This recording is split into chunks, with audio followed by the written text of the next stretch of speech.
Chapter 1. I'm not dead yet. That probably goes without saying, but it was definitely touch and go for a while. Omicron, the company I tussled with a couple years back, they don't like me much. Whatever. They can get in line with most of the rest of the galaxy. Assholes. I spent nearly 9 months in stasis. Nobody really knew what to do with a guy who had fired weapons of mass destruction for a second time, so I guess the government felt it best to keep me under sedation while they figured it out. I think what saved me is that the authorities were angrier at VPC and Omicron than they were at me. They might have revived me just to piss off those corporations. I'll take it. A win is a win, after all. And I did win. The Campins survived, and though I don't know their location now, I'm told that they're doing well. Plus, I got a giant settlement from Omicron that I'm not allowed to talk about because it came with an equally giant non-disclosure agreement. Suffice it to say that I never have to worry about money again. So, now I'm kind of into gardening. I've got almost half of a hectare planted, and I own 10, so I've got plenty of room to expand once I clear it. Living where I do, on Rydia too, everyone has room to expand. The nearest city is 300 kilometers away, which is just fine by me. It's quiet here, and quiet is good. I'm not exactly hiding. I tried for a couple of months, but it was useless. The galaxy is too well connected, and someone always talks. The thing is, on Rydia, nobody really cares. My neighbors know who I am, but they don't make a big deal about it. To them, I'm just Carl. That works for me because, really, I don't want to discuss it. Any of it. I'm done with wars and corporations, and really anything beyond the boundaries of my property. I'm not good at gardening yet, but I'm working at it. I grew way too many tomatoes and too much squash, but on the bright side, I've developed a killer vegetarian chili recipe. Like I said, a win is a win. All I really wanted was for the galaxy to leave me alone. It didn't. I was heading back out to the garden after lunch when something tripped my perimeter alarm. Sure, I lived in the middle of nowhere, but that didn't mean I didn't take precautions. If anything, it made me more careful. Better safe than sorry. I slipped back into my cabin and got my rifle. That's another thing I liked about where I lived on Rydia. No laws against owning guns.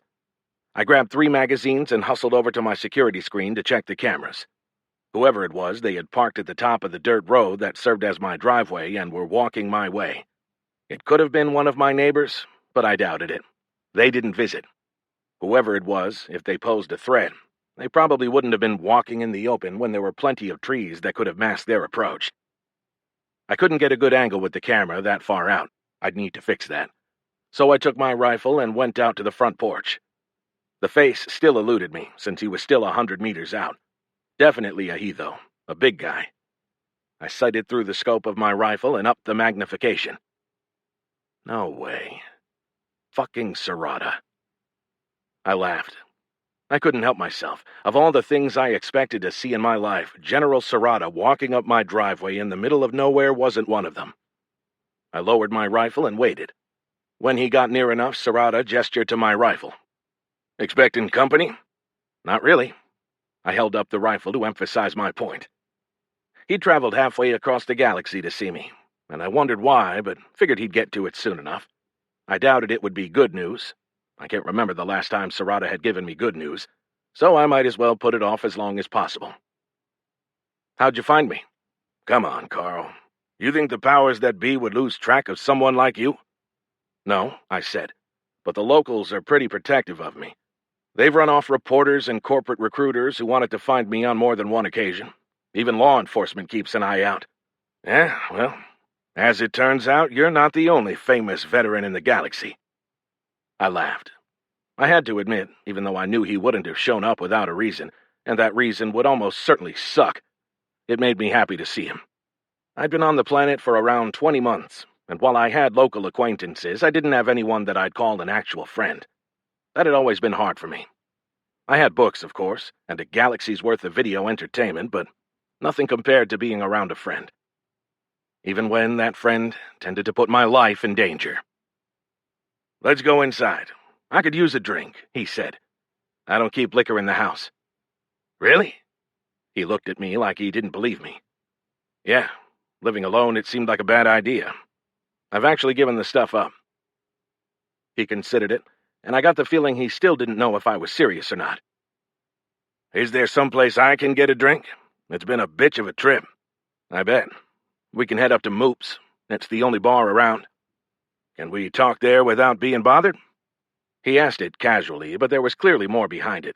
Lurking. I wasn't quite intrigued, but I had to admit I wanted to know what brought him all that way. Okay, I guess that's a little intrigued. We can do about anything we want there without being bothered. That's what makes Rydia great, I said. Plus, it's 1 in the afternoon. It will be empty. He grunted. It's 5 o'clock somewhere. Let's go. I stowed my rifle inside, locked up, and fell in beside Sarada. It's a couple of kilometers. You driving? They gave me a driver with the car. Fancy. Sarada and I made small talk for the short drive, avoiding the thing he'd obviously come to discuss, until we reached Moop's. We entered the sturdy log building through a heavy wooden door, and I greeted the only person inside. How's it going, Martha? Where's Moop? Moop was Martha's husband, and they ran the establishment together. I have no idea why people called him Moop. On Rydia, you didn't ask. He's out to get a part for one of the ovens that's been acting up. I reckon he'll be back in a bit. What do you have? Any good local whiskeys? Sarada asked. Martha grabbed a bottle from the top shelf behind the bar. This is the best we've got. Not much call for imports around here. That'll do. He looked at me. You having anything? Coffee, thanks, I said. We grabbed a table in the corner farthest from the bar and settled onto wooden benches across from each other. This is pretty good, said Sarada after taking a sip. I didn't respond. I'd started running through possibilities in my mind. There were too many to account for, but my thoughts gravitated toward some sort of threat against me. After a minute or so, it started to get awkward. So I'll get to it, he said after another sip. You mean you didn't spend 3 weeks in cryo just to come have a drink with me? I asked. 2 weeks, he said. Fast ship. Must be important. A ship that fast wasn't cheap and probably wasn't civilian. He wouldn't have needed cryo for that length of time, but would have needed it to survive the acceleration required. I thought you were retired. Are any of us ever really retired? I'm retired, I said. Are you? I let that sit. I didn't want to go down that path. If he wanted something, I was going to make him ask for it. After a few seconds, he shrugged. They called, I answered. Who, the military? Among others, he said. I'll get to that. Let me give you the bottom line up front. Some very important people want you to do a job. I blew out the breath I'd been holding. He hadn't wasted much time. Martha, can I get another whiskey over here? Better make it a double. I thought you gave it up, said Sarada. The beauty of quitting is now I can have one because I quit. So you hadn't really given it up. I had. I guess that's over now. That was a bit passive-aggressive of me, but whatever. Sorry about that. He sounded like he meant it, but it wouldn't change anything about what he said next. Like you said, you've got a job to do. He had a job to do, but that didn't mean I did. He was going to give me a hard sell, I knew that.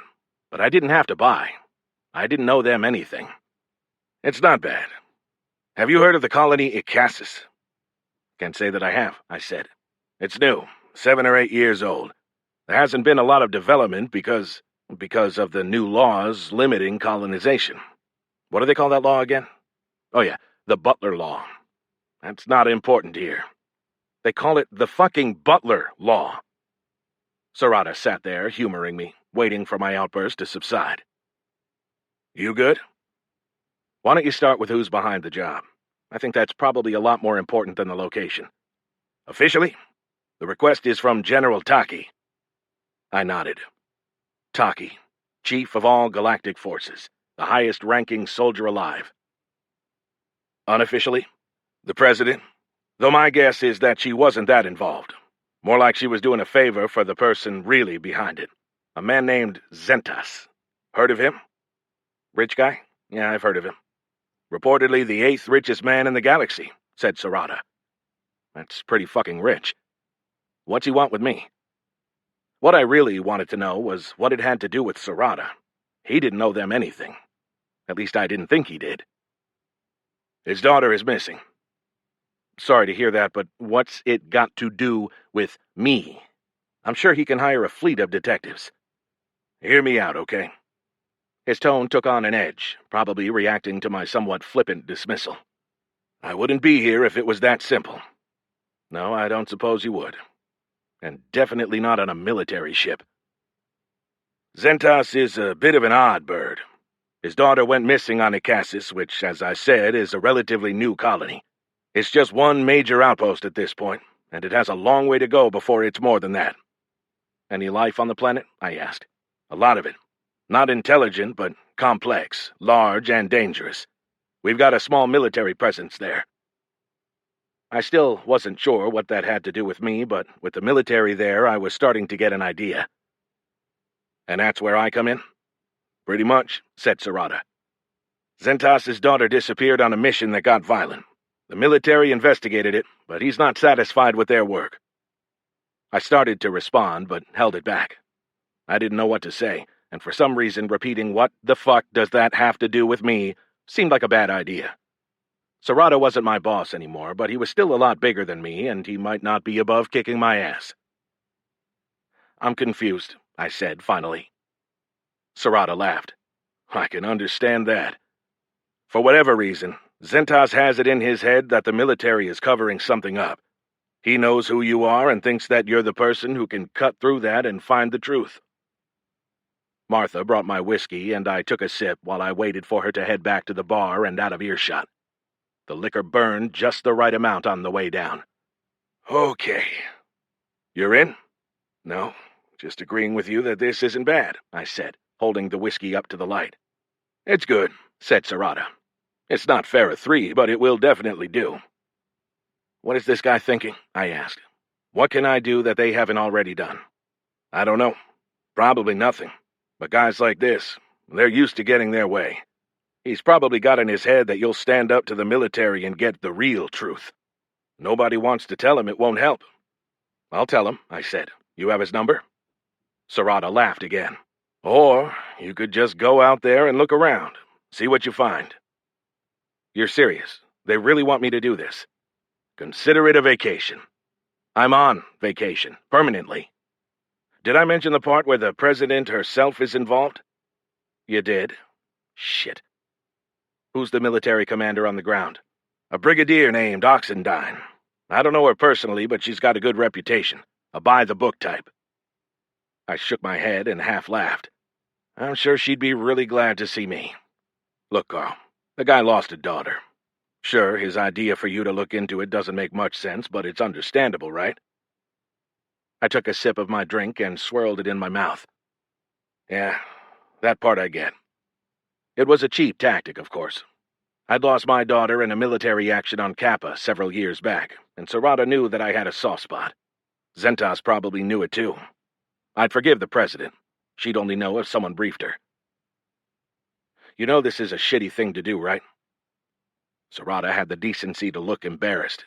He took a pull of his drink to cover it and wisely kept quiet. How'd they get to you? What do you mean? He said it casually, but I detected a hint of something behind it. He knew exactly what I meant. But I could play his game and voice it. Why are you carrying their water? He took a drink and considered it. For show, mostly. He'd have thought this answer through before he got here. He'd have had to anticipate that I'd ask. I almost didn't. I didn't respond, giving him space to continue. I almost told them to get bent. But I owe them. Taki, specifically. They gave me a soft landing on my way out of the military. You know that. Well, maybe not soft, but they could have made it a lot worse.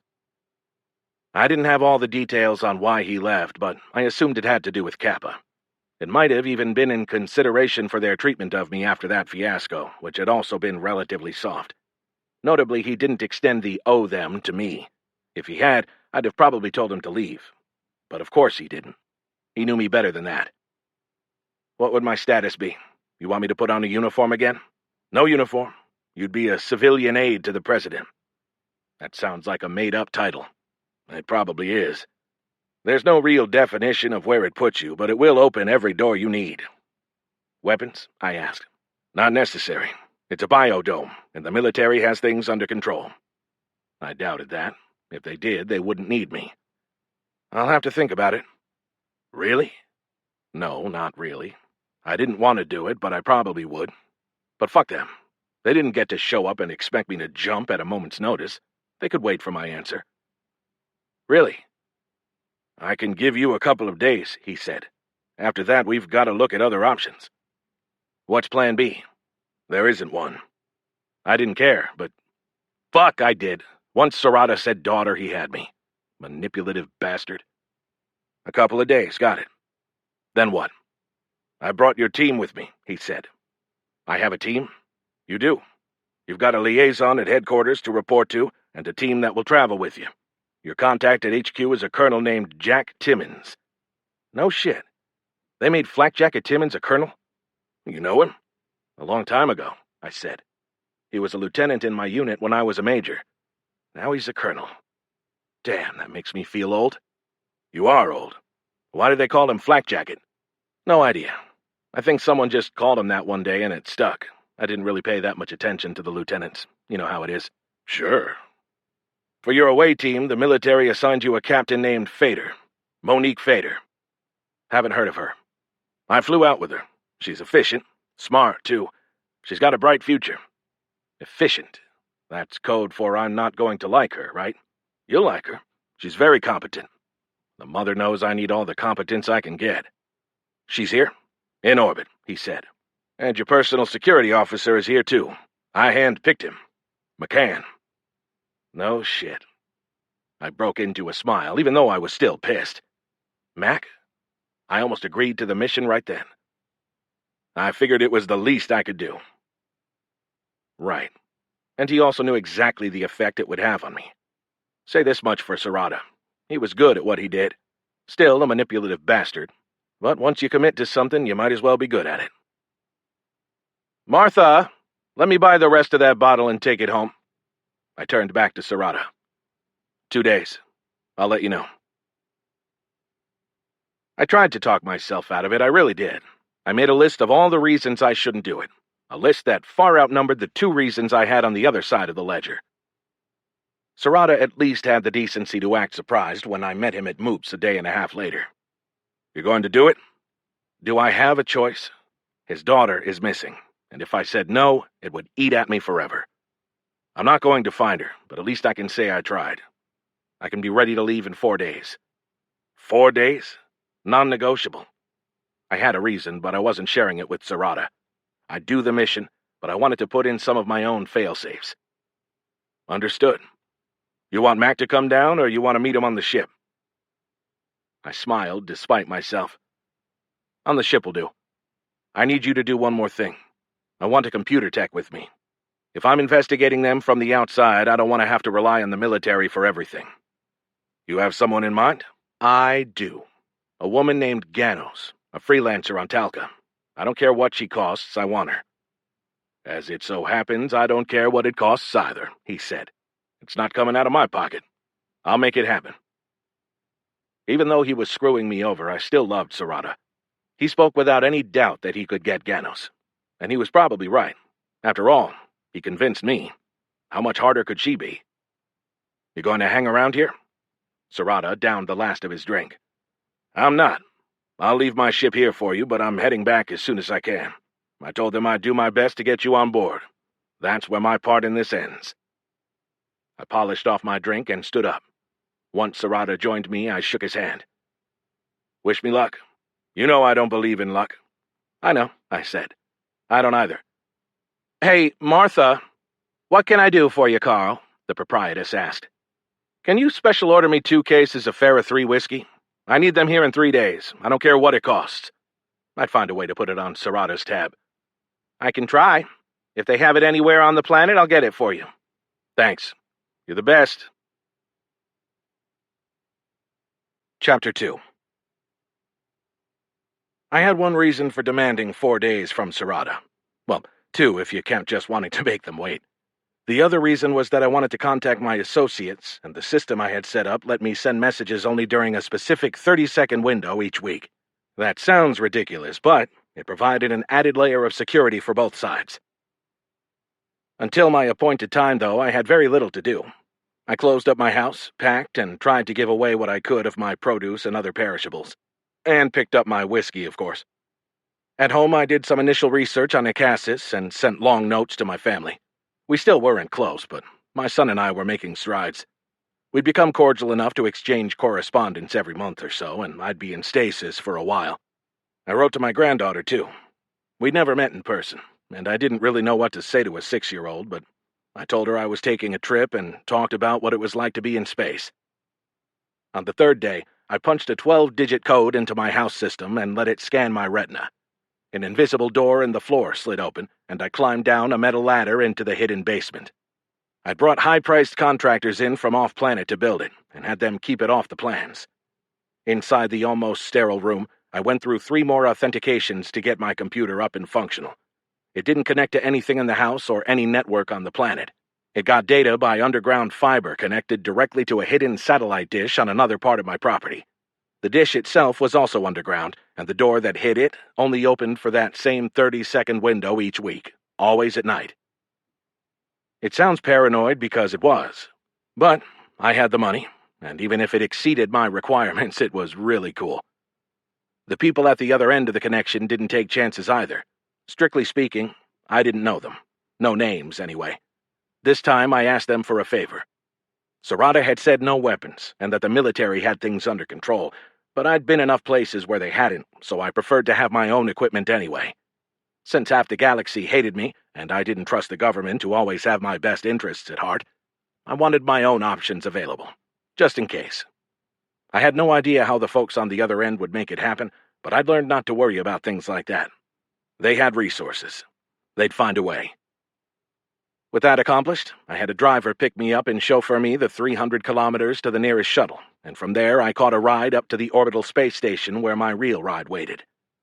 The XT-57, the fastest transport ship in the military, was still ugly. It didn't help that the last time I'd been on one, I'd been headed to Kappa. Not exactly a fond memory. Captain Fader must have gotten a report of my arrival, because she timed her exit from the ship perfectly to meet me at the bottom of the stairs. She snapped a crisp salute, and I waved it away with a sloppy one of my own. "I'm a civilian now. You don't need to do that," I said. "Yes, sir." Her starched duty fatigues had knife-edge creases that made me wonder if she had to pry the legs and sleeves apart to get into them, and she had just a light touch of makeup on her dark skin. Everything about her screamed professional soldier. She probably wasn't going to like me. "You can call me Carl." "I'd prefer not to do that, sir." Her face didn't crack even a little bit. Dead serious. She definitely wasn't going to like me. "Well, Colonel isn't going to work for me. What do you suggest?" I asked. "I could call you Mr. Butler if you preferred." As far as I knew, nobody had ever called me Mr. Butler. Maybe an uninformed banker somewhere. "How about we just stick to Sir, then?" "Yes, sir." "Can I call you Monique?" "I'd prefer if you didn't, sir." So much for getting off on the right foot. Okay, Captain Fader it is. Did my stuff make it? My bags traveled separately from the passenger car that brought me over from the shuttle. "Yes, sir. They're stowed on board. I took the liberty of securing your whiskey for travel. I didn't know your preference for the trip, so I kept out 1 bottle in case you wanted it." "Thanks. I'll probably save it until we reach the other end." I appreciated that she didn't lecture me about alcohol on an official mission. I could live with her being a stickler for professionalism as long as she didn't expect me to follow all the rules too closely. She was a spy, of course. Someone high up had sent her to keep tabs on me. But that was inevitable, so it didn't bother me. Better to know up front than wonder about it. I decided to keep an open mind, despite my initial impression. "Hey, sir." Max stood at the top of the stairs, a huge grin on his face. I stepped past Fader and bounded up the steps, gripping his hand and pulling him in for a half hug. I held it a little too long. "Damn, it's good to see you," I said. It had been too long. We said we were going to keep in touch, but like with everyone else in my life, I hadn't made the effort. I meant to. I just never did. "You too, sir. How'd you get suckered into this gig?" He laughed. "Come on, sir. You know I couldn't pass this up. You should have seen my commander's face when she got a request for my service directly from the Chief of Staff's office. She wanted to know what it was about, and I played it off like I got summoned by the highest authority in the military every day. Everybody got a kick out of it." I thought about asking him to call me Carl, too, like I had with Fader, but he would have just busted my balls about it. It was different with people you knew when you were both serving. What have you been up to? Back at the desk job, sir. Yeah, you look like you've been slacking off. He didn't. The short man hadn't aged a day, and if anything, his arms had gotten bigger. He looked like he could punch a hole through the hull of the ship. You know me. Once a month at the gym, whether I need it or not. I snorted. Yeah, right. You find a woman who would tolerate your ass enough to settle down? I had a girl for a couple of years. We split up about 6 months ago. It was mutual, mostly. Just not on the same page. How about you, sir? I heard about you and your wife splitting a few years back. We did. Nobody since then. Just haven't found the interest. I've mostly been a hermit. Sorry to hear that, sir. You've got to get out and about. Well, here I am, headed to one of the great garden spots of the galaxy. You know anything about Icassus? Not much, sir. I signed on without bothering to look. Then I was busy trying to get my stuff stored and my transportation set to meet the general for the trip out here. I got the basics. Jungle mostly. A small colony. Threat is mostly only outside the gates. A lot of indigenous flora and fauna. So we should be safe as long as we stay inside. I have no intention of going out in the jungle, that's for sure. But there are a couple of terrorist groups active in the colony itself, so I'm glad you're along. Matt slapped one of his massive arms with his hand. Point me at them. Chapter 3. 7 weeks later, I got my first view of Icassus from space, all green and blue and gorgeous around the equator, brown and white and barren around the poles. I'd been over the statistics for the planet. Gravity, 1.04 standard. Standard hours per day, 25.1. Average seasonal temperature, 33 degrees Celsius. Average humidity, 79%. The latter would have been miserable if we planned to be outside. Human life on Icassus resided in protective domes, and would for the foreseeable future, until microbiologists and other assorted scientists created vaccines for all the local pathogens. In the past, humans would have eliminated those things during the early stages of colonization, but the laws had changed. Fader had all that data and more ready for me when I woke up from cryo. She'd gotten the crew to bring her out a full day before me and had used that time to update and collate information. She had loaded everything I could possibly want to know, and then some, into my device, and had my favorite post-cryo meal of biscuits and gravy ready when I zoned in. Serrata was right when he called her efficient. She waited until I was reveling in my gravy bliss before she brought up business. Whenever you're ready, sir, I'd like to update you on the mission. Have you read the military report already? I have. It seems pretty thorough. I didn't add that it seemed so thorough that I didn't see what I could add to it.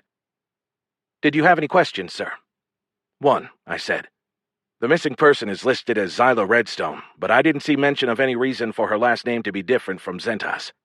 Was she in some religious order where they name change with marriage? There were 5 other missing persons as well, but Redstone, Zentas, was the mission. No, sir. Zyla Zentas changed her name to distance herself from her father. They had a somewhat public falling out a couple years ago. Was it because he named her Zyla Zentas? Who does that to a kid? Fader didn't crack a smile. Tough audience. I can dig further to try to find the source of their issues if you want, sir. Maybe look into why, if they've had a falling out, she still works for her father's company. I gestured to the chair bolted to the floor on the opposite side of my small table. Have a seat. She slid neatly into the chair without breaking eye contact. I had the same question, sir. I couldn't find any direct sources, but one gossip column quoted an unnamed acquaintance as saying that as a xenobiologist, she was focused on the science, and Icassus was too good to pass up. I'm not going to lie. Fader knowing that impressed me. It's interesting that Zentas is behind us coming out here given his estrangement from his daughter. But I get it. It's his kid, regardless of whatever might have come between them. Yes, sir. I got the feeling that Fader wanted more from me, so I decided to flip it around and let her give me ideas without coming out and saying I didn't have any.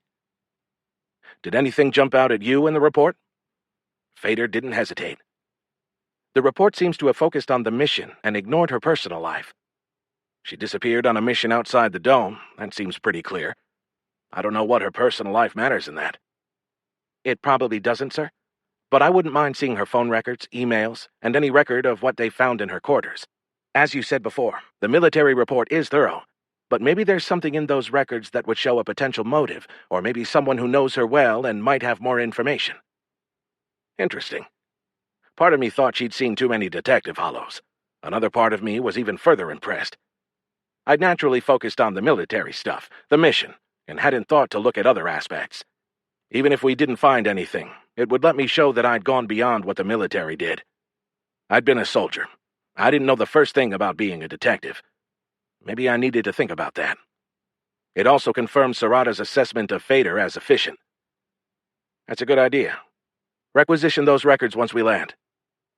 To her credit, she didn't let satisfaction show on her face as if she expected to be right. Yes, sir. If you're open to it, sir, it would help if I knew your initial plan after debarkation so I can anticipate and get ahead of your requirements. I didn't usually like to tip my hand to people I didn't know very well, but she'd earned it. Sure.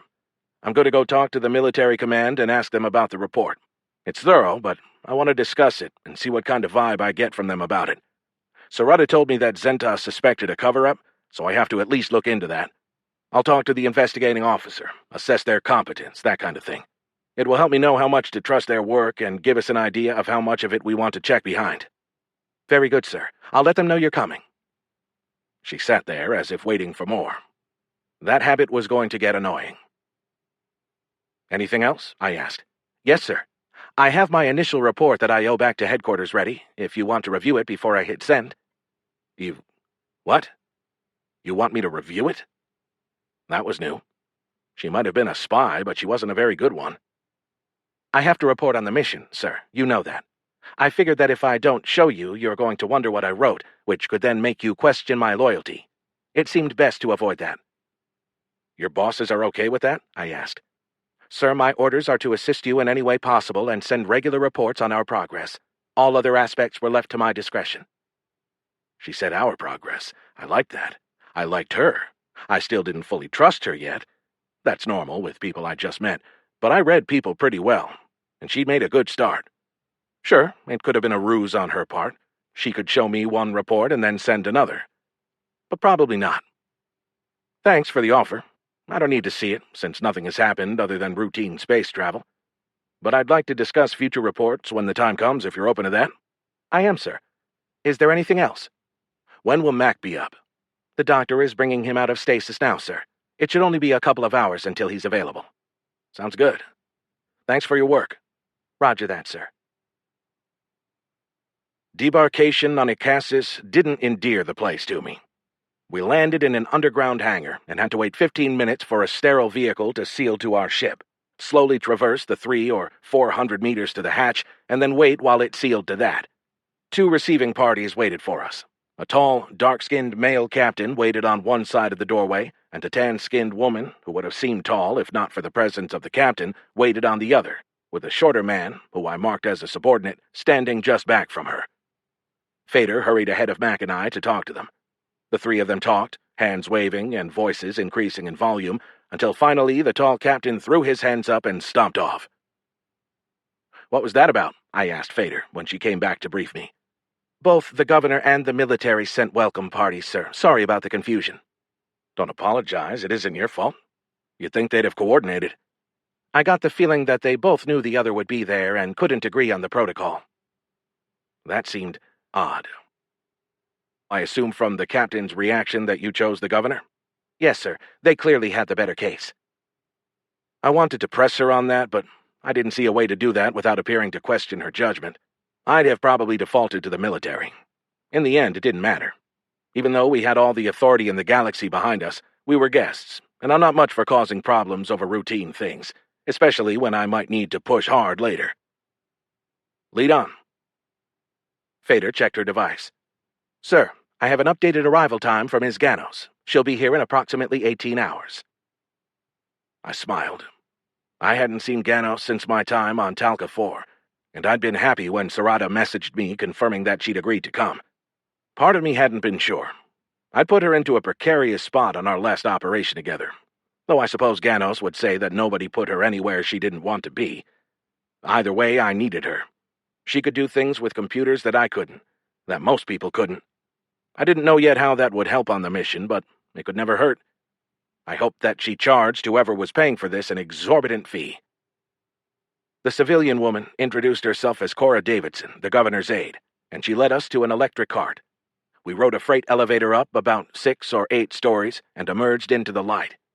It initially seemed like open air, but when I looked closely, I could make out the clear dome high overhead, but only because I expected it to be there. It didn't feel like being inside. It wasn't meant to. It helped psychologically over the long term to believe you weren't confined. The illusion was limited, of course. From my studies and the files Fader had shared, I knew the entire dome measured barely 2 kilometers in diameter. Underground trams connected it to 4 smaller residential domes as well. Beyond those, around 100 uninhabited domes served various purposes: power generation, food production, and all the other functions a colony of 30,000 needed to survive. People worked shifts at those, but returned to the residential domes when they weren't working. After my eyes adjusted, I realized that it was darker than it should be, given that we'd landed at about 2 in the afternoon, and we'd seen no clouds on the way in. The dome again. Fader had briefed me that it could filter light to the necessary level, and I'm sure there was some optimum formula for mental well-being measured against power preservation. People bustled around us, about half in military uniform, the other half in utilitarian civvies like me. The uniform types were heavy on ground force uniforms, light on air and space, but I was getting a limited sample from one small slice of the base. We passed a few other passenger carts and several larger work vehicles, but most of the traffic traveled on foot. I could have walked, but I didn't mind having the ride. Our first stop was my quarters, and Mac insisted that he go in first. He almost had to sprint to get in front of Fader, who had her own designs. I found them both ridiculous. Did they think someone was lurking in the VIP quarters waiting to murder me? "It's all clear, sir," said Mac. "You're not going to believe this place." "Why, what is it?" I asked. "Just check it out." Fader led me into the most ostentatious room I'd ever seen on a military installation. Everything looked brand new, right down to the marble floor and polished wood table that could seat 10. Mac was right. I didn't believe it. "There's more," said Mac. Again, he was right. Much more. 4 full rooms, not overly large, owing to space constraints on the base, but way bigger than they needed to be. I had a bedroom, the large entry room, which doubled as a sitting room with several comfortable chairs and 2 sofas, a full kitchen and dining area, and an office. "This is ludicrous," I said. "This is the governor's guest quarters, reserved for visiting dignitaries," said Davidson. "Dignitary? Ha! Whatever they wanted to call me, I didn't need this suite." I gestured around me at the opulence. "Is there anything less?" "The governor was quite insistent," said Davidson. I took her tone to mean that nobody wanted to question the governor, and I sighed. "Okay." "He has a dinner scheduled for you tomorrow night," continued Davidson. "He thought you might want to rest from your trip this evening." "Very thoughtful. Can you set up a meeting with the base commander sometime before the dinner?" I didn't want to meet the civilian leaders without having a chance to talk to the military boss. "I'm afraid I can't. I work out of the governor's office, but I'll make sure that Captain Fader has the right contact information." That seemed a bit off. As a dignitary, I'd have expected her to help me. But from her tone, I took it that the 2 reception party issue might go a little deeper. But I simply said, "Thank you, Miss Davidson," and saw her to the door. After she left, Fader jumped into action and promised to arrange a meeting with the military commander and a half-dozen other things she thought I needed to do and be back to brief me in 2 hours. She and Mac both had small rooms right near mine, probably designed for the staff of whoever belonged in this palace. I played the old man card and told her that I needed some rest, which helped me negotiate her down to just sending me a schedule on my device and meeting me the next day before Ganos arrived. I slept okay for being in a new place, though my bladder thought it was in a different time zone, so I had to stumble through my mansion to find the bathroom 3 times during the night. It never got totally dark outside, as the dome glowed faintly at night, acting as a giant streetlight, but my apartment had blackout shades, hence the stumbling. I met Mac outside my door the next morning, while Fader was off getting everything arranged for the day, and the 2 of us got an early breakfast at a facility that seated about 2,000. The Acasis welcome packet on my device told me it was one of 5 dining halls on base. I asked another diner if anybody ate at home, and he told me that they could, but that supplies were hard to come by for individuals, so most people used the communal facilities most days. As we walked to meet Ganos, I familiarized myself with the layout of the station. One half, the half where we'd had breakfast, mostly contained living space, and the other half, the half with a hangar, workspace. A few pods in the workspace looked like senior official housing, mixed in with the office buildings so they'd be close to work. I'd always appreciated the perk of location. We linked up with Fader, who had secured a cart, and met Ganos as she reached the clean room after debarking her ship. Maria Ganos was a former soldier who had come to work with me back when I'd worked security at VPC, the corporation that employed me before they sold me out back on Talca 4. She'd helped me with my investigation into Omicron before they kidnapped me and tried to send me to my death. She was also a first-rate hacker. She bounced into the clean room like she owned it, her hair cut finger-length short, half dyed pink, the other half green. She wore a brown leather jacket over a white tank top. "Okay, I'm here. We can start now." "It's good to see you, Ganos," I said. "I had them ship my stuff directly to my room," she said, ignoring my greeting. "Where's your room?" She waved in a random direction. "I don't know, not far. Maybe a third of a kilometer." "We'll get that fixed," I said. "Get you moved over by us." She snorted. "No way. I negotiated my place when they contracted me to come out here." "It might help with the work if we all stayed near each other," I offered. She rolled her eyes. "Hey, sir, you remember that time where you got me chased by an interplanetary hit team? Yeah, good times." She said it as a joke, but her words had a bite to them. She was pissed about something. It might have just been a bad flight, but it seemed like more. I'd need to talk to her, but not here in front of the others. "We can see about getting you a room," I said, trying one more time. "I'm good where I'm at, sir." I hesitated briefly before speaking. I wanted her closer, but I didn't want to further anger her. "If you're sure." "I am." Fader stepped forward, physically putting herself into the conversation. "Sir, I can arrange—" "I didn't ask you," said Ganos. "I just think—" "I don't really care," Ganos said, cutting Fader off, but the captain wasn't easily intimidated. "You're not in charge here," said Fader. "If the colonel wants you nearby, you'll move." Ganos smirked as she listened. "I understand that it disturbs the stick you have up your ass, but I'm not moving. I'm here to do a job, and that job has requirements that I negotiated ahead of time. I brought a lot of equipment, and I need space to set it up. More important, I need access to networks, and I put myself in the ideal spot to accommodate that." Fader started to respond, but Ganos blew through her. "And before you ask, no, I'm not going to explain, partly because I'm the expert and you need to trust that, but also because I don't want to. Call it plausible deniability if that helps you swallow it." Fader's dark skin didn't show a blush, but I'd have bet good money that she could feel the heat in her cheeks, even though the expression on her face barely changed. I should have stepped in, but I'd been at a loss for words. I needed bad blood between members of my team about as much as I needed a third foot. They were the only people on the planet I could trust. Too late, I tried to mend the fences a little. "I trust your judgment, Ganos." Fader glared at me, but quickly wiped the expression off her face.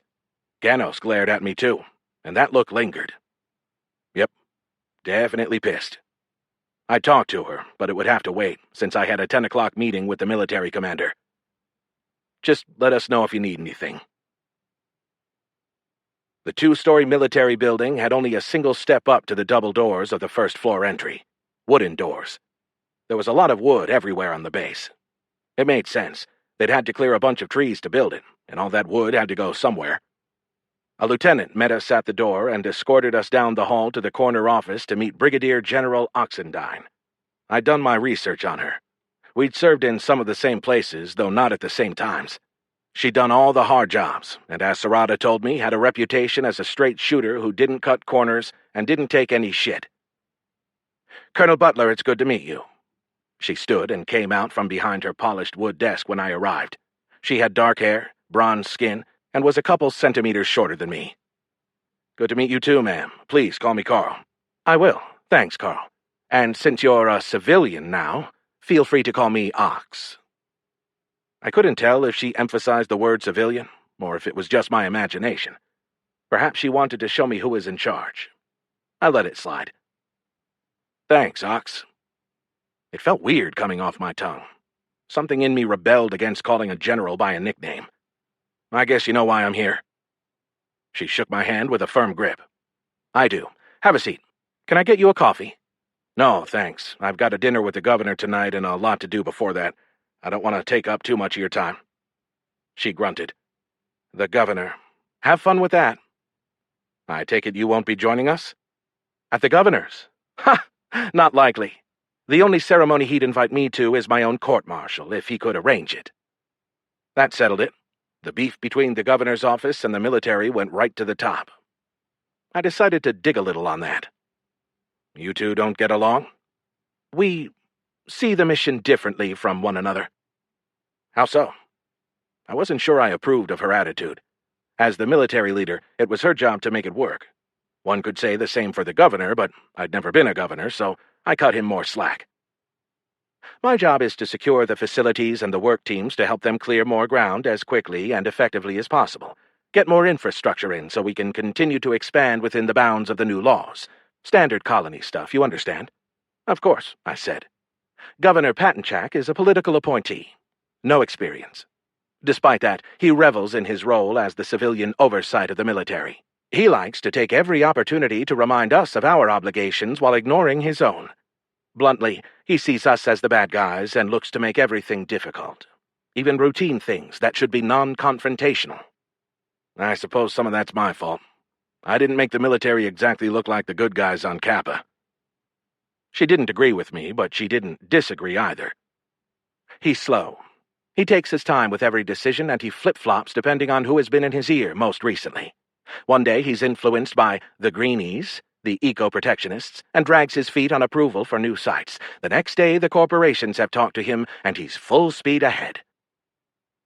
"You don't agree with his politics?" I could sense her frustration, but it was probably only coming out now because she couldn't share these opinions with her subordinates. That was one of the bad parts of command. Nobody to vent to. "I don't give a shit about his politics one way or the other," she said. "I just want him to be predictable. I've got a job to do, and his inconsistency makes it harder. We don't answer to the same people, but my boss isn't keen on excuses." "I see. That's got to be tough." It was never fun working with an incompetent, especially when they had authority. I tried to keep an open mind. A lot of people thought others had faults when both sides had their flaws. I believed Oxendine, but I needed to wait and see. Of course, I wasn't telling her that. Oxendine accepting me as part of the military team could only help my mission. "Do you know anything about his aide, Davidson? She's a snake. She's more dangerous than the governor because she's competent. She's definitely not a greenie, though. If anything, she's against them." "That's good info, thanks. Anything else I should know about this place before I meet the governor?" "The eco-protectionists are a problem," she said. "There's a good chance that they have allies on the governor's staff. That makes it hard to share information, because the governor's office isn't exactly strict with how they handle classified material." "How much classified stuff is there? It's a colony with no intelligent life." "Quite a bit. For a community of 30,000, we've got an awful lot of people who aren't on the same agenda. And I'm not just talking about politics. We've had attacks, bombings, a kidnapping of a key scientist in one case." "They kidnapped someone?" "Murdered, really. We found the body outside the dome without a protective suit." "Aren't there cameras on all the exits?" "They hacked the cameras. The one guy we did find that was connected in any way to the event didn't know anything. Just a maintenance worker who took a bribe. Anyway, those are my problems. Let's talk about why you're here." I had more questions about the murder. After all, if someone could murder one scientist, they could murder another. But Oxendine had made it clear that she was finished with the topic, so I moved on. "Right," I said. "Zyla Redstone, formerly Zyla Zentas. Changed her name to get out from the shadow of her father. Missing for about 3 months, presumed dead." "She's dead," said Oxendine. "The report says missing because we haven't recovered the body. We probably won't. There's a lot of jungle out there, and a lot of things that will dispose of a corpse." "What kinds of things?" I had an idea from my briefing, but an expert on the ground always knew more. "Animals, plants, insects, bacteria, probably some other things that I don't even know about, or we haven't discovered yet. If you can dream up something horrible, we've got it." "I'm sure you debriefed everyone who was with her." "You've seen the report. I've looked it over myself. It's accurate. 5 people disappeared with her, everybody on her team. 2 other teams were in the area, but by the time they realized nobody was on the other end of the comm line, it was too late. She spoke confidently. She knew the event, and she believed what she was telling me. Since she was being straight with me, I decided to reciprocate. You know why I'm here. Why I'm really here. Political games? She seemed more resigned than angry. Of course. But you need to know specifically what game. Drake Zentas thinks that the military covered things up. She stared at me for a few seconds, then laughed. What the fuck would we even cover up? She went into the jungle, and now nobody can find her or her team. We weren't even there. I noticed that in the report. Why didn't you secure the away team? I kept my voice neutral. I didn't want her to read my question as an accusation. We secure them for government-approved missions, but the governor has allowed the development companies to make their own rules. They have their own agendas and their own security teams, and the governor basically abdicates any oversight. One of those little disagreements we have. The lack of oversight was interesting, but I latched on to the fact that the military hadn't had anything to do with the mission. Oxendine was right. If they weren't involved, what motive could they possibly have for a cover-up? I didn't want to bias my thinking this early, but I couldn't help but think of it as a really good alibi. But it led to another question. If you weren't part of the mission, why did you get tagged with the investigation? Convenient, isn't it? She said. The governor is in charge, right up until the point where something goes wrong and my boss wants answers. The military hadn't been part of the mission, but Zentas suspected a cover-up. Those two things didn't jibe. Did he think the investigation itself was flawed? I could look into that.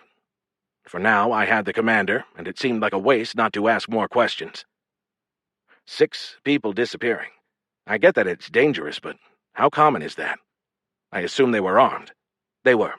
Disappearances aren't common, but they're not unprecedented. Last year we had 23 deaths and almost 300 significant injuries outside of domes. On a civilian mission with contract security, I can't speak to their training or ability. Oxendine had a cut cigar sitting on her desk, unburned, and she glanced at it, but seemed to reject the thought of picking it up, instead refocusing her gaze on me. I could investigate that too. Contract security teams recruited from wherever they could, which often included military washouts or people who couldn't even get in. It wouldn't take much to make me believe one of them had failed on a mission. But again, I couldn't jump to conclusions. This has been helpful, Ox. I won't take up any more of your time. I'll route any mundane requests through your ops center and inform you personally if I think it's something significant. Sound good? Absolutely. If I can help going forward, don't hesitate to bring me in. Will do.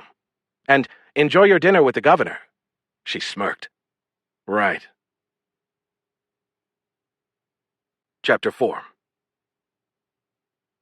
We rode to the governor's residence in relative style, Mac driving us in an electric cart he had procured from somewhere.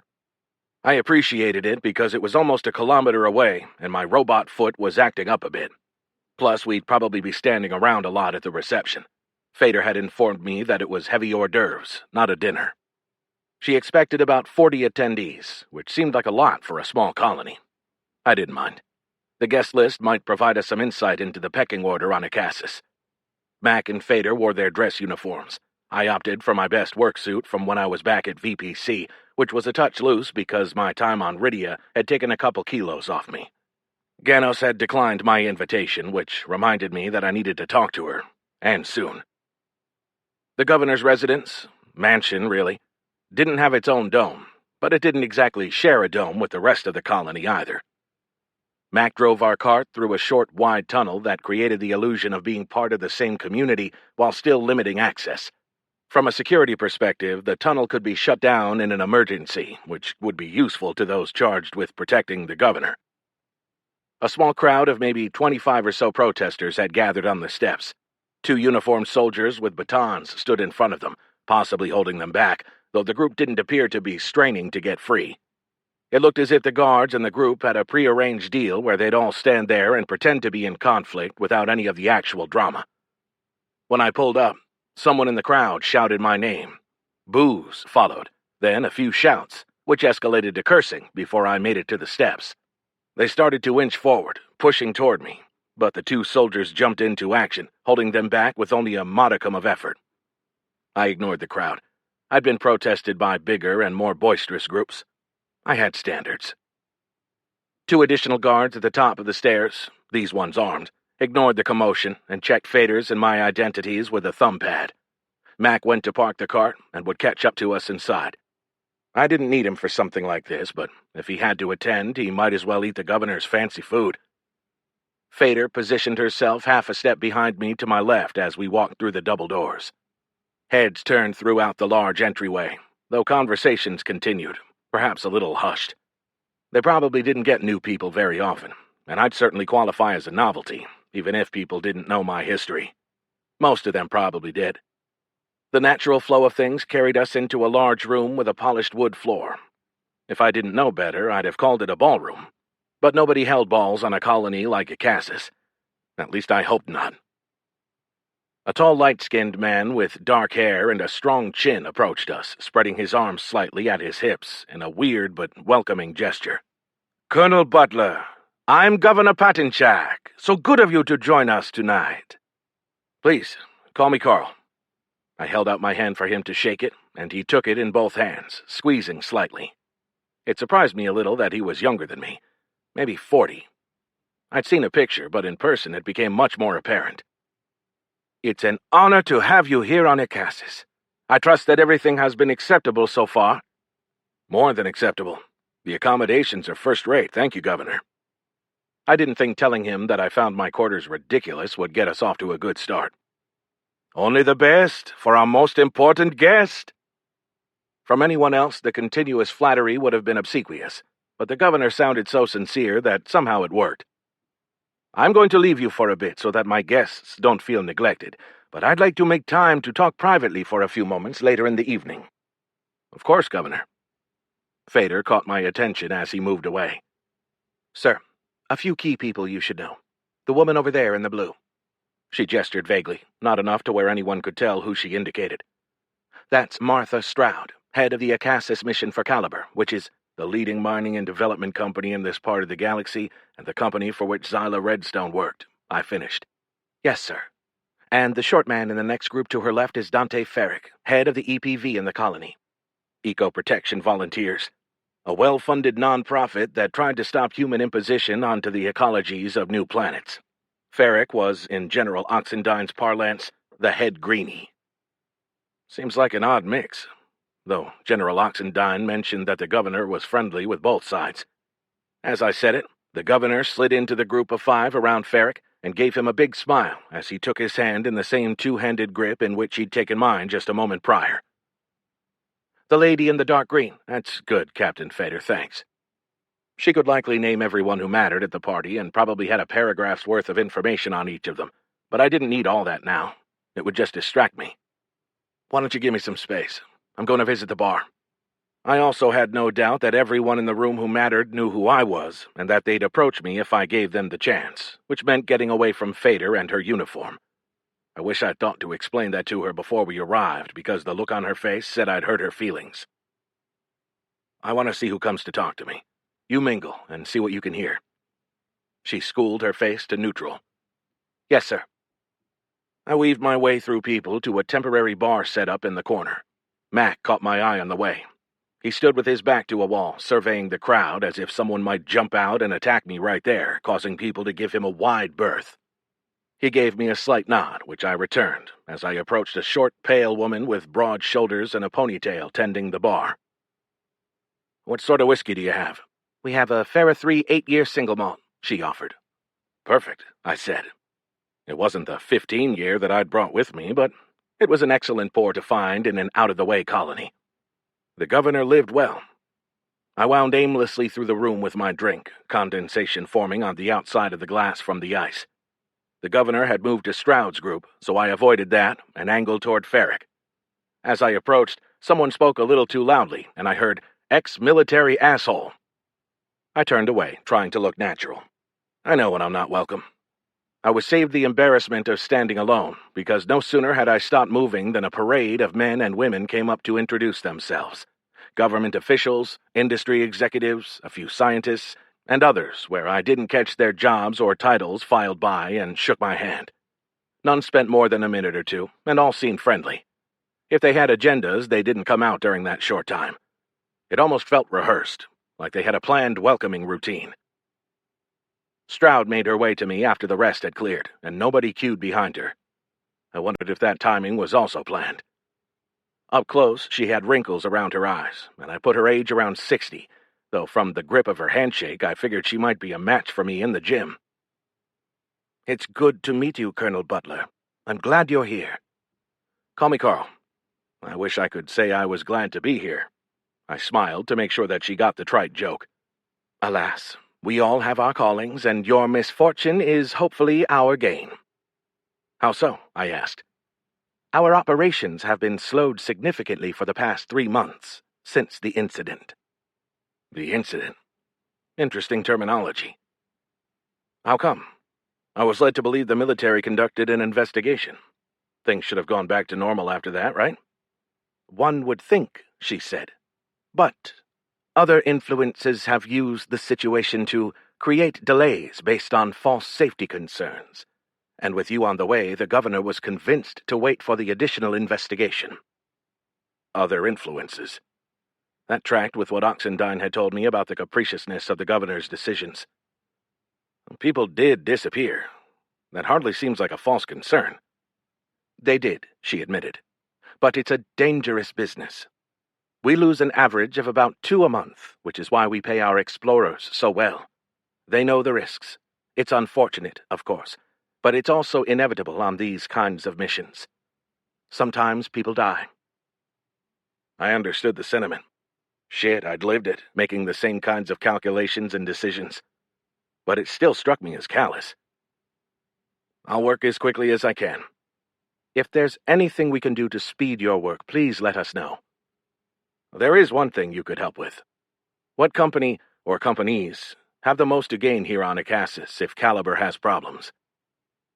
Her eyes lit up a bit at the question, and her face softened, perhaps in approval, as she considered her answer. "Honestly, none. We're either in different spaces in the market, or we're strategic partners. The restrictions on us hurt all the companies working here." So much for that easy possibility. Still, it was good to rule it out. "Thanks. I'll work as fast as I can."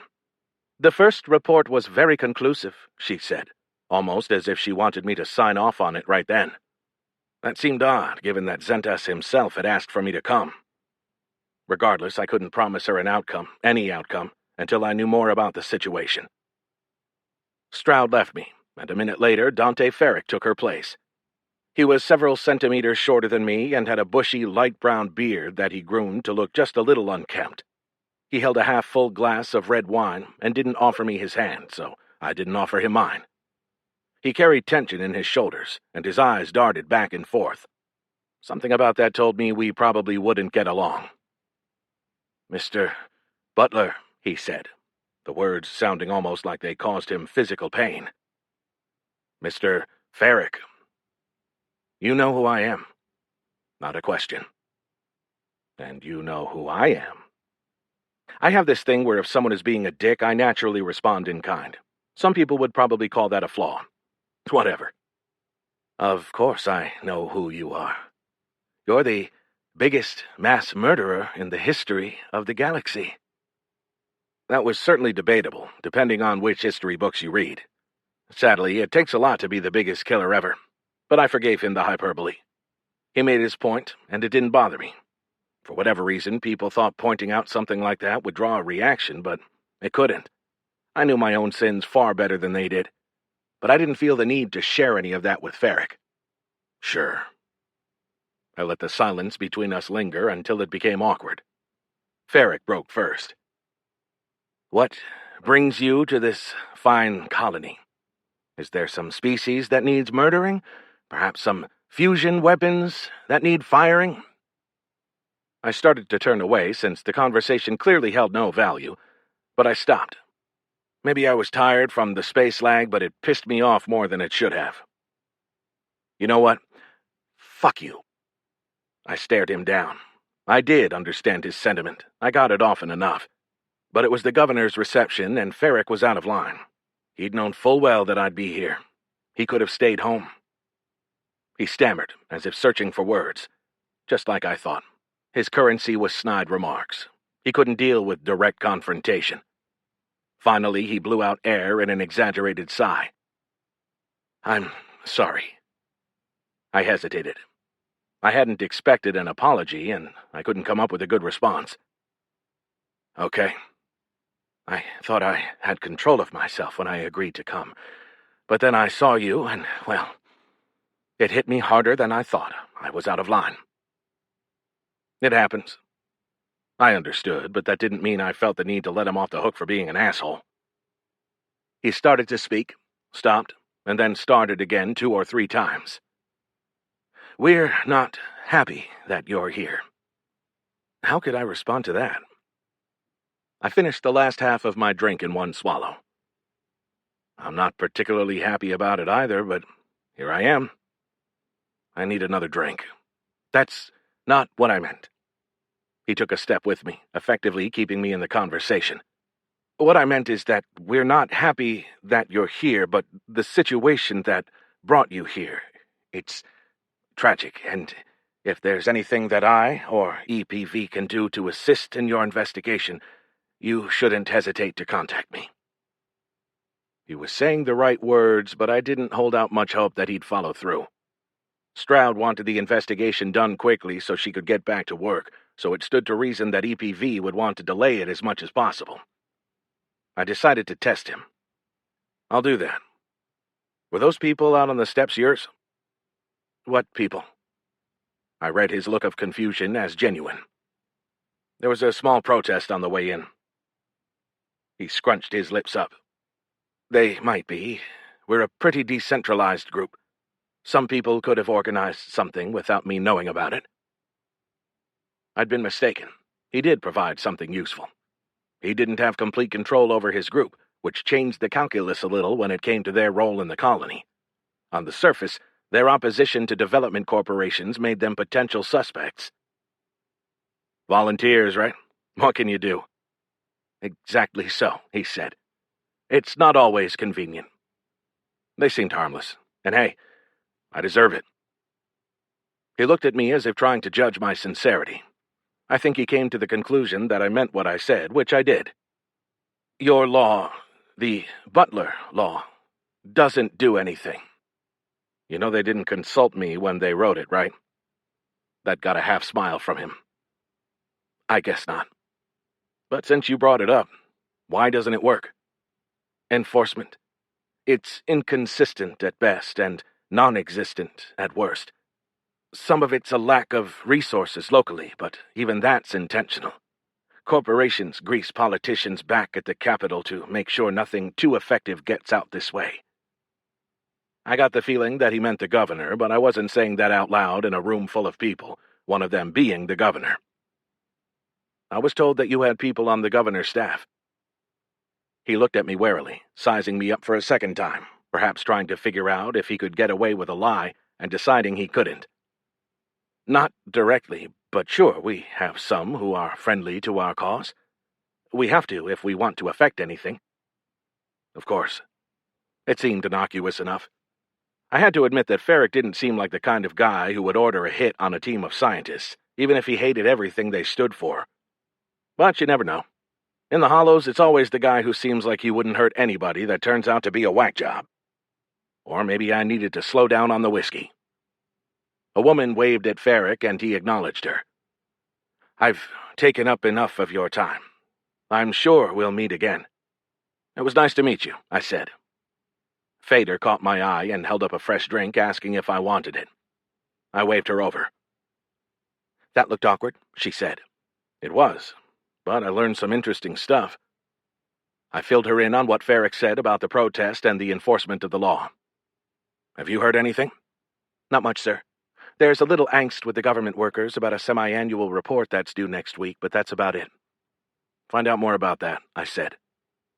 It sounded like nothing, but anything that gave us insight into the governor's operation might help, since it seemed to be a source of conflict. I spent an hour making small talk, inserting myself into group after group while trying to steer the conversation to something useful. It felt more like 4 hours. I got patter about the weather, the limited entertainment options on the planet, and a few requests for stories about one mission or another I'd led, but avoiding the controversial ones.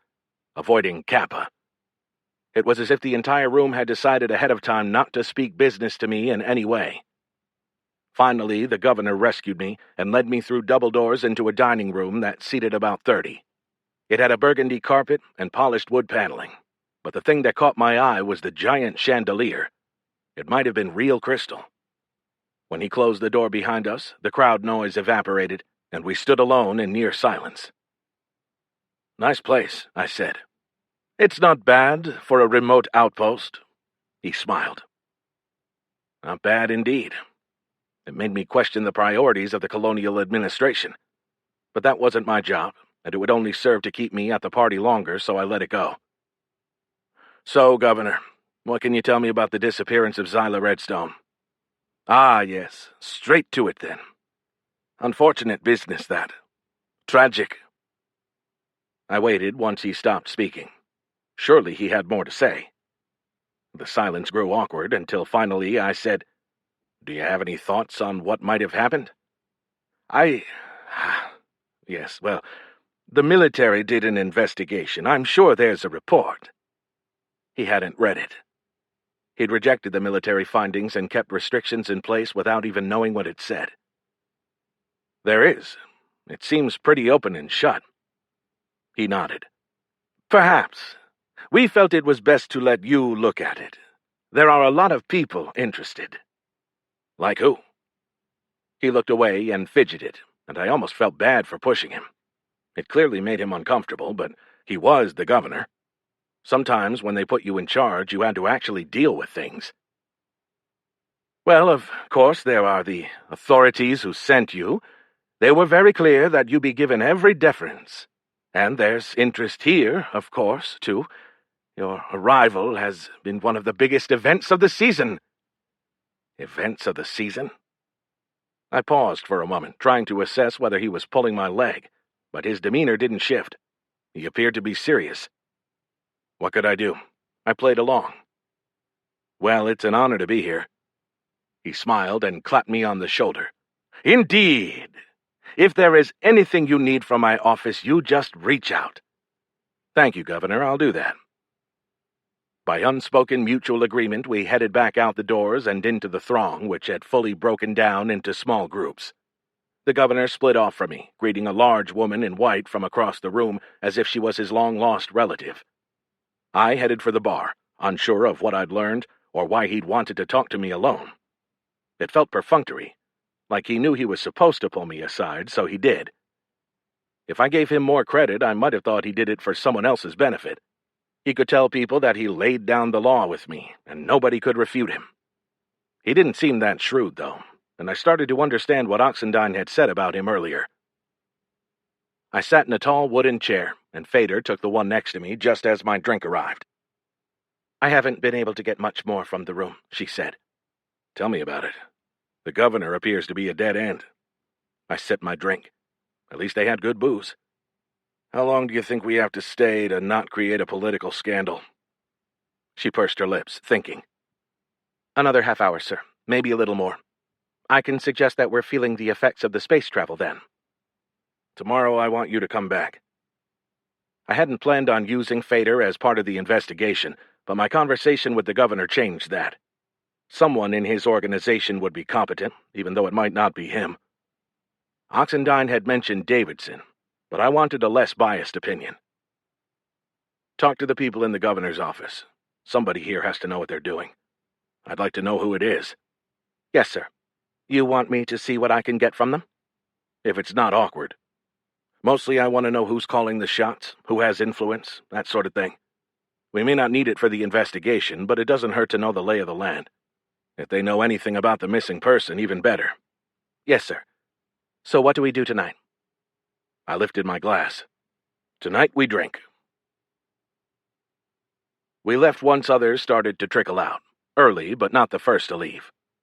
I expected the night air to be cooler, but of course it wasn't, since night inside the bubble was artificial. No stars twinkled overhead, but I couldn't tell if the dome's canopy had gone opaque or a cloud cover in the night sky outside caused that.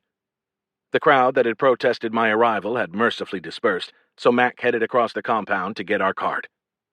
Someone bowled into me, almost causing me to lose my balance. I whirled, ready to fight, only to find a thin older woman rubbing her knee from where she'd scraped it on the step. A chubby man rushed over to us. "I'm so sorry. Lania, are you okay?" "I'm fine." She slurred her words. I almost laughed. I just had my fight-or-flight reflex triggered by a drunk woman falling on the stairs. I needed to relax. He looked back to me. "So sorry. No worries." I helped him get the wobbly woman to her feet. "Colonel Butler!" A voice called from up the stairs, and I turned back to the mansion to find Cora Davidson hurrying toward us. "What's up?" I asked. "The governor asked me to tell you that if you need anything at all while you're here, that you should let him know." I stared at her for a second, feeling like she was putting me on. "He already told me that." "He was very insistent that I tell you before you leave, sir." "Okay, then. Consider me informed." "Sir, if I might suggest—" "Spit it out, Davidson." "If you need anything from the governor, let me know, and I'll make sure it happens." Ah, now I had it. Davidson wanted to make sure I knew it was she who could help, either because she knew the governor himself couldn't, or for more nefarious reasons. It felt like the latter, like she was either trying to control the currency of information within her organization or trying to curry favor with me by helping me. Maybe both. No wonder Oxendine had called her a snake. "Sure thing." "Bomb!" Mac's distinctive voice rang out from the line of parked carts, and it took me just a split second to register him running toward me. I reacted faster than Fader and reached for the drunk lady. "Help her up the stairs!" Her husband spun about in confusion until Fader grabbed his arm and pointed him up the stairs. It's hard to describe an explosion. So much happens at one time. The flash, the sound, the force. Academically, I know they happen sequentially, but in practice, at short range, they're so close together that they may as well be simultaneous. I'd almost made it up the stairs when the force of it threw me onto my stomach. I caught myself with my hands just before my face slammed into the stone. Mac and Fader recovered quicker than I did, and both made it to their feet. Mac had a pistol out, while Fader, unarmed, scanned the area looking for additional threats. I turned to look for Davidson, but didn't see her. The couple we'd been helping stayed down, the woman bleeding from her chin and moaning, but otherwise appearing unhurt. I scrambled to my feet and looked up, worried about the dome that protected us from the outside environs, but a quick scan showed no cracks. That made sense. It would need to be strong in this environment. I ran down the stairs toward the source of the explosion. The smoking chassis of our cart sat on the ground, only one wheel remaining, wobbling on what remained of the back axle. The vehicle next to it lay on its side, heat radiating from the flames that danced at its insides. The acrid smell of frying electronics assaulted my nose and made my eyes water as I ran to another vehicle looking for a fire extinguisher. Mac appeared beside me, followed closely by Fader. "Sir, let's get away from here in case there are secondaries." "Right," I said, a bit in shock, and I let him lead me back the way I'd come. People had started to stream out of the mansion, probably drawn by the sound. Somewhere in the distance, an alarm wailed. It took 4 minutes and 45 seconds for the military to arrive, and only a few seconds more for them to secure the area. They forced the civilians who hadn't been there for the attack to go back inside. It took several minutes more until someone in charge made the connection between my team and the cart, and they pulled Mac away to ask him some questions. They were a bit more hesitant to talk to me, but eventually, a captain named Yolen showed up, and after consulting with the lieutenant previously in charge, made her way over. By that time, I'd recovered from my initial shock and moved on to anger at whoever had done this. "Are you okay, sir?" Yolen stood a head shorter than me, which was pushing the limits for military service. "My hands are scraped up a bit, but other than that, I'm fine." "No headache?" "Not yet. It's probably coming." I held up my hands, which were shaking. Adrenaline dump. "Did you lose consciousness?" "No." "Are you the medical officer?" She wasn't. It was a dick question. The attack pissed me off, but Yolen wasn't responsible for that. I needed to soften my tone, but I couldn't. "Just routine questions. How about we get to the important ones?" She was asking easy questions to get me used to answering her before getting to the important ones, but I didn't have the patience for that. I'm not going to lie to you so you can save the interrogation technique for someone else." She transitioned without a hitch. "Do you think you were the target, sir?" "Is there another way to see it?" "There are always different ways to see things." She was good, not rising to my bait, which was still me being an asshole because someone had blown up my vehicle. She also didn't call me on it, which would have made things worse. "Let's try it another way. Is there anyone who might want to do you harm?" "Half the galaxy," I offered. She cracked a smile at that, despite trying not to. "Anyone specific?" "The obvious answer, the one you probably already have, is that there was a group of people protesting my arrival a few hours back. I'm sure they're on camera." "Did cameras catch anything around the vehicle while we were inside?" "It was parked right there with the others. There had to be coverage." "Our team is checking that, sir. I don't have the answer yet." "The obvious answer is EPV. They don't like me." I left unsaid that the obvious answer wasn't always the right one. She'd know that, and I was trying to dial back the asshole. "Who knew you were here?" "I'm pretty sure everyone did. The governor's guest list was distributed wide enough that it might as well have been public." She made a note in her device. "I'd like to put a security team with you en route back to your quarters, sir, if that's okay." "Absolutely." I didn't think someone would try again so soon, but I didn't need to take chances. 4 soldiers joined us, and we took 2 military carts back to our quarters. "I'm moving in with you, sir, unless you got any strong objections," said Mac. "No objection. There's plenty of room." Mac turned to the soldier in charge. "Can you have your people move the bed from my room into the colonel's place? Just set it in the entry room." "Can do, Sergeant," said the corporal. "But it's not necessary. My orders are to keep a 2-person team on the door until further notice." "You can do what you want on the outside," said Mac. "I still want you to move the bed." "Roger that." Mac left the soldiers and planted himself at my side. He didn't say anything, but he didn't have to. The pissed-off look on his face said it all. Anyone who wanted to come at me right then was going to have to go through him. Chapter 5. Mac, Fader, and I stood inside my quarters. Even with Mac's newly delivered bed against the wall, we had more than enough space. I poured myself a drink and held up the bottle to the others as an offer. Mac shook his head, which didn't surprise me.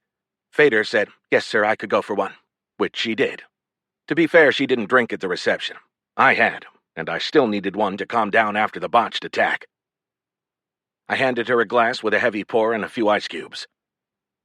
"To be clear, we're all in agreement that we were the target of that attack, right?" "I hate to rule anything out." Fader considered her drink, watching the swirls in the liquor where the ice melted. "But in this case, I think we're in the high 90th percentile for likelihood. There's something off, though." "What?" I asked. Fader swirled her liquor in its glass. "Why did the bomb go off?" She had a point that I couldn't answer. Once Mac noticed the bomb, there was no point in detonating it unless they thought he was still close enough that it would get him. I took a sip of whiskey, savoring the taste. "I don't know. Mac, what did you see?" "I was checking the vehicle, doing my walk-around like I always do before we use it. There was a rectangular thing below it with wires hanging out that hadn't been there before. Not hard to spot, but I didn't hang around long enough to get a look at the trigger mechanism. I ran." "I listened in when the EOD techs were discussing what they found," said Fader. "It actually had 2 triggers, one GPS activated and the other a remote." "Interesting," I said. "I assumed the GPS was the primary and that it would have detonated after a certain distance." That wasn't uncommon. A lot of missiles and rockets worked on the same principle. That way, if you dropped them, they didn't blow up. Thinking about the attack clinically helped clear the emotion from it and relaxed me even more than the alcohol. "It was probably tied to a specific location," she said. I considered it. There was only the one way out of the governor's dome that I saw. Every vehicle had to go through the tunnel. Maybe they tied the detonation to that choke point. Max spoke up. "That would work if they wanted to get the explosion away from the mansion and avoid collateral damage. People were walking out, and it would be hard to predict who might be around when it went off." "That's definitely a sign of a targeted assassination attempt rather than a terrorist attack," said Fader. She was right. A terrorist would want more casualties, not fewer. "Well, this certainly made things more interesting," I said. "Interesting?" Fader choked a little on her drink. "Sir, we could be dead. And yet we're not." I noticed then that her hand holding the glass was shaking. Sorry, I don't mean to be flippant. You do get used to it if that helps. Get used to what? She asked. People trying to kill you. It's like anything else. It gets easier after the first time. She probably thought I was trying to act tough, but what else could I say? You can get used to anything. She downed her drink. If you say so, sir. But I think maybe there's some survivorship bias in there. Probably. For now, let's focus on what happens next. Obviously, the stakes are higher. We don't know if whoever tried this will try again or if they'll go to ground. I'm planning for them to try again, said Mac. You definitely do that, I said. But it will be harder for them, now that we're expecting something. There must be cameras all over the colony. Let's figure out where they are and how to access them. I can work that tomorrow, said Fader. What do we think was the motive of the bomber? Stop the Colonel's investigation, said Mac. That seems most likely, I said. Roger, sir. I agree. Fader had stopped shaking. I didn't know if it was the liquor, or like me, she did better once she had something to do. One way to get past a tough moment was to get on to the next one. Now, if only I could do the same. I had to try to keep the investigation professional, but I didn't see how I could. I showed up to do an investigation, and someone tried to kill me to keep me from it. Ferric had played me. We didn't do anything the next day because they wouldn't let us leave our rooms. I raised a fuss. I even demanded to see the general. But an officer assured me that Oxendine had given the order for us to stay put while they investigated, and that me running around would just make it harder. I concurred with her in theory, and probably would have made the same decision in her spot. That didn't mean I liked it.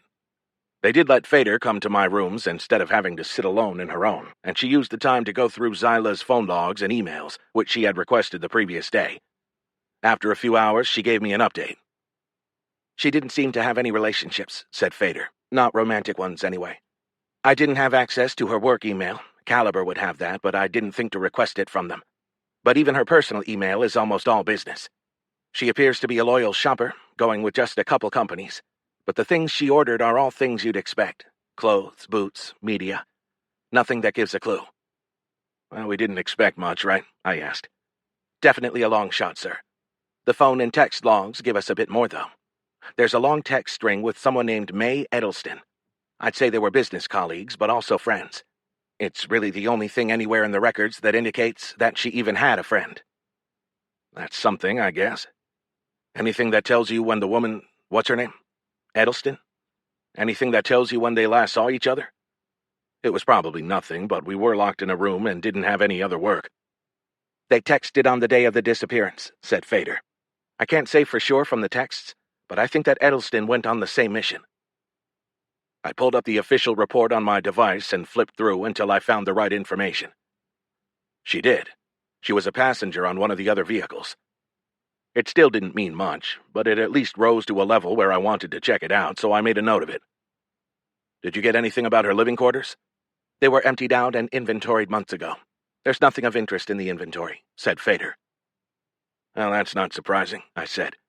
Even if there was a clue, if nobody approached the scene looking for it, of course they wouldn't find it. I really needed to get out of my room. It was too easy to get seduced by details that didn't matter, especially when you were left with nothing else to do but dig. The simplest solution hadn't changed. She went on a dangerous mission and died along with the rest of her team. They cleared us a day later, after a major showed up to give me a briefing on the results of the investigation. They had some biometric data from the bomb. People leave traces everywhere, and an explosion doesn't necessarily get rid of everything of value, especially if it's not made by a pro. They didn't tell me the specifics, but they probably had a fingerprint, since the bomb would have destroyed most of the DNA. They had a chemical signature from the bomb as well, and were tracking down the source of the explosives. The major thought they'd have that in a day or two, given the limited avenues available in a small colony like Acassus. One thing that didn't fit was the cameras. The governor's residence had cameras that monitored the entire area, but they'd been shut down for 18 minutes around the time of the bombing. That kind of coordination paired with a somewhat amateur bomb attempt presented a bit of a dichotomy, but I could see how it happened. Oxendine had mentioned the lax security of the governor's office and that his staff was filled with partisan interests. Ferric himself had even admitted it. I marked the cameras as an inside job. A few minutes after the major left, Ganos arrived, which added tension to an already difficult situation. Being locked in her room the previous day hadn't helped her mood, and she practically stomped in and glared first at Fader and then at me. I couldn't put it off any longer. I had to talk to her and get to the bottom of her attitude before we could move forward. I'd have rather faced another assassination attempt. I asked Mac and Fader to take a walk, and Ganos and I stood in awkward silence while they left.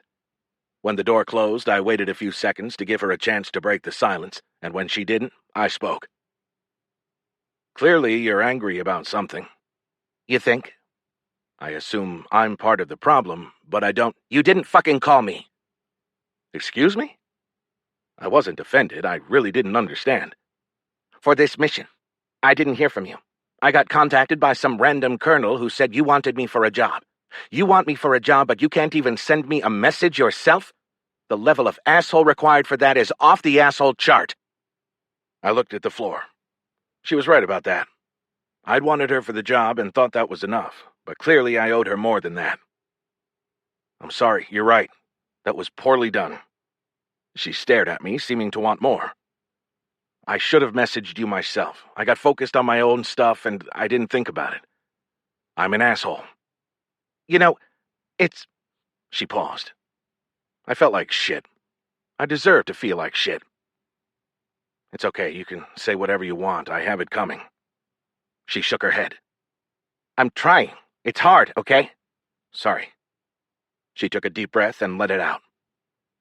Not all of us get to disappear from the galaxy and go hide out on a farm planet in the middle of nowhere, you know? I hadn't thought about that either. I hadn't thought at all, and that was clearly the key to her hostility. I'm sorry. I think I just assumed that you wanted to be in a more civilized place. For your work.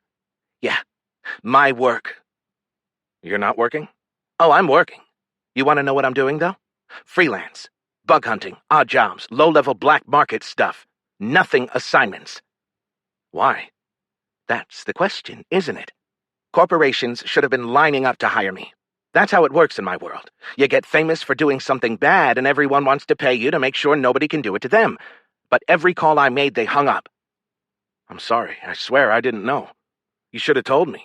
I could have pulled some strings. You really don't get it. I don't know if I really even want a job. I don't want to mess with corporate networks. I still wonder who might be out there watching me, tracking me. I wonder who put me on the blacklist and what else they might be doing. I think about it every day. How could I work like that? So I stopped looking. You want to sit? I want to sit. I pulled a chair from the table and turned it around. Ganos slumped down onto the sofa. She was right. I didn't get it. She was mad because she didn't get work, but she didn't want work. I'd messed her up in a big way. She always seemed so cool, and I didn't realize that some of it was a front. So, why did you come? You could have said no. The guy didn't seem like the type of person who was going to take no for an answer. I nodded. I could see it. They wouldn't have forced her to come, but whoever had the job to convince her wouldn't have let her know that. I really was above the top of the asshole chart. Again, I'm sorry for everything. If you want to leave, I'll make arrangements for it immediately. Can't, she said. They offered me a bunch of money and I took it. I couldn't afford not to. Parker and I are trying to buy a house. Like it or not, I'm on the job. I'm still sorry. But I'm really glad you're here. Of course you are. You'd be lost without me. Ganos smiled, and for a second it was as if nothing had happened. But, of course, it had. And hey, it could be worse. There could be people trying to kill us. I laughed. Yeah, that would suck. Now that I'm here, where do I start? What information do we need, and who do we think has it? Let me get the others back in here, and we'll dig into it. The four of us gathered around the table. I looked at Fader first. Think big. If we could have anything, information-wise, what would you want to know? Fader hesitated for a moment, glanced at Ganos. I didn't know if she was thinking about my question or worried about the younger woman's mood. I'd like to see Xylo Redstone's work emails, and I'd like to know more about the governor's cameras. We got the military report, but I'd like to see what the outage actually looked like and the film from before the outage. The military probably checked it, but it would help me visualize things to see it. Yeah, it would, Mac agreed. Someone messed with our vehicle, and it should be on record. I checked everything on that cart when we first got it. so it had to have happened while we were inside. I can probably crack the system that controls the cameras, said Ganos. Do it, I said. Fader, you go about it the straightforward way. Go over to the governor's place and find out what they know. See if someone will talk about why the cameras didn't see anything. Even if you don't find anything specific, establish some contacts. I turned to Ganos. What about the emails? Caliber has them? Ganos was frowning like something was wrong. Yes, I said. Is that a problem? I'd rather not tangle with them unless it's really important. They're going to have much better security than the governor, sir. She left unsaid what she and I had discussed about corporate networks. It's not that important, I said. I can request them from Caliber. Fader continued. I'd also like to see the details of the military's investigation into the bomb. They briefed us, but if I had the report, I'd know what they checked. More important, I'd know what they didn't check. I might be able to pry that loose from the commander. That's probably smarter than trying to hack the military. It bothered me that Oxendine might have information on the cameras and not shared it. Ganos shrugged and kept tapping notes into her device. Got it. Anything and everything pertaining to the bombing, what else? I think that's a good priority for now, I said. Understood, but that's not how what I do works. I'll find what I can, but no promises it's the stuff you want. If you give me other targets, I might trip on them while I'm digging around. In that case, I'll take anything you can find on Dante Ferric, or anything that gives information on what the eco-protection volunteers are up to here on Akassis. They're the chief suspects in the bombing in my eyes. At the last minute, I worried that Ganos might want to avoid them too. So I added, if the EPV looks dangerous when you start, back off them and let me know. Ganos stashed her device in the pocket of her hoodie. I'll be in touch. Do you want our contact information? Asked Fader. Really? Please, who are you talking to? I've already got it. Ganos winked, which broke the tension. I'm off. They're paying me an awful lot to be here, and I'd hate for whoever is shelling out for this shindig to not get their money's worth. She left a silence in the wake of her departure, and it took a few seconds before Fader filled it. Is what she's doing safe? I couldn't get rid of that thought either, especially given my private conversation with Ganos. The last time she had poked around the net on my behalf, it had almost gotten both of us killed. But she seemed to have a better handle on the risks this time. Last time she'd gone in full bore. The worst thing that happens is we get caught. We'd probably get in trouble, but given that someone tried to kill us the night before last, I don't think we can make it worse. What are they going to do, try to kill us harder? They could succeed, suggested Mac. Well, sure. There's that. If you're heading over to Army headquarters, we're going to need to take the security detail with us, said Mac. Give me a minute to arrange something for you, ma'am. I'll be okay on my own. Fader pulled a pistol out from where she'd had it secured at the small of her back. I'm not going to be caught unarmed again. Mac looked at me with the look that non-coms give officers when they want help. I'd feel better if you took someone along for now, I said. If you get into some sensitive stuff and need the freedom to move on your own, we can revisit it later. Yes, sir. Her face didn't register any complaint. I appreciated people who put the mission before their personal feelings. Sarada had picked well. Chapter 6. Mac and I made it to headquarters amid what felt like a battalion of soldiers. In truth, we only had 5 escorts, but they'd be a problem for my investigation going forward. I needed to talk to people, and that meant making them comfortable. An armed militia hanging around had a somewhat dampening effect on comfort. Thankfully, they let us go once we got inside the headquarters. I should have gone straight to see Oxendine, but I decided to try another route first. I might have been subconsciously butthurt that she hadn't shared everything with me on her own. I scanned the soldiers that passed me in the hallway until I found the right target, a young sergeant with a perfect crew cut. Excuse me, Sergeant. I glanced at his name tag. Curious. I'm Colonel Butler, and I was wondering if you could help me. He stumbled over himself for a second before regaining his bearing. Yes, sir, of course. I'm looking for a captain named Yolen. She had some questions for me about last night's attack. Technically, it wasn't a lie, since she had questioned me the previous night, but I'm not trying to fool myself. I made up a story because I knew the sergeant wouldn't challenge it. I'm not sure where she works. It might be intel. Yes, sir. She's part of the 2 shop. I'll take you there. He led me through 3 turns until we came to a heavy door secured with a biometric pad. This is as far as I go, sir. I don't have clearance to get in. He pressed a buzzer, and a voice came across almost immediately. What can I do for you, Sergeant? Colonel Butler is here to see Captain Yolen. The speaker went quiet for a few seconds. Roger, she'll be right out to escort him. Roger, said Sergeant Carreras. He turned to me. You're good to go, sir. Thanks, Sergeant. Much appreciated. I offered him my hand, which he took, beaming. I didn't like using soldiers like that, but I had limited tools at my disposal, so I used what I had. Besides, I was only a little out of line in coming to find Yolen. Oxendine had told me to go through Ops, but I could notify them on my way out. When Carrera departed, I pulled Mac over close so I could talk without the speaker picking me up.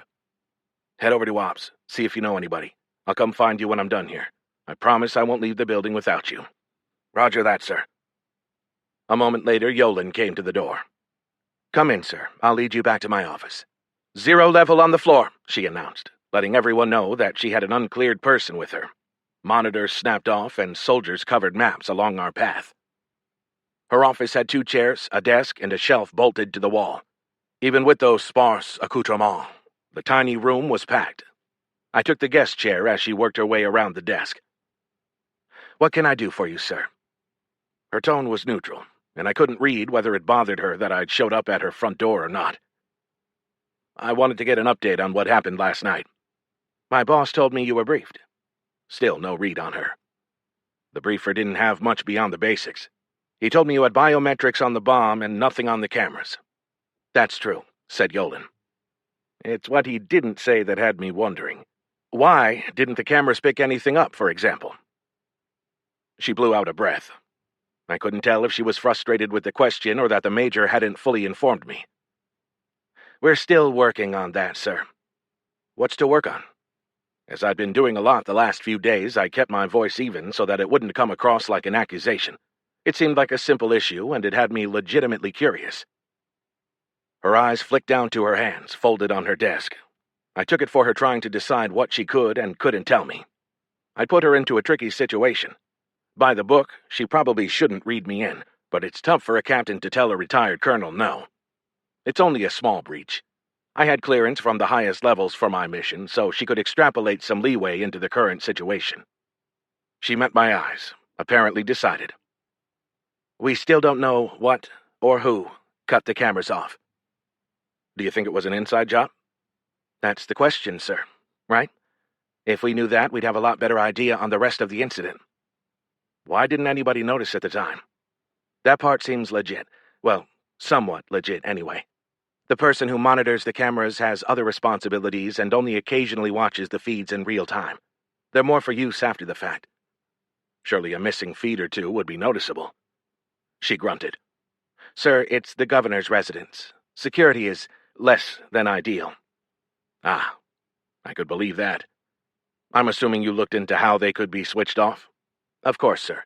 They're controlled from a small room inside the governor's mansion. The same person who watches them controls them. He said that he didn't touch them, and there's no reason to suspect that he's lying. As far as we could tell, nobody ever touches them. Well, shit. I took a moment to think about my next question. I could only ask so many obvious ones before Yolen would take it as me doubting her competence. So what's the theory? The guard was distracted and someone snuck in and shut them down? No, sir, that doesn't seem likely, because the same person would have had to sneak back in to turn them back on. That's not possible? I mean, anything is possible, sir. But her tone said she didn't believe it. So you think someone did it remotely? Something that Oxendine had told me came to mind. The scientist who had been murdered. Someone had hacked the cameras then, too. I do, sir. The problem is we haven't proven it yet. I considered following up on that, asking why not, but decided against it. Yolen's patience was wearing thin, and I had Ganos, who could probably give me a better answer. Last question. Have you got a match on the biometric data yet? We do, sir. That turned out to be easy. The man came Colonyside legally, so his data was on file. So you've got him in custody? Not yet, sir. Ops has the mission to detain the person. It should be any time, but that's not really my lane. Thanks, I said. I've taken up enough of your time. I appreciate it. I know you're busy. No problem at all, sir. I'll escort you out. My mind churned with ideas, but none of them resonated. Yolen's information on the cameras was nothing more than what I already had Fader looking into at the governor's. At least they had a lead on the bomber. Once we could question him, we could extrapolate his network, which would give me more leads. Everyone was there. Everyone had at least a small motive. Everyone but the governor and General Oxendine.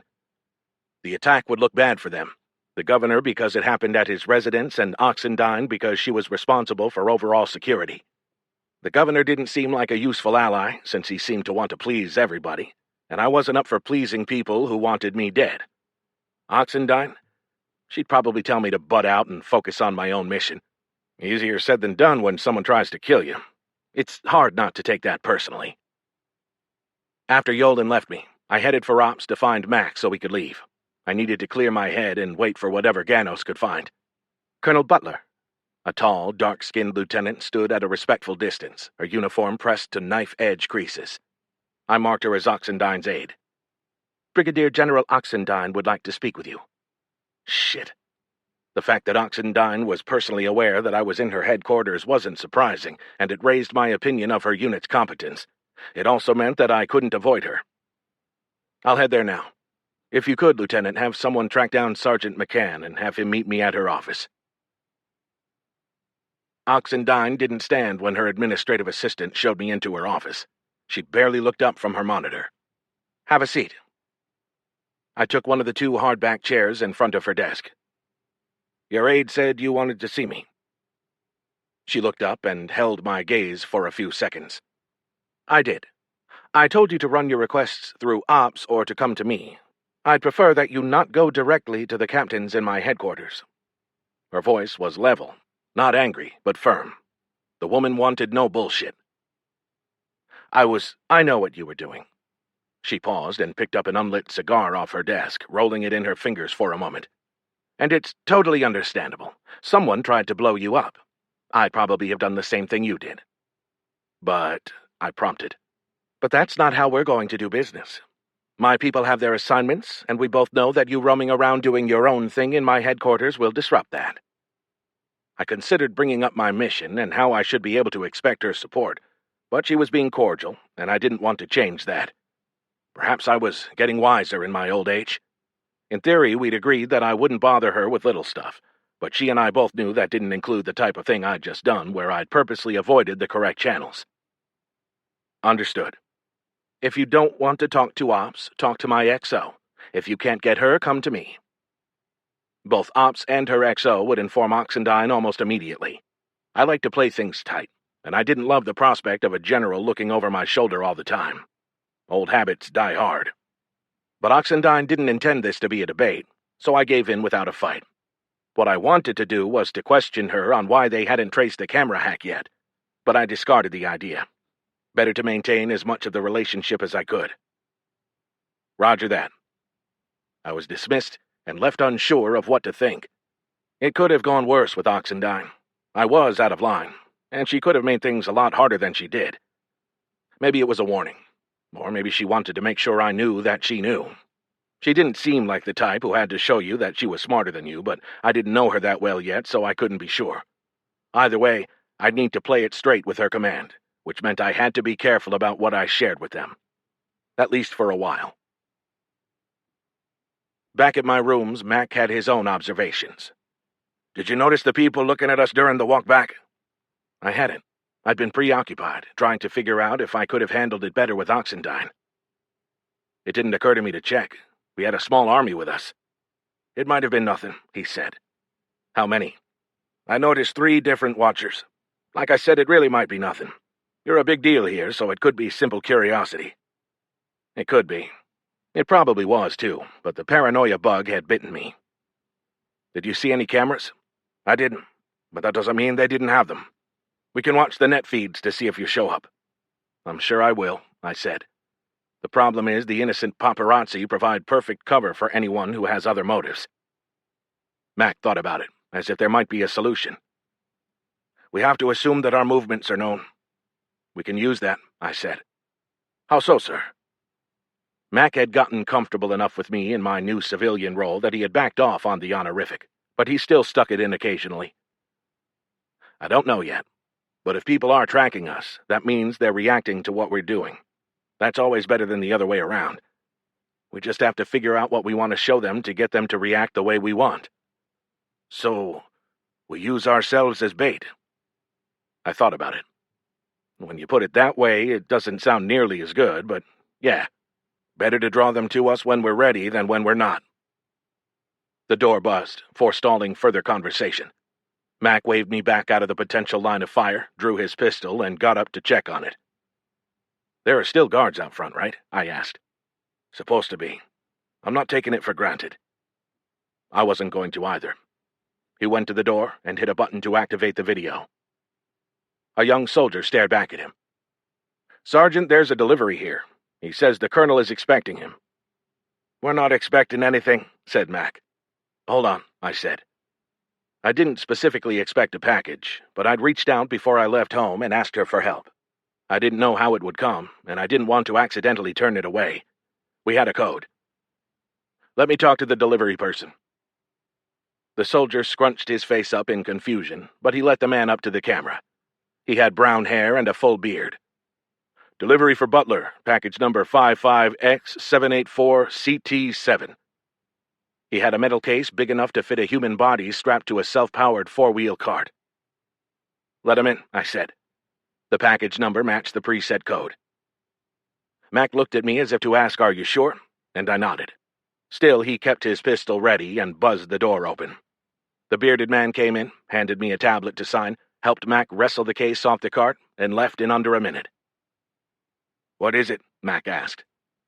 Just a little help from some friends. I'd made Serrata wait 4 days back before I left, so that I could ask for this. Hopefully it would be worth it. I keyed a second code into the first lock, hoping I had it right. It beeped and opened, so I followed with the other 2 locks. Let's see what we've got. The gear inside was something straight out of a radical survivalist's wet dream.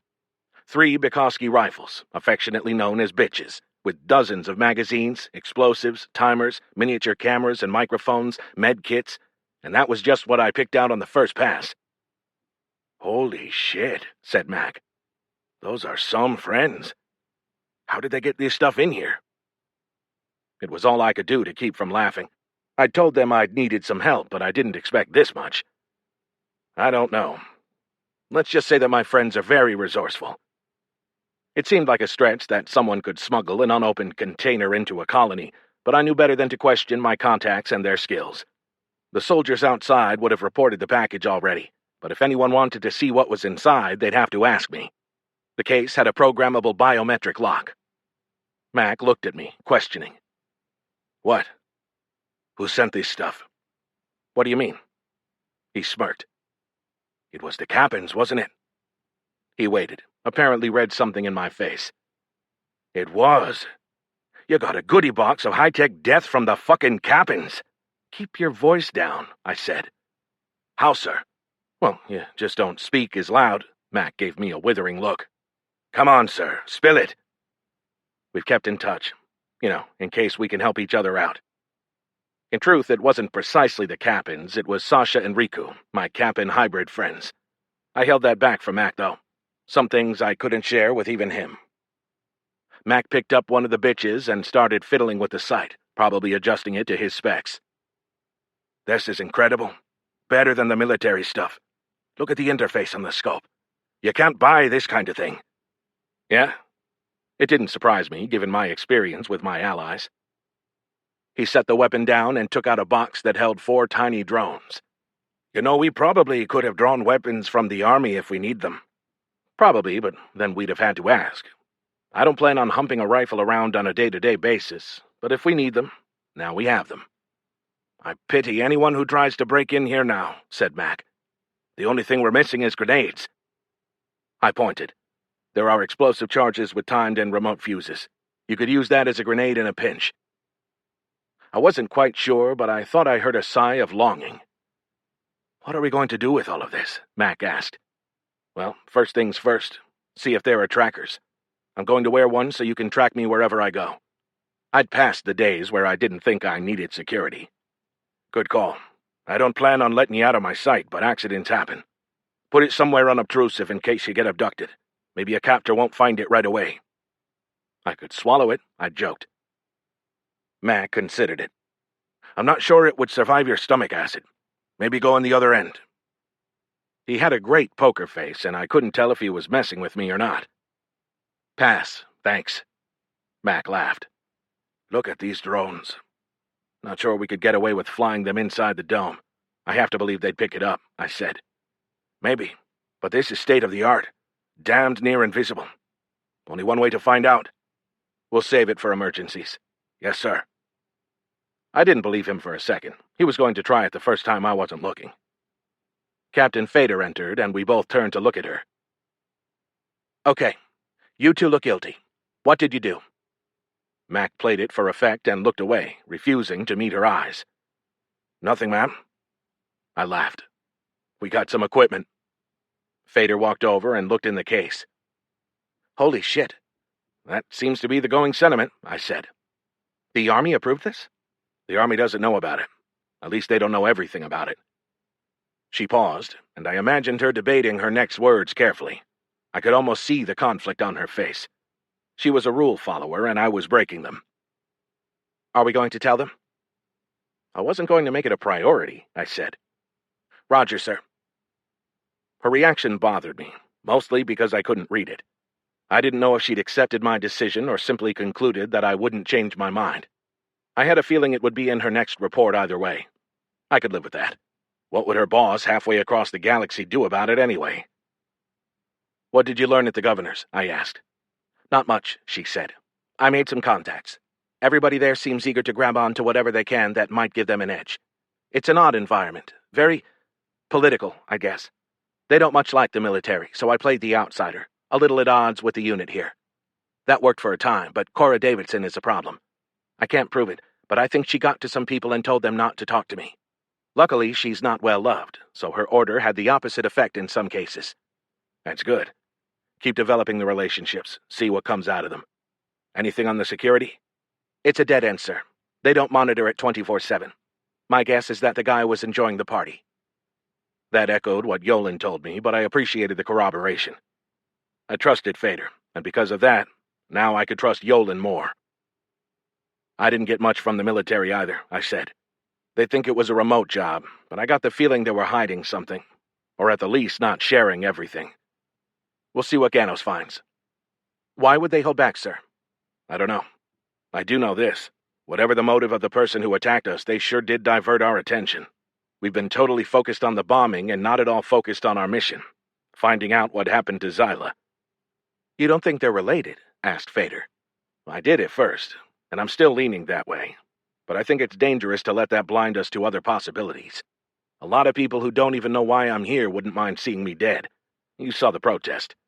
But even when we get the bomber, we'll have a tough time tying the two things together unless they confess. Even a confession might not be enough. The bomber could have been hired independent of anything else. They might not know anything. How do you see it?" Fader thought about it. "My thought up until now was that someone tried to kill you to stop you from investigating the disappearance. But now that you put it that way, I've got no reason to think that. I'll have to watch my biases." Good. She got it. The ability to reassess based on someone else's opinion or information wasn't as common a skill as one would hope, and Fader seemed to have it. "While we wait for Ganos, it's time to get back to Xyla." "Where do we start?" she asked. "I think I need to pay a visit to Caliber. It was their mission, and the missing people worked for them. Stroud played the disappearance off as the cost of doing business, but I think maybe that was an act. Even if she truly feels that way, I'm sure someone in her organization doesn't. You don't just lose 6 people without it having an impact. Those people had friends. I want to talk to May Edelston, the woman you found in Xyla's texts." Fader tapped her chin. "Caliber seems unlikely to be behind the bombing, so if nothing else, maybe they're the enemy of our enemy." That made sense, though I knew better than to believe my enemy's enemy was my friend. More like we were rivals who hadn't turned to open hostility yet. But if it gave me a chance to move forward, I'd take it. Chapter 7. The next morning, Mac and my convoy of protectors escorted me to the Acasis colony headquarters of Caliber. The building didn't impress by normal corporate standards, but it stood out in the colony, dwarfing the other businesses around it and looking more expensive to boot.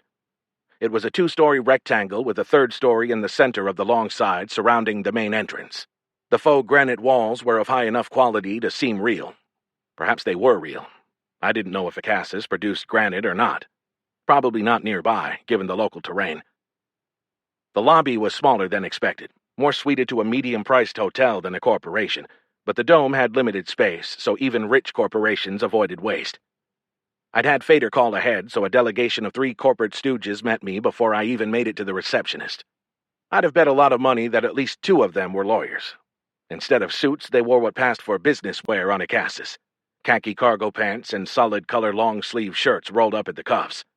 The woman in the group spruced her combo up with a pair of low heels and a white necklace, but other than that wore the same getup. I resisted the urge to make a joke about them all using the same tailor. Sometimes I don't get enough credit for my restraint. "Mr. Butler, it's good of you to come visit us this morning." The taller of the 2 men greeted me. I dubbed him Lawyer 1. "Glad to be here." I gestured to his 2 companions. "You really didn't need to bring the entire boarding party." He gave me a fake lawyer smile. "When the man investigating the presumed deaths of 6 of our employees makes an official visit, it's a significant event." "Presumed?" I asked. If that was their attitude, this was going to go sideways quickly. "A technicality. They found no bodies, so legally we don't have verifiable deaths." "How does that work with potential payments to the families of the presumed dead?" "Perhaps we should move to a conference room for this type of discussion?" Lawyer 1's inflection rose as if it were a question, but it was a clear answer to my rather innocuous question. There was no payout yet. As a motive, it was slim, but it did show how Caliber thought about their people. "Lead the way," I said. I left Mac outside the generic conference room, which barely contained the long, medium-cheap table and 12 chairs within. It had glass walls, so he could still see us, and that seemed to satisfy him. For their sakes, I hoped none of the lawyers made a quick move toward me. Lawyer 1 started over, but he had the same asshole tone. "You asked about compensation for the families. Unfortunately, that's beyond our control here on Acassus. You'd have to take that up with corporate headquarters, and even then they might refer you to our insurer." "It's fine. It doesn't matter." "At least not to me, asshole." "As you know, my focus is on one specific presumed dead person, but I don't think it's too far out of my purview to look into the others as well, since it was a single incident and it seems likely that they all presumably died the same way." Now I was being a bit of an asshole, but they deserved it. "We're here to assist in any way we can." I wondered if the other 2 would speak at all, or if they had just come along for moral support. Despite his words, I didn't believe the 3 of them were likely to help at all, but I did expect Caliber as a whole to cooperate. After all, Zentas had been the one who asked me to come. Great. I'd like the full personnel file on each of the missing persons, records of all their communications on company servers, and I'd like a list of the personnel who were on the simultaneous missions. Additionally, I'd like their contact information here on Acassus so that I can talk to them. And that includes Ms. Redstone's emails and official company communications as well, please. I will pass the request for the emails to the IT department. The personnel records are a matter of privacy. We can't release them without the permission of the subject of the record." Of course they couldn't. He confirmed my initial judgment that they weren't here to help. "The subjects of the records are dead. Presumed dead. Our hands are tied here.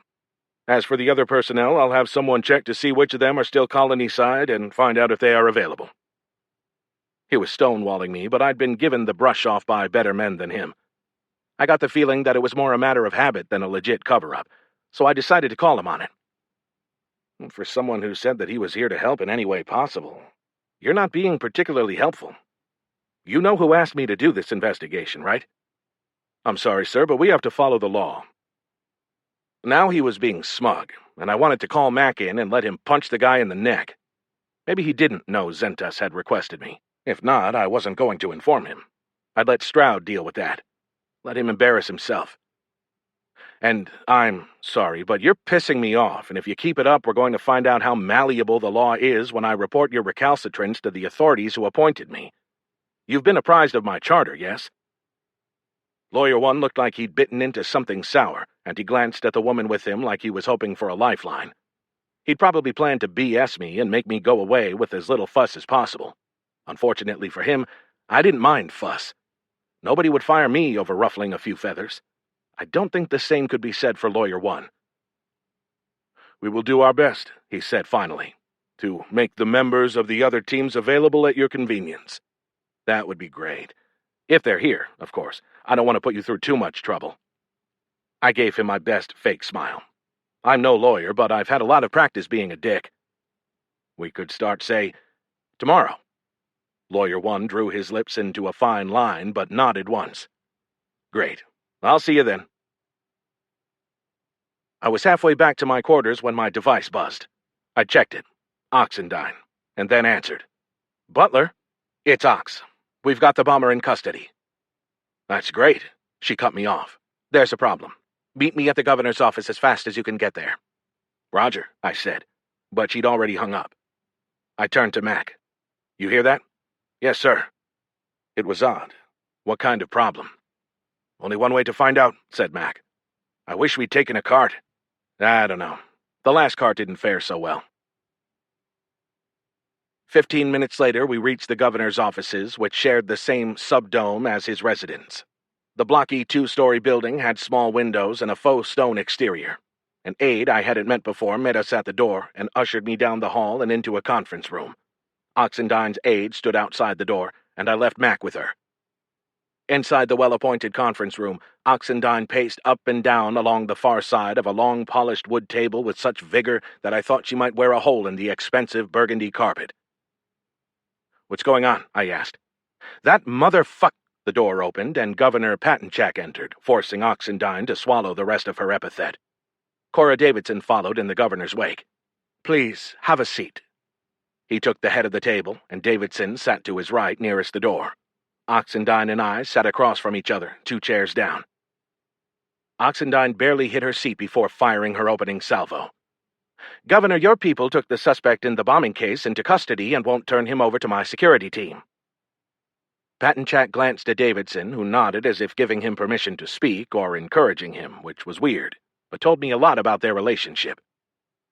It's a civilian matter. My security personnel are questioning him.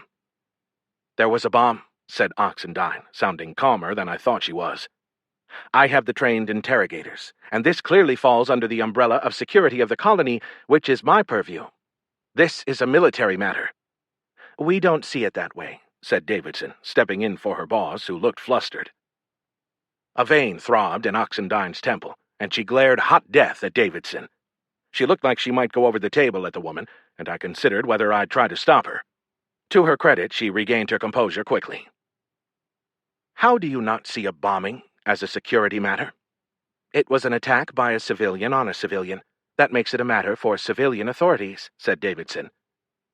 Technically, she had a point, though it seemed a pedantic one. Oxendine had better interrogators than anything the governor could possibly have on staff. Taking jurisdiction on a technicality didn't seem wise when the goal was to get information for all of us. Oxendine started to speak, reconsidered, then finally said, At least let me send over an interrogation team. We can do it at your facility. That won't be necessary, said the governor, apparently finding his testicles again now that his aide had made the case. Carl, help me out here, said Oxendine. You've got a lot of authority with your charter. Colonel Butler's charter is to investigate a missing person. This has nothing to do with that, said Davidson. You can't know that, spat Oxendine. She was losing her tenuous grip on her temper, so I stepped in to help her out. Can I talk to the suspect? I asked. We don't think that's a good idea, said Davidson. You were probably the target, so giving you access might look like something personal. It might endanger the ability to prosecute the case down the road. Very smooth, and it actually made sense. I didn't like it, but I didn't have a rational counter-argument. I looked at the governor, ignoring Davidson. Governor, if you would allow General Oxendine's interrogators access to the suspect, I would consider it a personal favor. The governor wavered. I could see it in his face. He wanted to make me happy. I had him. Before he could speak, Davidson interjected. I'm afraid we can't. We'll send you a full report as soon as practical. Now, if you'll excuse us, the governor has a meeting. This isn't over, said Oxendine, coming out of her chair. As soon as I leave here, I'm sending a message higher to get orders to have you turn over the prisoner. Of course, if that happens, we'll comply, said Davidson, a little too smugly. Now I kind of wanted Oxendine to go over the table at her. I thought maybe the governor would speak, but whatever flicker of courage I'd seen in his face a moment before had fled. He got up without making eye contact and left the room. Once they left, Oxendine slumped back in her chair. "Can you believe that shit?" "I don't get it," I said. "What do they lose by giving you jurisdiction? That asshole Davidson loses a chance to stick it to me. You saw how she railroaded the governor." "I did, but why?" "Because she can. That's how this whole organization works. They want to show you that they're in charge, even if it's petty." I wasn't sure I bought the idea of pure pettiness. I didn't know Davidson well, but I always found it better to assume that other people have real motives. Given that, I had no idea what Davidson gained from antagonizing Oxendine. "Do we know anything about this suspect?"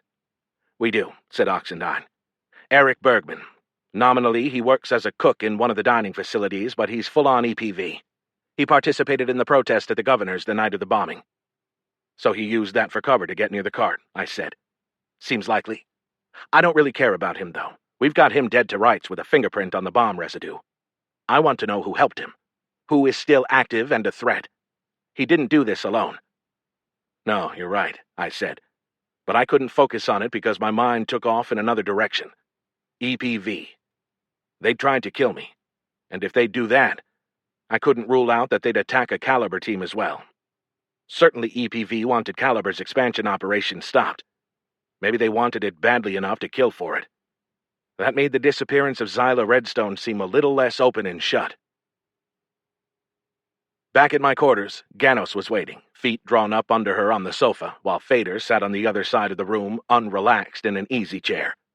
I could almost feel the tension, and I'd have bet decent money that they'd been sitting there in silence.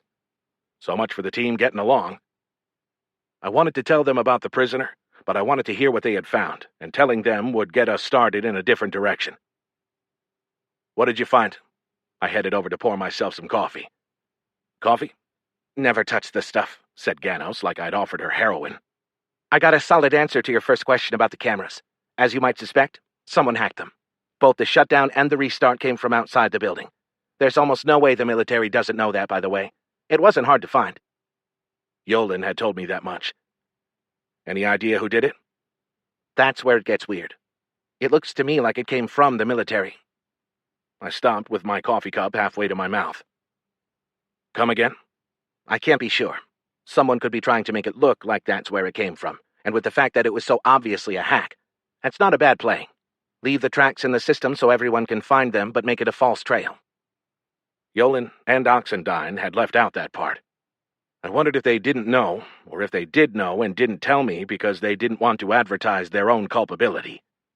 I leaned toward Oxendine knowing, since she seemed to have a pretty good handle on her organization. I'd have to decide whether to confront her or not. "Can you get more fidelity? Like where or who in the army might have done it?" Ganos untwisted herself and put her feet on the floor. "Not yet. The governor's security is laughable. The military's, not so much. I haven't tried them yet. It's going to take a lot of work and more time if I need to get inside their network, and there's more of a chance of us getting caught, which I'm trying to avoid for now." "No, that makes sense. This is good, Ganos. It will give me something I can use to press the military." "Just be careful how you push, sir," she said. "If they know I cracked the governor's system, they'll be more likely to watch out for me doing other things." "Good point. I'll figure out a cover story." That did put me in a bit of a bind as far as what I could use, but I could always save the information and reevaluate later. "What else have you got?" "I didn't go after Caliber directly, but I did take a quick look from a safe distance. It's pretty tight there. They have a secure system that's not connected to the public infrastructure, but some of their people do business on the unsecure side, and I got into some emails that were safe." "Anything good?" Ganos shrugged. "Nothing damning. They're worried about you poking around, though. A lot of talk about controlling what you see, putting the right face forward, etc." "That might be nothing. Lawyer 1 had flat out told me that they considered my arrival significant." "Might be," said Ganos. "I built you a virtual safe space and dropped the files there. I gave the captain access too. I figured you'd want that." "Thanks." I was glad that Ganos' apparent dislike for Fader didn't cross into professional territory. I glanced to Fader to catch her reaction, but she didn't give any tells. "If you'd show her how to access it, that would be great." "Will do. The other organization, EPV, the Greenie types, that's a bit more of a mess." "How so?" I asked. "Because we're going to need to look at them hard after what I just learned." Both women looked at me expectantly.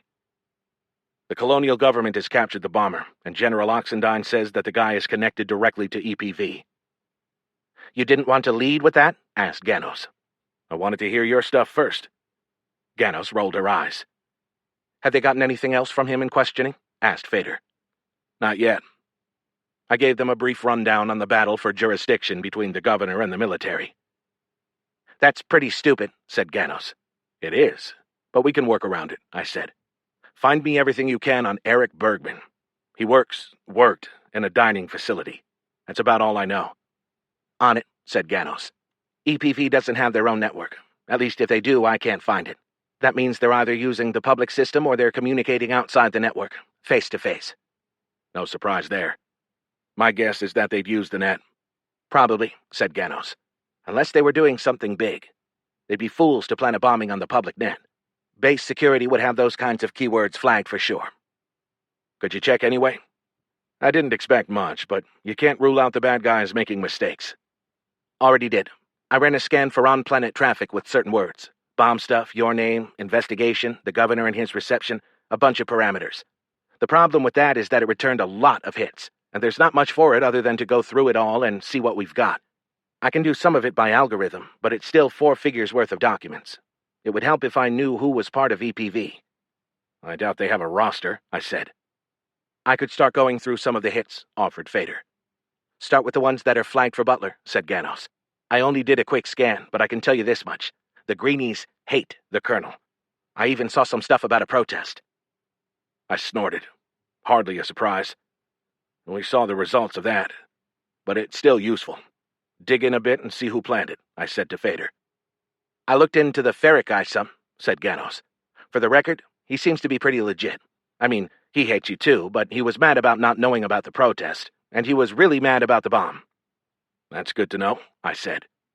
Captain Fader, if you find any other names, feed them back to Ganos so she can dig deeper on them. If Ferric isn't causing problems, maybe we can find out who is.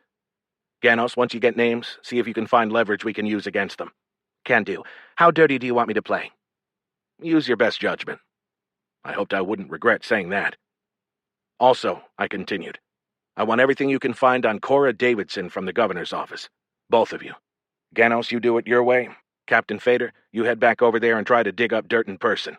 She's got an inordinate amount of power, and something about it doesn't ring quite right. Copy all, sir, said Fader. What are you going to do?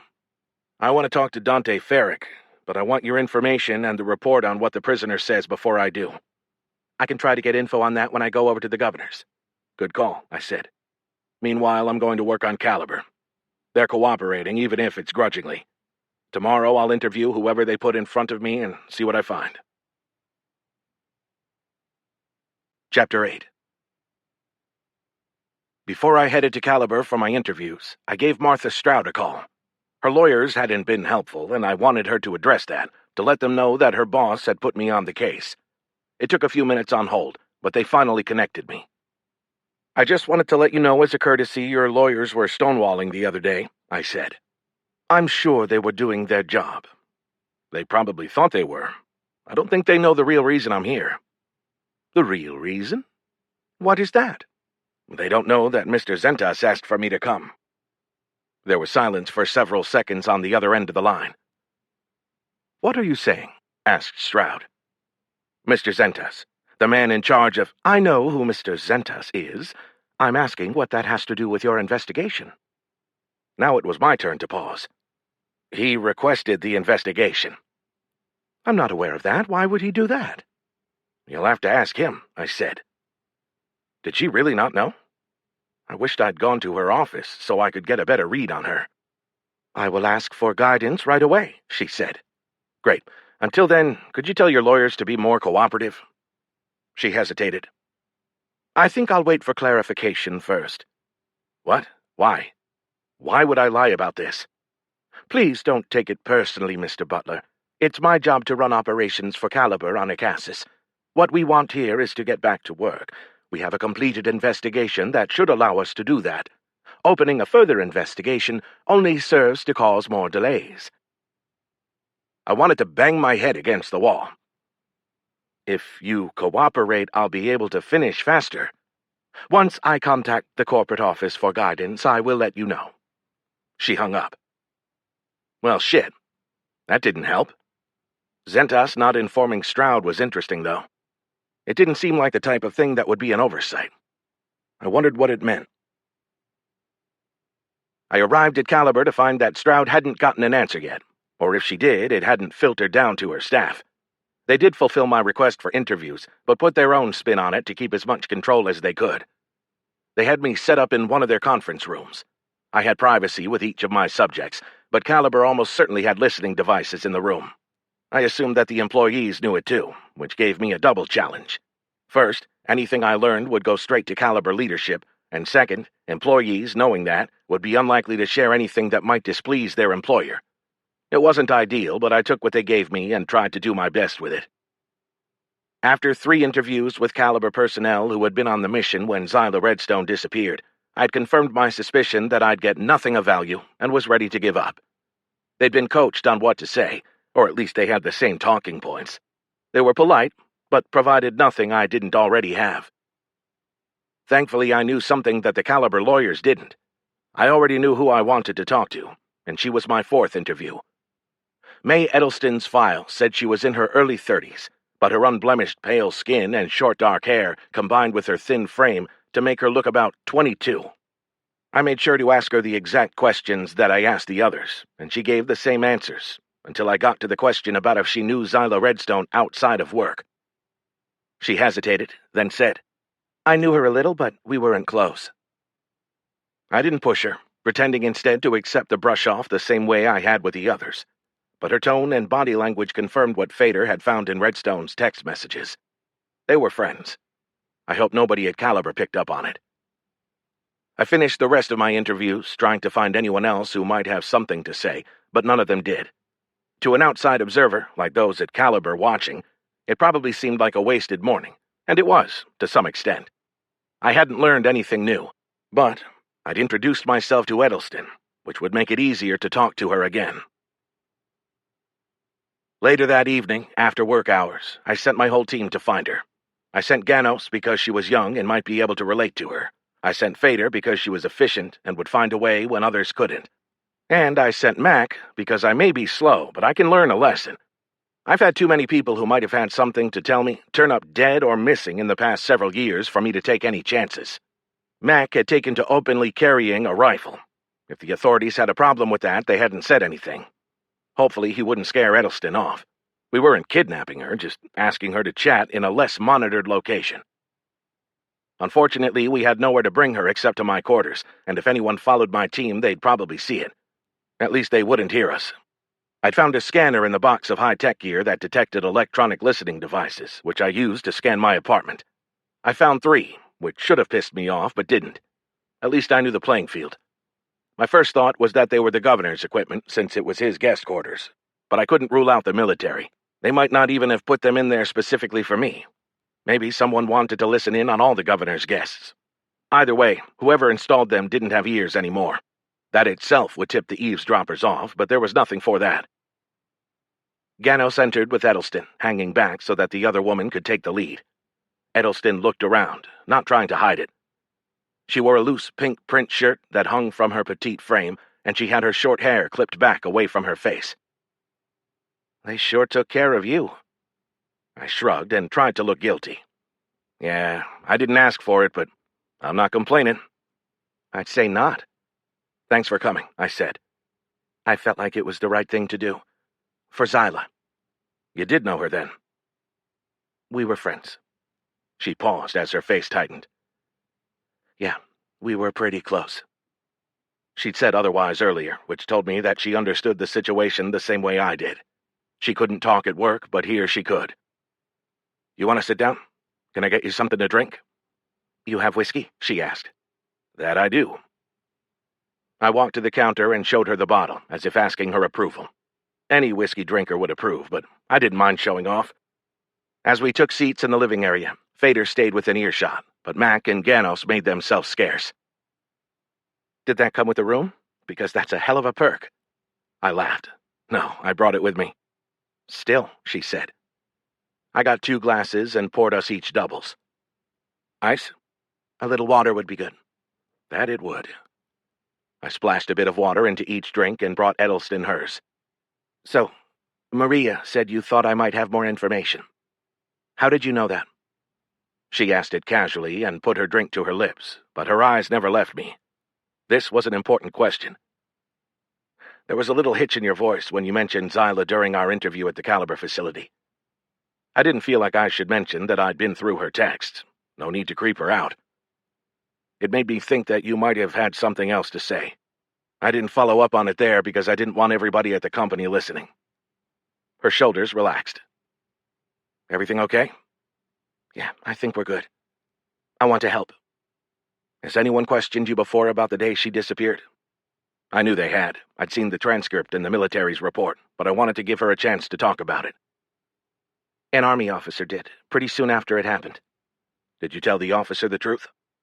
She shrugged slightly. Yeah, I answered what he asked. But, I prompted. But he didn't ask the right questions. And you didn't volunteer information? She sipped her drink. This is wonderful. No, I didn't volunteer. He didn't seem interested. He gave me the impression of someone going through the motions, and I didn't have anything solid anyway, just a feeling. I could see that happening with an investigating officer. People want to know you care before they tell you things. And the officer would have been assigned the task as an additional duty. Nobody liked that. You didn't mention it to anyone else? Who would I tell? Caliber? I know this much. They wanted to get the incident behind them as fast as possible. When the military closed the case, well, Caliber definitely didn't want to hear my theory and potentially reopen it. That corroborated what Stroud had told me. I want to hear it. You want to tell me about it? She thought about it. I'll do my best to make sure nothing gets back to Caliber, I said. It's not that, she said. I don't really like the job anymore anyway. If they fired me, they'd be doing me a favor. I'm just trying to figure out how to say this without coming off like a conspiracy nut. Would it help if I told you that I've seen enough ridiculous situations that I'm not ever going to judge someone who has an idea that's a bit out there? She smiled. Okay. I'm just going to lay it out. You can make of it what you will. I appreciate it. She nodded. The first thing that drew my attention was the gunshots. A lot of them, but in a really short time period. About how many? 50, maybe more. All in about 10 seconds, then silence. I made a note, not because I needed it, but to demonstrate my interest. Did you recognize the type of weapon? It was a long shot, but I had nothing to lose. She thought about it. There were 2 different sounds. Most of the shots were bangs, but there were a couple of pulse shots, too. 2, I think. Maybe 3. At least 2. Interesting. Do you know if there's a standard for who carries what weapon on a team? I'm not sure there's a rule, but it's pretty much the same with every team. The security guys, the non-skilled members of the groups, they always carry rifles. They look like that one there. She pointed to a bitch. How many security personnel travel with the team? I could have looked it up, but it gave her something easy she could tell me and got her used to answering my questions. 4 technicians, 2 security. Do the technicians carry weapons? I don't, but we can if we want. I'm just not comfortable with it. Some carry pulse pistols. That made sense. They were light and easy to use. Did Zyla carry? She shook her head. No, she was a xenobiologist like me. None of us carry weapons. It's our job to protect the wildlife, not kill it. 1 xenobiologist per team? I asked. Usually, unless there's a specific need. There are only a few of us Colonyside. Wildlife protection isn't really a Caliber priority, if you know what I mean. We're mostly here to figure out ways around the protectionist rules. You don't sound like you approve. I wouldn't expect her to, as someone who studied living things. She shrugged. It's a job. Academic work doesn't pay nearly as well. I didn't fully buy that, but I let her keep the illusion. What happened after you heard the shots? After the shooting stopped, we all kind of froze. Nothing like that had happened before. Not to me, anyway. Not to most of us. All that shooting meant something must be out there, and the things that someone might shoot at, well, they aren't good. Do you remember your immediate thoughts about the threat? What came to mind first? My first thought was ursagrans. They're like a cross between a bear and elephant. I even remember listening to see if I could hear one crashing through the bush. If you've ever been around one, it's like this rumble, and you can see the lower canopy moving from a distance. You said that was your first thought. Right. But when I calmed down, it didn't seem likely. Ursagrands are mostly solitary, and they generally don't mess with people unless you threaten them. Or if you go near their cubs, which are also huge, so people avoid that. That led me to hominiverts, which are pack animals that resemble extra-large green apes. They can be very territorial, and they're omnivores. Nobody found the bodies, and verts could conceivably haul them off to feed later. This time I made a note for real. Edelston was an expert in the field, and if she thought hominiverts were a potential cause, it bore another look. The military report had cited jungle fauna as the most likely cause of disappearance, but they didn't go into detail. You came to that thought later, after nobody could find the team? I don't remember, she said. Sorry, it's been a while. No problem. You're doing great. Can you think of anything else natural that could have caused a similar situation? She pulled a coaster over and set her drink down on it. Not really. Most of the stuff that will kill you out there, it's not stuff you would handle with a gun. There are insects and small reptiles. The variety of poisons is impressive, and especially deadly to humans. But security carries weapons, so there must be some use. She scrunched her face up a little in a way that showed her doubt. I guess, but that's not what felt off to me. The thing that struck me, one of our team was missing. Schultz, one of our security guys. If I hadn't been paying rapt attention before, that did it. Missing how? I looked around, and I remember this clearly. There were only 5 of us. Our other security person, a woman named Lee, she was there. She hustled us all into the vehicle, and we headed to the other team's location to try to give whatever help we could. But Schultz wasn't in the vehicle? I didn't know if that was significant or not, but I had a thread and wanted to pull it. I made a note to question Lee. She'd driven off with only 5 in her vehicle, which even a moderately competent security person wouldn't do when she'd started with 6. He wasn't. But he was at the other site when we got there, already searching. Odd. I wished I knew the ground. That would help me understand how odd. How far apart were the 2 sites? She thought about it. By trail, maybe a kilometer, I don't know. Direct line, maybe a couple 100 meters. I'm not great with distance and direction, but the gunfire sounded close. A civilian's judgment of distance regarding gunshots was unreliable. Noise could be deceptive, distorted by terrain or even wind direction. Maybe Schultz could have cut through the jungle? She nodded. He had to have. And that's what he said when I asked him about it, that he heard the shots and reacted on instinct. You asked him? How did he look when he answered? I wish I could have asked him that myself. I would now if he'd been on my list from Caliber. I checked. He was one of 2 people out of the 12 who'd survived the mission and weren't available. Of course he wasn't. She scrunched her face up a bit again. I don't know. I was kind of freaked out at the time. I didn't really think it through until later. I kept my voice steady and deliberate. I didn't want to show any disapproval that might stop her from talking. Do you remember how long it took you to reach the site of the incident? Maybe 10 minutes? I'm not sure. It took a while to get our team loaded up. I remember Ivan didn't want to leave his equipment, and Lee was yelling at him to hurry up. That answer didn't help much. Too many variables. It could have been 5 or 15 minutes, given her estimate. Do you remember anything about the site when you arrived? What happened? We all wanted to get out, but Lee told us to stay in the vehicle.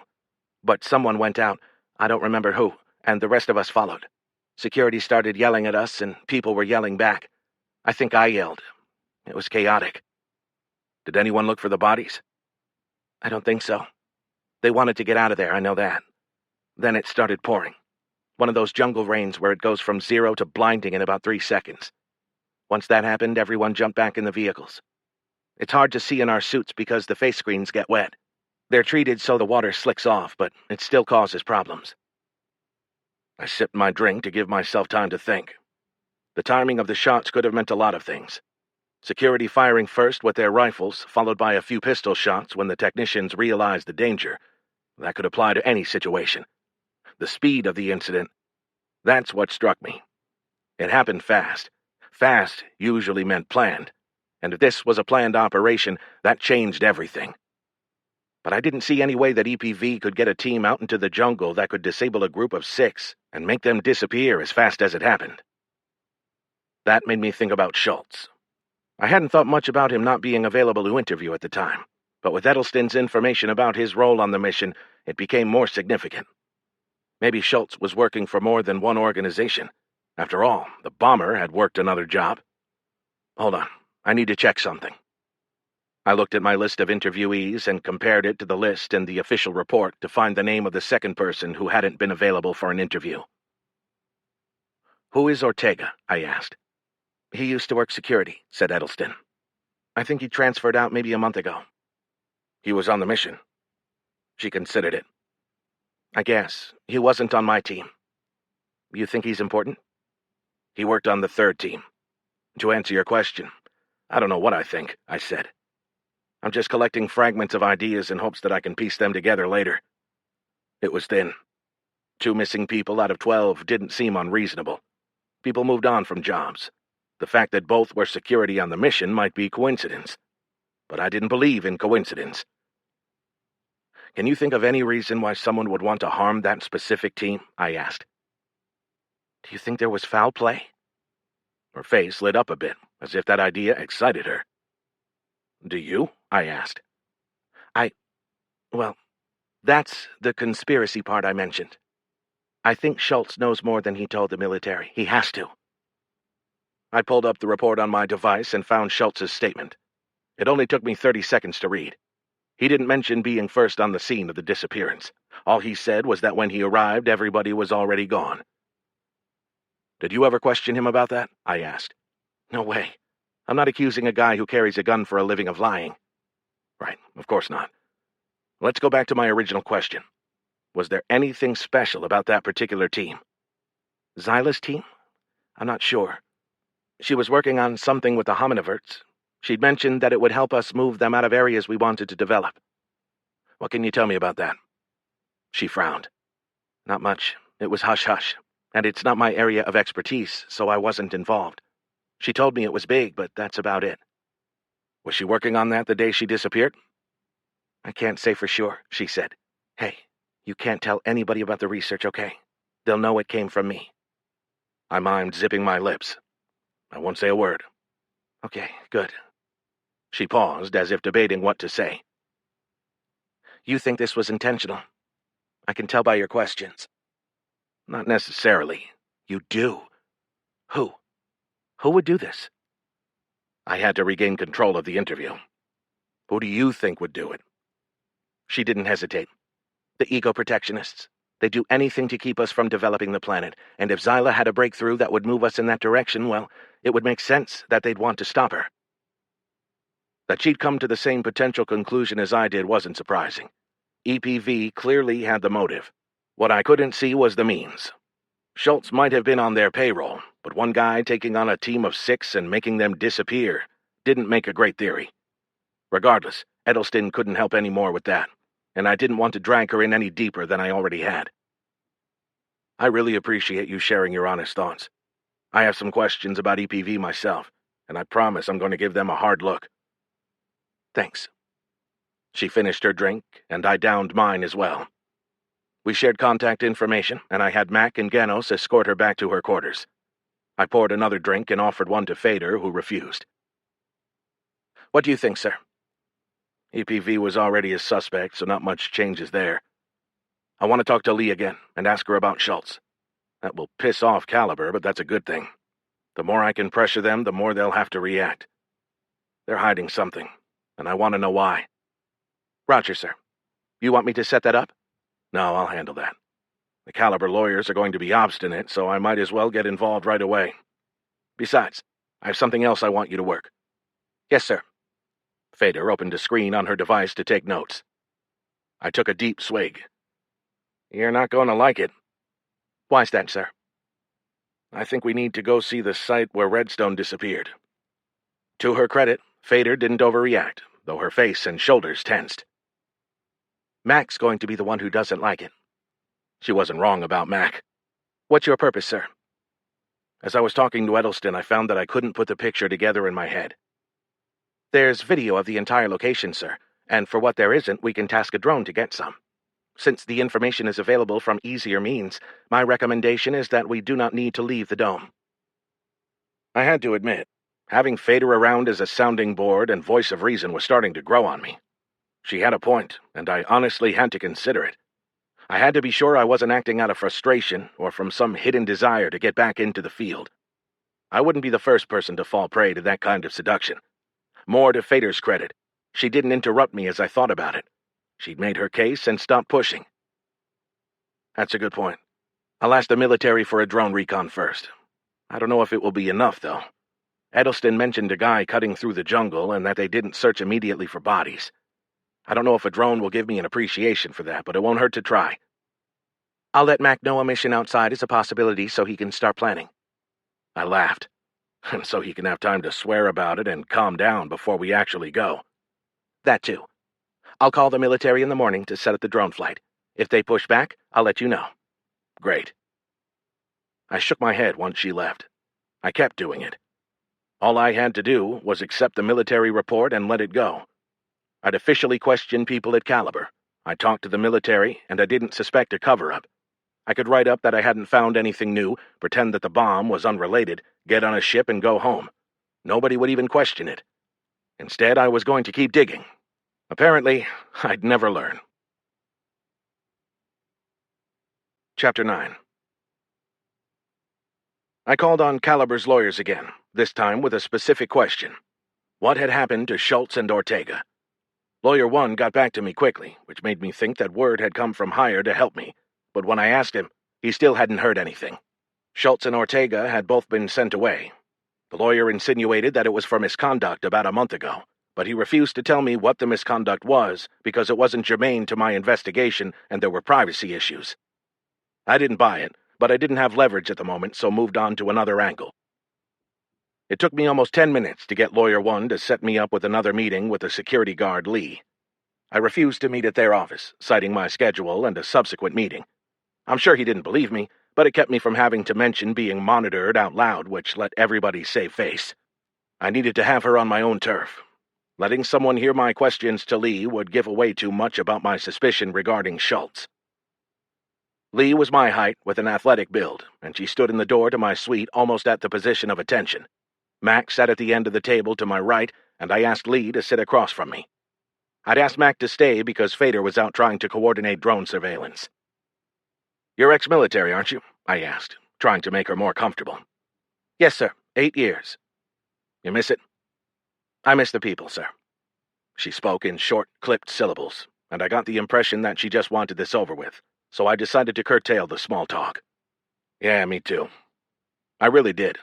When I missed it at all, it was always the people. I just had a couple of follow-up questions from our meeting the other day, if that's okay. Yes, sir. You were paired with another security person on the mission, right? Yes, sir. Do you remember who that was? Schultz, sir. Was he with you the whole time? Yes, sir. That didn't match Edelson's story, but it could have been an oversight. I gave her another chance. When you first heard the shots, I assume you loaded your team up in the vehicle. Schultz was with you then? Oh, no, sir. He went on foot. How did you know that he was doing that? He told me over the headset, sir. Security personnel have our own net. Did you find anything odd about that? No, sir. I waited for her to add something to that, letting it hang until the silence got awkward. But she seemed determined not to give me anything. What kind of guy was Schultz? I asked, finally giving up. Did he know his stuff? I don't know, sir. He seemed fine. He didn't have any issues with the company? We weren't close, sir. I tried several other versions of the same questions, but no matter what I asked, I got the same clipped answers. I couldn't say for sure that someone had rehearsed her, but I'd have bet a lot of money that she'd been directed not to say anything. It seemed pointless to continue, so I ended the interview. Well, that was useful, I said to Mac once she left. Fader gave me more bad news when she returned, informing me that we wouldn't get a drone flight. It took me a minute to understand that it wasn't about us. The law banned all drone flights on Acasis, which seemed ridiculous.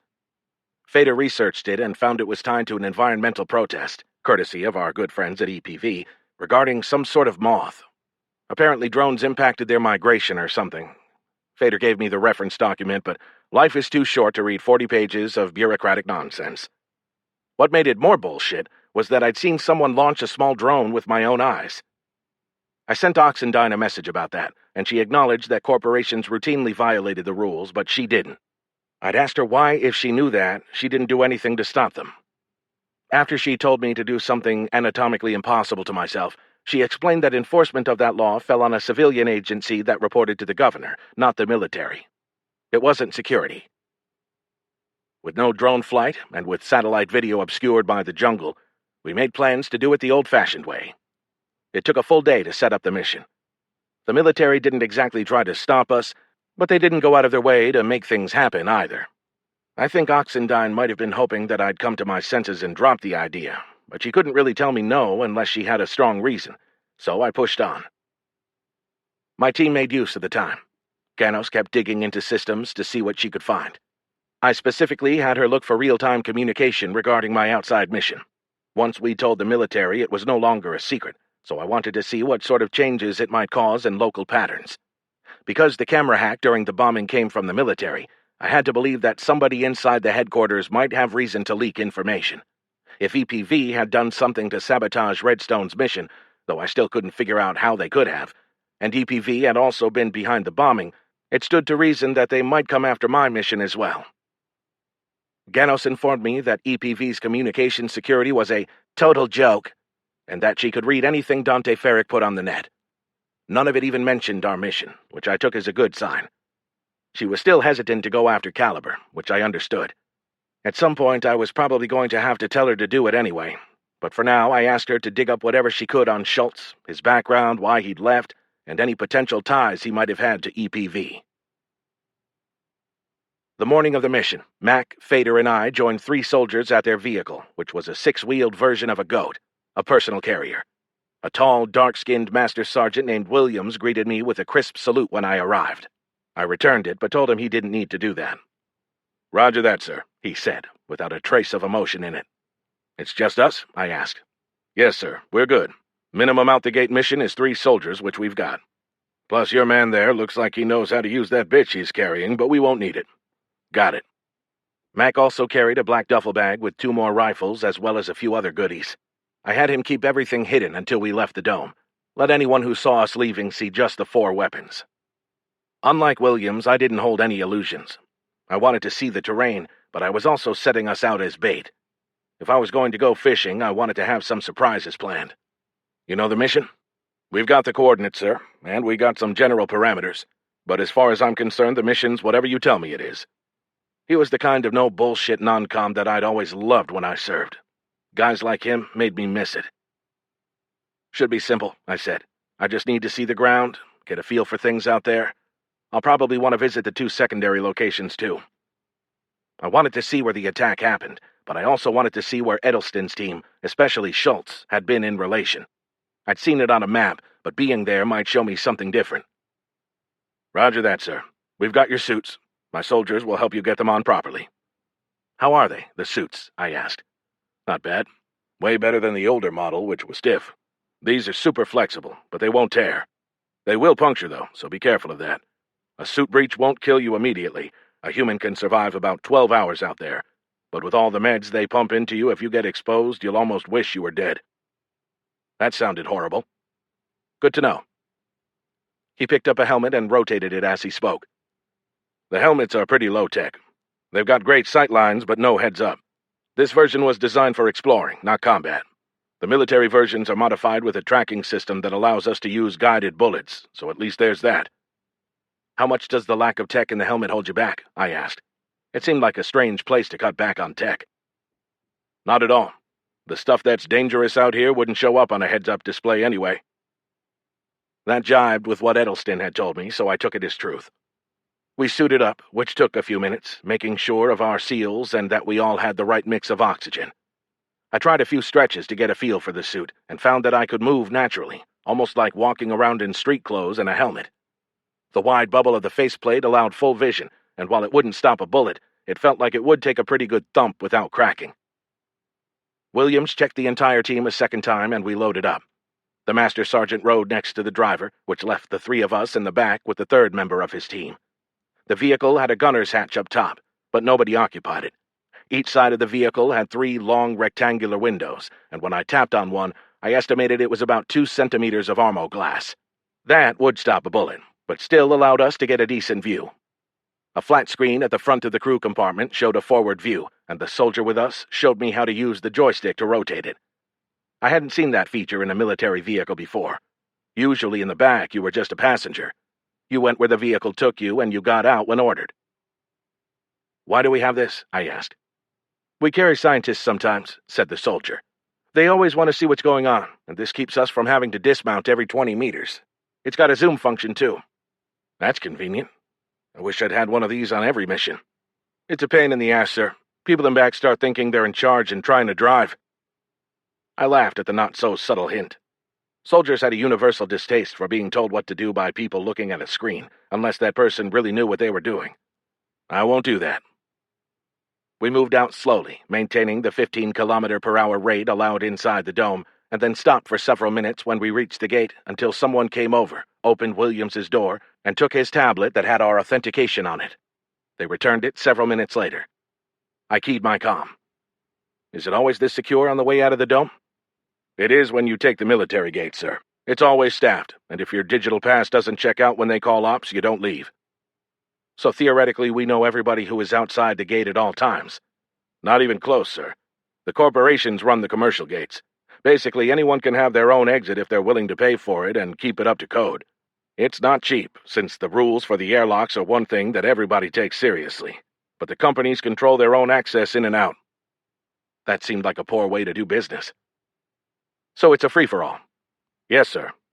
But in truth, we'd need a lot more manpower to operate all the gates that this place needs, and we don't have it. We do random inspections to make sure that people aren't bringing in stuff that they shouldn't, but that's about it." That confirmed Oxendine's reported lack of resources, but it sounded like a recipe for smuggling. Suddenly, it didn't seem so outlandish that a bomb got through. That reminded me. Certainly the military had tracked down the source of the explosives by now. I sent a message to Fader's device asking her to check up on it once we got back. Outside the dome, we drove about 100 meters down a paved road before it turned to dirt. Bright green grass grew to the sides, but only a few centimeters tall, probably trimmed to keep the heavy vegetation away from the dome. After about 400 meters, we reached the jungle where the vegetation grew so thick along and over the road that it resembled a multi-hued green tunnel. The video feed adjusted to accommodate the lower light coming through the triple canopy, and I was immediately glad that we came. Pictures didn't do the jungle justice. In most places, dense growth came right to the side of the road, if not actually encroaching on it. In other places, it opened a bit with clearings large enough to park a vehicle or two. Small trails led off the main one at random intervals, and we passed one full-size track that branched from ours in a V.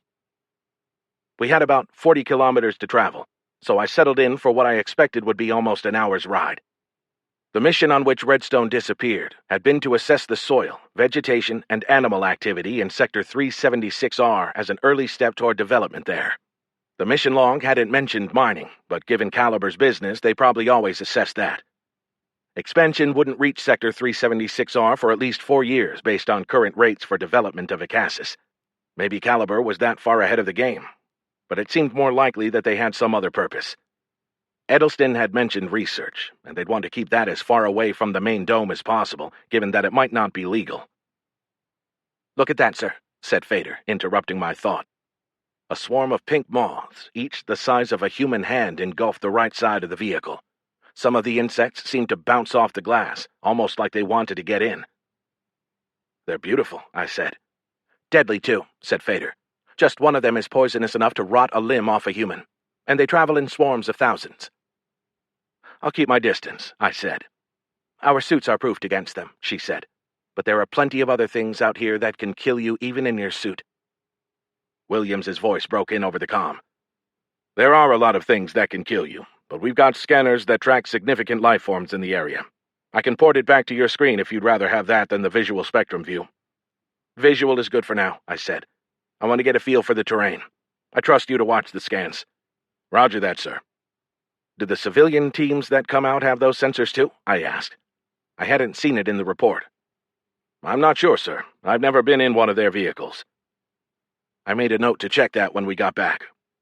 We slowed a few times to work our way around parts of the road that had developed holes and gullies, probably from the regular rains, but otherwise we made good progress. I directed Williams to the spot where Edelston's team had been. "Are we safe?" "Scans show no major life forms, and they've got a 2-kilometer range in this terrain," he said. "Keep your eyes out for snakes, though. Sometimes the scans miss them." "Roger."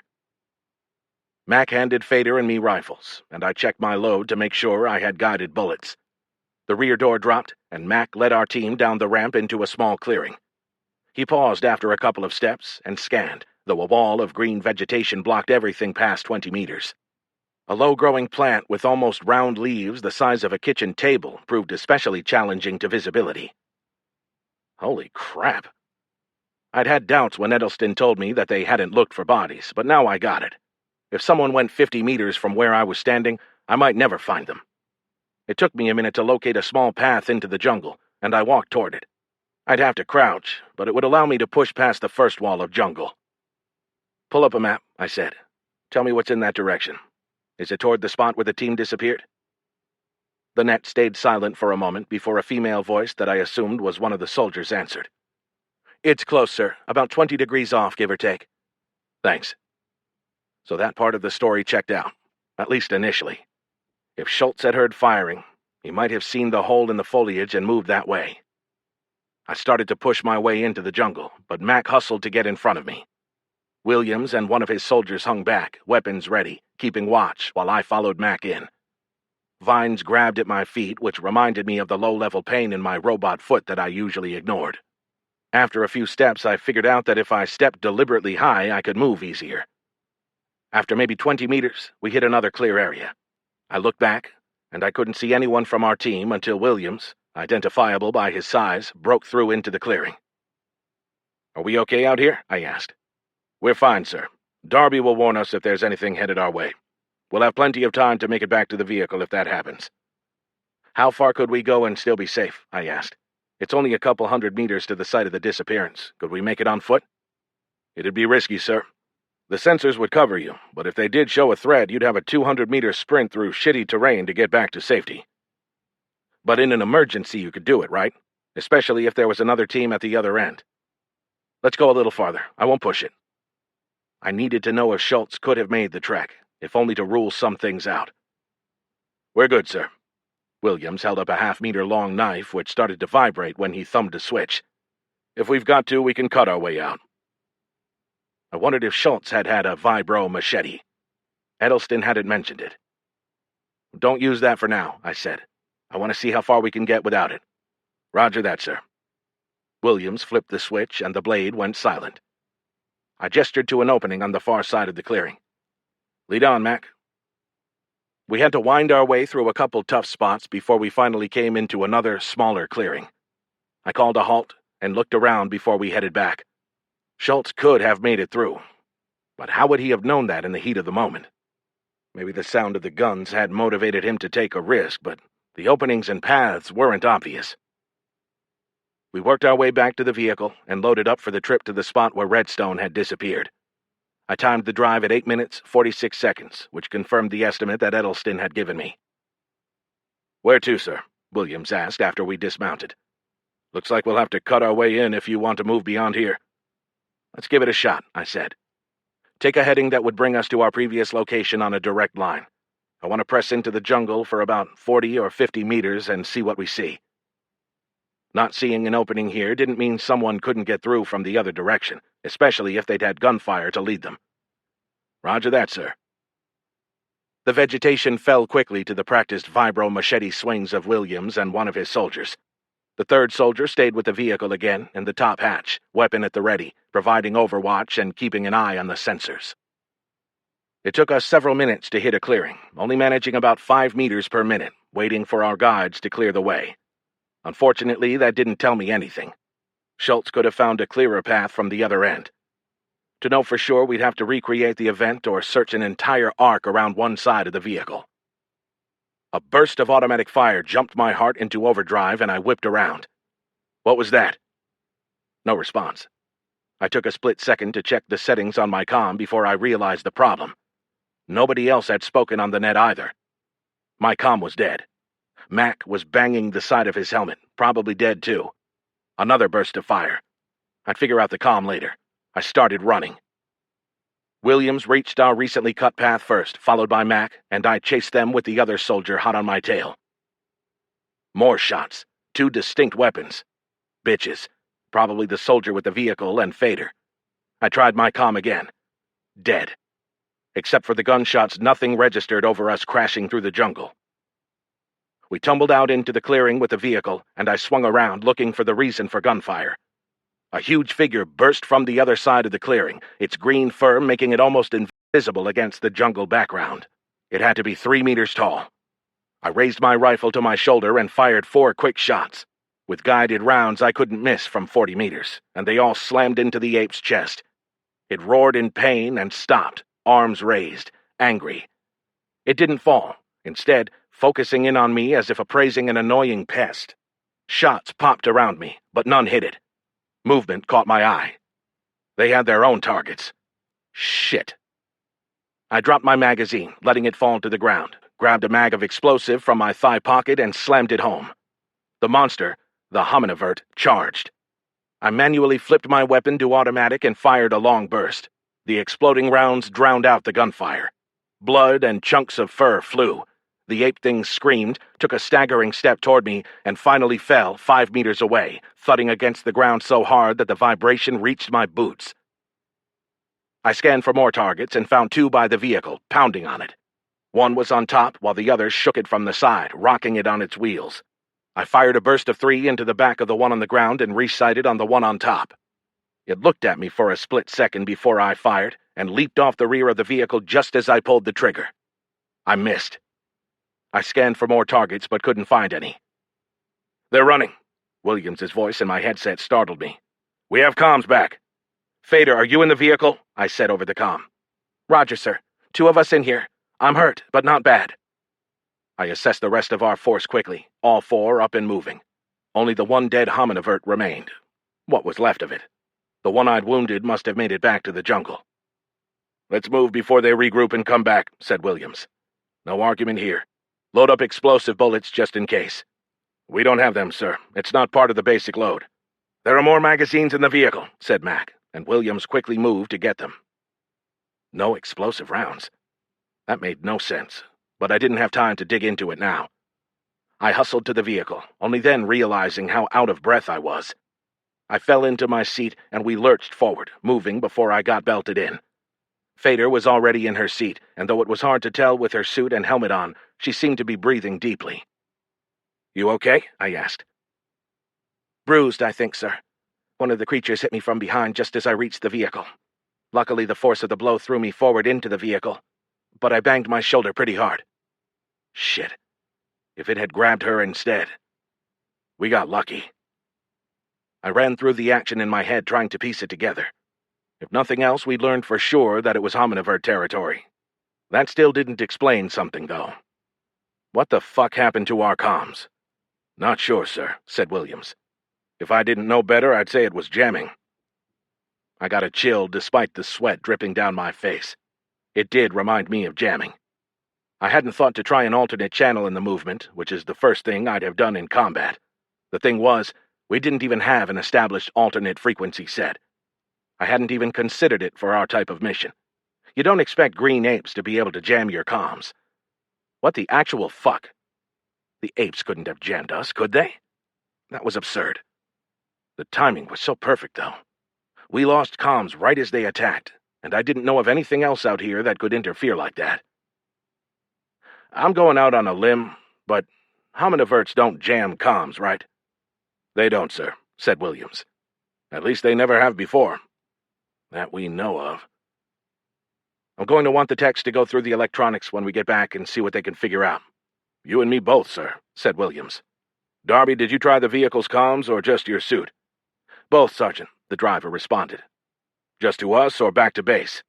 "Just to you, Sergeant." I could forgive Darby for not trying base. Headquarters couldn't have done anything for us anyway. "Did we have sensor warning?" Williams asked. "We did, Sergeant, but it came late. The alarm flashed, and I tried to call you, and then they were on us. It all happened in just a couple seconds. I fired a burst in the air so you'd hear it." That was smart thinking, I said. She'd probably saved us. If we'd been caught in the jungle instead of in the clearing, I didn't want to think about it. Instead, I focused on the hominiverts. From what I knew from Edelston, they were territorial. If what had just happened to us happened to an unprepared team of civilians, I could close my case. Again, though, this made everything almost too neat and clean. Something in the back of my mind rebelled against it. Redstone was a xenobiologist. It was her job to know these animals. Had their sensors failed too? And why weren't people carrying explosive ammunition when the job clearly required it? I had too many questions to answer to even begin to think of putting a bow on the mission. On a positive note, I had some ways to move forward now. We survived the attack only because we had weapons that nobody else knew about. We could have died. Almost killed me once, and that's just business, but twice? That was getting personal. That's where my mind went. My gut said that this attack wasn't random, and I usually trusted my gut. Ferric, Oxendine, Caliber, the governor. Yeah, I had questions. Chapter 10. After sending Fader, against her will, off to get a med scan, I headed over to Oxendine's headquarters. Mac practically stormed in front of me, slamming his feet down with every step. I felt very safe. Seeing him like that, nobody would dream of coming at us. The 3 soldiers scrambling to keep up helped too. Already informed of the events of our patrol, Oxendine was waiting for me in her outer office. "How come your soldiers don't carry explosive rounds?" I asked before she could even get the door closed to her inner office. "Slow down, Carl. I've got information you're going to want." I paced over to a chair without waiting for her to offer it. "Okay, but I'm coming back to that question. You're putting soldiers at risk." "Noted. There were some anomalies with the technology in the vehicle that took you on mission." "Anomalies?" I put a sneer into the word. No shit there were anomalies, and I was still pissed about the explosive rounds. "The cameras that should have captured the attack didn't." "They didn't work?" "They did," she said, "except for the time during the attack." "Same as the comms." "We're still working on that." She picked up her unlit cigar but didn't look at it. "It's not unreasonable to think that the same thing that blanked the comms also got the cameras," she said. "The sensors, too." She sighed. "Yeah, a lot went wrong." "You think?" "Too much, too often." "Too much," she agreed. "I've forbidden single-vehicle movements for the time being until we get to the bottom of this. It's never been an issue before. The Verts, they don't bother vehicle patrols." "I disagree." "This is the first time," she said. "Unless it's the second." She paused. "You think that's what got the Caliber team?" I still didn't know for sure, and I didn't want to blind her, or myself, to other possibilities. I also didn't want to piss her off with a blatant lie. Frustrated as I was, I still needed her help. "Your investigation suggested natural causes. Hominiverts are territorial, and we were in the same area, so they're definitely a possibility. Now, about the explosive ammo. I'm under a lot of pressure from the governor to keep down the damage to the local ecology. When you give soldiers weapons, they tend to use them. You know that. The last thing I need is a patrol lighting up the wildlife for fun or because they get nervous. Pat and Jack would shut me down over that." "So you put soldiers at risk instead?" "Oh, fuck off, Carl. Until today, it hasn't been an issue. There hasn't been an injury to a soldier by a large mammal in the entire year I've been in command here." I felt my face flush a little. I deserved that. Oxendine had to do her job, and I was second-guessing her decisions after the fact. "Might want to revisit that policy. If I hadn't had my explosive rounds, we'd have been in deep shit." "I'll take it under consideration." She said it like she meant it, so I let it drop. I couldn't force her, regardless. After a moment, she spoke again. "We've got other problems, though." Her tone put me on edge. "What problems?" "Eric Bergman, our suspected bomber, is no longer on the planet." "He escaped?" "The governor moved him. The story he's feeding me is that a high-powered lawyer got a change of jurisdiction from a judge on Talca, and he had no choice." "But you don't buy that." I didn't buy it either. "Of course I don't buy it. I did what I said at the meeting. I sent a request higher for them to turn the prisoner over to me. I got approval, which the governor knew I would, so he moved him before I could enforce the order." "Why would he do that?" I asked. "You mean beyond the fact that he's a vindictive little asshole?" "It's gotta be more than that." "Maybe," she said. My guess is that Davidson is responsible. He wouldn't have the balls to do it on his own. I'll look into it. Don't bother. It's not like we can get the ship back. It's done. I'm pissed, but I'm not spending energy on it. I didn't agree with that decision, but kept it to myself. Whoever transferred the bomber interfered with an investigation into a person who tried to kill me, and I took that personally. But I had my own channels, and could look into it without Oxendine's help, so I dropped it. Sure. So, what's your move now? There are too many things going on here that don't add up. I'm going to shake up EPV and see what falls out, and pressure Caliber to see why they're hiding things.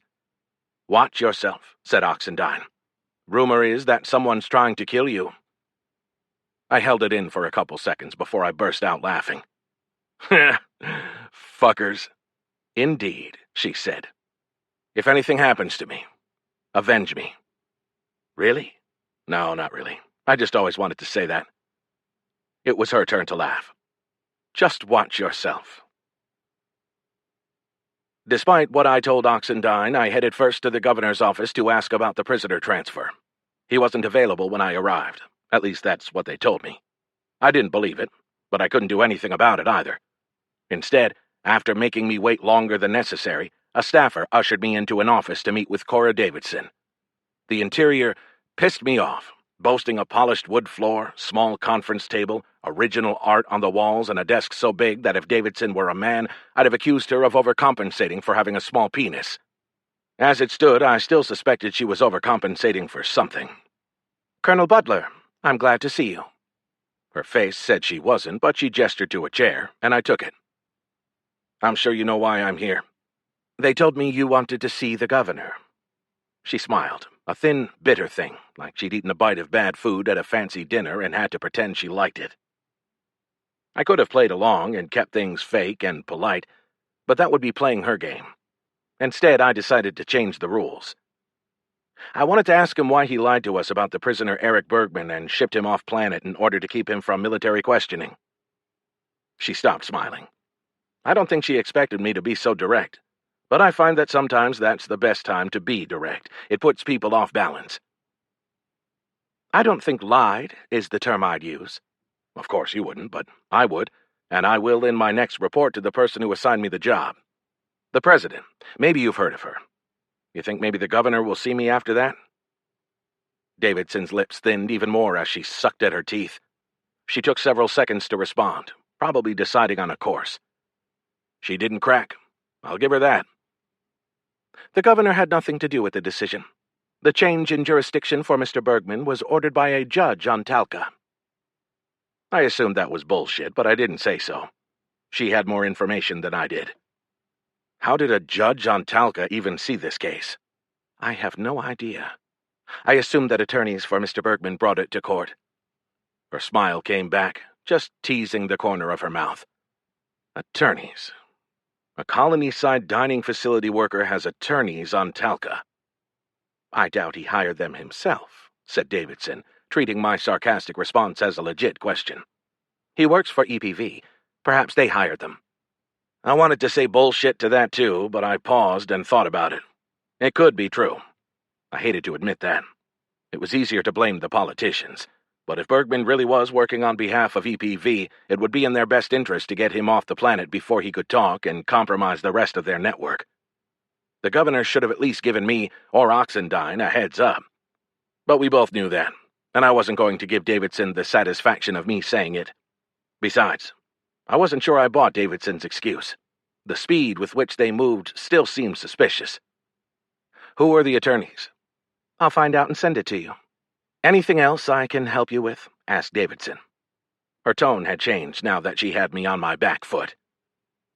I wanted to rub the smug look off her face, but I know when it's time to retreat. Just one last thing. I need to know what Bergman said. Please forward me a copy of the interrogation report. Absolutely, she said. She'd won. She could afford to be gracious. But I can tell you what it says now. Bergman claims he didn't do it. He was at the demonstration, and after that he left. He claims he's never touched or even seen a bomb in his life. If you wanted to know that, all you had to do was ask. I ignored the shot at the end because what she said was interesting. The interrogators believed him? I'll forward you the report. Right.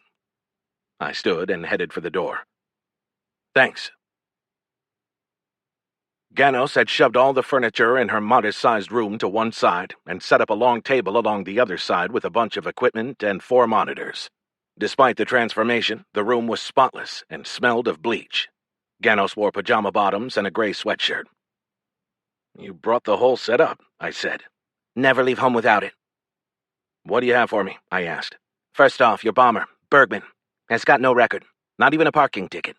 He failed out of university, got disowned by his parents, and worked a series of menial jobs, never staying in one too long. He's an active member of EPV, but isn't on any of the radical threads. He's kind of a normal guy who overshares on social media.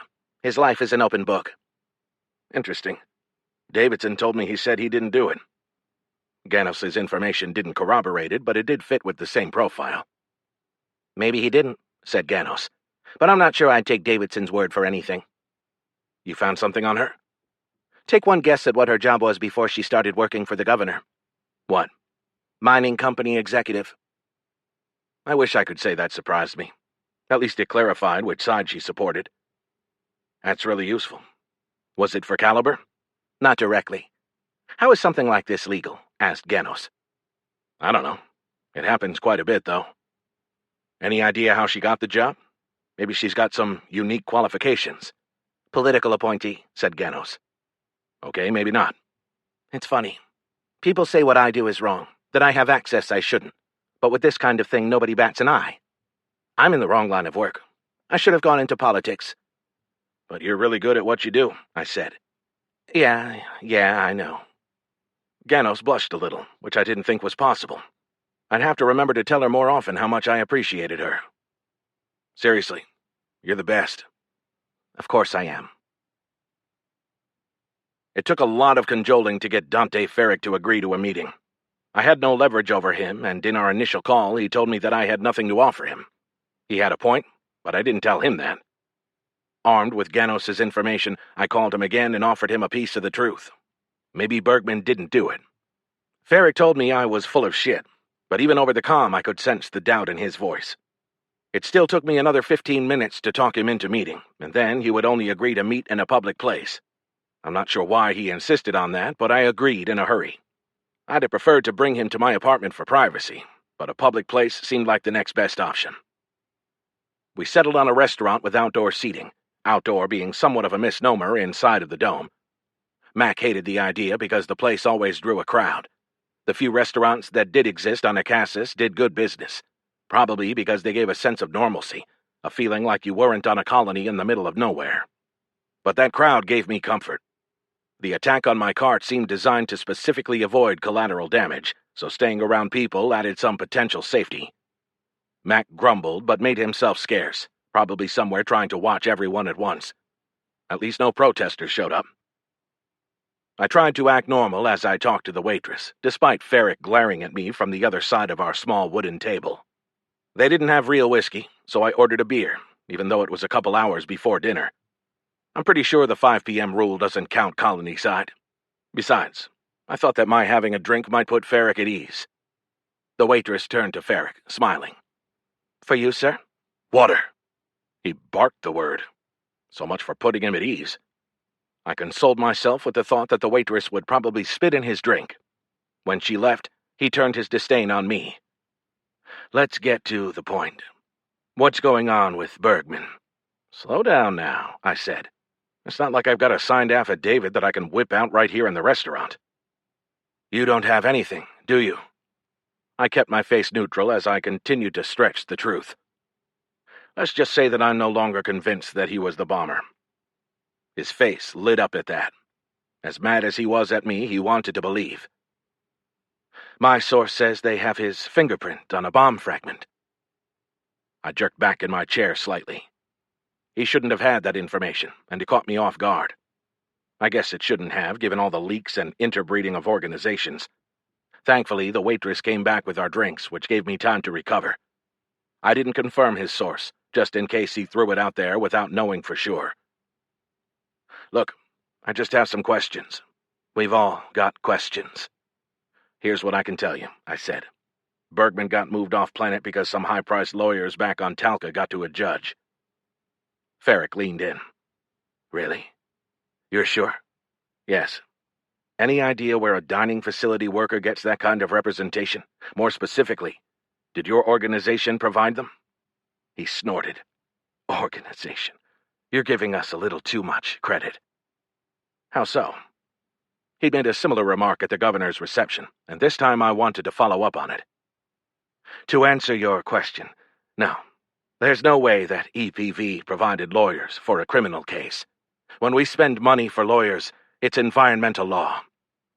So, who provided them? I asked. He thought about it. When I say we're not an organization, we're more like a loose conglomeration of entities that have goals that might be somewhat aligned. But not all the time.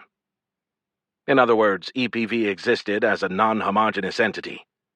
I often had that blind spot in my thinking. I needed to work on that. For now, I wanted to keep him talking. So, you're not in charge? Right. No. Sometimes. He sighed again. I'm in charge here on Ikasis, except when I'm not. It's complicated. It would help me a lot if I understood. I left unsaid that if I understood, I could find the cracks and pull it apart. He sipped his water. I don't think this is really a secret. For the most part, we don't pay people. I get a check, and so do a few others. But mostly, the V in our name is accurate. There are a lot of volunteers. We help them get jobs in the colony. Sure. I took a pull from my beer. As long as he kept talking, I wouldn't interrupt. Not everyone who claims association with EPV has the same agenda. He paused, looking at me like he thought I'd understand something meaningful from that. I think I understand. I did, but I also wanted him to elucidate. I, and the leadership, believe in non-violent means. The protest at the governor's mansion? That was us. Not me, but people I know and trust. We're not above confrontation. We'll block access to a destructive worksite. We'll chain ourselves to trees. We'll do whatever it takes. But we won't kill someone. At most, we might try to scare someone. Even that's rare, though. How rare, and what do you mean by scare someone? He covered his delay with another sip of water. He was horrible at this. Scare is probably a bad word. Intimidate is more accurate. If you're worried about us and what we might do, and that makes you take more care with the ecology of the planet, I'm okay with that. Bombs are intimidating. They are, and that's the problem. There are elements that associate themselves with us, might even call themselves by our name, that see violence as a legitimate tool. I stared him down for a couple seconds. But not Bergman.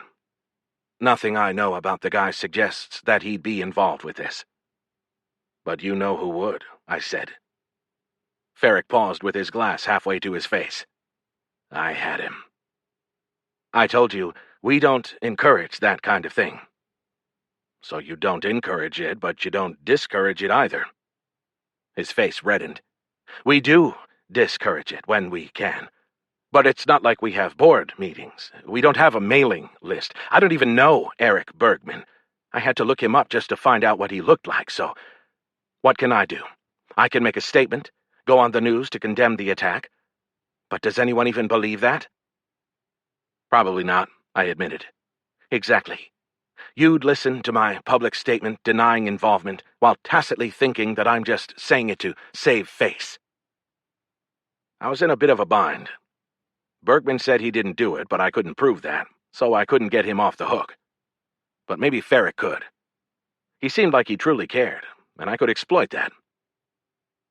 You want to help Bergman? Give me some names. Didn't you hear me? I don't have names. We don't deal with the radicals. We don't even acknowledge them publicly, for obvious reasons. Surely you have some idea. Even if you don't have contact directly, you've got to have ideas.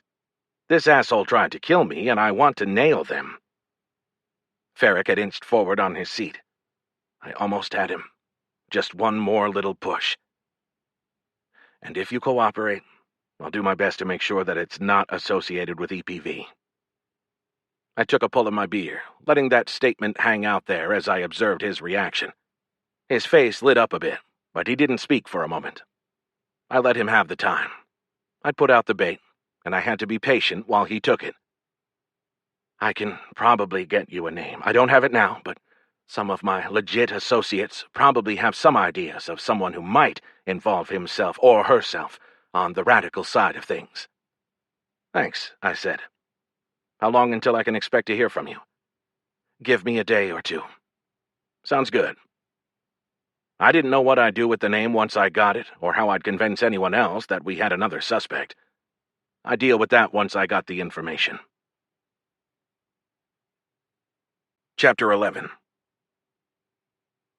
I was feeling confident after what I thought was a success with Ferric, so I decided to press my luck and head over to Caliber, hoping to catch some people still there, even though we were approaching the end of the workday. Mac materialized out of nowhere, and we moved out.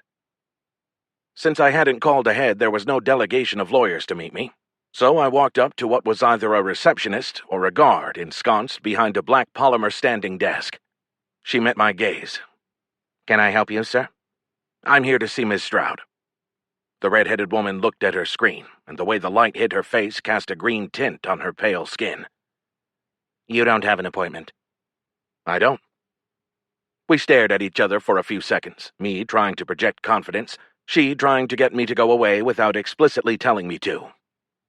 She broke eye contact first, noticing Mac. "He can't be in here with that." I didn't have to look to see what she meant. Mac had his assault rifle. "He's my protection." "I don't care. He can be in here, but the weapon stays outside." "Is there somewhere he can sign it in?" "No," she said. "And even if there was, you don't have an appointment." "Humor me. Call up and see if Stroud's available." She gave me a "you're an asshole" look for several seconds. I didn't back down. I'm used to it. I am an asshole. Finally, she asked, "Name?" "Butler. Carl Butler." "You can have a seat over there, Mr. Butler." She gestured to a seat of 3 wooden chairs along the far wall of the small, low-ceilinged reception area. She turned to Mac. "You can get out. You've got 5 seconds until I call base security." Mac looked to me, and I nodded. He backed toward the door. "I'll be waiting right outside, sir." "Roger." I admired the receptionist's guts. Not everybody could face down a man with a gun and come out on top. She waited until Mac closed the door before she made the call. She spoke too softly for me to make out what she said, and I tried. I wouldn't have put it past her to make a fake call to get rid of me. She stopped speaking, but kept the device to her ear, looking intent, as if she might be getting instructions. "Mr. Butler," she called me over once she put her phone down. "Someone will be down to get you in a moment." "Thanks." Great, the lawyers were coming. I'm sure my surprise showed on my face a minute later when Stroud herself entered. She walked up to me and offered her hand, shaking with a powerful grip. "Mr. Butler, we meet again. Please call me Carl." "Carl, what can I do for you?" "Is there someplace we can talk?" I noticed that she didn't offer me her first name. She considered it. "Sure. You mind if we take the stairs? It's only 2 floors up." "No problem." My robot foot wasn't bothering me too much.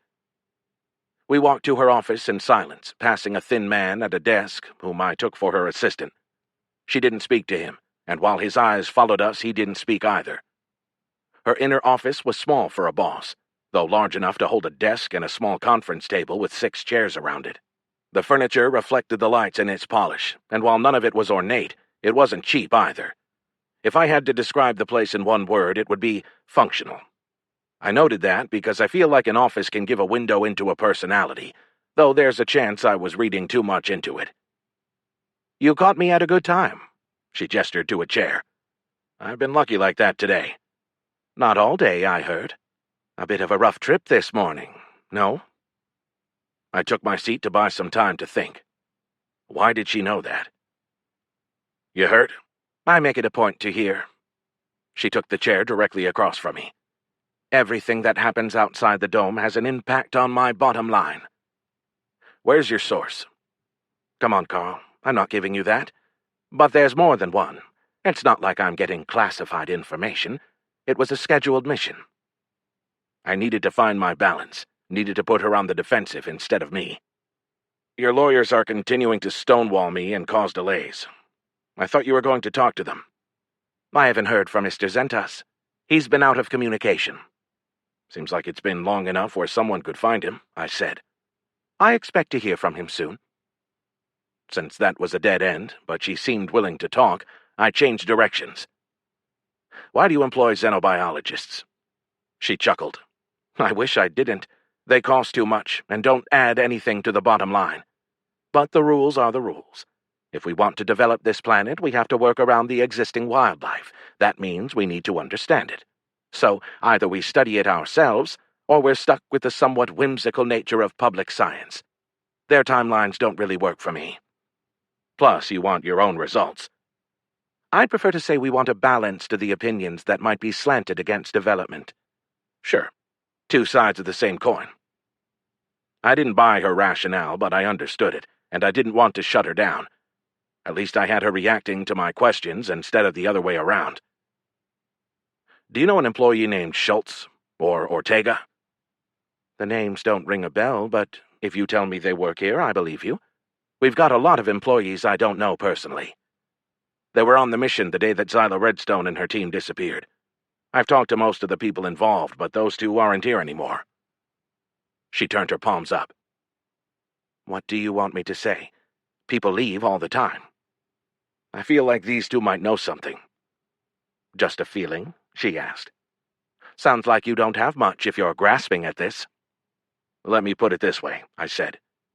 If this was something other than a straightforward disappearance, it wasn't, said Stroud, cutting me off. It struck me how adamant she seemed about that. Humor me, I said.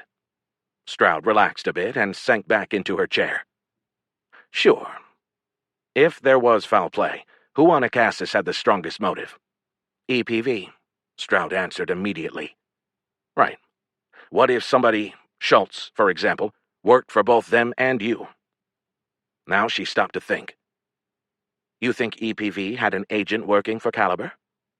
You think they don't? I asked. She considered it some more. Sure, I guess they probably do. But it doesn't matter. It matters if Schultz was one of them. She shook her head. It really doesn't. I paused. I didn't understand her attitude. It's in Caliber's best interest to help me get to the bottom of this. And that's where we disagree.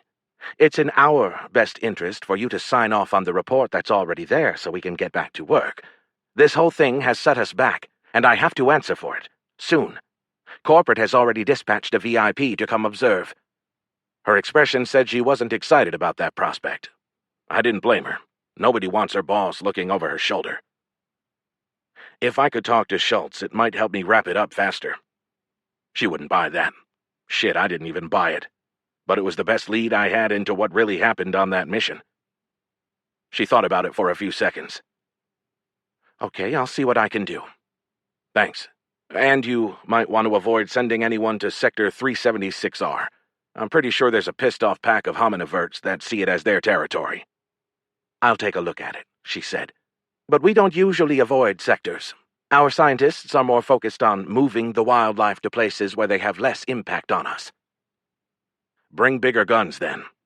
Oh, we would if we were allowed. We most definitely would. I'd arm my teams with laser cannons and rocket launchers if I could get away with it.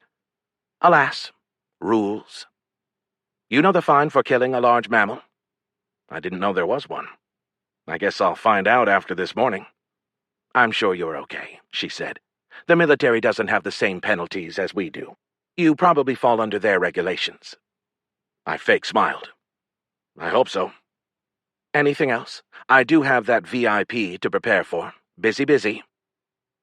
Something she said stuck with me. The idea of moving animals out of a location, but I didn't know why. I wanted to follow up, but I couldn't think of a smart question immediately. As I worked through it, her assistant popped his head through the door. Miss Stroud, you have a call? It's about the VIP.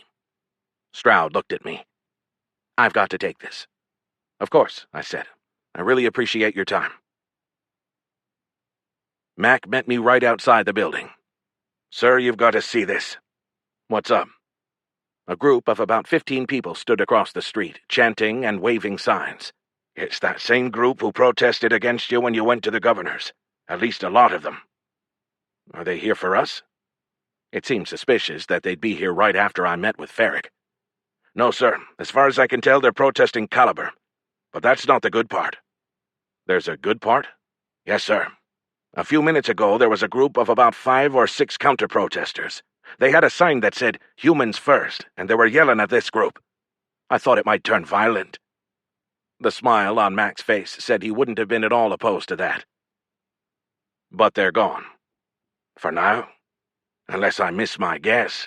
They went to get more of their friends, and they'll be back. You think we should call the authorities? I asked. We could. Or we could stand here out of the way and watch a bunch of nerds fight. I laughed. I don't think we want to get caught in the middle. Mac patted his rifle. Something tells me they'll give us a wide berth. Anyway, it's too late. Mac pointed down the street where about an equal number of people to the protest group had appeared. Here they come. Let's get pictures of everyone on both sides. I took out my device. Maybe Ganos can run them through a search and figure out who they are. Mac took his device out as well.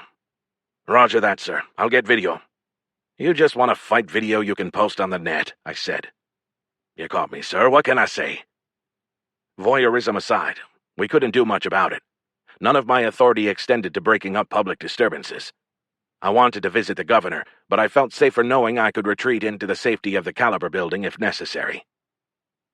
A huge, light-skinned guy led the new arrivals, maybe 2 meters tall and weighing a couple 100 kilograms. He was carrying a short metal telescoping baton. A couple others had weapons as well, but no firearms and no knives as far as I could see. The protesters didn't seem to be armed, but several of them had signs on wooden poles, and those looked pretty solid. The new group headed straight for the protest fanned out behind their leader like migrating geese. It started with shouting, then pushing. Then someone swung a sign, and suddenly everyone was in it, men and women throwing punches, kicking, cursing. A man screamed. I feared for anyone who fell. They might be kicked or trampled, even by their own people. A siren rang out, but from a long way away. I considered firing Mac's rifle into the air to break things up, but remembered the dome. I didn't know what high-velocity bullets might do to it. It was probably safe, but without knowing for sure, I couldn't risk it. Someone stumbled from the crowd, from which side, I don't know, and started across the street toward us, blood streaming from his nose down over his lips and chin. Mac stepped in front of me, rifle held professionally across his chest, and shook his head. The man seemed to take his meaning because he changed direction and headed away down the street. A minute later, a military vehicle arrived, stopping 30 or so meters away. 6 armed security guards dismounted, formed up, and headed for the melee. People ran in every direction other than toward the soldiers. One woman couldn't run, limping instead, and one man lay on the ground, apparently unconscious or unable to get up. 2 guards ran to him, one going down on a knee to evaluate the casualty, while the other 5 took up defensive positions. "Wait here," I told Mac, and I started across the street. I didn't want Mac with me since he was armed, and I didn't want a soldier who might be on edge already to get the wrong idea. I called out to the leader before I got within 10 paces, my hands visible at my sides so they could see I wasn't a threat. "Sergeant, we saw the whole thing if you need information for your report." The sergeant in charge looked at me before turning her gaze back to her watch. "Thanks, sir, but we've got it on camera. That's what triggered us to show up in the first place." "This happen a lot?" "More often than it should." "Any idea why?" I checked her name tag. Benavides. "These folks just don't like each other." "What's the penalty?" "For those we catch, like this guy?" She gestured to the unconscious man. "Usually a fine the first time. Second offense can be expulsion from the colony, assuming the governor is in a mood to sign the paperwork. Usually they get slapped on the wrist and sent back out into the population." "Really?" I asked. "Everyone knows someone, sir. It's all politics." "What do you think about that?" "I think it's above my pay grade, sir." It was. "Sounds frustrating." "Not really. They aren't dangerous to us, just to each other. So it's no big deal. Can we get a quick statement from you, sir? Get your info in case we need it for some reason?" "Of course." I gave my card to a freckled corporal who looked like he was too young to be serving, collected Mac, and headed out the way that the soldiers had arrived. None of the combatants had run that way, so there was less risk we'd run into them. Mac seemed disappointed.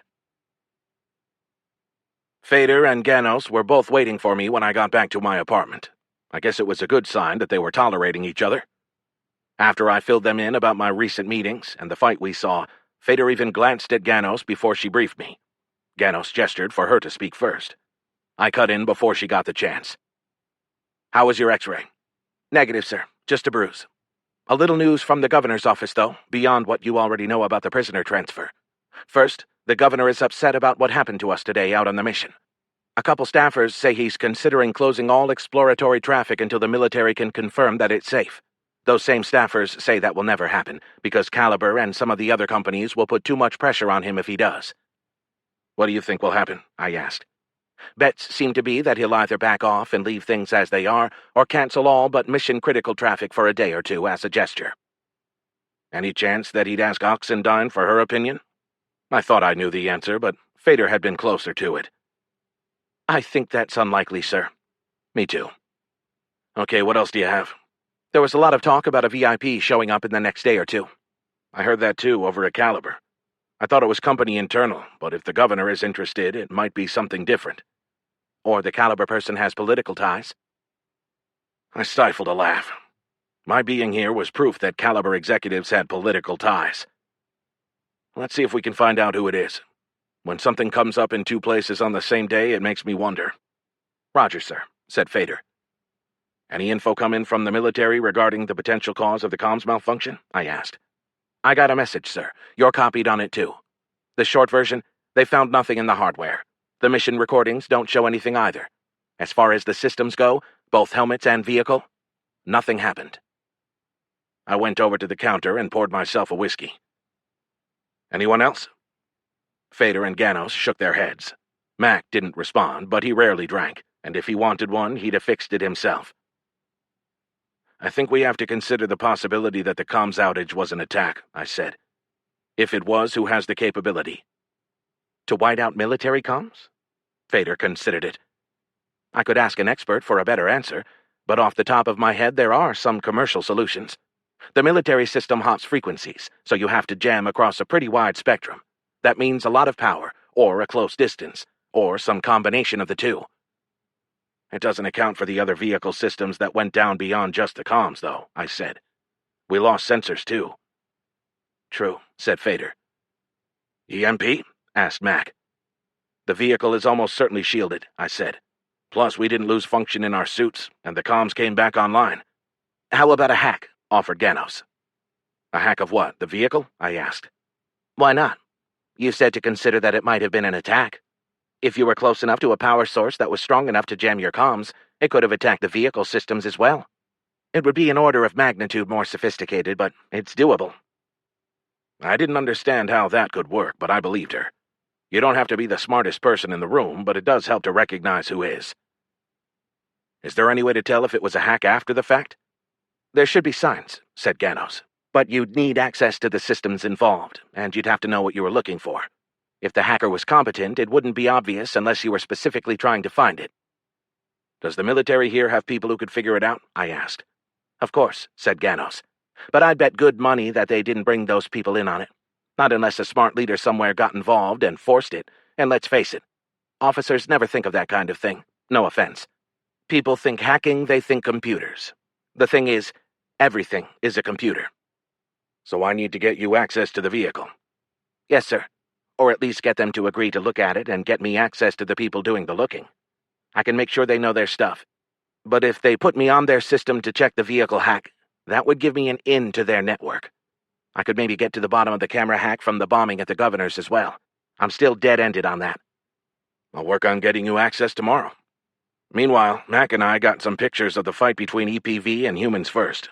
Can you run them through a search and see what you can find out about the people involved? We might find some kind of connection." "Sure thing.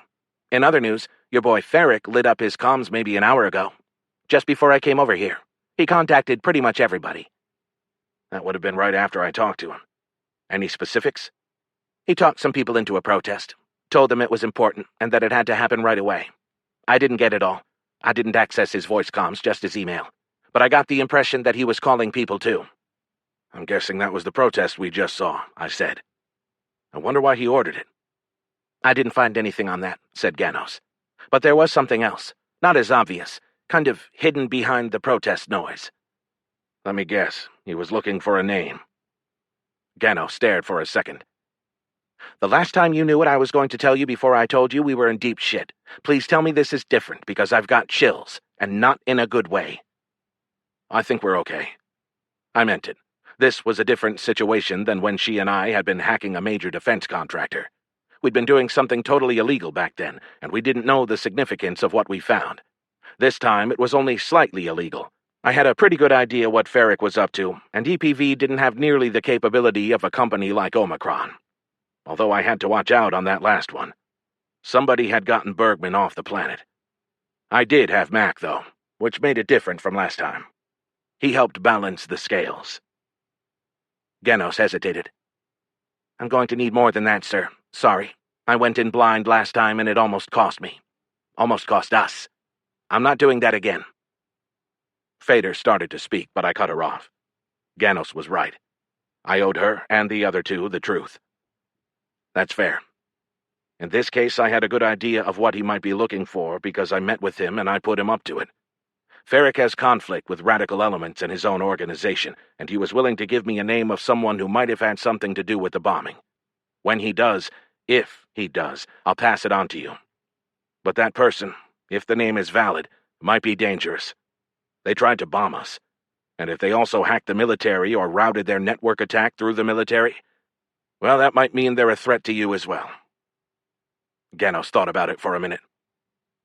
Okay, I can deal with that. Terrorists. That's a known quantity. Terrorist hacker.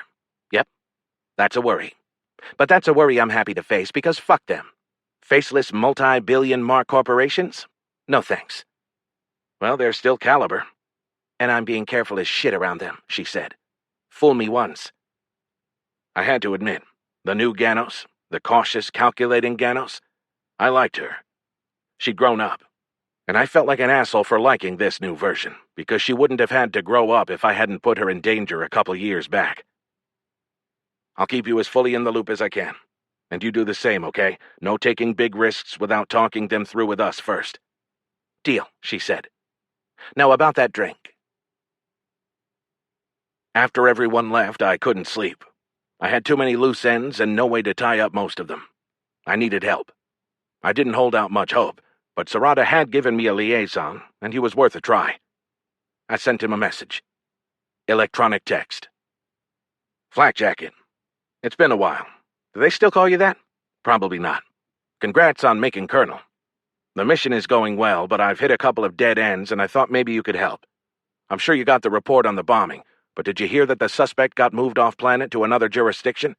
I've attached his information. Thing is, this guy is small-time, and apparently some high-priced attorneys got involved. I want to know why. Can you look into that back there on Talca? One other thing. A guy named Schultz, file attached, disappeared from here about a month ago. I need to talk to him in order to get this thing done, but nobody knows where he went. Can you have someone track him down and make him available to talk? I don't have to talk to him personally, but I'd like to feed some questions to a trained interrogator. There's a chance he was involved in the incident that led to Xyla Redstone's death. Thanks. Butler. End electronic text. Chapter 12. I went early to talk to Oxendine about getting Ganos access to the vehicle.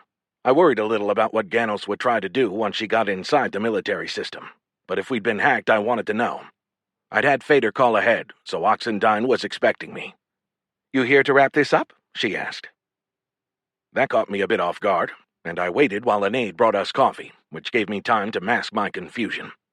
Was she being sarcastic? I decided to answer it straight. Still have a way to go. You've got your answer. It was a territorial incursion and the Alpha Predators didn't like it. Write it up and send it in with a bow on it. I paused, unsure where her attitude came from. I'm not sure it's that simple. Sending in the report? What goes in the report? Of course it's not that simple, said Oxendine. But it can be.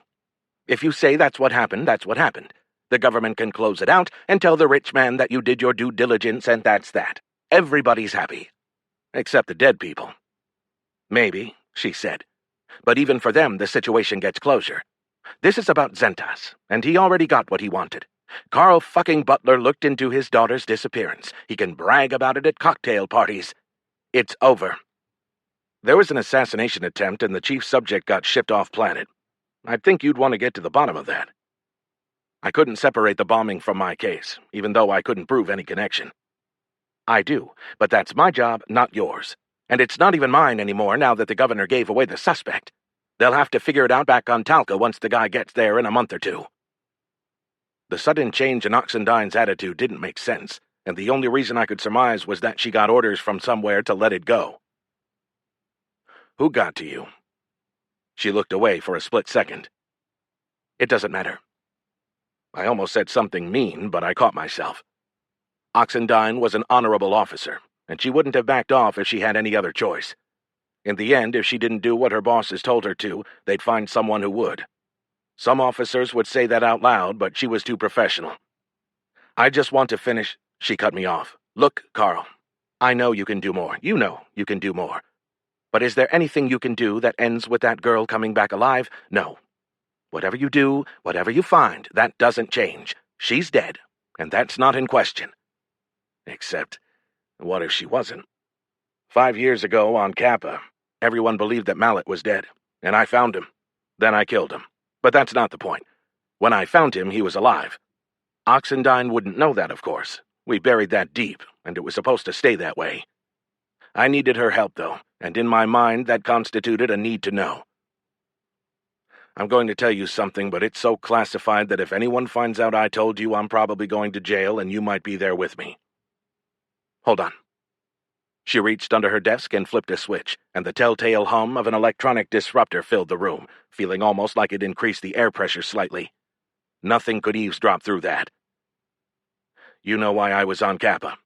Of course, everyone knows that. You also know that it started as a missing person mission. That's why I was there. Right, and the body never turned up. Except it did. She paused. Good to know I could surprise her, even if it took a galactic conspiracy to do it. You found him? I did. Alive. She stared at me. Then he died under circumstances that couldn't get out. I covered it up. Even with my swearing her to secrecy, I couldn't tell her any more than that. Oxendine considered my story for a moment. Okay, that explains your reluctance to close this one. But it doesn't make you right. The two missions are unrelated. You need to take the win here and move on. You're getting pressure, I said. She didn't respond, which told me what I needed to know. She'd have denied it if she could have done it honestly. I can't quit. I wanted to, I really did, but I couldn't. I'm not wired that way. She pursed her lips. Okay. Understand, though, that I'm not putting people in undue danger. I'll meet my requirements to the letter of the order, but that's it. I held back a chuckle. About that, I need a favor. It doesn't put anyone in even the slightest danger. I'm listening. I need access to the vehicle for one of my associates. She thinks the vehicle might have been hacked, causing the sensor outage. With access to the system, she can track it. Oxendine crossed her arms. Absolutely not. I started to respond, but hesitated. I hadn't expected her to answer so quickly and without at least thinking about it. Even if she wanted me out of her hair, she'd been reasonable to that point. If I'd been her subordinate, I'd have had to accept the answer without explanation, but while I respected her rank, I didn't work for her. Why not? 2 reasons. First, you were in the middle of the jungle. Who hacked you? The hominiverts? I'm not an anthropologist or whatever the scientist is who studies these things, but I'm certain that they don't have that capability. Second, and more important, in what world is it a good idea for a commander to give access to military networks to a known hacker? Of course she knew about Ganos. Oxendine had done her homework. I should have seen that coming. Fair point. How about instead of access to the system, she explains her suspicion and how she'd go about investigating it to someone from your team? I have people who can do that, she said. After all, where do you think Ganos got her training? I didn't know the answer to that for sure, but I suspected that she'd learned a lot of what she knew outside the military. Can I get a copy of the report when they've checked? If there's anything that applies to you, I will ensure that you are informed. Her tone said that she was done being questioned. It also made me doubt that I'd ever hear anything. She'd left herself a wide path out by saying I'd be informed of things that apply to me, since she could define that criteria. Thanks. I appreciate it. I didn't, but she'd clearly made up her mind, and uncooperative beat openly hostile. I'd have to find another way. I'd messaged Ganos to meet me at my apartment, but she hadn't made it yet. Fader was waiting, though, pacing. Not a good sign. We've been evicted, sir. I stood there, confused for several seconds. Even then, all I managed was, huh? The governor's people want us out today. They need the rooms. They're moving us to a different location. I've lodged a protest. I'm sure the governor doesn't know that his people are doing this. Withdraw the protest. We'll move. I didn't need the room. Didn't really want it. Sir, it's not appropriate for them to make you move. Sure it is. If someone outranks you, you give up your spot. I'm sure whatever they have for me will be fine. If there's a toilet and a way to get coffee, I'm happy. I did wonder a little bit if I'd done something to cause the action. It could be Davidson getting even. Roger, sir. Fader's tone said she didn't agree, but she let it go. When you call to tell them it's fine, ask who the new VIP is. They can at least give us that. Roger, sir. She already had her device out as she moved away. Just then, Ganos buzzed, and Mac let her in. I hated that she traveled alone. We needed to do something about that, but when I'd mentioned a security detail to her before, she gave me a death glare, and I was still sensitive about our previous conversation, so I didn't want to push it. She bounced into the room. Tell me something good. Wish I could, I said. The general knew who you were, and when I asked to get you access, she didn't say no, she said hell no. Smart woman, Gano smiled. I think I'm going to break in. I thought yesterday you told me you didn't want to get involved with things that might be dangerous or where you could get caught. No, I said that I didn't want you putting me in those situations without me knowing about it. This I'm doing myself. That's different. Eyes wide open and all that. I understood, and for selfish reasons I was happy to have the cocky Ganos back. I thought you had to be inside their network to do what you need to do. Probably, said Ganos. It would definitely be easier, but don't worry about it. I'll find a way. In more pressing news, I ran those pictures that Max sent me from yesterday to see if I could find matches for the faces. I'm not done yet, but I already got some interesting hits. Excellent. I meant it. We needed a win. At least 3 of the people from the Humans' First Side, the counter-protesters, work for Caliber. That's interesting. That means the counter-protest to the protest that happened outside Caliber was by Caliber employees. I was being repetitive, but I needed to say it out loud.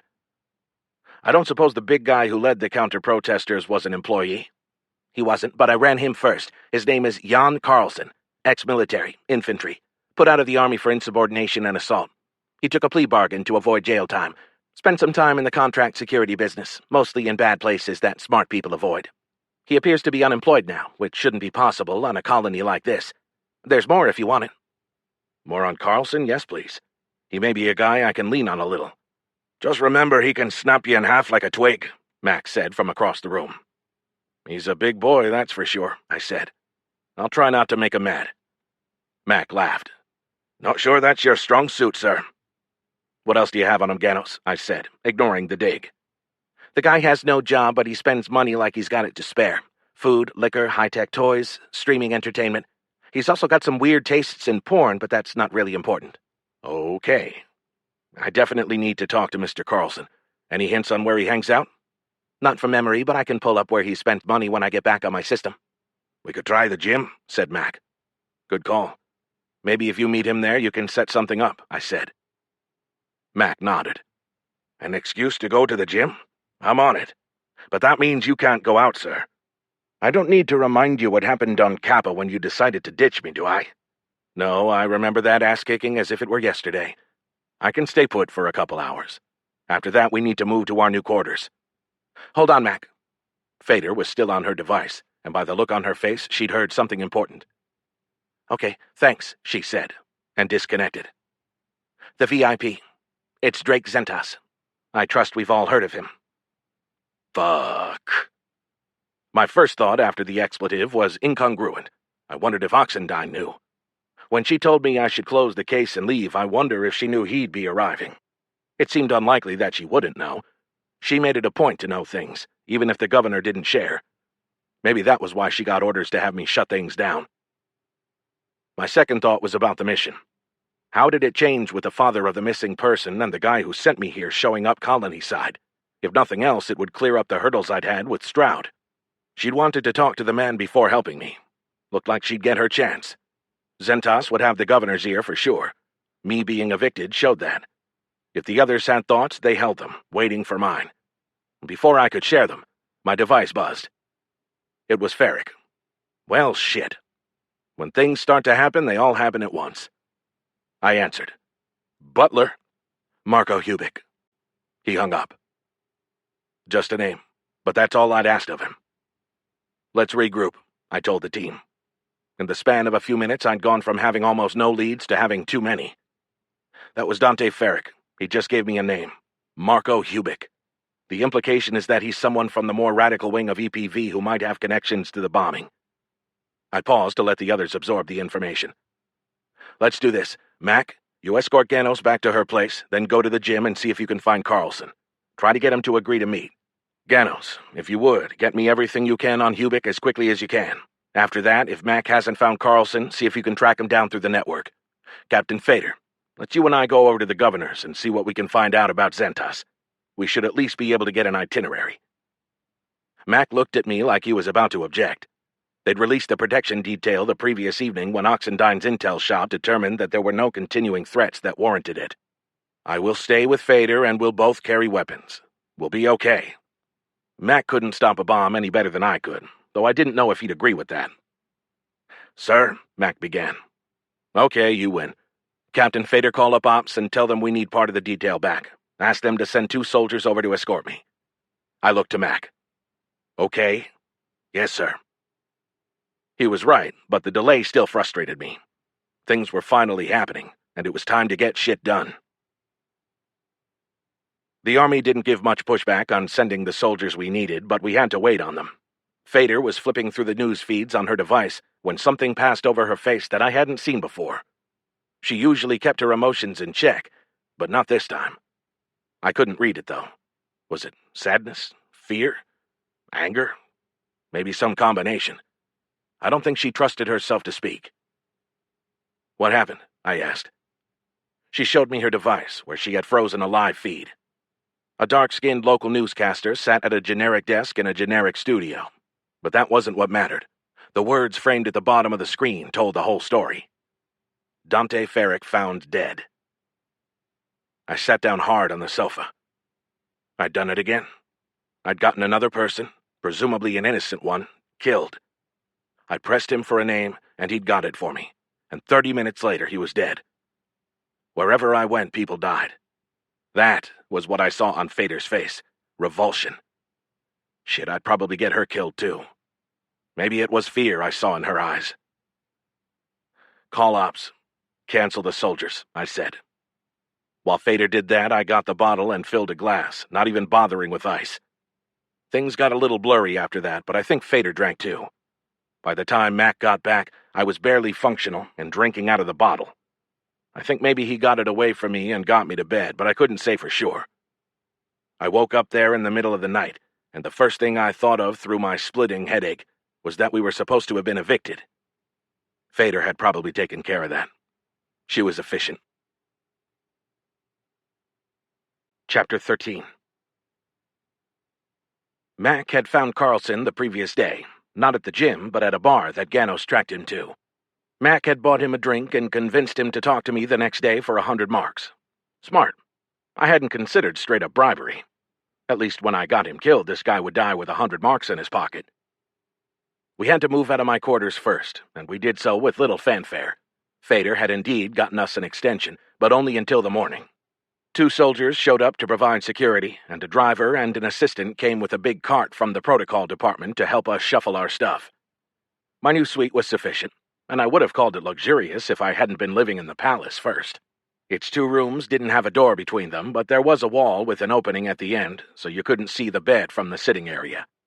Mac relented on living with me in the smaller place, but arranged for security outside at night. He didn't say it, but I think Ferrick's death had him on edge as much as it did me, though for different reasons.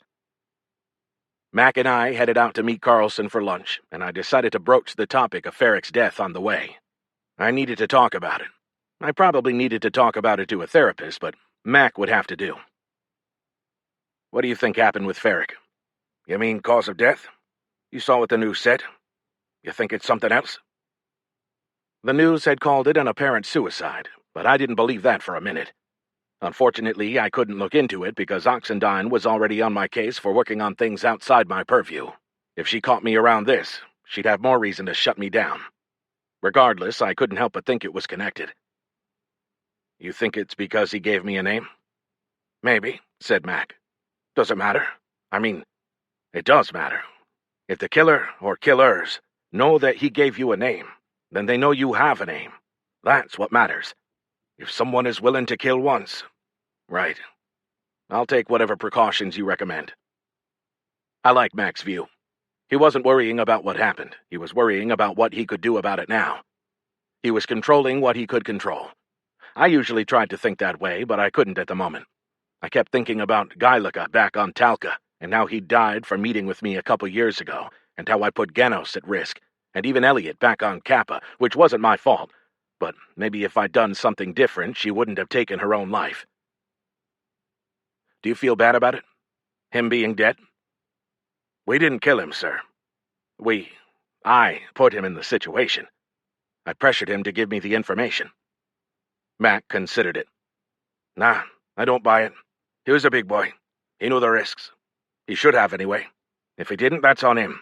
If we let something happen to us, that's on us. I get the feeling that you're blaming yourself for this, though. Little bit, yeah. What's the first rule of facing the enemy, sir? If it's them or you, it's them. I always told my soldiers that, especially in complex situations. When there were civilians around, you wanted to protect the innocent. You didn't want to shoot the wrong person. The problem is, when you think about that too much, you get slow. When you get slow, you get dead. The enemy doesn't hesitate. To get 18-year-old kids to appreciate that, to not shoot when they shouldn't, but still shoot fast when they should, you had to simplify it. To keep them alive, we tell them that if they're in doubt, protect themselves. We have to. Anything else would be irresponsible. Was Ferrick an inevitable casualty beyond our control as we tried to get at the actual enemy?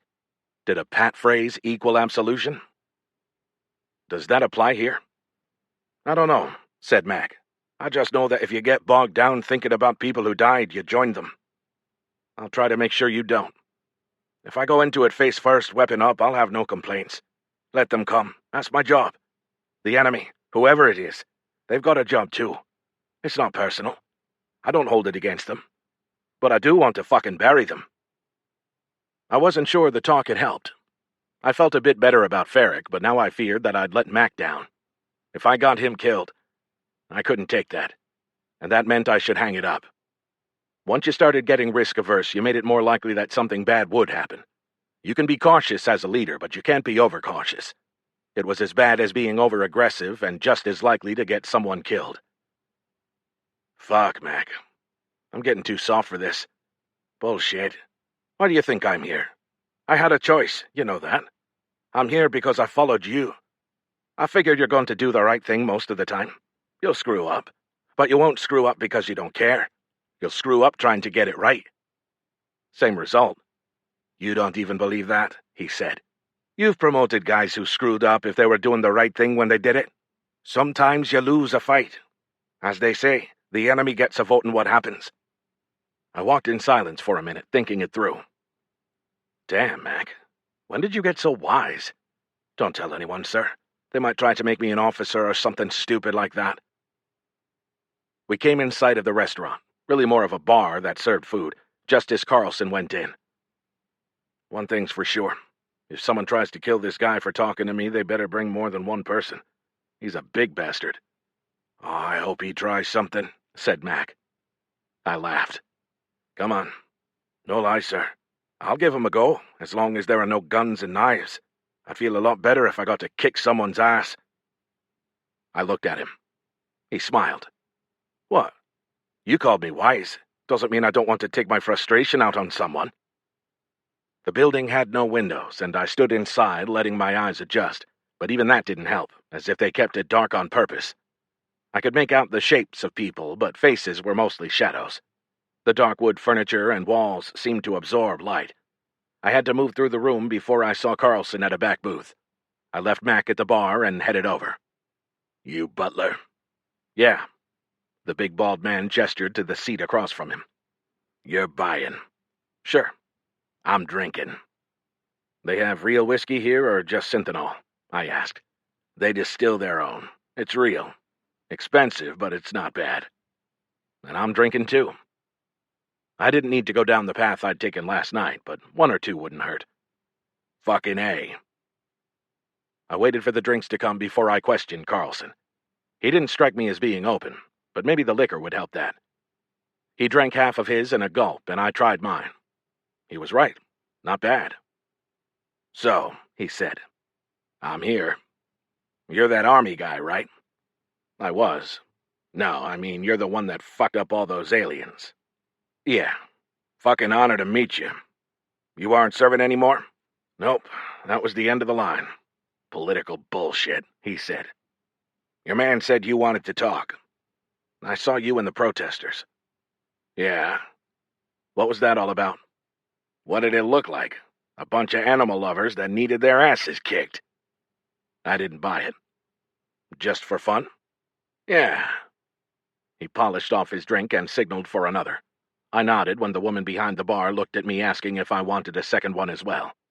"Nah, not just for fun. These green bastards, they're holding up progress, putting people out of jobs."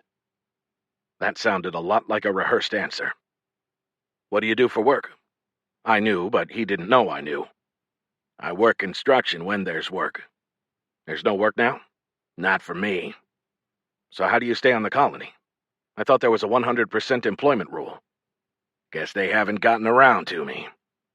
"So, you just hang out and beat up protesters?"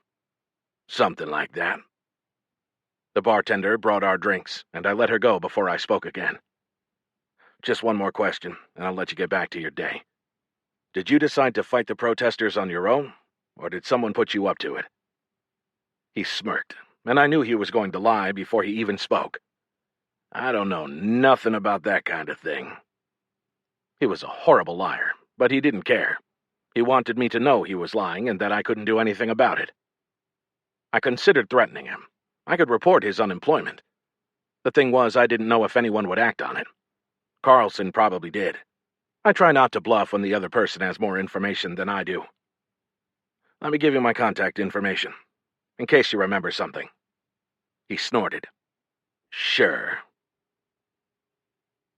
Outside the bar, Mac and I paused for a moment to let our eyes adjust to the light.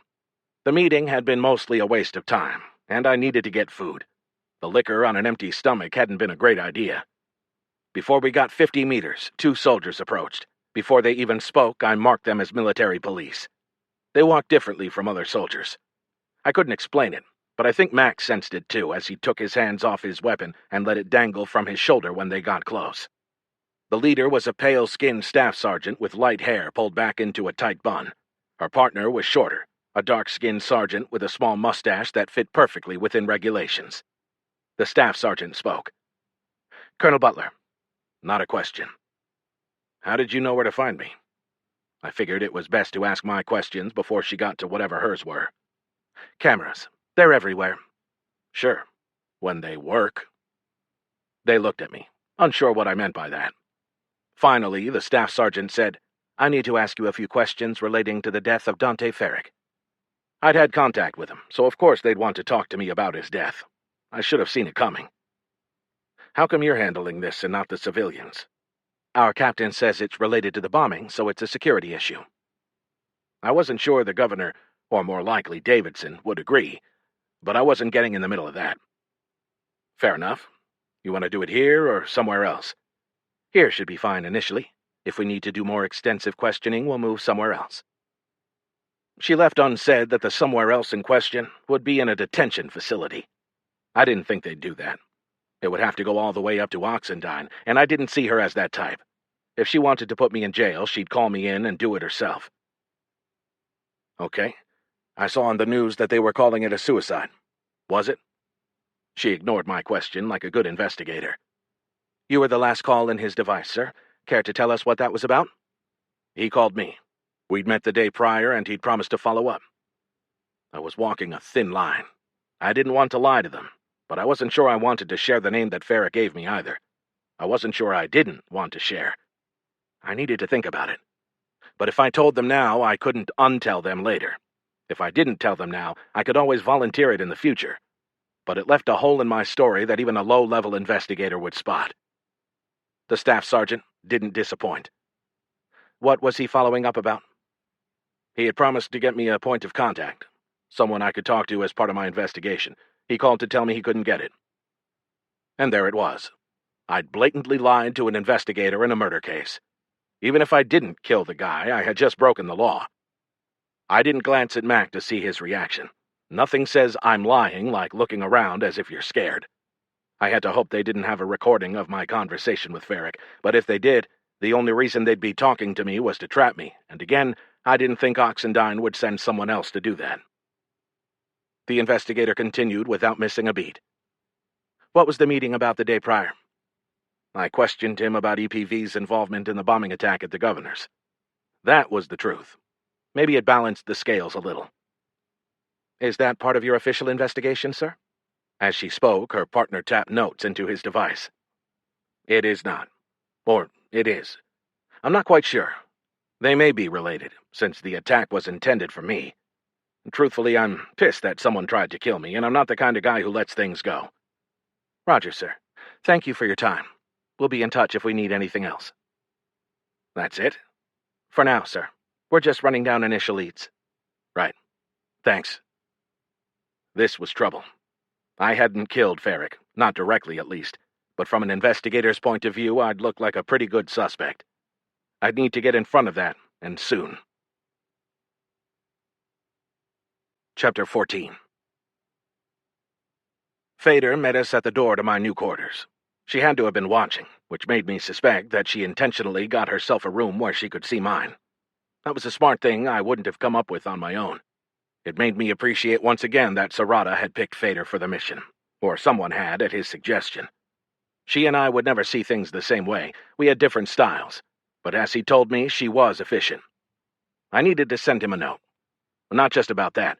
I needed to let him know about Zentas arriving, see what he knew that might be useful, get his advice on how to handle it. He was much better with things like that than I was. Once inside, Mac made himself scarce, and Fader didn't wait for me to sit down before speaking. I've got 2 updates, sir. Ganos found some stuff on Marco Hubic, and I found some stuff about the Zentas visit. Which would you like first? Zentas. He was already on my mind, and I probably had to lie low on Hubic with the military investigation into Farrick's death happening. Yes, sir. His arrival is this morning. The exact time is classified. The governor's reception for him is this evening. You're invited if you want, +1. Same sort of thing that they threw for you. I wonder if EPV will protest him the same way they did me, I said. He was, after all, the head of Caliber's parent company. Probably. If I go, they can get 2 for the price of 1. Maybe not with Farrick dead, said Fader. I'm not sure if there's a clear succession plan in EPV. Losing their Colonyside leader might throw them off their game for a while. Good point. We need to know who's next up in charge of EPV. Make a note of that, please. I waited while she did. What else do you have? Zentas came on his own business, not government. The official reason for the visit is oversight of his company assets here. Big boss checks things in the field, that kind of thing. Unofficially, nobody in the governor's office buys that for a second. Everyone thinks it's because of your investigation. But since that's not official, nobody has asked to schedule a meeting with you. The staffers believe that invite will happen through Caliber, not the governor. The governor himself, while I didn't talk to him, is reportedly put out that nobody asked him to facilitate your meeting. Regardless of the official purpose of the visit, he sees Zentas as his official guest. Do you know if they have a past relationship? Nothing I could find on that publicly, and I looked. But everyone knows that Governor Patinchak will kiss the ass of anyone who can help him get ahead. Pardon the expression, sir. I laughed. I don't know what was funnier, Fader slipping into more of my style or her apologizing for it. Well, you're not wrong. Finishing up on Zentas, sir. He's scheduled to be here for a week, but the ship that's bringing him isn't leaving, so the staffers consider that flexible. Roger. He didn't need a week to check on a relatively small operation like what Caliber had on Acassus. They had maybe 2,000 people working a dozen or so different job sites. But there were a lot of reasons he might want to stay. Maybe he just didn't want to jump straight back into cryo. Go ahead and tell me about our friend Marco Hubick. I'll give guidance on both once I hear it. Yes, sir. He's got quite a history. This next bit is Ganos' exact wording. She made me promise to repeat them exactly before she'd give me a briefing. Sir, he's a fucking thug. I laughed. Okay. I assume there's more? Yes, sir. Arrested twice, once for assault, once for robbery. He did jail time for the robbery. 3 years on a planet called Favia. How'd he get here? I asked. I've got that, but there's more, sir. Ganos dug up some other cases where he was suspected but never charged. Arson, another robbery, 2 assaults. I'm not sure how she found that stuff. It's not in any public search that I can find. Best not to ask. Best to believe her, though. She did seem very sure of her information, said Fader. I asked the same question you did, how he got here. Bottom line, it was EPV. Not officially, of course, but they got him hired using their connections with a company that builds solar power plants. A company that makes its money by developing colonized planets hired a member of EPV? I guess they didn't do much of a background check. Probably not, sir. Apparently they hired him for his official skill set. He's a demolition expert. I guess when you've got an in-demand skill and you're willing to travel to the end of the galaxy, people might overlook some things. She had a point, but I couldn't dismiss more sinister possibilities. Or EPV has someone inside the company that they either control or can bribe. We can look into that, sir, if you want. Let me think for a moment. Obviously, Hubick was a suspect. Almost too good of a suspect. A flashing red light on his forehead, open and shut lock of a suspect. There were 3 possibilities. I'm going to talk this out to you, Captain Fader. I want your honest opinion after I do, but mostly it's an exercise in making myself think. Here are my 3 thoughts. 1. The obvious solution. Hubick is a radical EPV agent with a skill for explosives. He helped or directed whoever planted the bomb, or he planted it himself. 2. The obvious counter-solution. Ferrick needed to give me a name, saw Hubick as an obvious suspect, and fed me his name to get me off his case, and then someone found out and killed him. And 3. The conspiracy theory. Someone else fed Ferrick the name so that he'd give it to me, then killed Ferrick to confuse the trail. Fader didn't answer immediately, thinking. What's Ferrick's motivation in number 2, sir? He gets you off his back, but if you investigate Hubick and find that there's nothing there, you go back to Ferrick. You didn't believe Ferrick was part of the plot, so he's not on the hook. Unless he intended for you to find enough on Hubick to get him out of here. But if that's the case, it seems more likely that Ferrick's motive might have been to eliminate a problem.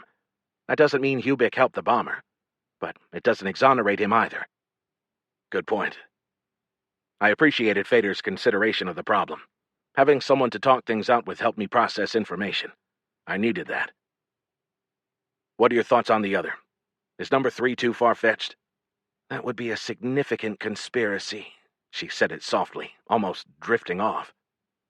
Although, it wouldn't take much to get there. If I was the bomber, or involved in any way, I'd want you looking anywhere but at me. If I knew Hubick's record, all I'd need was a way to feed it to you. Ferrick is the obvious choice, if I knew he'd met with you. We met in a public place, I said. Anyone following either of us would have seen that. Yes, sir. That could be the connection. Or, it could have fallen into the bomber's lap. Gano said that Ferrick was making calls. Maybe he called the bomber, or maybe he called someone who told them. Maybe he asked them to give him someone else to throw under the truck. And so they did. But then, if I'm the bomber, I see Ferrick as a liability. If he's willing to give up a name, maybe it's only a matter of time until he gives up mine. Huh. I posed it as a conspiracy, but when you put it like that, it sounds plausible. I considered it for a minute. There's a lot of conjecture there, though, right? I mean, that's a lot of things that would have to be true. Though, if we simplify, Ferrick wants a scapegoat because I promised to take the focus off of EPV if I could. He asks around, he gets a name of someone to frame from someone who works with the bomber. They kill Ferrick to erase the trail. They could have planted the stuff Ganos found, said Fader. It might not be real. I trust Ganos to catch that sort of thing, but we can ask her. Occam's razor still says it's number one, though, right, sir? Hubik being the bomber is the simplest solution. It is. But if, as you suggested, we rule out option 2, there's an easy test to see if it's straightforward or conspiracy. What's that, sir? If Hubik is alive, then it's not a conspiracy. Because if I'm framing him, the last thing I want is for an investigator to talk to him. So if we find him alive, he's probably guilty. Ferrick probably told the truth and got killed for it. You want to take bets? That's a bit morbid, sir. It was. And earlier I felt like shit for getting Ferrick killed. The difference here, though, was that I didn't cause Hubik's death if it had happened. Maybe tangentially, but even my guilt-ridden conscience didn't dig that deep. If Hubik was dead, someone else killed him. Maybe my being here caused that, but even then, I didn't send myself here. I had a weird sense of justice. Probably, but I'm going to bet that he's dead. Betting on conspiracy, sir? That's just how my life works. If I'd been hoping for an immediate answer, I would have been disappointed. I had Ganos run a search for Hubik the way she had for Carlson, checking expenditures or other evidence of his location, and nothing came up. She even used a picture she found on the net and searched all the cameras she could access to try to find him that way. Still nothing. He was either dead or hiding, but we had no way to know which. I considered turning over the name to the military as part of their investigation into Ferrick's death, but that thought got interrupted by an invitation from Martha Stroud to have lunch the next day at their corporate dining facility in the executive room. She didn't specify who would be there, but it didn't take a genius to figure it out. I decided to skip the governor's reception. I had questions for Zentas, and I wanted to ask them one-on-one instead of having the governor around. I did send Mac and Fader out to observe the reception from the outside. I wanted to know if there was a protest, which there was, though it was smaller than the one that had welcomed me. Oddly, I got a little ego boost from that. I really needed to get back to my therapist. Ganos had disappeared, working on her own things, which left me alone and with time on my hands. Never a great combination, so I logged on to my machine securely with the stuff that Ganos had put on it, since she didn't trust what came with the room, to send a message to Sarada. But I had a message waiting from Flak Jacket Timmons. Electronic text. Good to hear from you, Butler. End electronic text. The opening made me smile. He couldn't call me Sir since he'd made Colonel, but he didn't feel comfortable enough to call me Carl because of our history where I'd outranked him. Electronic text. Sorry it took me so long to get back to you, but your requests took some work. Bad news first. I couldn't find Schultz. And I tried. I put some good people on it, but the guy's a ghost. There's no record of him landing anywhere. End electronic text. That gave me a chill. I could think of a place he could have ended up. There was a lot of jungle on Icassus. Electronic text. Bergman was a little more interesting. When I looked at it, something felt off.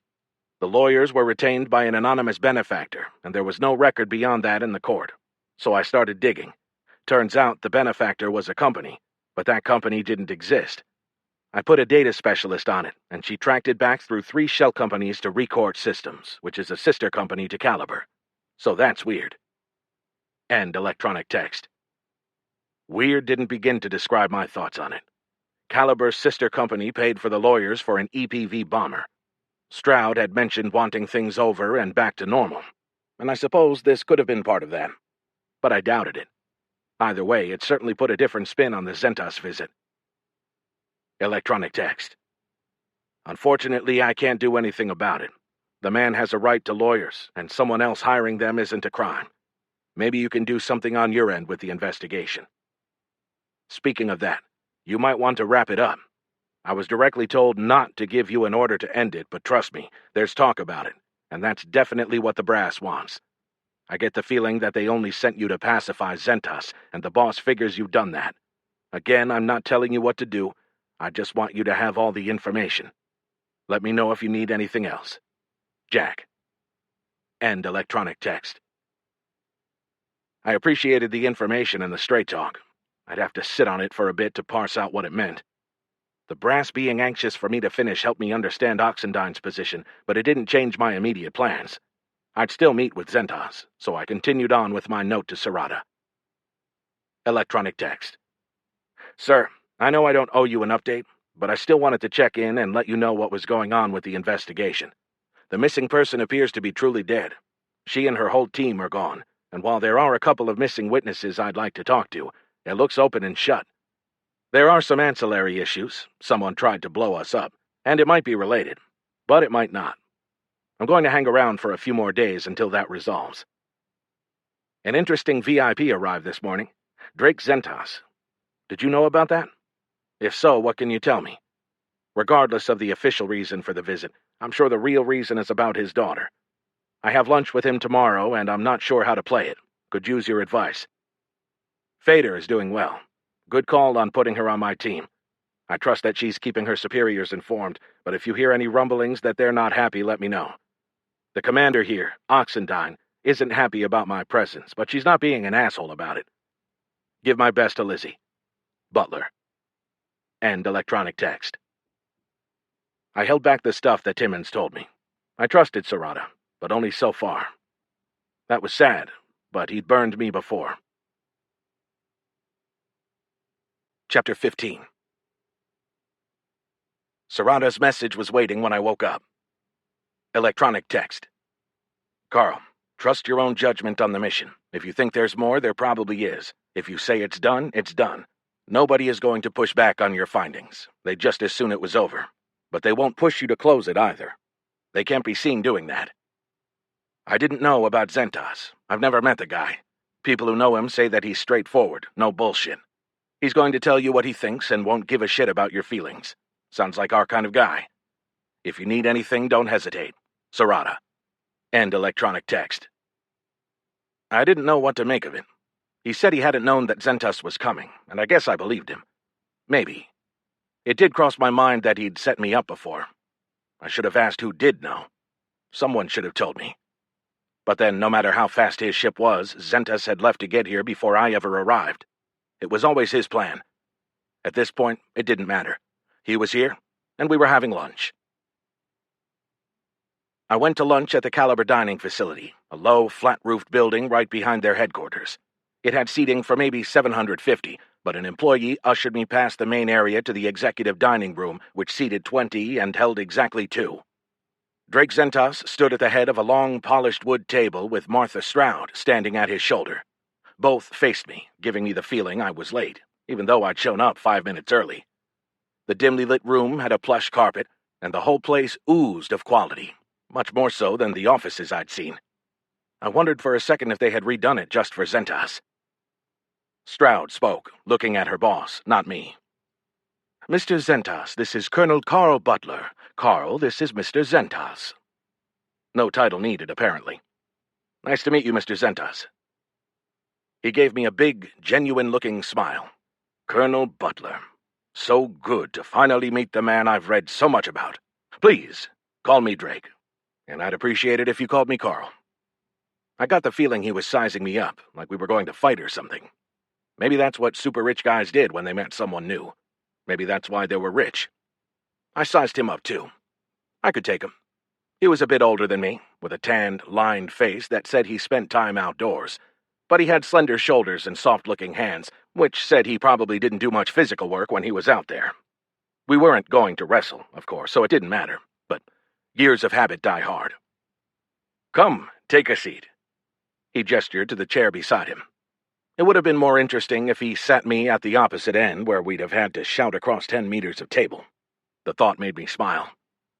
Miss Stroud was just leaving us. Before you go, I said, did you find anything out about those 2 employees I asked about, Schultz and Ortega? It was a dick move, calling her out in front of the big boss, but I didn't blow up the meeting from the start by asking about Bergwin's lawyers, so at least I showed some restraint. I didn't want to get too confrontational until I had a chance to hear from Zentas. Stroud didn't miss a beat. Unfortunately, both gentlemen no longer work for our company in any capacity, and we have no way of knowing where they are. My assistant was supposed to message your captain. Did he not? Her plastered-on smile might as well have said, fuck you. She'd won the round, and I should have let it go, but of course I didn't. I'm going to need their complete records, including full name, employee number, and last known location. I'll have them rounded up wherever they are. Not even a bluff. If they had the information, I thought Flak Jacket would work with me. That information is... Please don't say that it's protected by privacy issues. If it matters, I'll have a formal request from higher-up sent to you an hour after I walk out of this lunch. This one probably was a bluff, made better because her boss was present. I'm sure that won't be necessary, said Zentas. Carl is here under the highest authority, and he has our full cooperation. Yes, sir. To Stroud's credit, her smile didn't waver. What was that about? Zentas asked once the door closed behind her. The company hasn't exactly been cooperative in my investigation. I could have said Stroud, but I thought that referring to the organization made it less personal. I wasn't out to ruin her. I just wanted answers. Ah, unfortunate. And probably my fault. Your fault? He sucked in a breath through his teeth. Yes, I asked for a favor to get you here at a very high level. That's not something I like to publicize. Before I could think about it and respond, he moved on. I took the liberty of ordering for both of us. As if on cue, a tall, pale-skinned, extremely attractive waitress entered with a tray that held 2 glasses of whiskey with double pours and light ice. She wore a skin-tight gold dress about half a size too small, but my eyes locked onto the tray. Fare 3, the 20-year, announced Zentas. Excellent choice. Hard to get that kind of thing out here. I had the 15-year in my quarters. The 20-year cost about 12 times as much. It wasn't only hard to get out here, it was hard to get anywhere. I brought it with me. The food, too. I smiled. I didn't know what to say. He could certainly afford it, and if nothing else, I'd eat well. It made me wonder if he'd brought the waitress with him, too. Either way, I got the feeling we were done discussing his disconnect with Stroud. I'm sure you know why I'm here. My intel from Serrata was right. No bullshit. I assume so. It's my daughter. The official version, the one the governor approved. It's a front, obviously. He sipped his whiskey, taking time to savor it. Whatever else happened, we had that in common. I'd have done the same job whether you came or not. I'm not a man who requires much oversight. Of course you're not.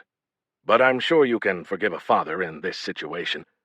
She's my only child, and even though she'd distanced herself from the family, it's hard to let go. I understand. I lost my daughter at a much too early age. The governor suggested that you might be ready to close the investigation.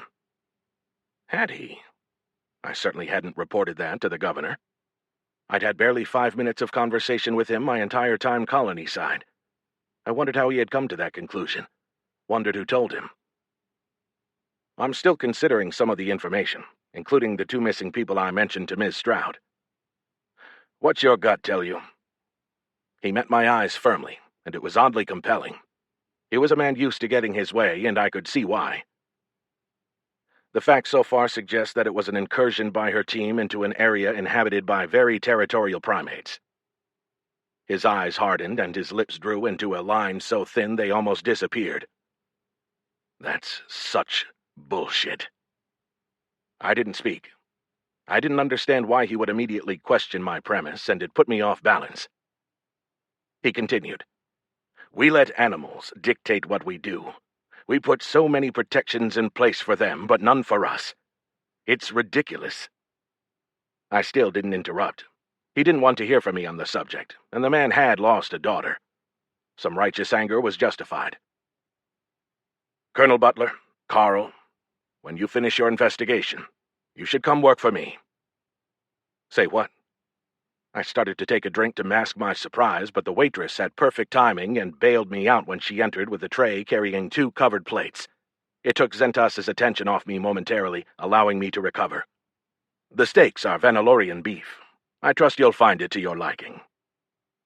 The waitress set my plate in front of me and removed the polished lid, displaying what had to be at least a 500-gram cut of the most expensive beef in the galaxy, set off by a side of yellow root vegetables. The myth said that a specialized veterinarian certified each cow prior to slaughter. That Zentas was serving it here, 2/3 of the way across the galaxy from its origin, blew my mind. He was looking at me expectantly, so I picked up my knife and cut into it. It had a perfect sear on each side with a lot of pink and just a touch of red at the middle. It's perfect. I tried not to think about how he knew how I like my steak. "I take care of people who work for me," said Zentas. He'd offered me a job, and I didn't understand why. It could have been to buy influence into the outcome of my investigation, but that wasn't likely. What was there to influence? He didn't know that I knew about his lawyers helping Bergman, so it had to be something other than that. I took a bit of steak and lost my train of thought for a moment. It was a chewy cut, and the flavor. I now believed the hype. In the end, I went with the most basic question. "What's the job?"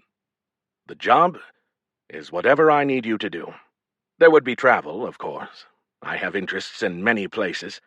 Sometimes being on the ground at a key spot provides a lot of benefit. So I'd go places as your proxy.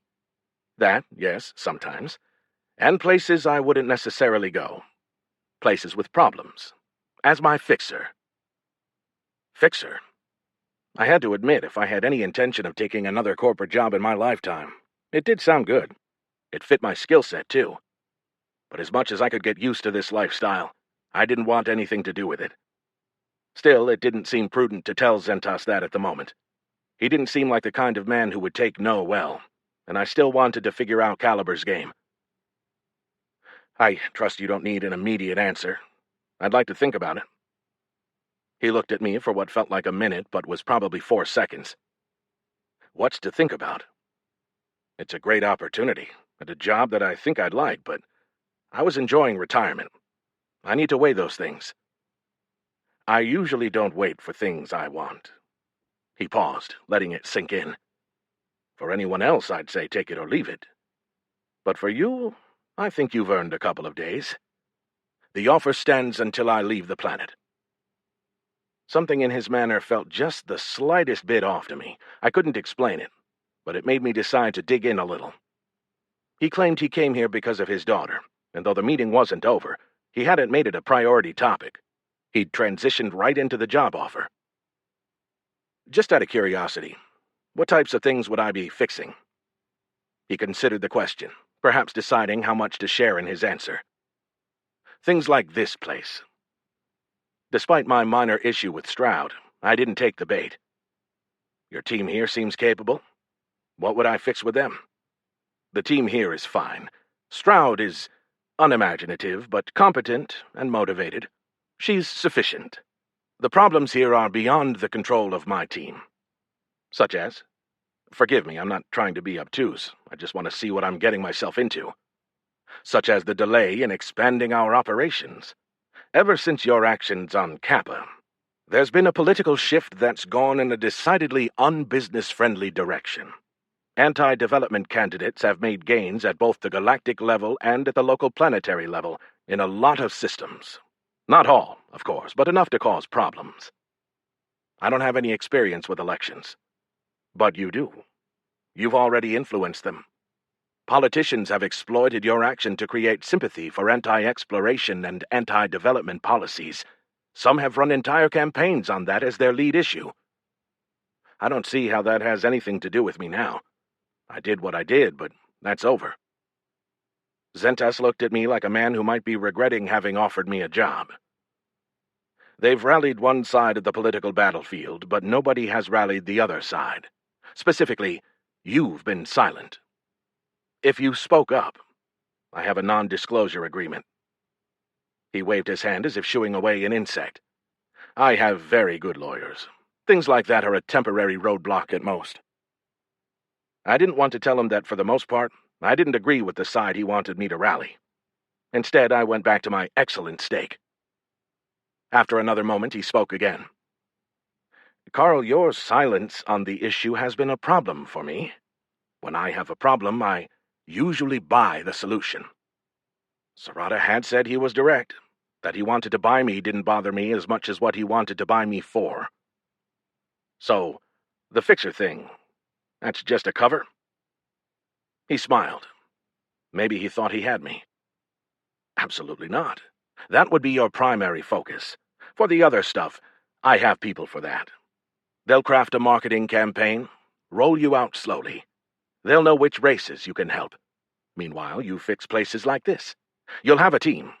You can pick most of it." That caught my interest. The chance to bring in some of my own people and take care of them was a big incentive. I didn't need the money, but some of them could probably use it. People like Mac. It's an enticing offer. That said, I'm not clear on how I'd fix a place like Icassus. You'd find a way. That's what you do, right? You find a way to do things when other people can't. Now you'd just be finding a way for me instead of the government. You influence the governor.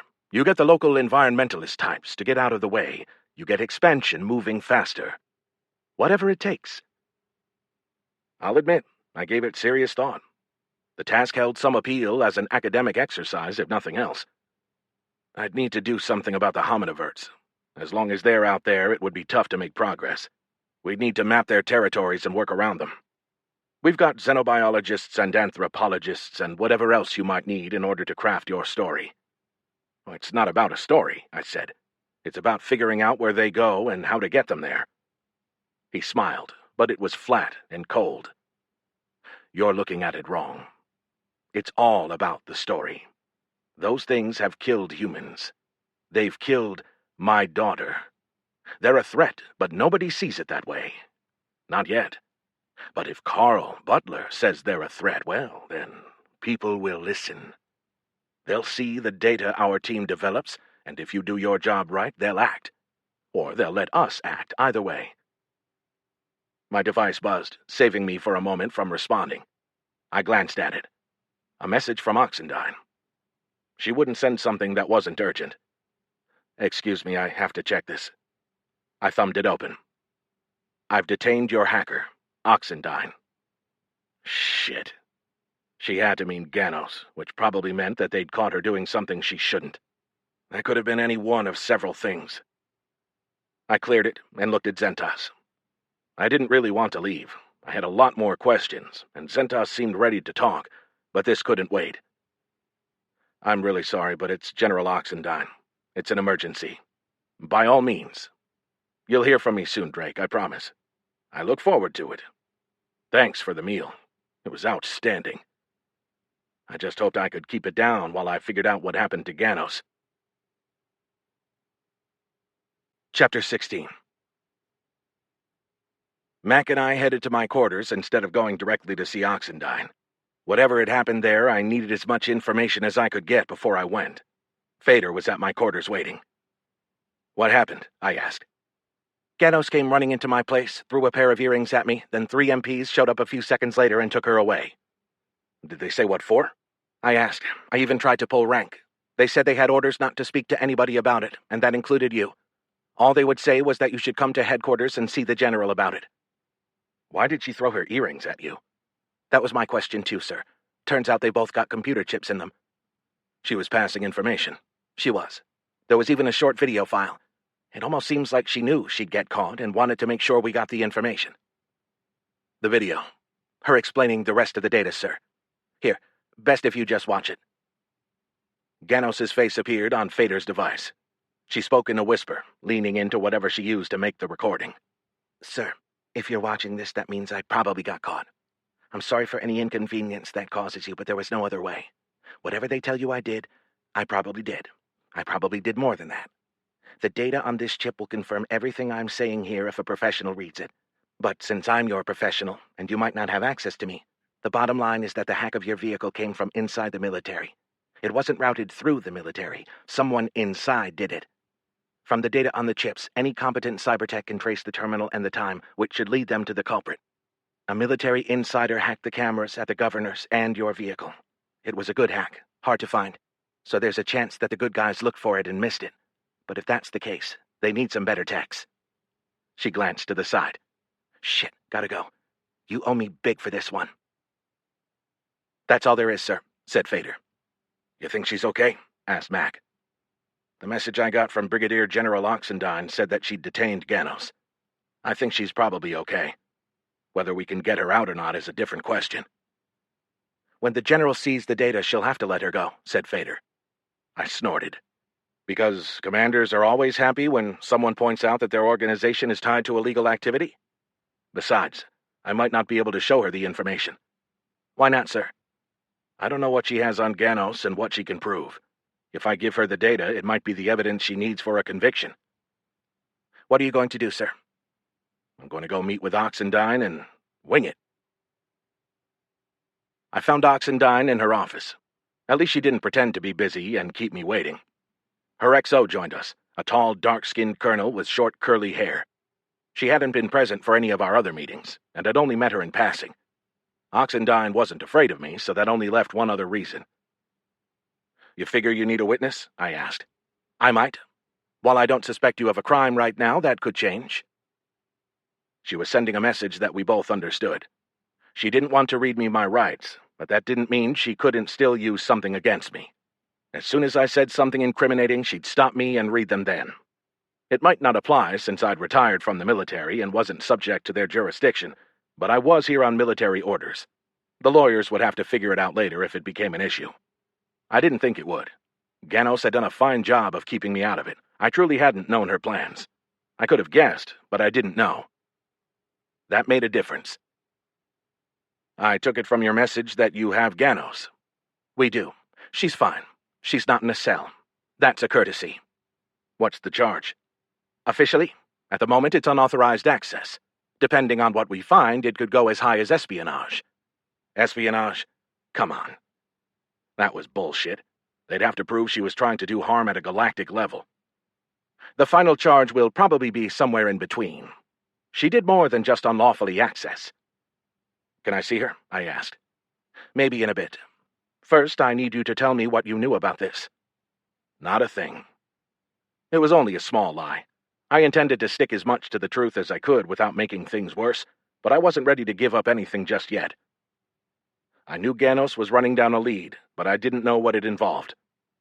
You didn't tell her to get specific information? I might have. What information did she get? Oxendine smiled, but it wasn't a happy smile. Nice try. You think you're clever, but you really aren't. Tell me what you had her looking for, or we're done talking, and we'll let the lawyers figure it out after I ship Ms. Ganos off-world. It was a bluff, but the only way I could call it was to shove everything into the pot. I couldn't. There was too much at risk. If I called out the inside job from Oxendine's organization, I'd be admitting that I knew what Ganos found. She was working on several things for me. Most recently, she mentioned the possibility that our vehicle had been hacked. You'll recall I asked you for access and you turned me down. I told her that you turned me down, and I did not give her further instruction. You didn't tell her not to try to access it on her own? I didn't. Why not? I didn't tell her not to shoot anybody either. I just assumed she wouldn't. Oxendine had asked a stupid question, so she deserved the flippant answer.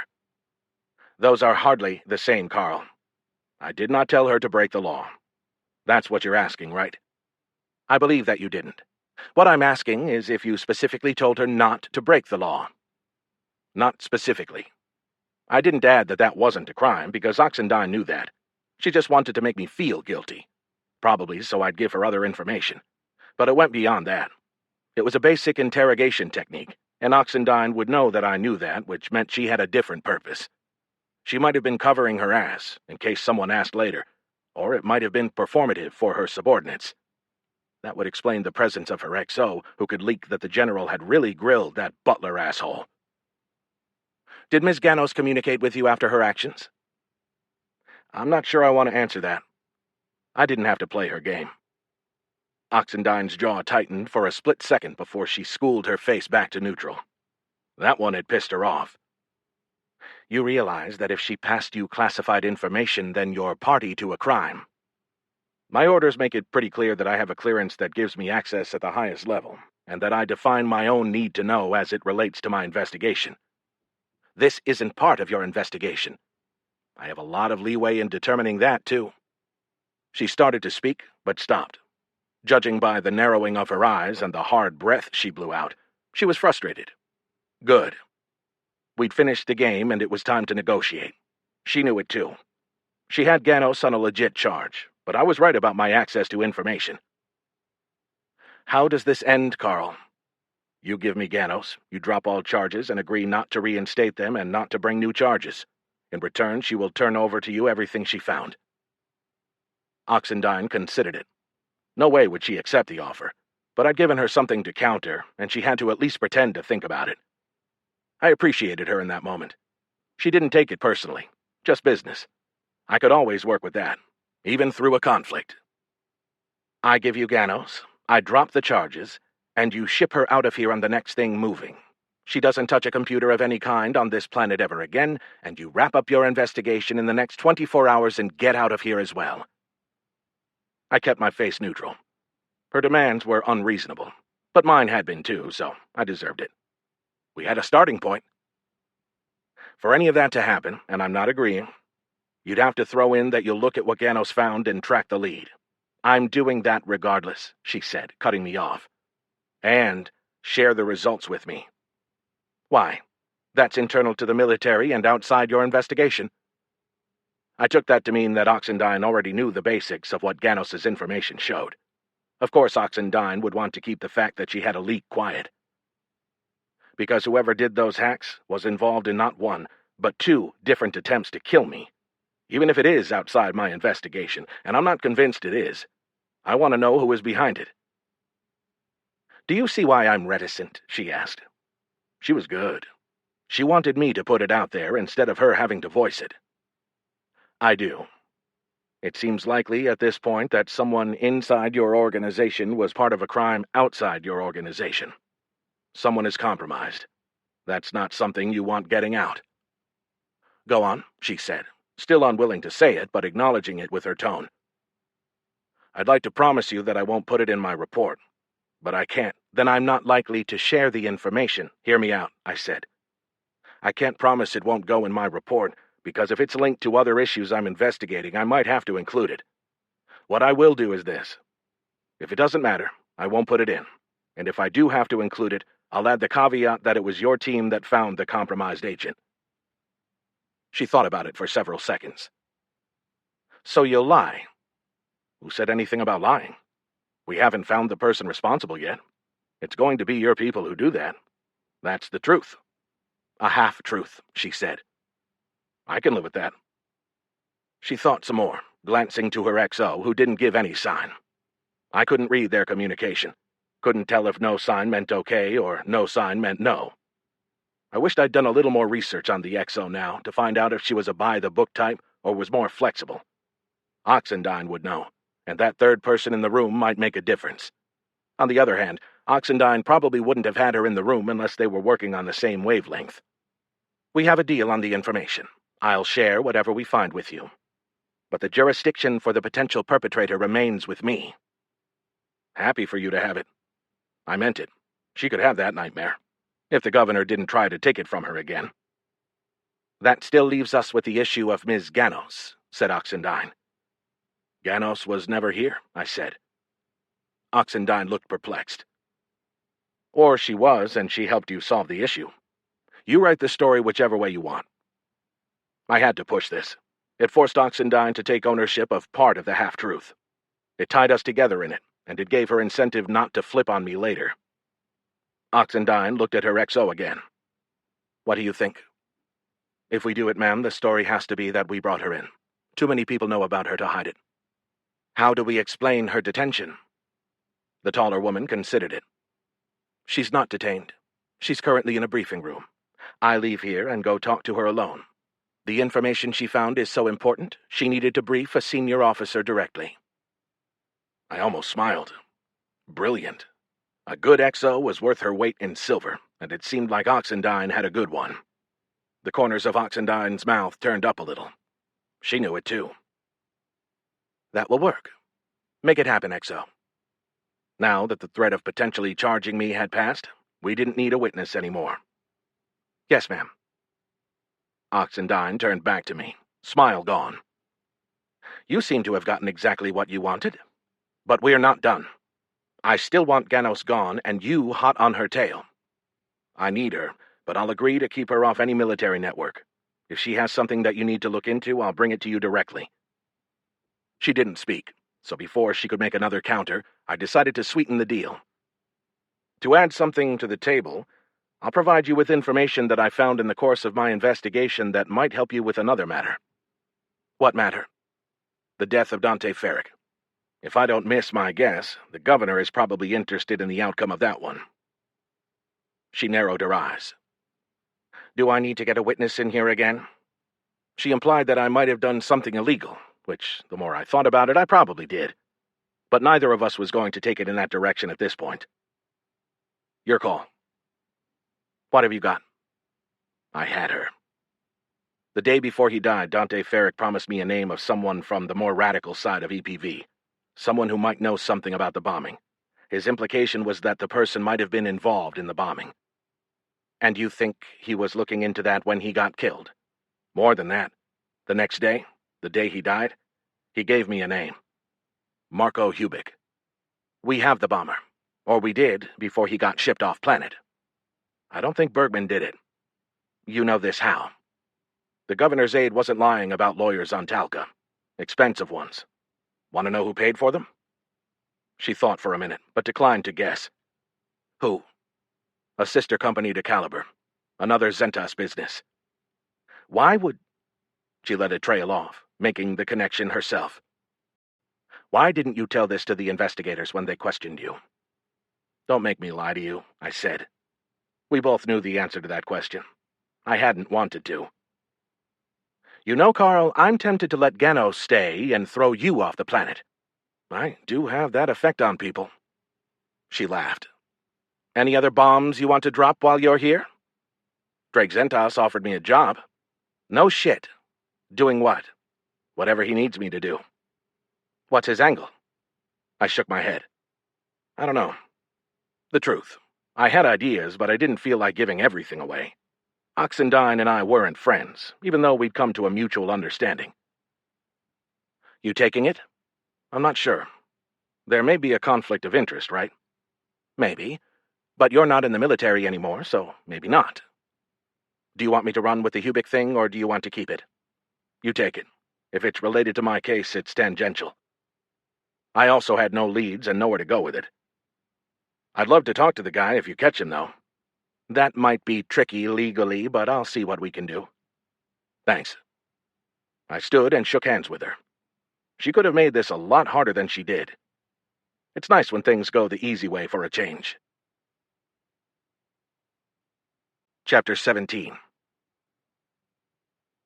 I got back to my quarters, and it was only a few minutes until Ganos arrived, escorted by Mac.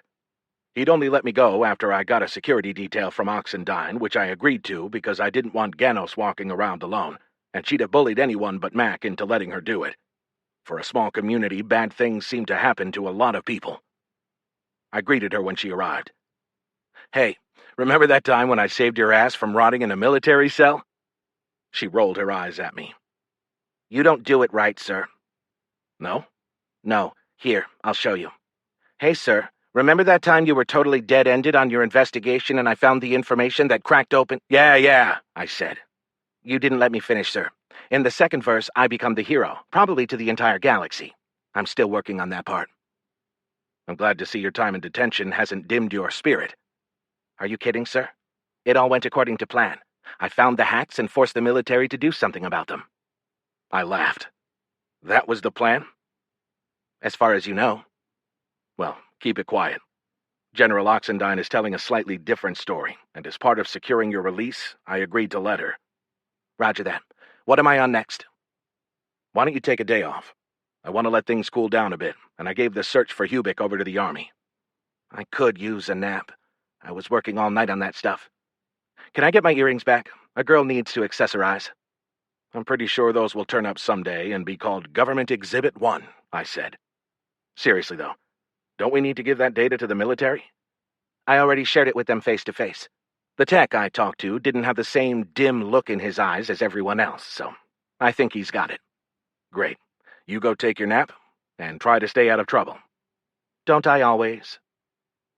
After she left, I poured myself a well-deserved drink, and before I finished it, Fader showed up. I'd messaged her as soon as I finished up with Oxendine and asked her to find May Edelston. I had no idea how Fader had accomplished it so quickly, but she brought the young-looking woman in with her. Something that Zentas had said struck me the wrong way, and I wanted to look into it. Thanks for coming, I said. She looked around. You downsized since the last time I saw you. Yeah, they moved Mr. Zentas into my old place. They can do that? Apparently, I said. I wanted to ask you a few more questions, if that's okay. Mostly about xenobiology. Sure. You've studied hominiverts, right? Absolutely. It's been one of our top priorities. Something in a conversation struck me earlier today. Would you say that you're trying to understand them better so that we can cohabitate? I didn't think so, but I wanted to confirm. She snorted. I'd say we were trying to understand them better so we could find a way to get them to move. I'm a scientist, but I work for Caliber. I know who hit send on my pay transfers. I understand. No judgment. Could you elaborate on how you get them to move? That would seem to be morally questionable, she offered. I was going to say borderline illegal, but sure. No offense. None taken. We work within the parameters of the law. Recently, we were studying the effects of low-frequency noise and its ability to drive the hominiverts out of an area. There were some promising tests that indicated that we might be able to shift their territory via sound. You could move them with sound? That was the theory, yes. There are still tests to do. It's not complete, but it's promising. We would insert sonic devices in areas we wanted the hominiverts to leave. Would humans be able to hear it? Absolutely not. It's below our natural hearing range. Under perfect circumstances, you might feel it as a slight vibration. I paused. If they had the ability to move them out of an area, what would stop them from moving them into an area? I got a chill, and it had nothing to do with the air circulator. Suddenly, the attack on my patrol, and possibly Xylus, took on a different hue. I didn't share it with Edelston because I didn't want to scare her and make her shut down. Plus, the less she knew, the better. Do you have hominivert territories marked out? We have a rough map of part of the terrain, yes. We've been able to tag a few animals with radio trackers. Whoa. That also changed things. If they could track them. I was pretty sure the military didn't know that. But then, the military wasn't even carrying the right ammunition because someone had told them they couldn't. There were too many coincidences. I hate coincidences. They have this ugly way of not being coincidences. You don't happen to have the map on your device, do you? Sorry, no. But I can go back into work and get it for you. I considered it for a second before rejecting it. No way. Not this time.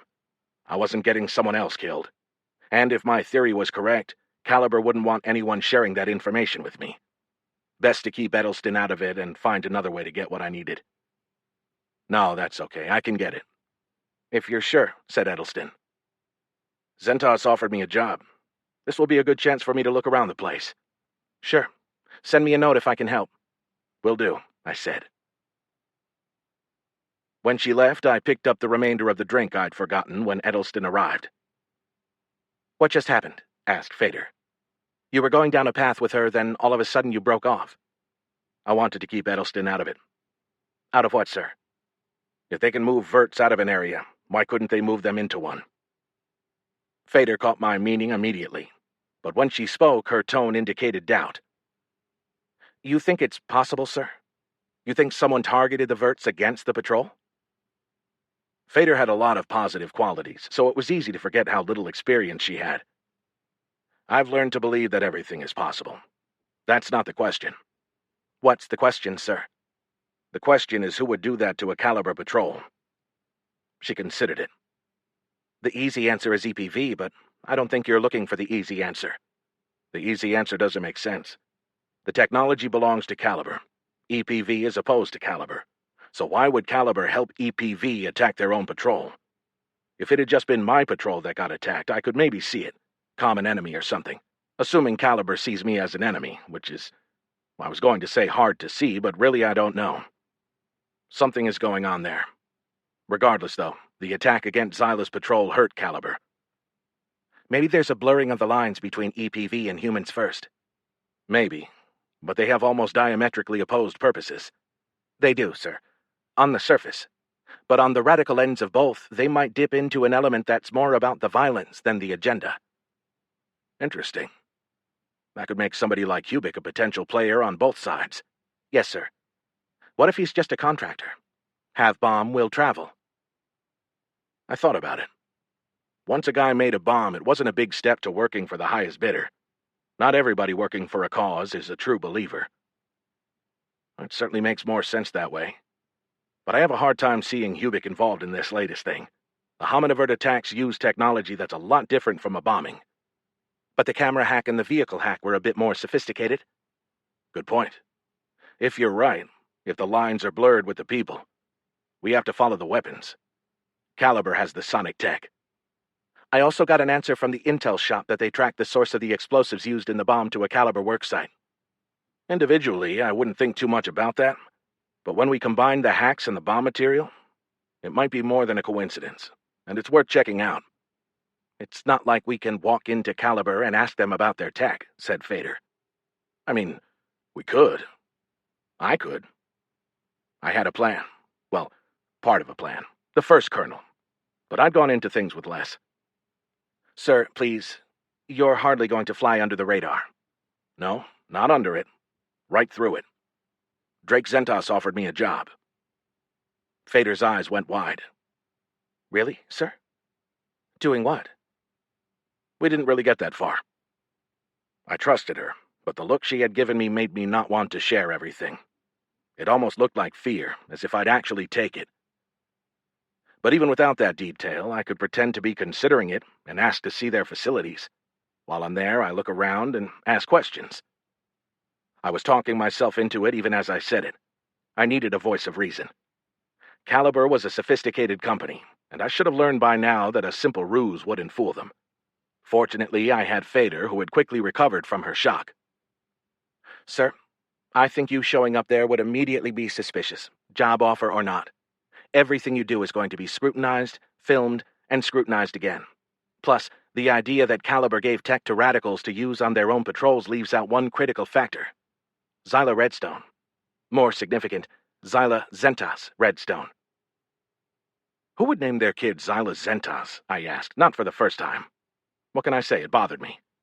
Initials XZ. That's just ridiculous. Once more, Fader stayed stone-faced during my nonsense as I stalled to let my mind work. She was right, of course. How deep a conspiracy would I have to imagine for Caliber to be a part of the death of their CEO's daughter?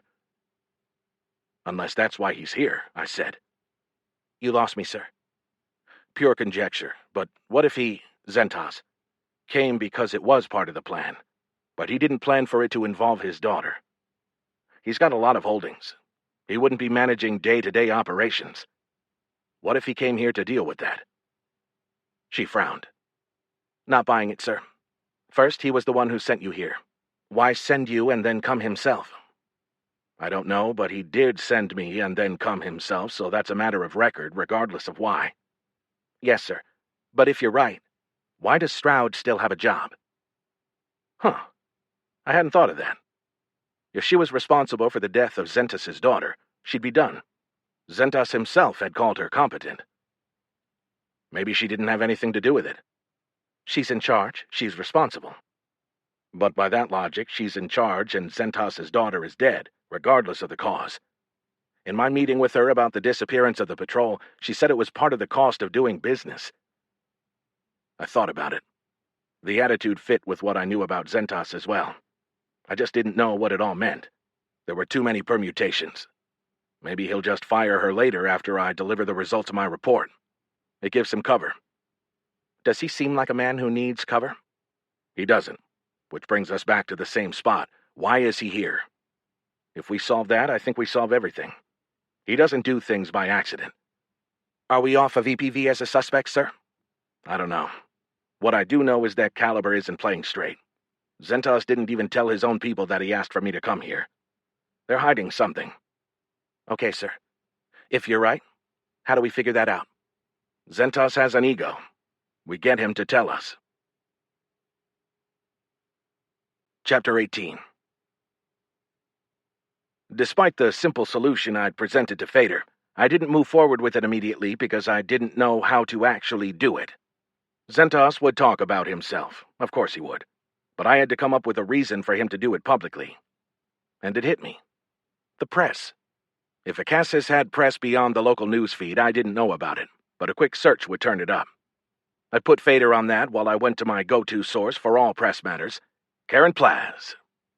She was big time now, so no way would she work a story in a distant colony.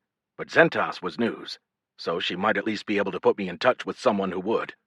Either way, it didn't cost anything to ask, so I sent her a message. Electronic text. Karen, I need a favor. Imagine that. I'm on a job out on Akassis. I was supposed to be looking for the daughter of a rich guy named Zentas. Thing is, Zentas himself showed up here in the ass end of the galaxy, and I can't figure out why. His story is that he's checking on his holdings here, but he's admitted to me that that's BS. There might be a story and the real reason that he's here. I know it sounds like a lot of work, but I'm not sure it would take much prodding.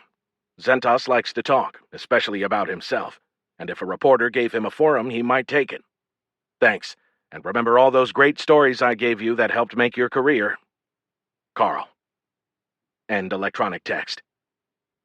The last part was a joke. Mostly. I had given her some huge stories in our time working together, but she'd done just as much for me, which she'd probably remind me of in her response. Having finished that, I lay down to take a nap, and when I woke, it was in that disoriented state where I might have been asleep for 20 minutes or 2 hours. A quick check of my device told me it was closer to the latter. Mac and Ganos were in my room. It had been he who woke me, but Ganos immediately took the lead. "Sir, I found him. Your guy, Hubik. Okay, maybe I didn't find him, but I found something, and he could definitely be there." "Slow down, Ganos. I thought I told you to take the day off." "Turns out I don't really listen to you that much, sir." "Tell me about it." I looked at Mac. "Don't look at me, sir. You told me to make sure nothing happened to her. Nothing happened. Besides that, though, I can't control her." "Damn straight," said Ganos. "But forget that. This is so cool. Someone's hiding in the jungle." "What? That's impossible. People can't live outside the domes." "But they can live in domes that aren't supposed to have people in them. Look." She pushed some buttons and a map came up on my wall monitor. "What am I looking at?" "It's a map of Akassis, I can tell that much." "This is a map of all the communications traffic on the planet. I got to thinking that if someone was hiding, they'd still have to communicate, and since I didn't have a way to find that communication directly, I decided to hack into the central comms hub for the planet and find all the activity. It's a heat map. The more red you see on the screen, the more activity is coming from that spot." "Please tell me it wasn't a military system," I said. "Please." "It wasn't, sir. It's a planetary asset. Civilian. You told me not to hack any military systems until tomorrow." "That was not at all what I said." "Agree to disagree." She was screwing with me. I hope. "Anyway," Ganos continued, "it's not military. I really didn't know what I'd find or how it would help me find Hubik, but sometimes it works that way, you know?" "I do. I really did. That's how things happen for me a lot." "And see what I found? This supposedly abandoned dome out here. It used to be a research station, but they shut it down over a year ago." "Except they didn't?" I asked. "Apparently not. There's not much, but it represents somewhere between 50 and 60 communication hits over the last month." Her excitement about her find was infectious. I had to admit, she had me hooked. I stood and went closer. "There are no active domes anywhere near there. What kind of comms are they using?" "Satellite, same as the rest of us. When I first looked, no dome registered there at all. But the governor's office has records that go back until the start of the colony. Don't ask me how I know. And I found this one out there by itself. Nothing within 30 kilometers. "Whose dome was it?" I asked. "It was registered to a company called Garabon Solutions, which is a sub-company of a little organization called Caliber. You've probably heard of them." Shit. Wow. No chance that other missions in the area are just using it as a stopover? Super unlikely, sir. This sector got pretty much abandoned once rules tightened up, and even if someone did supersede their parameters, it wouldn't be every day. Every day? Every day at exactly the same times, sir. That set off my not-a-coincidence radar. That's something. Right? You want the bad news? Do I asked. Probably not, but here it is. I can't trace it. Can anybody? Ganos paused for the first time since she arrived. Maybe. Someone who had full access to the comm system and didn't have to hack in. But it would still be hard. Whoever is using the comms there is doing their best not to be found. I don't know how we get official help on this without admitting that you hacked in the first place. That is a quandary, Ganos smirked. She seemed to put me in a lot of those, but it was worth it for the information she gained. Sure glad that's not my department. I need time to think. I had angles now, but it had almost gone beyond what I could manage. I had too many angles. In theory, it was a good problem to have. In practice, it meant I had to pick an option. I had the military looking for both their internal hack and Hubik, and now Ganos had a lead on what might be Hubik. But I couldn't immediately tell Oxendine because then I'd have to admit that Ganos had been back at work, and I really didn't want to do that.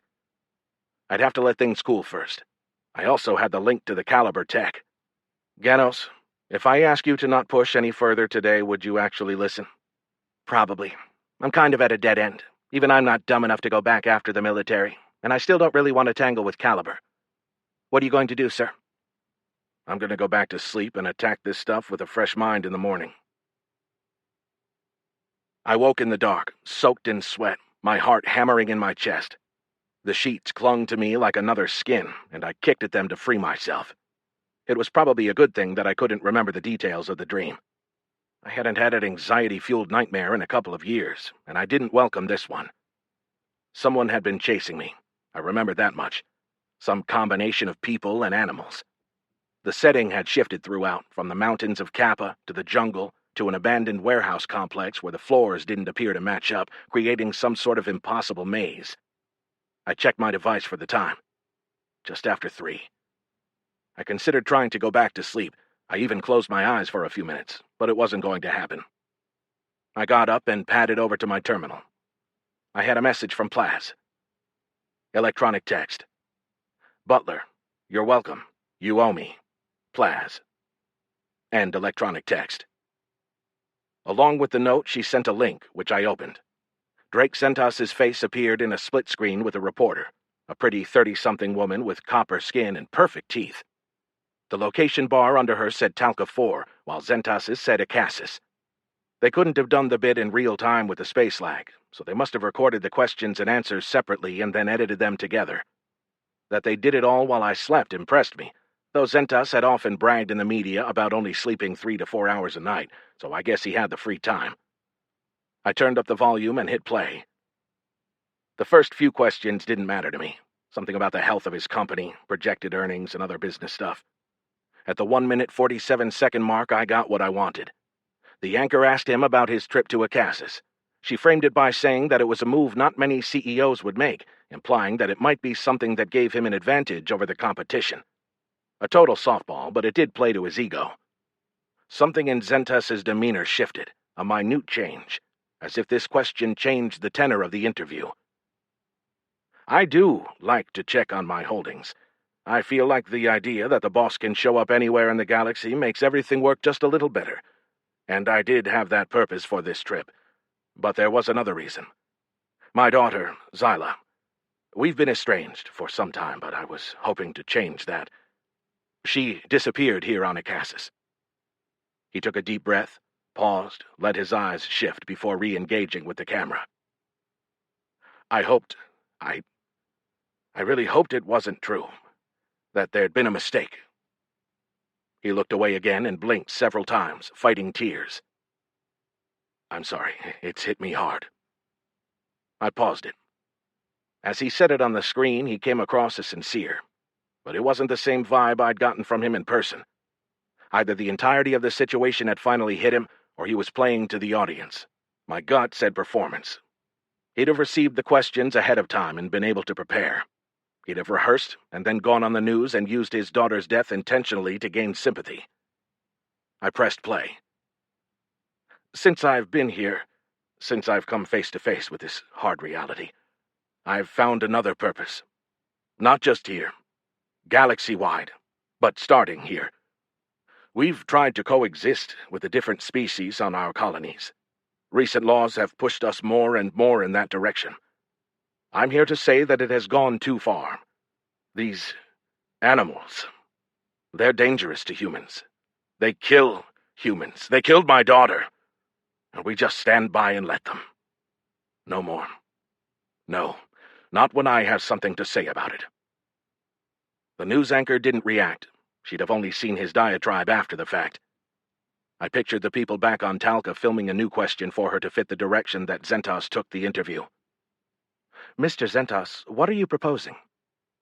I'm not proposing anything. He looked at the camera now, locked in, as if staring someone down in a business meeting. I'm doing something. I'm taking action. If you're a politician, local, galactic, I don't care. If you're not on board with putting humans first, I'm going to fund your opposition, and we're going to put someone in power who is. We need people who believe in the supremacy of human life in this galaxy. I urge everyone, my fellow humans, to join me in this. Demand that your representatives put us first." It wound down from there with the required pleasantries from the host, but I let it slip by me. I'd heard enough. He'd used his daughter's death for political gain. It also didn't escape my notice that he used the term humans first. That could have been a coincidence, but he employed members of the group through Caliber, so I doubted it. Though he hadn't said anything illegal, the interview ended any chance that I'd go work for him. It did another thing, too. It told me that my next stop needed to be at Caliber. Chapter 19. I met Martha Stroud the next morning before most people had eaten breakfast. I'd guessed that she'd be in. Her boss was on planet, and that tends to get people out of bed early. I'd called ahead to make sure, though. I'd spent the previous hours thinking through my moves. Stroud herself was the first play. I didn't know what information she had, but I figured that with Zyla's death and her boss leaving her out of the loop about me, she might not feel super secure about her job. I wanted to use that. "Thanks for meeting with me so early. What can I do for you, Carl? I thought your investigation was pretty much finished." "It is," I lied. "I'm looking into something new. Mr. Zentos offered me a job. I'm exploring that option." Her face tightened slightly at my words, but I didn't know if it meant she didn't know and I'd caught her by surprise, or if she did know and didn't like it. She controlled her expression. "If that's the case, I'm sure he'd want us to do what we can to help you out." "Is he here?" I made a show of looking past her. "He's not. He left early for a tour of some of our outer facilities." "Is that wise, with the attacks?" "He's well protected. If you don't mind, what job?" So he hadn't told her. Either that, or he had, but she was playing dumb. I doubted that. He didn't say exactly. Fixer was the role he mentioned. I'm sure you know he's not happy with how fast things have moved here. Her hands clenched and her eyes narrowed slightly, but again she regained control quickly. "I look forward to your help." I pretended to ignore her discomfort. "That's if I can help. That's why I'm here. Mr. Zentos proposed a task, but in order to accomplish it, I need to know what tools I have at my disposal." "Of course. What are you looking for?" "I don't know. Well, I think Mr. Zentos would like a broad, sweeping solution. Did you see his interview last night?" "Of course." "What did you think?" I asked. This wasn't part of pushing her. I really wanted her opinion. Plus, it served the purpose of changing the subject without alleviating her stress. "Mr. Zentos is a visionary. He's looking beyond the scope of a single problem. What about you?" This was the risky part. I wanted to create a gap between Stroud and Zentos, but in doing so I might drive them closer together. I shrugged. Seemed to me like a guy using the death of his daughter for political purposes. She froze for a second. "Then why are you here about a job?" "Oh, you got me wrong," I lied. "That is why I'm here. Any man who could do that. That's a man who gets things done at any cost. That's a guy I could work for." More risk. I was intentionally making myself look like an asshole, and I didn't know how she'd react to that. This time her face didn't even give a hint of her thoughts. "What can I do for you specifically?" "Tech. Can I see anything we've got that we can use to affect the hominiverts? And anything that might help us with the Ursagrans, too, while we're at it. Though I see them as less of a problem." I used the word "we" intentionally. "Sure. Follow me." We walked, but we took our time. Don't dismiss the Ursagrans too soon, though. They can be more troublesome than you'd think. They're not as dangerous, but they're hard to move, and they don't stick to one spot. They follow the food. If one moves into an area where you're working, you can lose a full day, or even two, trying to get them out of there. Interesting. How do you get them to leave? Right now, giant electric prods. They don't do any real damage. Ideally, we defoliate areas we intend to develop. No food, no Ursagrans. Makes sense. Maybe Stroud and Zentos were closer together on their thinking than I thought. I'd made her uncomfortable, but I hadn't gotten anything I could use. But the laws protecting the vegetation prevent it. Correct, which ends up being less humane to the animals. There's plenty of food for the Ursagran population, Clearing some would have absolutely no effect on them. "Let me ask you something," she said. "If there were no laws, if Mr. Zentas gets his way, how would you deal with the hominiverts?" "Explosive ammo seemed to work," I said. When she didn't flinch, I followed up. "But I don't think we'll get approval for that right away. However fast we get new legislation, it won't be fast enough for what we're doing here." "I agree. Which is why we've been using sonic technology to move them where we want them." Pay dirt. I'd wanted to know more about that since Edelston mentioned it. "Interesting. Some sort of sound weapon?" "Not a weapon, so much. Low-frequency emitters that bother them enough to make them move." "Mr. Zentas didn't mention those. Does he know about them?" "Of course. He's the one who approved their development and ordered their use." I almost stopped walking. Zentas had ordered their use. But my theory was that those devices had been deployed to force hominiverts onto the Caliber research team. If my theory held, and if I believed Stroud, that would mean that Zentas had ordered the policy that killed his own daughter. Did he know that? I couldn't ask Stroud about it. But if his daughter accidentally got caught up in the fallout of his plans, that would be a reason for him to come to Acassus. But an accident like that, and nobody important had been fired, at least not publicly. So I had to wonder if he knew. "How long have you been working here on Acassus?" If my radical shift in topic bothered her, Stroud didn't show it. "About 18 months. How long does someone usually lead a mission like this?" The understanding I had when I took the assignment, I volunteered for it, was that I'd be here 3 years, and then we'd talk about an extension if it made sense for both sides. Is that still the plan? Nobody has said it wasn't. Until you did, that is. Your report that Mr. Zentas isn't happy, well, if he's not happy, he's always got the option of replacing me. For a minute, I thought that might mean you were here for my job, but given what you've said, I get the idea that he's got something else in mind for you. I wouldn't be taking over here. He specifically mentioned travel. And even if he had wanted me here, I wouldn't take your job. Not really my strong suit running day-to-day operations. No offense. I'd put her on edge with my earlier comments about Zentas, so now I'd reassured her, trying to turn her to my side. It was a shitty way to manipulate somebody, but I had a shitty job to do. "None taken. But I'll certainly try to work around to my status with Mr. Zentas the next time I have him alone. If he's got a lack of confidence in me, I have other opportunities. It's just a job. I took it because it gave me the most autonomy, the biggest chance to make a name for myself as someone who gets things done. I don't plan to grow old here. If Caliber wants to make a change, a dozen other companies would hire me in a day." Her confidence made me trust her more. If she felt like this was her only option, maybe she'd do something desperate. But if she spoke the truth, and I believed she did, then I doubted she'd intentionally have been part of any order that led to people dying. That would make her less employable by other companies. I'd seen a callous attitude from her earlier, but that didn't make her a murderer. To cross that line, a person needed suitable motivation, and she didn't appear to have it. That didn't make her my ally. She'd never be that. But she didn't feel like an enemy either. And here we are. Stroud put her hand against a biometric pad, and a metallic thunk announced a bolt releasing. "After you." The door opened easily, and I entered a laboratory, or more a collaboration between a laboratory and a workshop, combining areas that looked semi-sterile in proximity with areas that looked like they might be more appropriate in a mechanic's shop.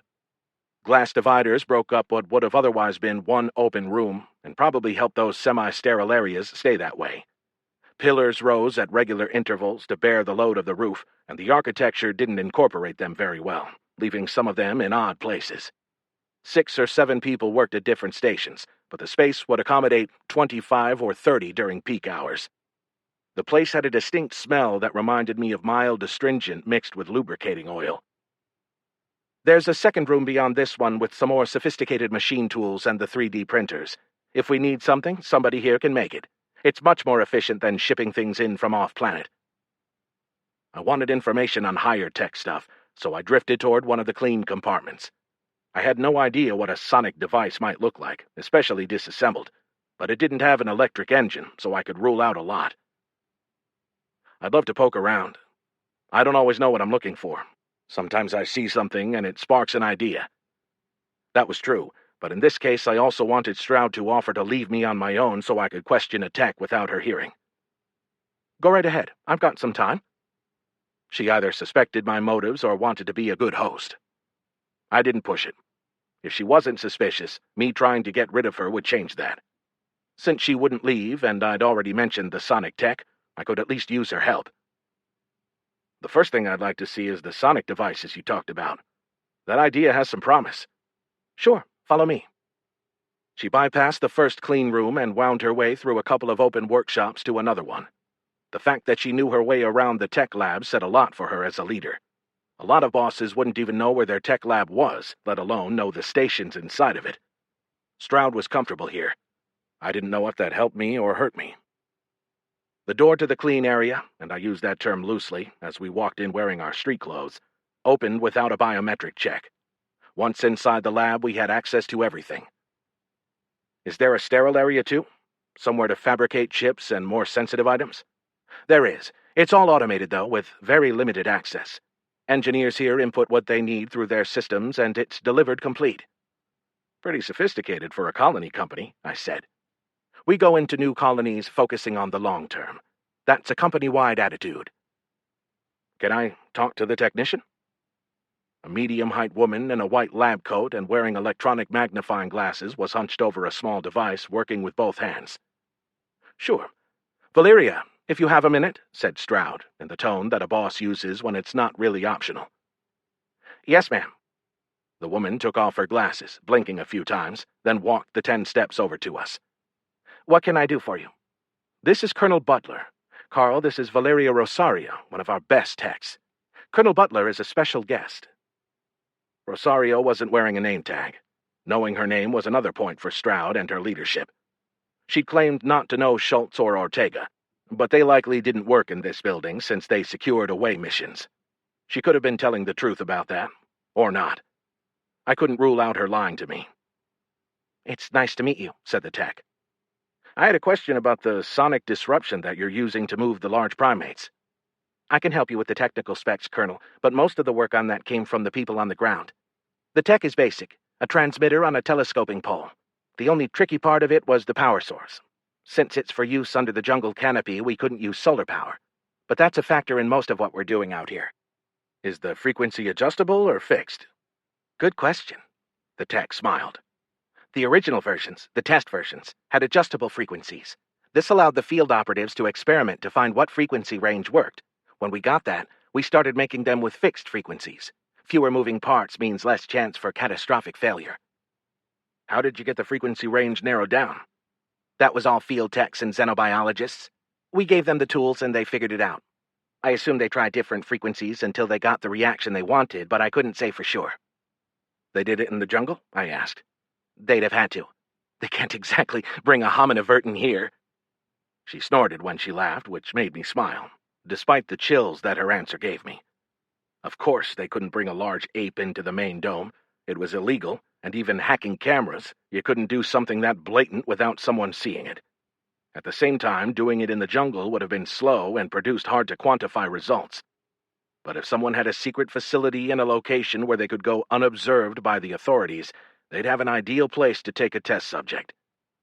Ganos's discovery now made a lot more sense. When she told me about Hubik hiding in an abandoned dome, I hadn't ruled it out, but it hadn't struck me as likely. But Caliber skirting the rules of ecological exploitation? Zentas had basically told me he'd do exactly that. And it seemed like he already was. Thanks. I don't want to take up too much of your time, but I did have a couple more questions. This was the one I didn't want to ask in front of Stroud, but she didn't give me much choice. I thought I knew the answer, but I had to verify. It's why I visited in the first place. They can move the animals out of an area. Is it possible to use the devices to move the animals into an area? She thought about it. I don't know from a field perspective, but as I understand it, the hominiverts move away from the source of the noise. If you used multiple transmitters, like made a wall of them, they should move away from that wall. We specifically talked about that to protect a crew working on a new dome. And if you could keep them out of a dome, you could keep them in one. Or you could open one side of it and force the primates in that direction. Last question. What's the range? The production model has a planning range of 250 meters. It's omnidirectional, so it would be 250 in any direction, so you'd need to put your devices every 500 meters to make a wall. We could increase the range, but it takes more power, and you have to deal with dampening from the terrain, so it gets more complicated. I can run down the specifics on frequency, amplitude, and power if you want. Well, that won't be necessary, I said. I wouldn't have understood it anyway. Thanks for your help. Having what I needed, we moved to different areas, and I wasted the next hour looking over technology and construction of products that had nothing to do with my investigation, hoping to make the sonic device disappear into the background of other things in Stroud's mind. Just one stop on a tour. I glanced at her from time to time, trying to read her, but I couldn't. She stayed focused on me the whole time, never even stopping to check her device. Afterward, I thanked her for her time, met Mac, and headed back to my quarters. As we walked, my mind danced through what I'd learned. I wanted to know Zentas's role in everything that had happened on Akassis, and I thought that I might find answers hidden at the not-so-abandoned dome. Ganos had pegged it as a hideout for Hubik. My mind drifted into more conspiracy-filled waters. If they'd used the dome for illegal research on hominiverts, they'd need a xenobiologist to run it. Someone like Xyla Redstone. Chapter 20. I'd lost a bit of my grip on reality. Somewhere deep down I knew that, but on the surface I kept coming back to the idea that she was alive. What better way to hide the head of illegal research than to fake her death? Everything fit. Suddenly Zentas having ordered the use of the sonic tech made sense. He hadn't killed his daughter, he'd hidden her. From there, it only took me a short leap to get to Zentas and Redstone faking their estrangement. Now I just had to convince Oxendine to let me take a mission out to examine the signal Ganos had found. I sure as hell couldn't tell the commanding general that I expected to find the subject of my investigation alive. Authority or not, she'd have me committed.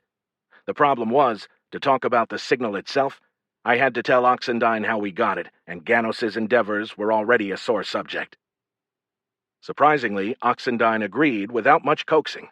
She got more caught up in her own failure of intelligence, and that she didn't know about the location until I told her. On top of that, she'd failed to catch her internal traitor, and that bothered her more than she would say. They traced the hack to a contractor named Alexandra Trine, but not until Trine had apparently been tipped off and disappeared. That someone could disappear in such a small, well-monitored area belied belief, and it hung a stain on the fabric of Oxendine's command. Part of me wondered if we'd find the hacker on our mission to what we now called the facility. What Oxendine didn't agree to was Mac and I going along on the mission. She flat out refused when I first brought it up, rightfully claiming that it was a mission for soldiers and that I wasn't one anymore. When I pulled rank via my orders, she then shifted to the argument that it should be a contiguous unit, not something cobbled together with out-of-practice old men, which was again a legitimate argument, even if it was a little bit of a personal shot. But I didn't give in. I wanted into that dome, and I couldn't have stayed away from it if my life depended on it. Chalk up another issue for my therapist at a later date. After Oxendine finally relented, I had to deal with Fader. She insisted on going along with us, and this time it was my turn to flat-out refuse. She was a very competent officer, but there are outdoor cats and indoor cats, and she was the latter. She's not a combat soldier. It seems like an arbitrary distinction, but it's not. She'd had the basic training, the same as any officer, but her assignments had been on staff, mostly because she excelled at it. I put my foot down. Until she made me move it. She played dirty. She told me that the only reason why she'd agreed to the mission in the first place was to learn from me, and what better way to learn. And then she said that if I held her back in this, I was breaking the unwritten contract between us, the one where she did whatever she could to help me be successful, and I helped her develop into a better officer.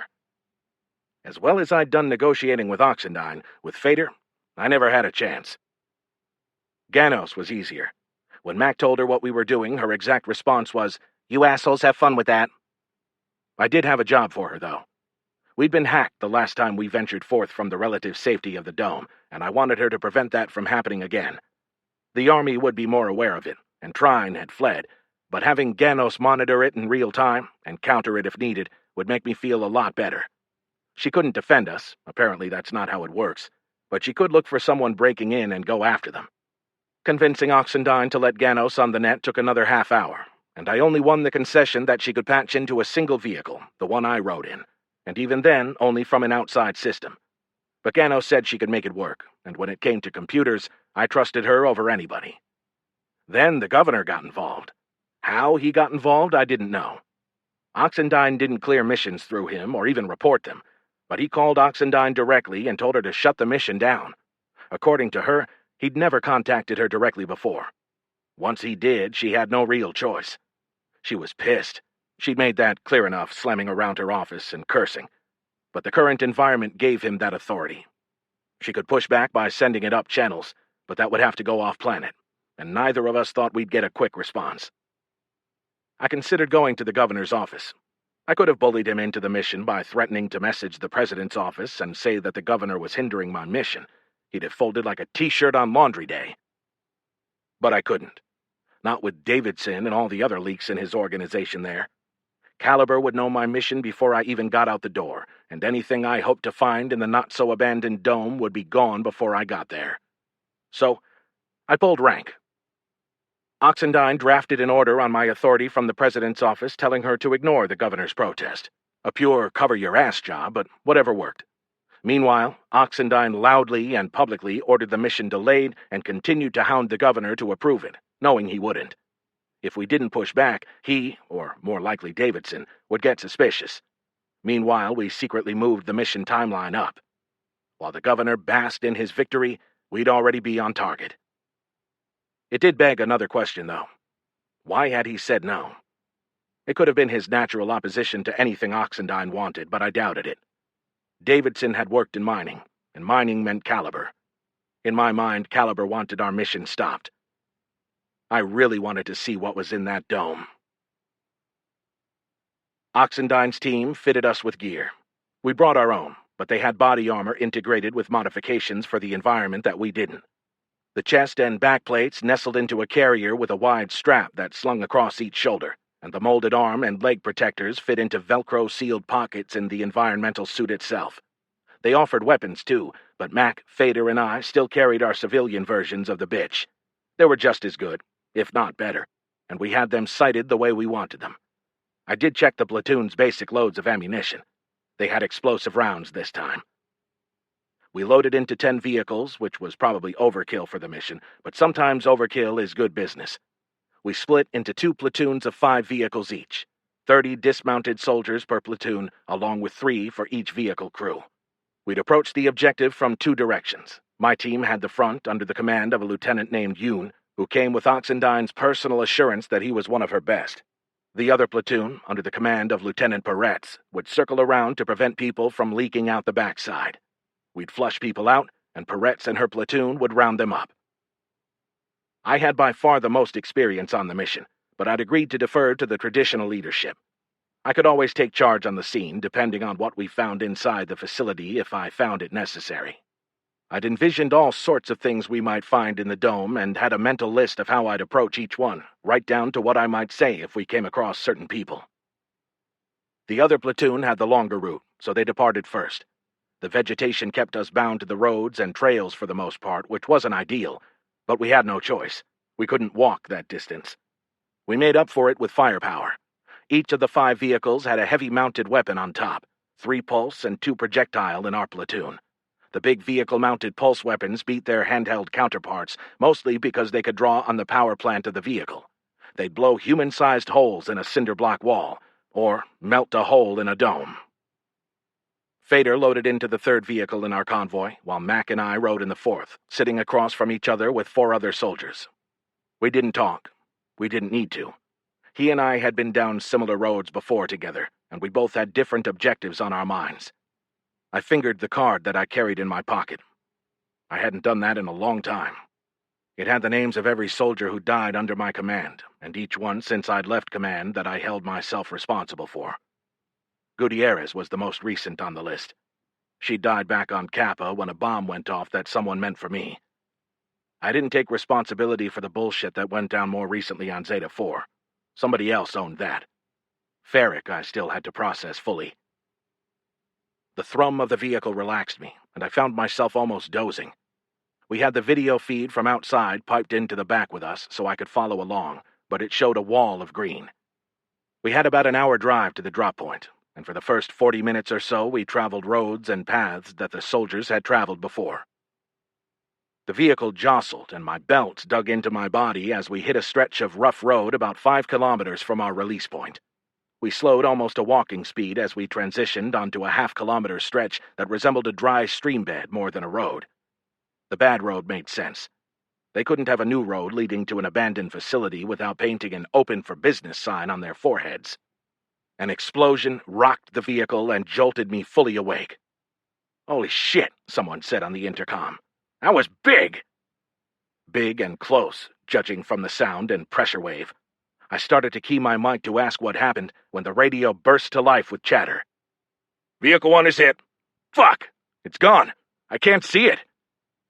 In their excitement, they dropped call signs, and the transmissions came too fast for me to identify the speakers, but the message came through clear enough. A few seconds later, a commanding voice took charge and brought order.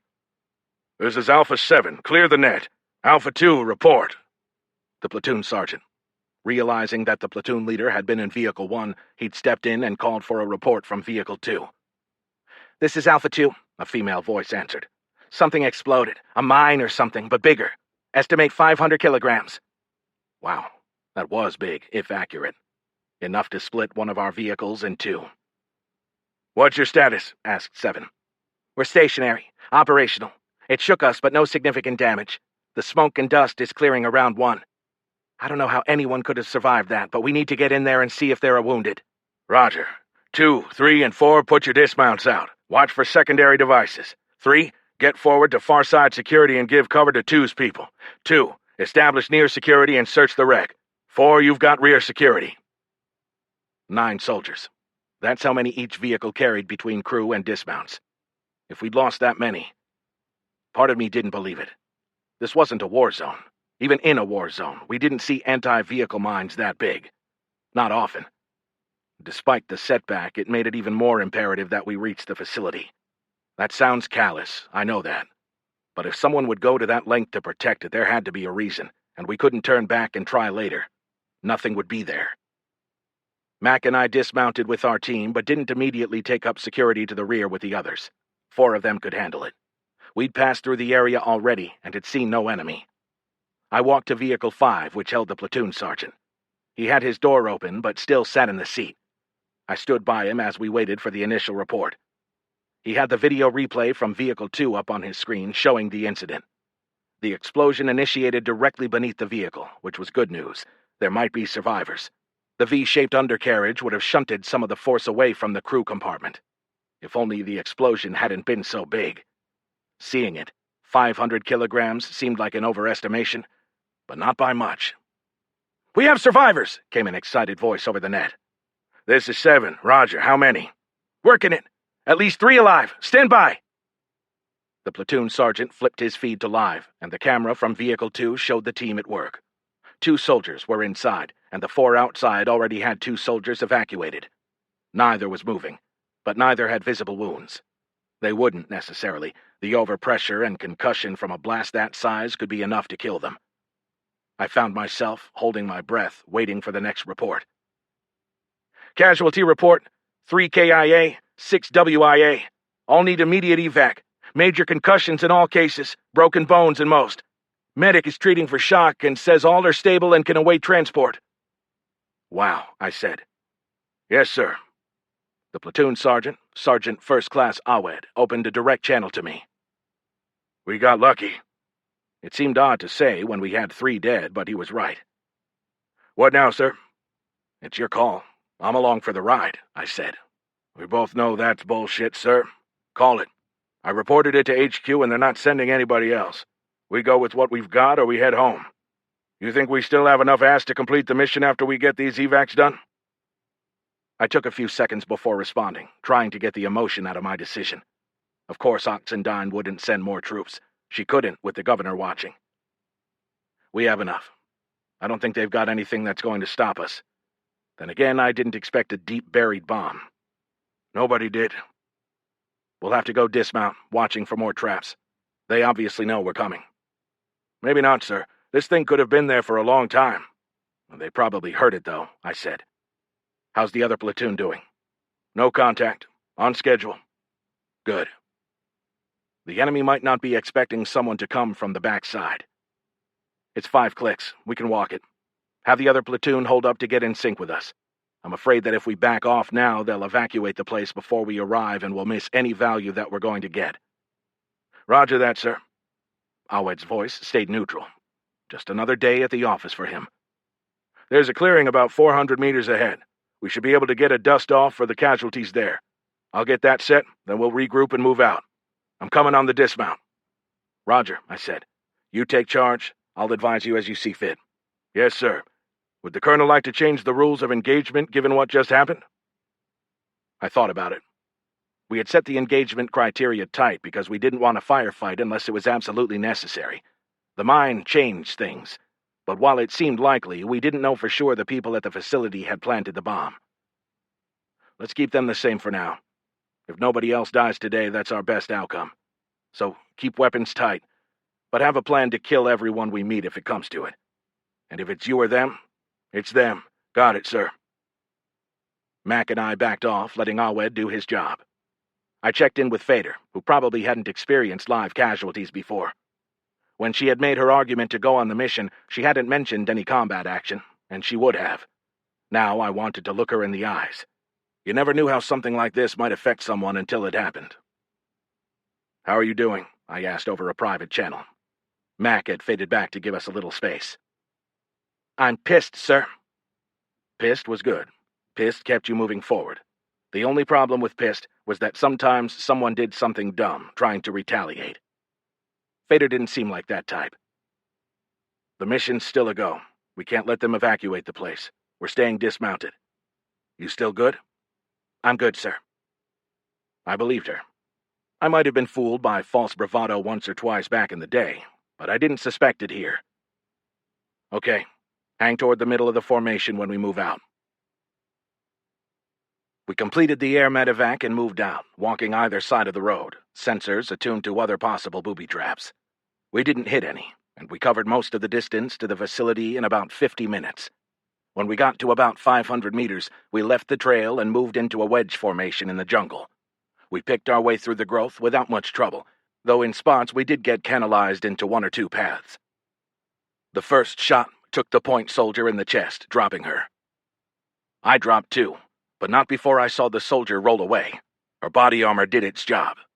We didn't have time to celebrate as the entire jungle lit up. A pulse weapon scorched a tree next to me, and I had to scramble away as part of it came tumbling down with a thud. I tried to count the enemy weapons, but I lost track when our side opened fire. Red icons started to populate my heads-up as others identified targets. We had the numbers, but they had a defensive position, and for a moment we were stalemated.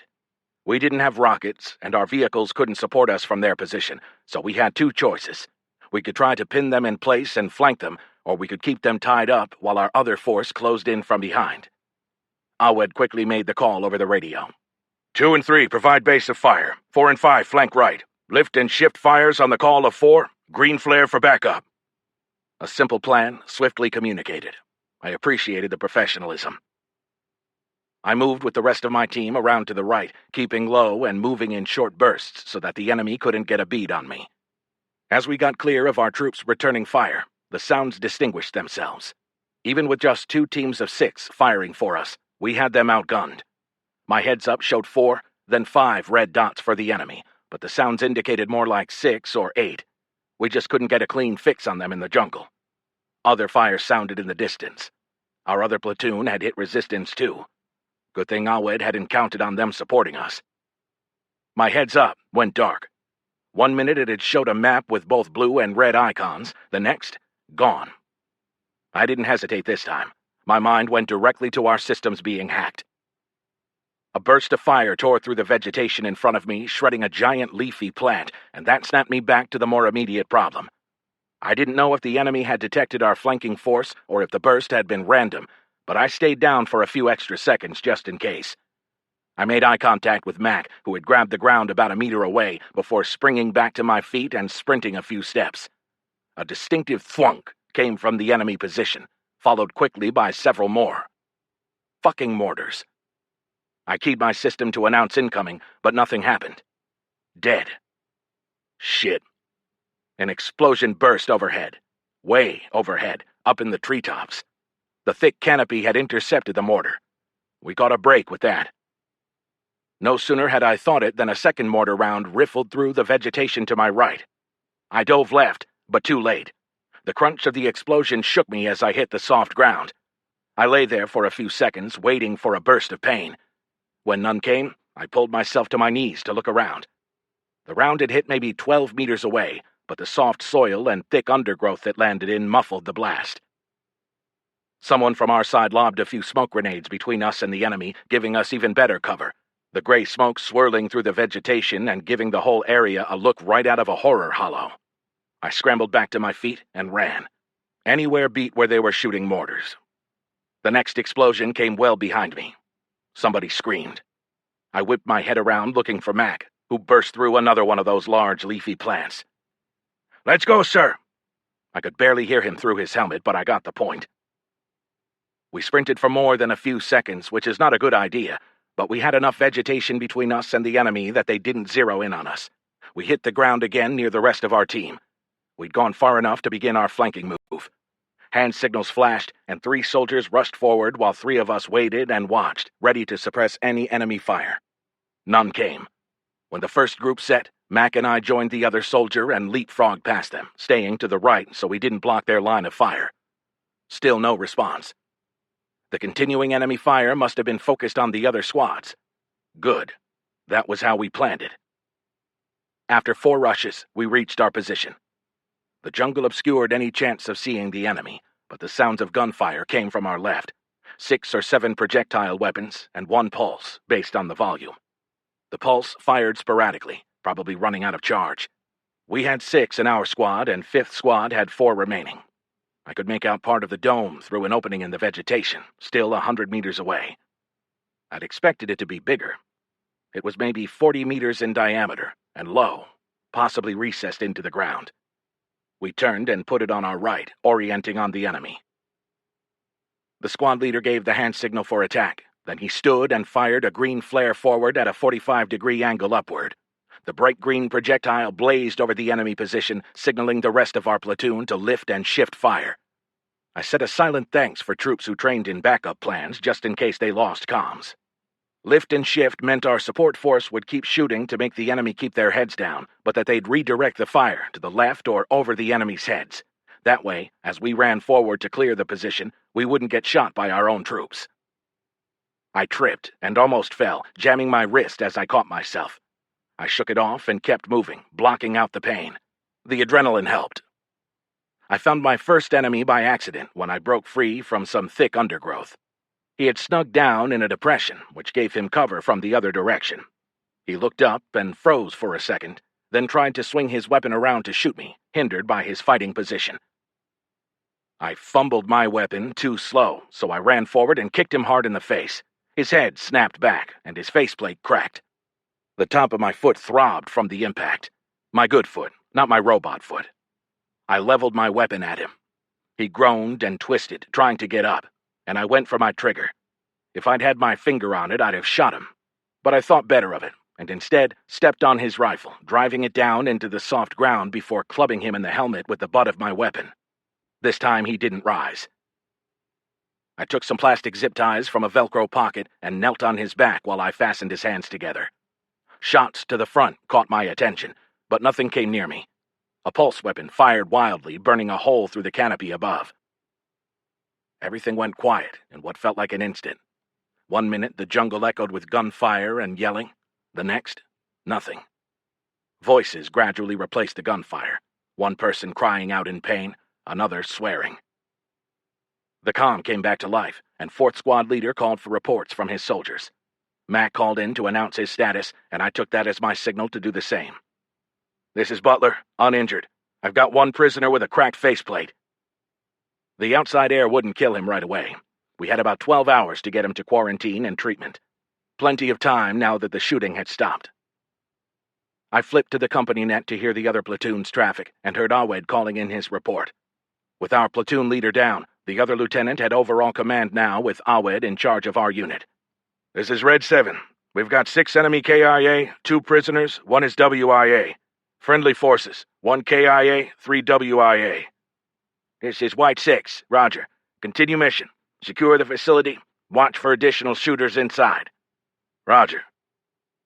Our platoon consolidated on the objective and got all the wounded to one place. Awed called his squad leaders together. He could have done it over the comm, but he probably wanted to see them and get an assessment of their mental state. He took less than a minute, and our squad leader came over the comm. We've got the airlock. The other squads will cover us. Good. I want it inside in the worst way. Awed probably knew that when he gave the assignments. The defense we just fought through made me believe even more that we'd find answers in there. We moved in a squad wedge, the other squads in the same formation, 1 to our left and 1 to our right, with the final one securing the prisoners and the wounded. The flank squads would drop and return fire at the first hint of resistance. I didn't think we'd see any more on the outside. Someone might take a shot at us after we entered. There had to be people still inside. Not everyone they had would have handled a rifle. Not if it was a facility where Caliber conducted experiments. We were about 50 meters from the airlock when the world flashed and then went dark as my faceplate blacked out. My helmet muted sound as I flew backward. My feet hit, then my ass, then the back of my head. White flashed in my eyes, and I tasted blood. My faceplate cleared, but smoke and dust hazed the air, making it hard to see. I lay there stunned. I wiggled my fingers and toes. Everything worked, even my robot foot. "Sir, I'm hit," said Mac over a private channel. I pushed myself up, and the world swam for a moment. I put a hand on the soft ground to steady myself. "How bad?" "I'll live. It fucking hurts, though. Suit's compromised." Shit. I got to my feet, still wobbling, checked the status of my suit and my heads up and found it intact, then squinted into the haze. I found Mac sitting, his hand over his left side, just beside the chest plate. "Shrapnel," he grunted, and I could tell it was worse than he was letting on. I grabbed the med pack from the pouch on his left arm. "Okay, on 3, take your hand away. 1, 2, 3. He pulled his hand away, and I replaced it with a coagulating bandage. Mac jerked at the pressure, but I held firm, keeping the dressing in place with my gloved hand, putting pressure on it. We'd worry about getting it cleaned up later. For now, we needed to stop the bleeding. Blood had already soaked through his inner shirt, and some leaked down his armor. "What happened?" I asked. "The dome," said Mac. "It blew. The whole thing must have been rigged." "That had to be a hell of an explosion. How are we alive?" "I don't think it was targeting us." He winced. "I think a lot of the blast focused inward. There was a lot of flame, too, like an incendiary." That explained my blacked-out faceplate. My helmet had done it automatically, saving me from being blinded. "Someone didn't want us to find whatever was in there." "Nope." The medic showed up, a short woman. "This looks stable. We'll get you an evac. You want a shot for the pain?" "I'm good," said Mac. "The colonel's going to want to search the wreckage. I'm not going anywhere until that's done." The medic looked at me and shook her head. I turned to Mac. "We need to get you back.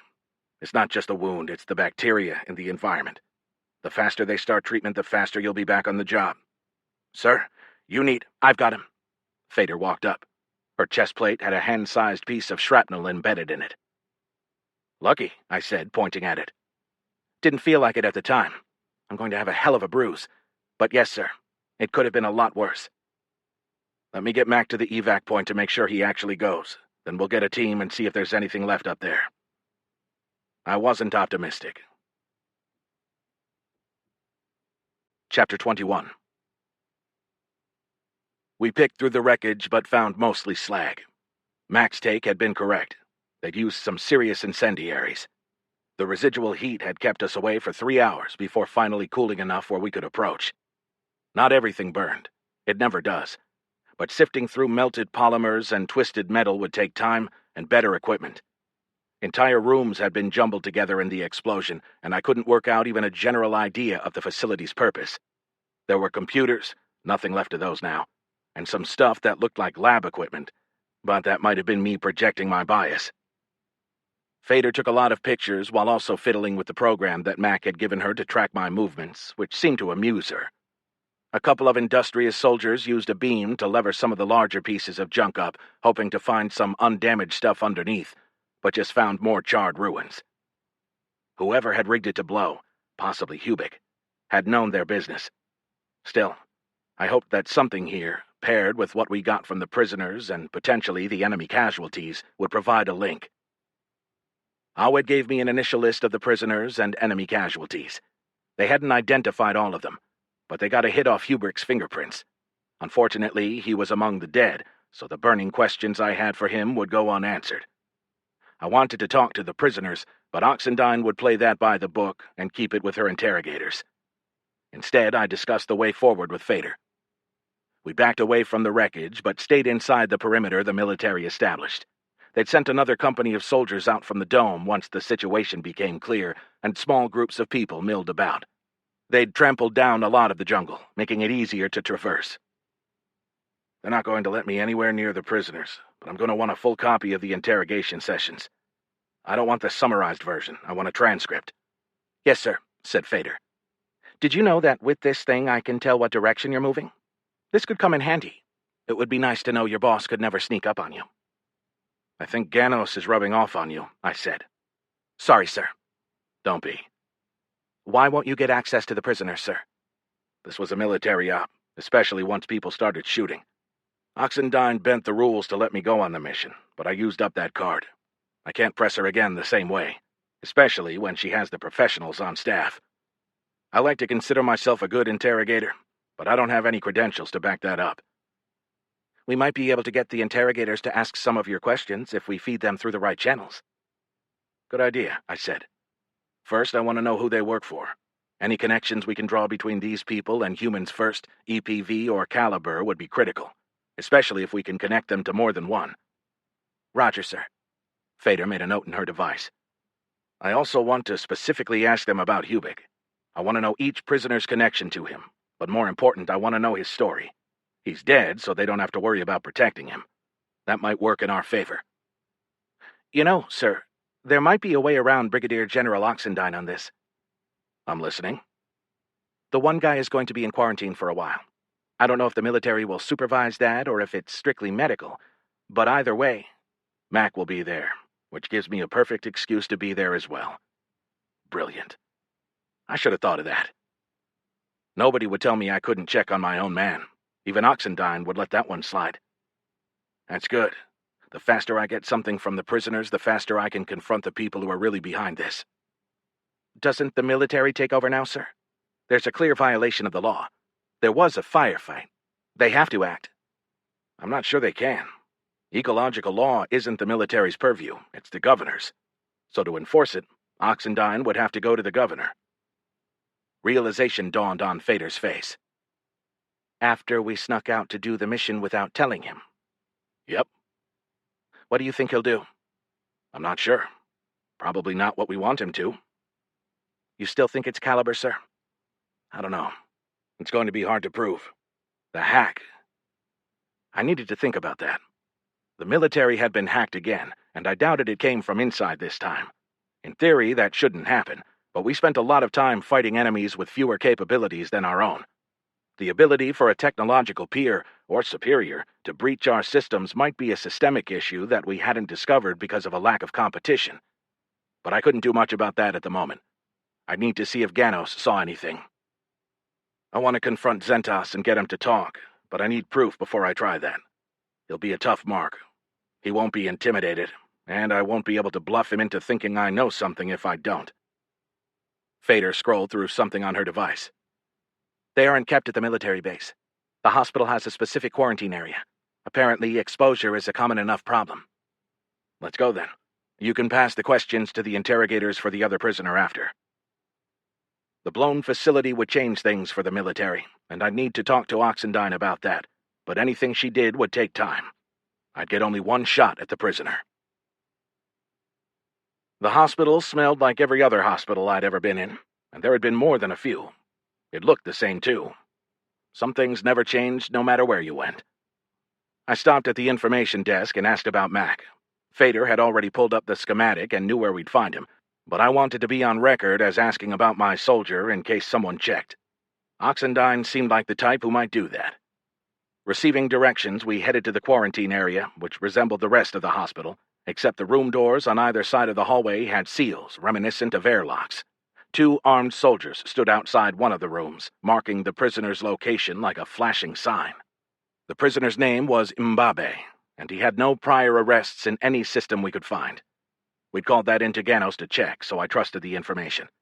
His local record listed him as a construction worker, certified for outside-the-dome work, who was employed by a small subcontractor called External Solutions.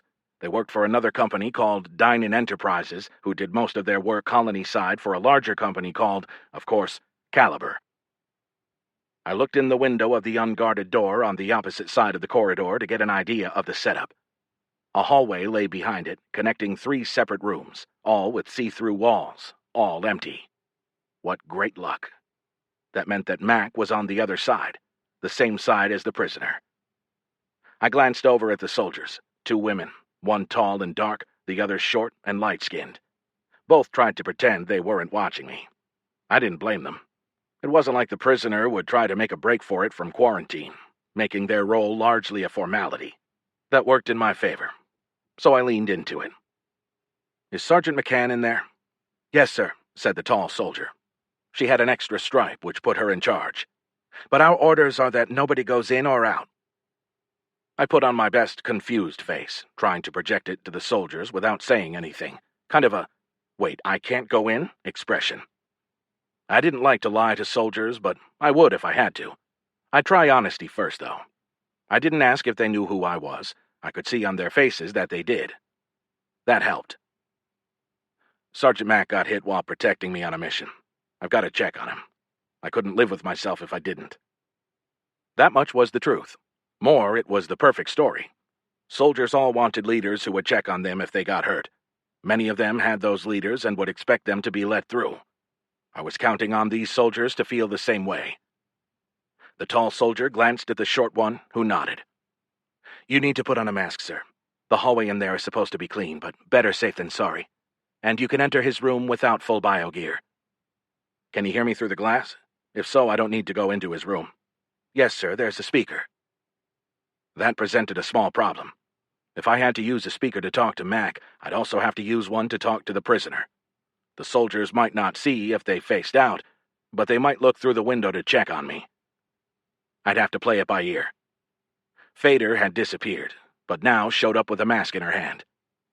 "Thanks," I said. "I'll wait out here, sir." She inclined her head slightly toward the 2 soldiers. She tried to keep them busy while I went inside. The more I worked with her, the more I liked her.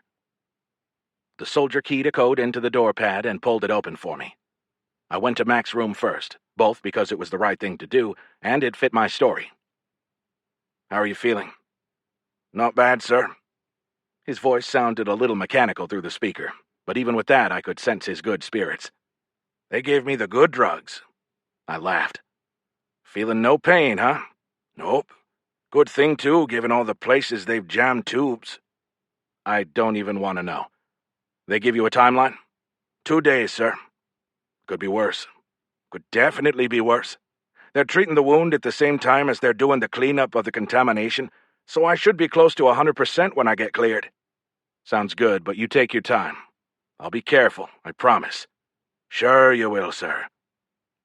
"Can the guy in the other room hear us?" "Hey, asshole!" Mac looked at the guy in the next room as he said it, and the guy turned toward him. "You can hear me, at least. You need me to pass him a message?" "Can he hear me?" "I need to ask him some questions, and it will go quicker if we don't have to relay." "I can hear you," Mbabe said. "Is this where you threaten to come in and unplug my tubes if I don't cooperate?" I could barely hear him through the glass and the speaker, but it worked. "Of course not. If I wanted to threaten you, I'd tell you that Mac here is going to wait until nobody is around, come over there, and beat your ass. He's tied up to a machine, same as me." Mac held up his arm and pulled out one of his IVs. "Huh, look at that. It slipped." "You know you probably need that," I said. Mac shrugged. "They'll give me a new one once you leave." "This is some bullshit," said Mbabe. "Look, I just want to ask you some questions. No threats. Mac was just screwing around." Mac glared at the guy. He wasn't helping. Or maybe he was. "I want full immunity." "You got it. Everything I'm authorized to give." That was nothing, but I didn't feel the need to include that detail. The guy had been shooting at me a few hours back. Unlike with the soldiers, I felt fine about lying to him. "What can you give?" Smart guy, I'll give him that. "You know who I am?" I asked. "Yeah? So figure it out." He thought about it. "Yeah, all right." "Did you work at the dome out in the bush?" "Yeah." "How long has it been operating?" "Maybe 6, 7 months. What did you do out there?" He stared up at the ceiling, and for a second I wished I could send Mac in there. "Who pays you?" "Nothing." "You're not doing much to earn your immunity." "I'm not doing much to incriminate myself either." "Your job status is incriminating?" "It might be. How the fuck should I know? Somebody torches a multi-million-mark facility. You have to believe they're hiding something, right?" "A few hours ago you were holding a weapon shooting at galactic soldiers. I think who burned what is kind of a moot point when it comes to incrimination. You're on my helmet camera with a rifle in your hand. So there's no way out for me." "Sure there is. Give me a bigger fish." Normally I'd have left and let him stew, but I wouldn't be allowed back in here once Oxendine found out, so I had to press. He thought about it. "I didn't want to fight you." "Could have fooled me. They didn't give me much fucking choice. I saw a gun in your hand, not one to your head. You weren't there half an hour before the fight." I started to snap something back at him, but held off. Mbabe wanted to tell me something, and I needed to let him instead of pissing him off further. "What did they do?" "You saw the facility blow? We couldn't stay there." "Right. But you didn't have to fight." "The fuck we didn't. If we didn't delay you, there was no evacuation." "Well, that changed things." "They told you that?" "Yeah. And after some of the shit I saw them do, I believed them. They'd have left us to die in the jungle." I fired my next question quickly. Now that I had him talking, I wanted to keep the momentum. "What went on in that building?" "Research. That's all I know. No shit. I don't know what kind. Nothing like that." "You must have some idea. What did you see? Did you ever see animals brought in there?" "Yeah, sometimes. The big ape-looking ones. I figured they was putting trackers in them or something." My heart sped up a little, and my mouth dried. It was confirmation, or at least something close to it. I wanted to follow up, but if I did, he might sense how important it was to me. I didn't want to give him that edge, so I changed directions. "Did you ever meet a guy named Hubik?" "Yeah, I know him. What about him?" "He's dead." "That's supposed to matter to me?" "Not specifically. I just wanted you to know." Really, I wanted him to know he had no reason to try to protect the guy, but I couldn't say that. "Okay. Now I know. You have any idea what he did?"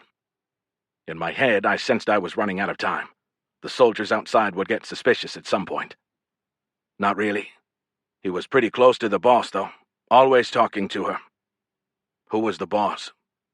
Mbabe grunted. "I'll tell you that the minute I'm walking free." "That's not how it works," I said. "It is now? You think I'm stupid?" I'd hoped. "Tell me this, then. The boss. Was she a scientist?" "Dunno." He looked at me. "Really, I don't. She oversaw everything." "Was she there today?" "If she was, we had her body, unless it burned up in the facility." "Nah, I haven't seen her for a while." That caught my attention, and I pulled a picture of Zyla Redstone up on my device. It was small, so it would be hard for him to see, but she had a distinctive look. Pale skin, short and stocky, dark hair, flared on top. Like a soldier's cut, but with style. "Ever seen this woman?" Mbabe squinted and hesitated. "Nah." He was lying. I don't know what made me sure, but I was. Why would he lie? It wouldn't be to protect Zyla. He'd said he hadn't seen her in a while. But if she'd been the boss, he wouldn't want to give that away because he'd want to protect his immunity deal. I debated the best way to press him on it, but a knock on the door broke my thoughts. One of the soldiers stared in through the window. She yelled, but I could barely make out what she said. "Time to go, sir." I gave her a thumbs up, then turned back to Mac. "You get well soon. I've got a feeling I'm going to need you before this is over." "Roger that, sir." "You want me to send someone in to fix that IV?" "I've got a buzzer. I'll call them once you're clear." "Mbabe," I said. "Not a word of this to anybody or the deal's off. Got me?" "Yeah, I got you." "Have a nice day." He might as well have said, "Fuck off." Chapter 22. I wanted to confront Zentas about the facility and his daughter's role associated with it, but I still didn't have enough information. I could accuse him of involvement, because his employees were there, but he'd deny it, and I would have spent my ammunition for no result. The thing that irked me was that he knew. No way did a hands-on boss like Zentas not know about a Caliber facility where his daughter worked. Even if he didn't know about it before her disappearance, he'd have learned after. So then why send me here? It couldn't be just to offer me a job. Could it? There had to be an easier way to do that. There was too much I didn't know, and it made me start doubting my own theory. Maybe she worked there and it had no relation to her disappearance. One illegal action could be unrelated to the other, assuming the Caliber technology was used to kill Zyla, as I believed. But if Zyla truly ran the facility, that would have put her in charge of developing that tech. Even though Mbabe hadn't seen her lately, she could still be alive, hiding out somewhere else. I wish that I could have gotten an exact timeline from Mbabe on her last appearance. It was an interesting thought. Zyla didn't kill herself. Or maybe she did, accidentally. There were too many variables, so I focused on the one thing I believed to be most likely: that Caliber's sonic technology caused Zyla's death or disappearance. If I stuck to that one assumption and treated it like fact, there were only two possibilities relating to Zentas. Either he knew about it ahead of time, or he didn't. If he didn't know ahead of time, then why he brought me in became easy. He wanted me to find and expose the culprit. But he couldn't come out and say that without acknowledging the illegal facility and probably a host of other things he'd rather not cop to. If he did know ahead of time, it became more muddled. Unless he wanted to use me to make it look like he didn't know ahead of time. In that scenario, I became his alibi, like the murderer who calls the police to report the dead victim. Regardless of what Zentas knew, Caliber held at least some of the blame, because the technology was 100% theirs, and regardless of what I knew, I couldn't prove anything. So Caliber would need to wait. I went to see Oxendine. I didn't hold out much hope that she'd be helpful, but Mbabe had the last piece of the puzzle, and I needed it. On the way, I called Ganos to see what she'd seen when we lost communications on the mission. Unfortunately, she hadn't seen anything. She spouted off some technical stuff about how hard it is to observe something like that in real time, but I didn't understand the specifics. She couldn't even say for sure that we'd been hacked, though she suspected that we had. At least with what Ganos told me, I could ask Oxendine more about it. I found her in her office. As usual, she was expecting me. "What can I do for you this time, Carl? I'm a bit busy." "What's going on?" Oxendine looked at me like I'd just taken a dump on her rug. "Well, let's see. I circumvented the governor to send out a mission. A dome blew up, which alerted the governor to that, and now he's up in my shit. Did I mention the part about the dome blowing up? Turns out I've got stuff out in the jungle that I'm not aware of, and I want to do something about it, but the same governor has curtailed all activity outside the dome." "He can do that?" "It's debatable," said Oxendine. "For now, I'm acquiescing, because I don't have the intel or the forces to act anyway, and I'm trying to get him to look past that whole thing where I ignored his order." "I authorized that. I'm well aware, and trust me, I've made him aware too. I'm sure you'll be hearing from him soon, but in the meantime, please, Carl, what can I do for you?" "I need a favor, and I need you to go fuck yourself.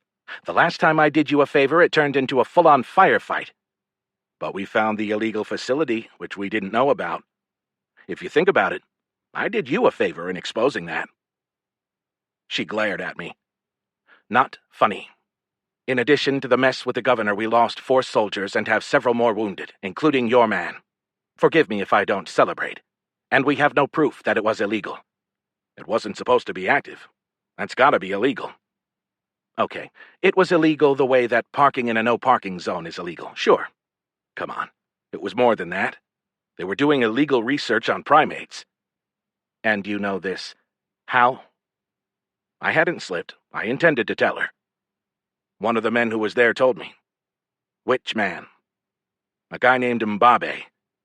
You went and questioned a prisoner who was under medical treatment. Speaking of illegal, I went to talk to Mac. Mbabe just happened to be there. You think a court would see it that way? You think something like this would ever see a courtroom? For you? No. For Mbabe? It's more likely. And anything you learned is probably excluded as evidence now. You've got film of him with a gun shooting at your soldiers. I hardly think me asking him who he worked for is an issue in his guilt or innocence. Doesn't matter. You had no right. And I'm getting tired of it. I'm done cutting corners for you. So, no favor? What do you want? She crossed her arms and gave me as close to an angry look as I'd seen from her. I need you to let Mbabe walk free when he leaves the hospital. No way Hear me out, I said, cutting her off before she could finish her protest. He doesn't actually have to be free. He just needs to think he's free for a few minutes.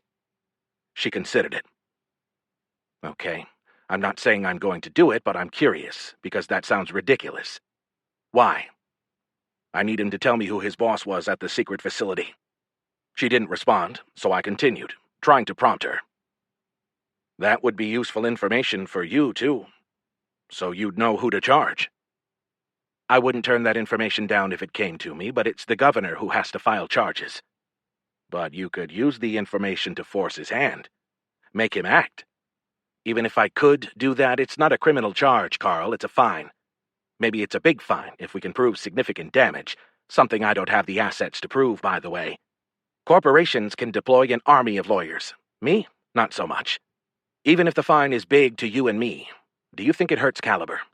And all that's if the governor's office doesn't push it under the rug, which they will. They're breaking the law. There has to be more to it than that.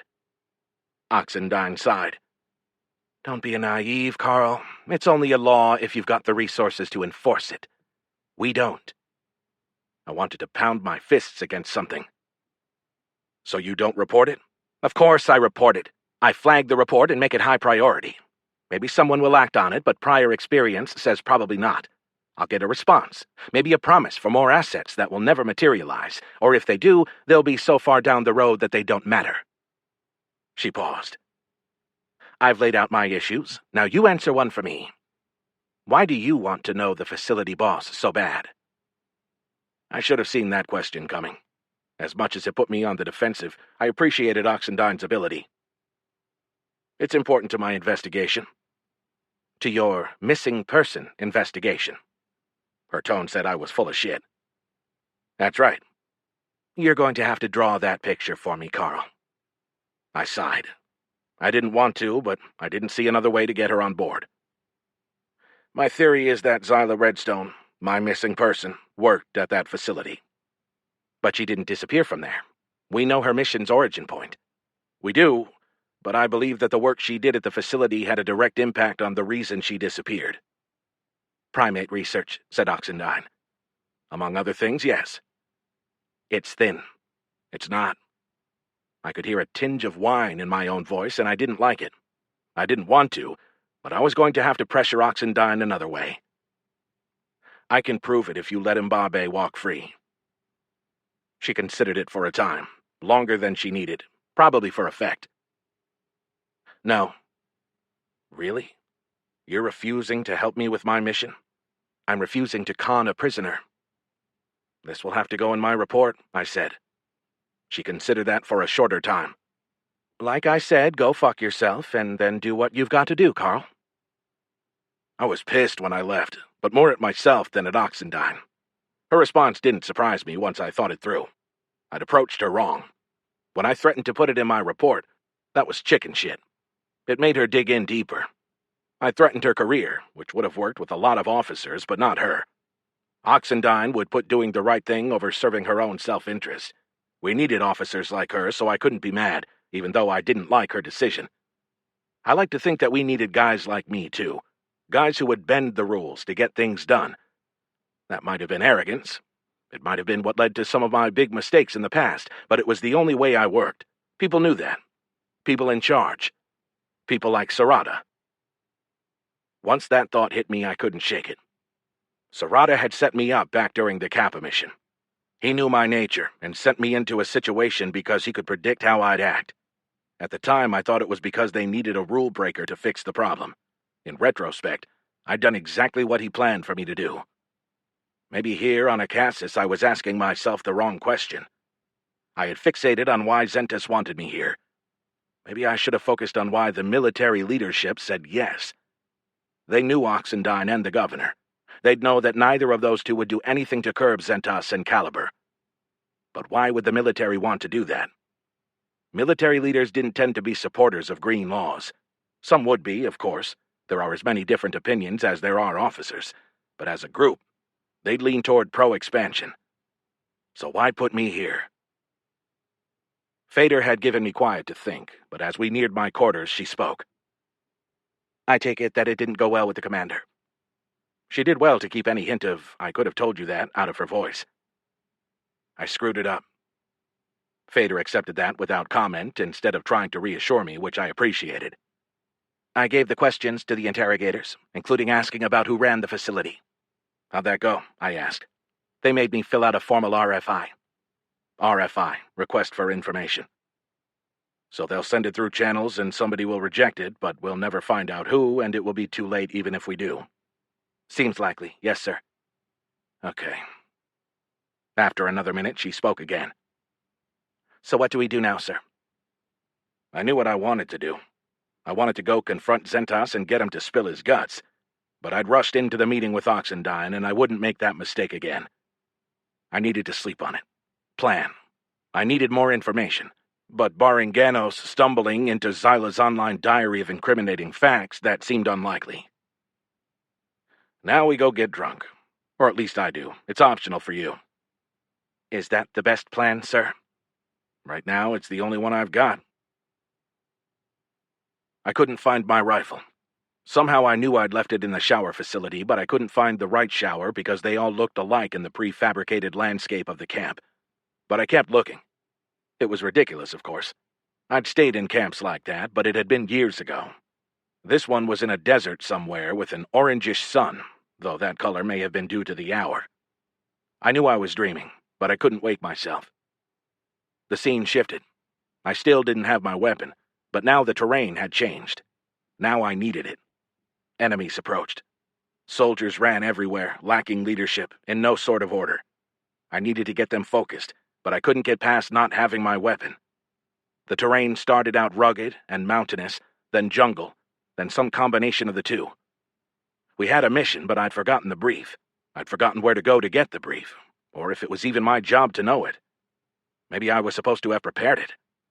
And still, no rifle. I woke, uncomfortable, but not as bad as I've been at other times. I didn't read too much into the dream, other than it meant I hadn't consumed enough whiskey to shut it out. I checked my device for the time. 03:20. Too late to have another drink to help me get back to sleep. I didn't want to sleep anyway. That's not exactly right. I wanted more sleep, but I didn't want to dream anymore, and I feared that I would. It hadn't been bad, but something told me if it continued, it would have worsened. I lay there for a while debating it, but eventually I got up and made coffee. Since nobody else would be up for a couple hours, I logged into my terminal and sent a message to Sarada. The thought that he sent me here for a reason hadn't left with a few drinks and a few hours of sleep. I needed to get it into the open. I'd retired, so some of the customs no longer applied. People sometimes acted like they did, but that was more a matter of comfort than regulation. Screw comfort. Electronic text. Sir, need to know why you, or they, wanted me specifically on this mission. I know Zentus asked, but why was the answer yes? Who thought this was a good idea? Carl. End electronic text. I'd kept the language neutral, but made the message direct. I knew Sarada better than I knew anyone in the galaxy when it came to things like this. He'd understand. He'd take it exactly how I intended it, as a personal attack. Regardless of who put him up to it, he took responsibility the minute he agreed to recruit me. He'd understand that part, too. What I didn't know was when he'd respond. Figuring out lag times and then figuring out the time on a specific planet took work, and I didn't care enough to look it up. I'd said what I had to say and hit send. It was out of my hands now. To pass the time, until the rest of the planet woke, I took care of personal stuff that I'd neglected. I sent a note to my son, and another one to my granddaughter for the first time since we arrived. I sometimes forgot about the time I spent in cryo, but to them, those days passed like any other. I got another coffee and started in on the information I had about the dead and captured enemy from the previous day's mission. 8 names, a couple fake. The military had determined that much, but little more. Ganos had done better. Based on the timestamps on her information, she had gone to bed right around the time I woke up, and her effort showed. I had real names, criminal records, and most important, a trace of how each person came to be here on Acassus. Those got interesting. Only one of the 8, one of the 6 dead, had a job directly with Caliber. 4 others worked for contractors or subcontractors with Caliber affiliations, but that meant that 3 didn't. It didn't prove anything. Most of the people involved had arrived under false pretenses, and Caliber, with its subcontractors, was the biggest employer on the planet other than the government. They'd be the obvious target for fake credentials. But the one employee who did work for them made a big difference. Schultz. The same man who had been on patrol the day Zyla disappeared. The man that Stroud said had left the planet and no longer worked for them. Except he didn't, and he might. Somewhere during my second cup of coffee, I decided to confront Zentas with no evidence. I didn't love the idea any more than I had the previous night, but I had a ticking clock. Without a doubt, Oxendine had reported to her superiors yesterday and asked them to pull me off the case. They might not do it, but I knew from Flak Jacket that they were already leaning that way. Knowing that, I wasn't leaving without taking a shot at getting answers. From the outside, taking a foolish risk might look like capitulation. I mentally prepared myself for Fader to express exactly that. She probably wouldn't. She was too professional to say it out loud.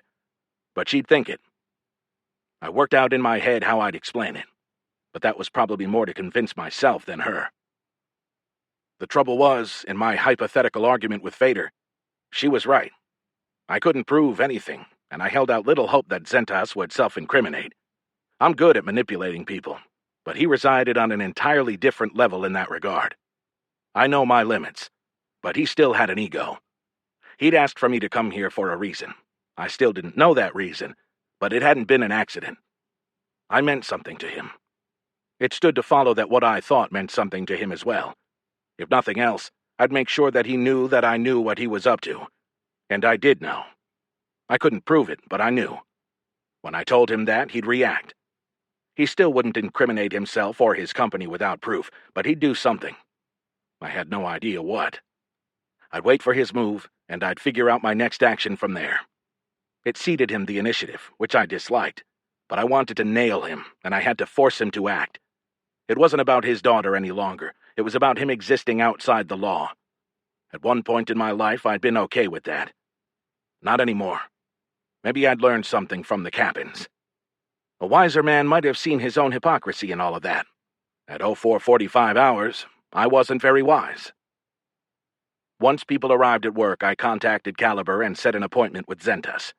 I refused to divulge the subject. He'd assume I wanted to give him an answer about the job, and his people would assume it wasn't any of their business. He had a busy morning, but they set me up to meet him that afternoon. Plenty of time to rethink things and back out.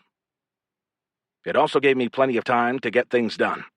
I visited Mac again, getting mildly surprised when they allowed me in, until I realized they'd moved him to a room on the other side away from the prisoner. I had to give Oxendine points for thinking that one through. Mac continued to heal and promised he'd be good to go the next morning. I sent Fader on a mission to find out the next in line in charge of EPV. I also got a message back from Sarada. Electronic text. Carl, at the time I got the job to recruit you, it appeared to me to be on the level. But if you think it's not, I trust your judgment. I'll look into it. It will take some time. The players involved are significant. Sarada. End electronic text. That settled it for me. He hadn't equivocated. Saying it appeared that way to him, that was Sarada's way of admitting he may have made a mistake. That alone made me trust him on this one. His offer to look into it probably wouldn't matter. This would be over before he could learn anything. I met Zentas in an office that he'd appropriated from someone and had redecorated. At least I assumed he had it redecorated, since I didn't think a random office on Acassus would have exquisite carpet, polished wood furniture, and art on the walls that probably cost 7 figures. A tall male assistant dressed in an expensive suit escorted me in and then quickly left us alone. "Drinks?" asked Zentas, and then apparently read something from my face or body language. "Ah, I see not. I'm fine, thank you."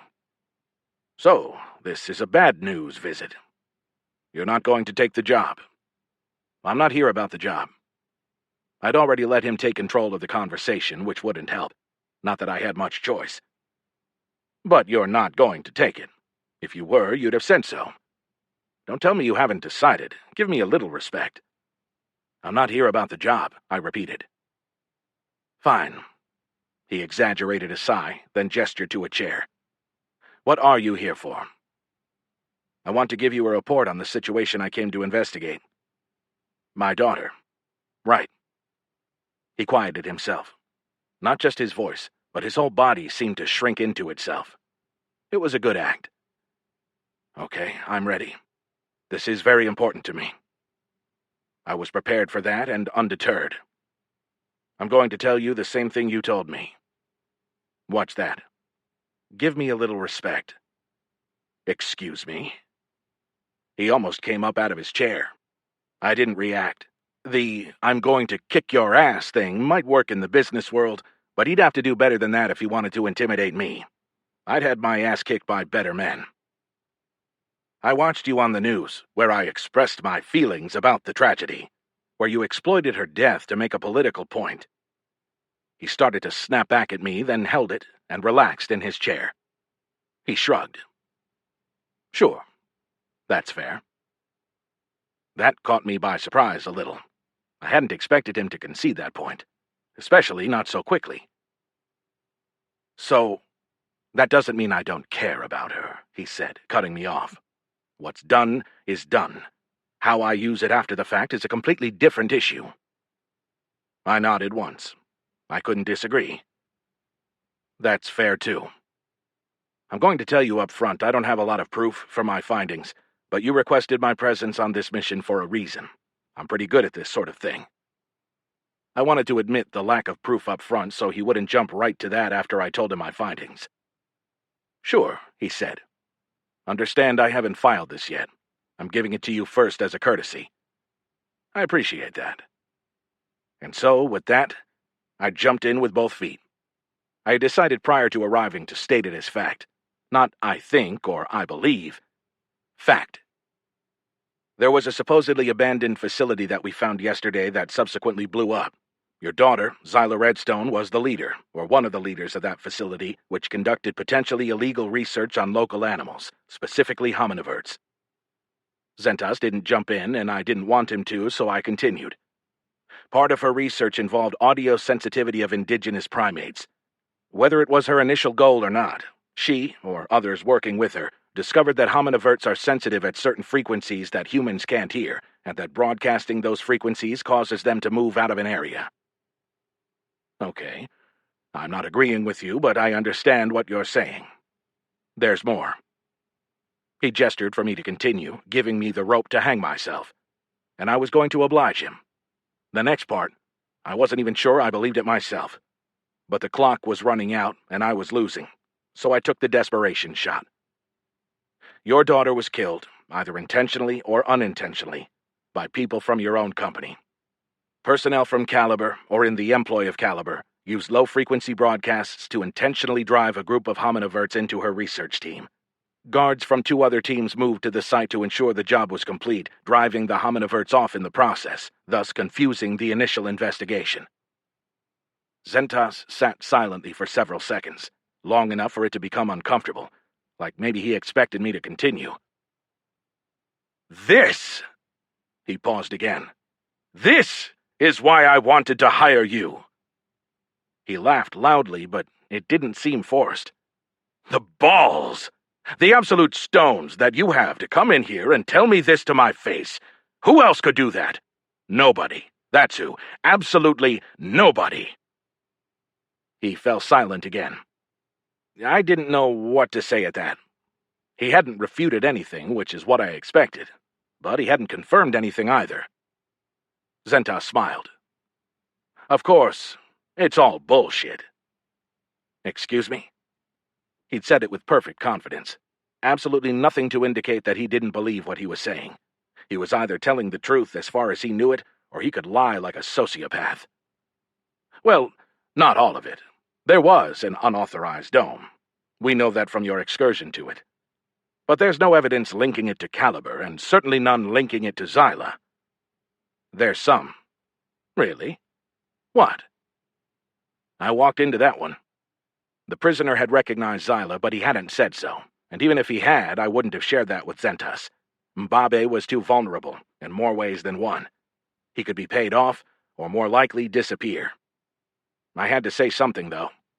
Schultz was dead, which made him invulnerable.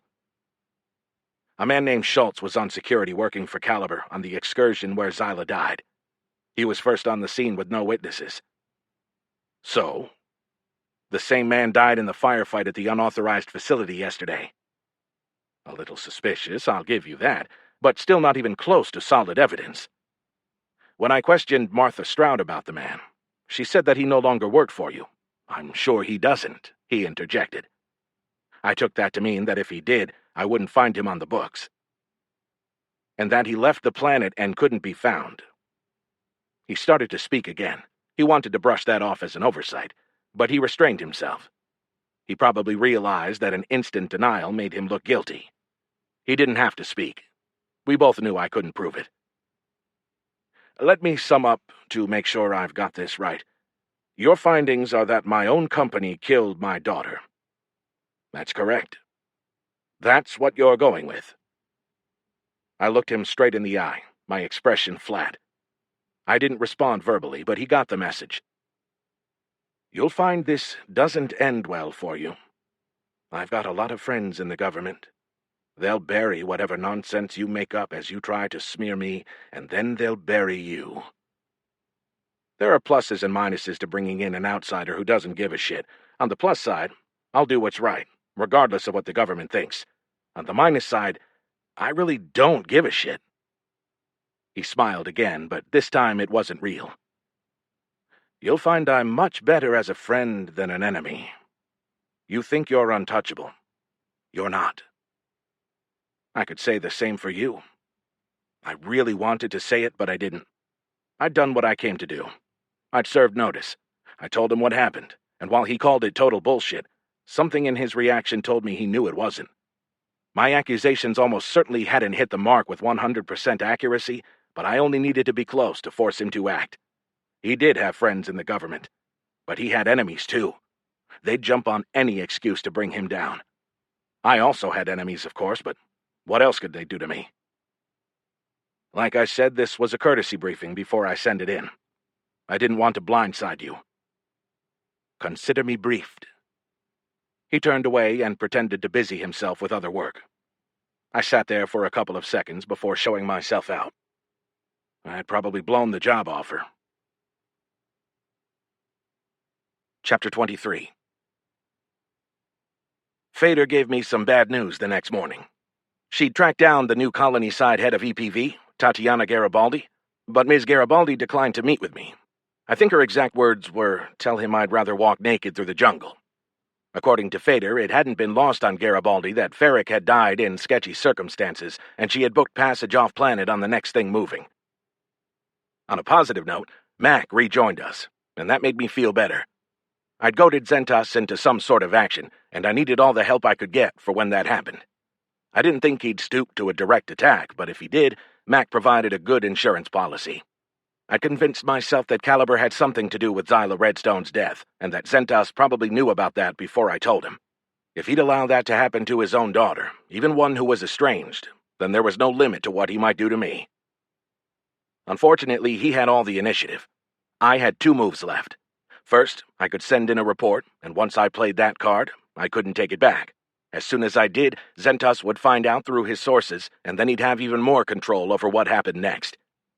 I did prepare it. I wrote up everything I knew, listed every witness and every piece of conjecture I'd made to come to my conclusion, complete with how strong I felt about each piece of it. I didn't oversell it. I acknowledged that I had a margin for error in my work. I had to. I had to present as dispassionate a case as possible if I wanted anyone to buy it.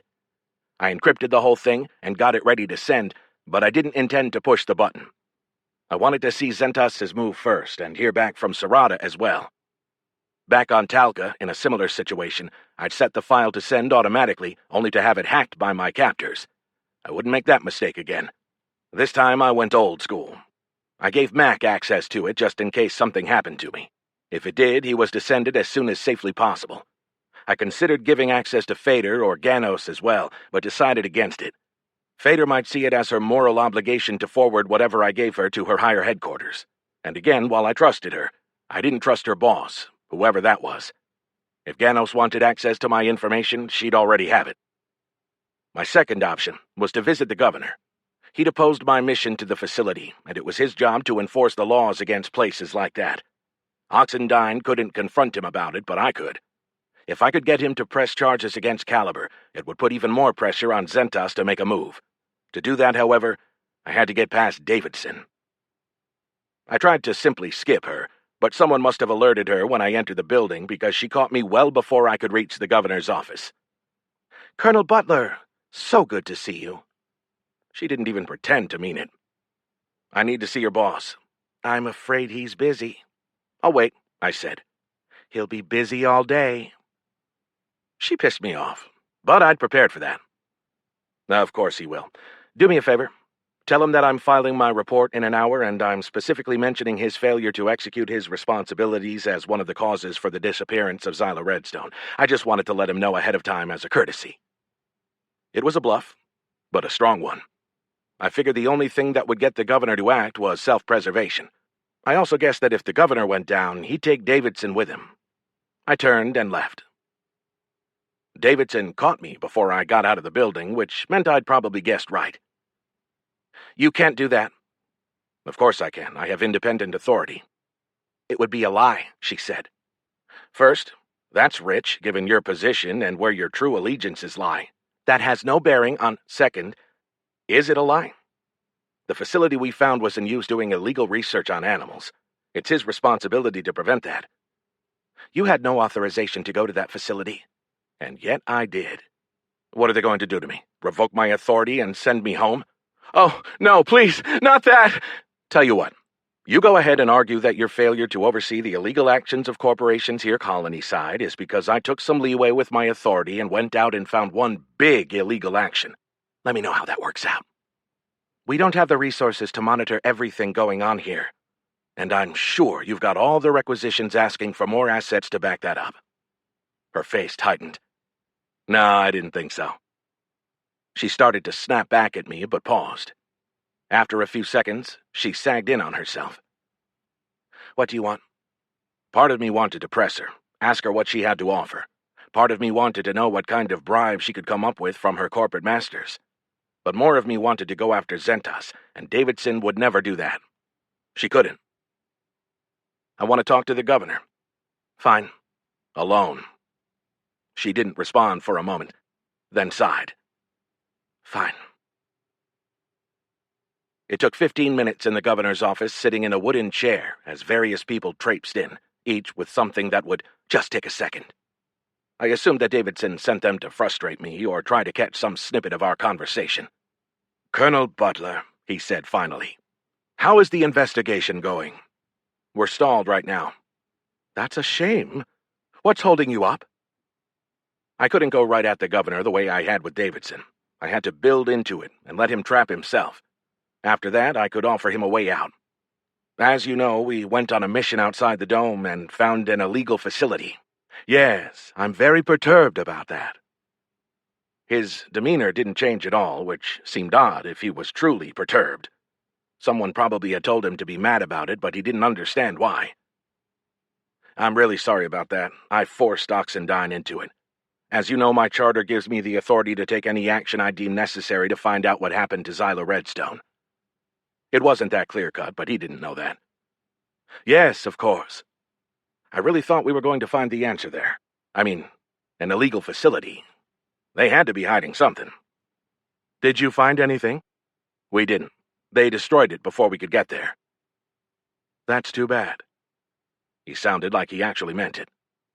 It leaves me with a problem, though. I've got to put it in my report. Well, no help for that. He didn't get it.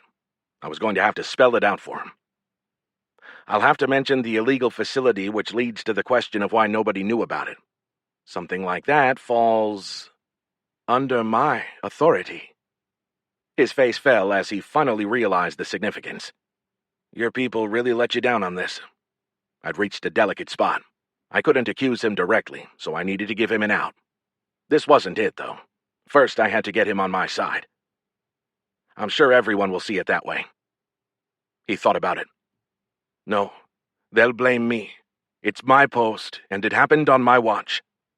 But it's not your fault, I said. That's not how they'll see it. They never do for people in my position. You're probably right, I said, trying to put hesitation into my voice as if he'd just convinced me. What am I going to do? I pretended to think about it even though I had the answer prepared. Well, since I haven't sent it yet, you could get in front of it. He looked at me with the eyes of a drowning man who'd just been thrown a lifeline. How would I do that? I could delay the report a bit. No harm in that. You'd do that? Look, Governor, this really isn't on you, and I'd hate to see my work make it seem that way. So, how would I... Well, you're under-resourced. You could put in a requisition for more assets so this thing never happens again. He nodded. Yes, I can do that. You could fire someone beneath you and shift the blame. I stopped short of giving him a name. He'd come up with Davidson on his own. I hadn't set out to wreck her, but I didn't mind if she got caught in the collateral damage. With her here, companies like Caliber would continue to run roughshod. He seemed less sure this time. Okay, I might be able to do that. And you could file charges against Caliber for having an illegal facility and conducting illegal experiments on hominiverts. His eyes went wide. I can't do that, he whispered. I'm afraid I have to insist on that. I dropped the conciliatory tone for a flat, matter-of-fact one.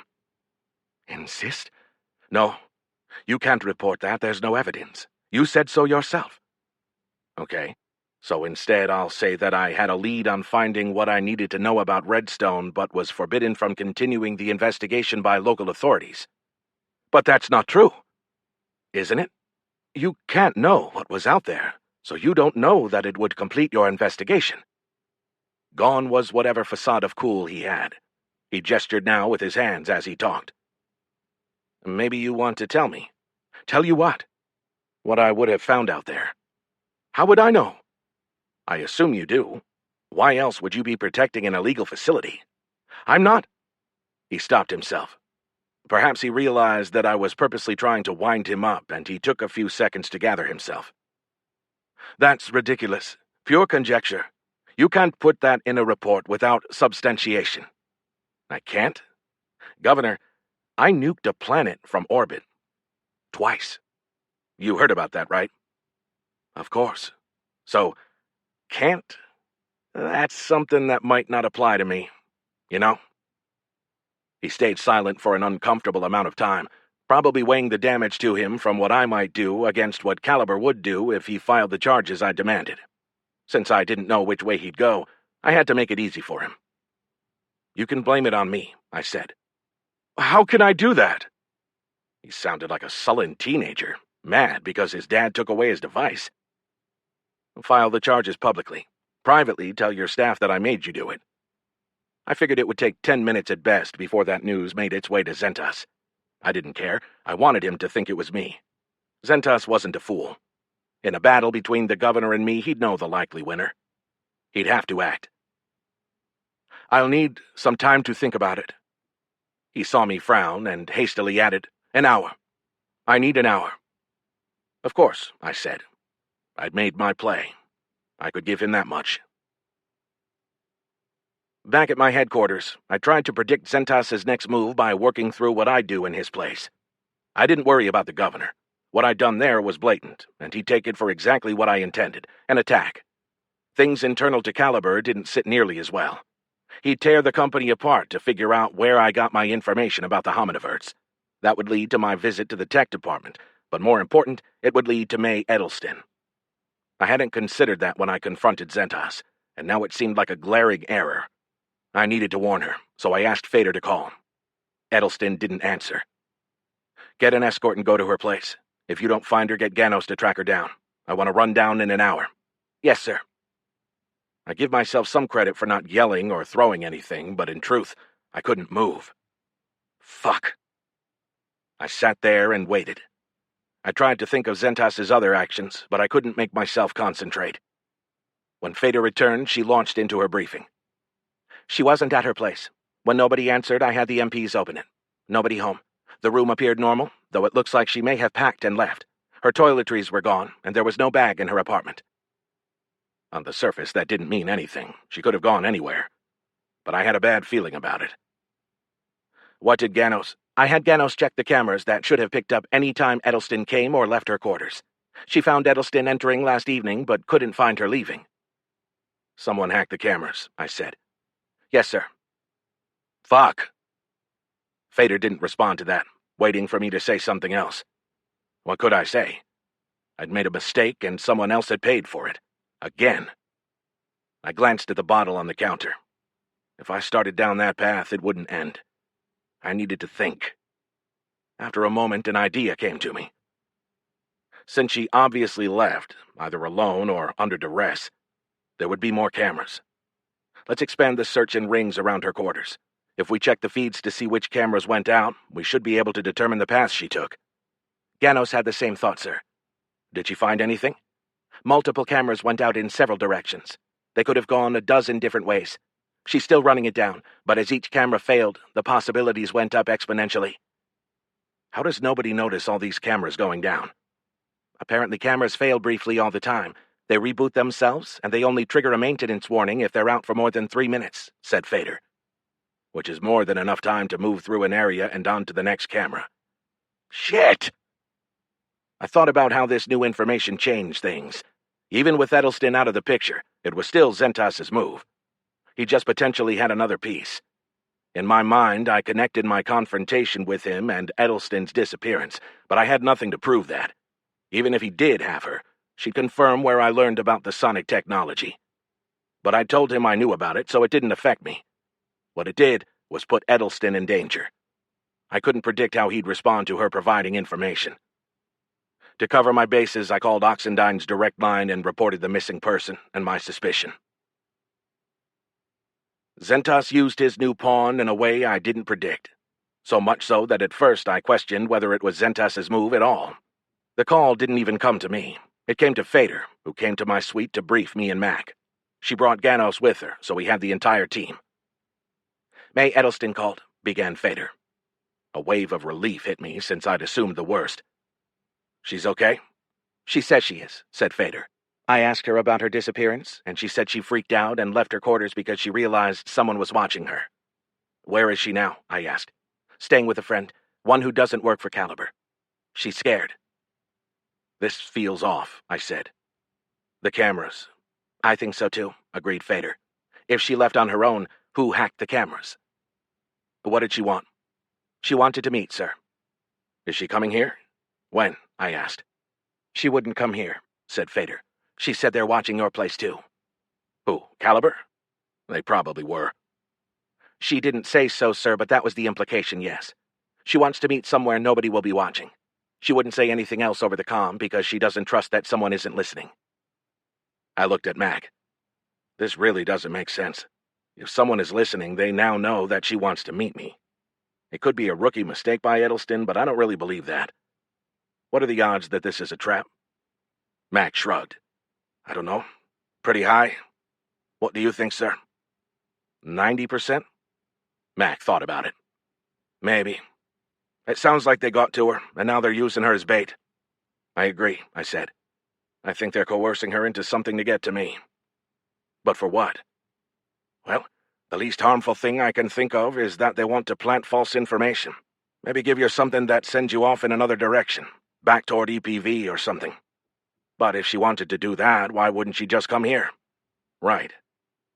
What's the worst case? Kidnapping? Said Mac without hesitation. Kidnapping? Not murder? Asked Fader. If they wanted to kill him, they wouldn't need a meeting. A meeting just puts us on guard.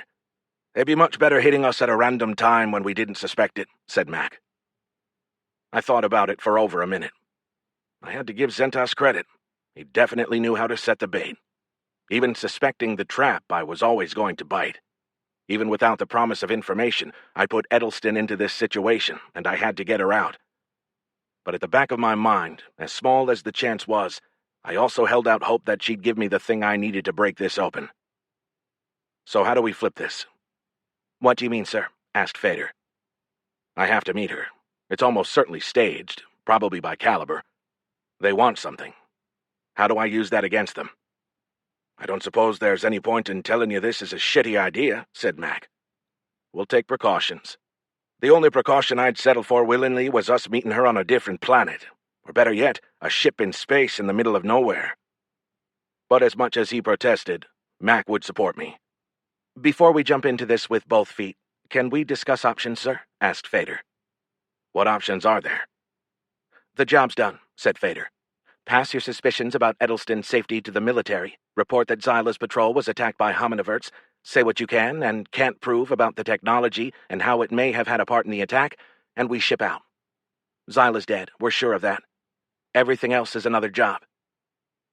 Are we sure? I asked. Isn't it possible that Xyla Redstone is still alive? What if they faked the disappearance of the patrol? To what end, sir? So that Zentas could exploit his daughter's fake death for political gain, I said. So Xyla would have cover to continue experimenting on hominiverts. Her face tightened. She didn't buy it. There are a lot of holes in that, sir. First, there are the other 5 members of the team. They could have, and even if they were all in on it, they can never show their faces again, she said, anticipating my argument. She made a good case, but still I couldn't leave it alone. If I walk away, Caliber continues to get away with what they're doing, I said, changing the point. Like I said, sir, report it. The government can shut them down. But they won't. Talking to the governor had confirmed that, and I couldn't get past that part. And you can? She raised her voice, then caught herself. Sorry, sir. No, don't be. Speak your mind. Is this about Edelston or Caliber, sir? I had to think about that. I wanted to get Edelston out of the jam I'd put her in. But if I was being honest with myself, I wanted to go after Caliber more. If I proved what Caliber was doing and put it in my report, got it to the highest levels of government. What if I did that, and they still didn't do anything? Was the lack of resources and oversight in Acasis truly an oversight, or part of the plan? I could always leak it to the press. That was, after all, my go-to move. No. Maybe I was being naive, but I had to believe that if I got it to the right person in the government, someone would take action. It's Caliber. They shouldn't be allowed to violate the law at will. Fader glanced to the others, clearly uncomfortable. This is going to sound callous, sir, but that's not your mission. I glanced at Mac, who shrugged. I'm kinda with the captain on this one. How about you? I asked, looking to Ganos. Me? You don't want my opinion on this. Go ahead, I prodded. She looked at each of us. Okay, sure. I don't think we should be here at all. Apparently, seeing confusion on our faces, she clarified.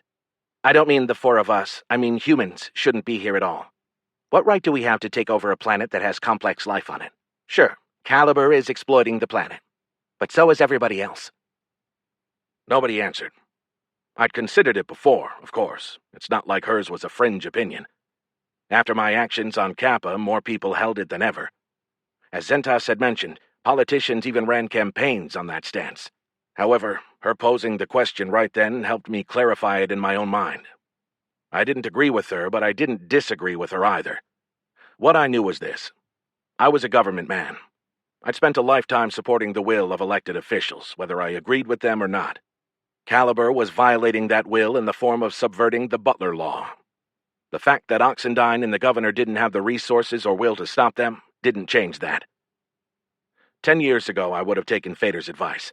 I'd have given Fader's advice. I would have completed the mission assigned to me, and that would have been that. I couldn't say exactly when I changed. I still didn't care that much about Acasis, and I didn't care that much about hominiverts either. But I was tired of corporations making their own rules. It had pissed me off when Omicron did it by trying to exploit the Capans, and it pissed me off now. Zentos made me angry. The way he used his daughter's death, the way he'd used anything he wanted and didn't care about consequences because he didn't think there were any. It wasn't my job to stop him. But somebody had to do it. Thank you all for your honest opinions. I looked at each of them, but longest at Ganos. Let's be clear. I believe that Caliber is involved with this overture by Edelston, and we're going to come into direct conflict. I need to know before I make a decision. Are you with me? Of course, sir, said Fader. I believed her. She had her orders, and they said to help me in any way possible. She'd follow them. Do you need to ask? Said Mac. I didn't. Ganos was the one I was worried about, but she didn't hesitate. I'm in. But before we do anything, if Caliber is behind this and we're going after them, you need to know that I'm going into their system. Now it was my turn to pump the brakes. Hold on, I thought... Can we talk for a minute? I gestured toward the far side of the room, and Ganos headed there while Mac and Fader moved away. What? Asked Ganos, once I joined her, as if she didn't know. I waited for her to meet my eyes. I thought the rule was don't hack giant evil corporations. It was. What's changed? You're going into this meeting. You think you're the only one who gets to take risks? I'm going to meet an informant. Once I'm out, I'm out. I can go hide away again. For you, Caliber has a long reach and a longer memory. Yep, they do. But you know what? I'm tired of living scared. I'm tired of being bullied. I want to do this. I am doing this, sir. End of debate. I didn't like it, but I'd be a hypocrite to say so. Plus, she'd do what she wanted the minute she left my sight anyway. Promise me you'll be careful. Ganos grinned. Of course, sir. You know me. And there it was. I did know her, and she was ready. Her involvement upped the stakes, but it only made me more determined to win. Okay, then, I announced to the room. That brings us back to the original question. How do we flip this thing? Mac came over. If we're doing this, sir, we're doing it my way. I set the location, I set the terms. Roger that, I said. Set it up. I pulled Fader aside once Mac left. If things go wrong, I want you to get Mac and Ganos and get out of here. You'll have to force Mac. He won't want to go. What are you talking about, sir? Mac's in charge of Plan A. I'm giving you Plan B. The other side isn't stupid. They're going to have a plan too, and there's always a chance that theirs will work better. If something goes wrong and you can't track me, or if anything else goes wrong, you get everyone on a ship. Tell Oxendine what you know and let her deal with it. But get the team to safety. They're not going to like it, sir. Of course they aren't. That's why I'm telling you. I don't like it, sir. And that's fine. I need you to promise me you'll do it anyway. Can you help me understand, sir? I paused. I could do that much. Sure. If something happens to me, if I know everybody is safe, I can make whatever decision gives me the best chance. If there's a threat to others, especially when I can't be sure what that threat may be, it adds variables. It gives the enemy leverage. It also gives you a source of help. Given the two options, I like the clarity of going it alone. It had taken me a long time to get to that point. I'd always fought as part of a team when I was in the military. As a civilian, I'd come to appreciate the independence of only having to worry about myself. It would help to know my team was out of reach off-planet. I'd gotten enough people killed. I don't expect you to understand. You're right, sir. I don't understand. One day you might. Tell me you'll do it anyway. I wouldn't trust Mac if he told me. He'd tell me whatever I wanted to hear, but this was Fader. Her word was titanium. Once given, she wouldn't dream of breaking it. Okay, sir. I'll do it anyway. Chapter 24. Mac scheduled the meeting with Edelston in an open area, the only park inside the main dome. It allowed good observation and didn't allow anyone to approach unobserved. It had trees and grass and even a fountain, all meant to give people some sense of normalcy on an otherwise alien planet. So much of space exploration involved being able to fool the mind into thinking things were the same. Researchers put a ton of effort and money into ways to change that need, but it always came back to the human brain. We understood it, but only enough to appease it, not enough to adapt it. Edelston sat on a park bench made of painted wooden slats, the whole scene so rustic it seemed fake, like someone's idea of home, except lifted from a sales catalog instead of reality. "I've got eyes on her, on the bench by the fountain." The subcochlear implant made it seem like Mac spoke directly into my brain. I didn't respond. I had a subvocal mic so I could communicate back to him, and a backup mic in my belt. Mac had made great use of the gear, seeding the area with almost invisible cameras and whatever else he could find. We planned to conduct the meeting and hear what Edelston had to say, but if things changed, we'd spring the trap and then capture whoever we could. Mac had also brought backup. We didn't tell the military about our plan due to potential leaks, so Mac had requested an escort, much like we'd had on several other occasions. Once they arrived, he repurposed the soldiers to help us and convinced them not to call it into headquarters. Bored garrison soldiers are usually up for anything that gets them out of the daily routine, so it didn't take much for them to agree. The pulse pistol I had tucked into the back of my pants, hidden by my untucked shirt tail, dug in, and I fought the urge to adjust it as I approached her. Someone would be watching. Edelston must have heard me coming because she turned on the bench to watch me. She glanced in other directions as well, clearly nervous. Once I got within a few paces, she spoke. "I don't know if they're watching." "They probably are. That's okay. Once we talk, we'll get you into protective custody. Have you talked to anyone from Caliber recently?" "Yes," she said. "I'm sorry. I didn't tell you because I thought you wouldn't meet. They made me call you." I was hurrying around the bench to reach her when Mac spoke into my brain. "Something's happening. Ganos is seeing a spike in activity. We need to get out of here. Fast." It was part of the plan. If anything happened, my only job was to grab Edelston and move to a new spot that would give our team an advantage over someone who planned to take us from the bench. "What's going on?" Edelston stood as she spoke, probably hearing the urgency in my tone. "I'm not sure," I said. "Let's go." "It's..." Mac's voice cut out. An electric vehicle appeared, driving off-road into the park. I turned to run, trusting Edelston to follow. I didn't know why I'd lost comms with Mac, but it didn't matter. A sharp pain blossomed in my right butt cheek. I turned back to Edelston, who held an auto-injector. "I really am sorry," she said. "Mac, Edelston's in on it.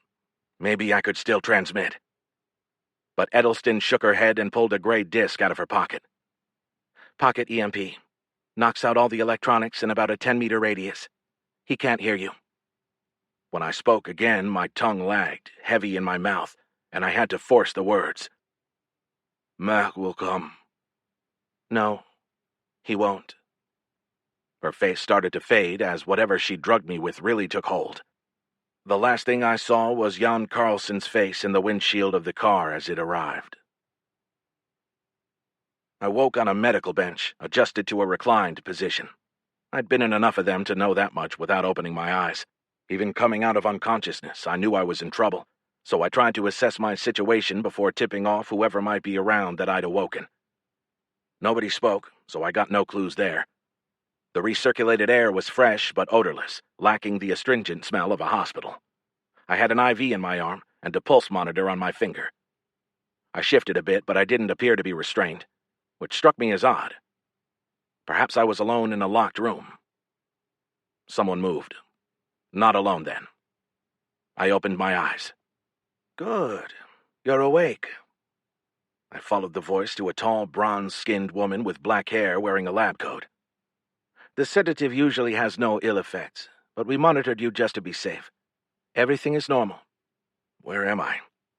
"That's not my question to answer. Someone will be with you soon. I've notified them that you're awake." The automatic blood pressure cuff on my arm inflated, and I used the time to consider my options. We were in a small room, like a medic's office or something, with only one door.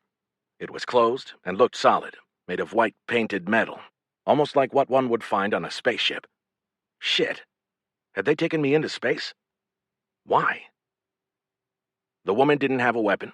I could probably overpower her, take her hostage, but without knowing what lay outside the door, that plan had too many variables. I assumed that I was under the control of people. I'll just call them bad guys. The bad guys had me, but I didn't know where, why, or even when. A rash action on my part might negate another advantage I could find later by cooperating. Can you tell me how long I was out? No, I can't, sorry. What can you tell me? I'm happy to talk about your medical condition. It's fine, by the way. You could afford to cut out sodium. I'll work on it. Can you tell me where my clothes went? I had on a hospital gown, though at least I had shorts underneath it. They were taken as part of the search. We also removed a device from your gum. Thanks, I said. It was valuable information. The EMP had probably fried everything anyway, but now I knew for sure I had no outside communicators and that nobody could track me. That meant that Fader should be triggering Plan B and getting the team off Icassus. Once I knew how long I'd been unconscious, I could estimate when they'd be safe. Once they got to safety, Mac would send my report. Not that I expected it would do any good. More than anything, I wanted to know who would walk through that door. I didn't have to wait long. A metallic thunk shook the room, then a hiss, as if the room depressurized slightly, but not enough to feel it in my ears. 2 men came in, dressed in black jumpsuits. They even looked like bad guys. Someone had to be messing with me. Hello, gentlemen. "Be good to go, Doc?" asked one of them. In my head, I named him Guard 1. He had dark hair and pale skin. Guard 2 had darker skin and no hair. He stood back by the door, holding a canvas bag. As soon as I take out his IV. I considered ripping it out like Mac had done with his, but I wasn't that much of a badass. I held my arm still. Can I have my clothes? It's a little chilly. Guard 1 nodded to Guard 2, who brought the bag forward. "The belt is gone," said Guard 2. Fair enough. Like I was going to use my belt as a weapon or something. The EMP had surely fried the mic hidden in it, so I didn't care about that. I swung my feet off the bed and got dressed while still sitting, taking stock of my body as I did. My ass hurt a bit from where Edelston had stabbed me with the injector, and I had a little pain in my robot foot, but otherwise I felt fine. I found dressing a bit awkward with an audience, but I had bigger worries. "Can you fellows tell me where we are?" "I'm sure someone will," said Guard 1. "Have we met before? You look familiar." He didn't, but it seemed like a way to keep him talking. Anything he said might give me information. "Don't think so." "You're prior military, right?" He had the look. They both did. "Let's go, He almost said sir. Yep, prior military. It probably didn't matter, but without my team coming to the rescue, I couldn't know what might help me. Every piece of intel counted. We walked down a corridor with walls the same as the door in the office, white-painted metal. It looked like a spaceship, but didn't feel like one. Or if it was docked. It didn't give that slight sense of movement that happens in space. However, it didn't have any windows, so that didn't help. Guard 1 walked in front of me, Guard 2 behind. Neither had visible weapons, and again I contemplated resistance. Obviously, they didn't see me as a threat. Better to keep it that way for now. We passed another hatch and proceeded to one farther down the hall, which led to a wider corridor, big enough for maybe 10 people to walk abreast. We followed that for maybe 40 meters before we reached a set of 4 oversized empty cells with huge doors. Given the dimensions, they'd probably been designed for something much bigger than a person. They'd still work, though. Guard 1 ushered me through the open door of the second cell, which differed from the others in that it had a toilet in one corner and a padded bench against the back wall that probably doubled as a bed. The door closed behind me, powered by some unseen electric motor that had seen better days based on the grinding sound. He checked its security, then both guards disappeared back the way they came, leaving me alone. I didn't have to wait long for the welcoming committee, as Edelston entered the area via a door right across from the cells. "You got me," I said. I could admit it. She totally fooled me. I expected Zentus to try something, but I hadn't suspected Edelston would actively take part. I probably should have. What did I miss? Was it a setup from the start? I think back through it and figure out how she fooled me, but if she told me, it would shorten the process. Forgive me if I don't give you all the answers. My ego doesn't require explaining myself, but yes, we set you up from the start. We planted the texts you undoubtedly found in Zyla's device. I shook my head. What an idiot I was. Is Redstone dead? Was that part true? She is. It happened as reported. A mistake. She wasn't supposed to be part of that team. She changed things at the last minute. Obviously, I left that part out when I talked to you, but the rest of it, all true. Sometimes it's easier to manipulate someone with the truth than with lies, you know? Asshole. Most of the truth, except for your own involvement. Well, sure, except for that. Here's what I don't get. What if I didn't bite? You planted the text messages, but I almost didn't look at them. I caught myself before I mentioned that Fader found them. The less they thought about Fader right now, the better. There were backup plans, she said. You wanted me to know about the sonic manipulation of the primates. Yes. And you wanted me to find the not-so-abandoned facility. That was actually all you, but it worked out. That was good to know. At least we forced them to react there, though it didn't help me much now. And Zentas wanted me to come accuse him. I don't presume to speak for Mr. Zentas. Is he here? Do you see him? She was good, not letting me make her answer questions she didn't want to. I mean watching. There are cameras in here. Microphones. Of course there are. And he's watching? I flipped both middle fingers into the air and waved them around violently in case he was. I really don't know. I'm in here with you, and while they can see us, I can't see them. Where are we? Outside of Dome 1. That's all you need to know. We're underground, so even if you escape, there's nothing but jungle. Another valuable piece of information. Whatever I could gather would help in my eventual attempt to escape. How does this place even exist? She chuckled. Easy. Politicians make laws, but nobody actually comes to the frontier and enforces them. Or when they do, they're ineffectual. Or bribable. We're not the only company with secret facilities on this planet, not even close. They'll have seen us leaving Dome 1. I didn't believe that, but I wanted to see if she'd respond. They never have before. But enough of the interrogation. Let me answer the rest of the questions I'm going to answer so we can be done with it without you thinking you're being clever. It's been 6 hours since you left the park. Your people are looking for you, but they're nowhere close. Captain Fader is working on passage off the planet. Ganos is talented, but out of her league. Let them go.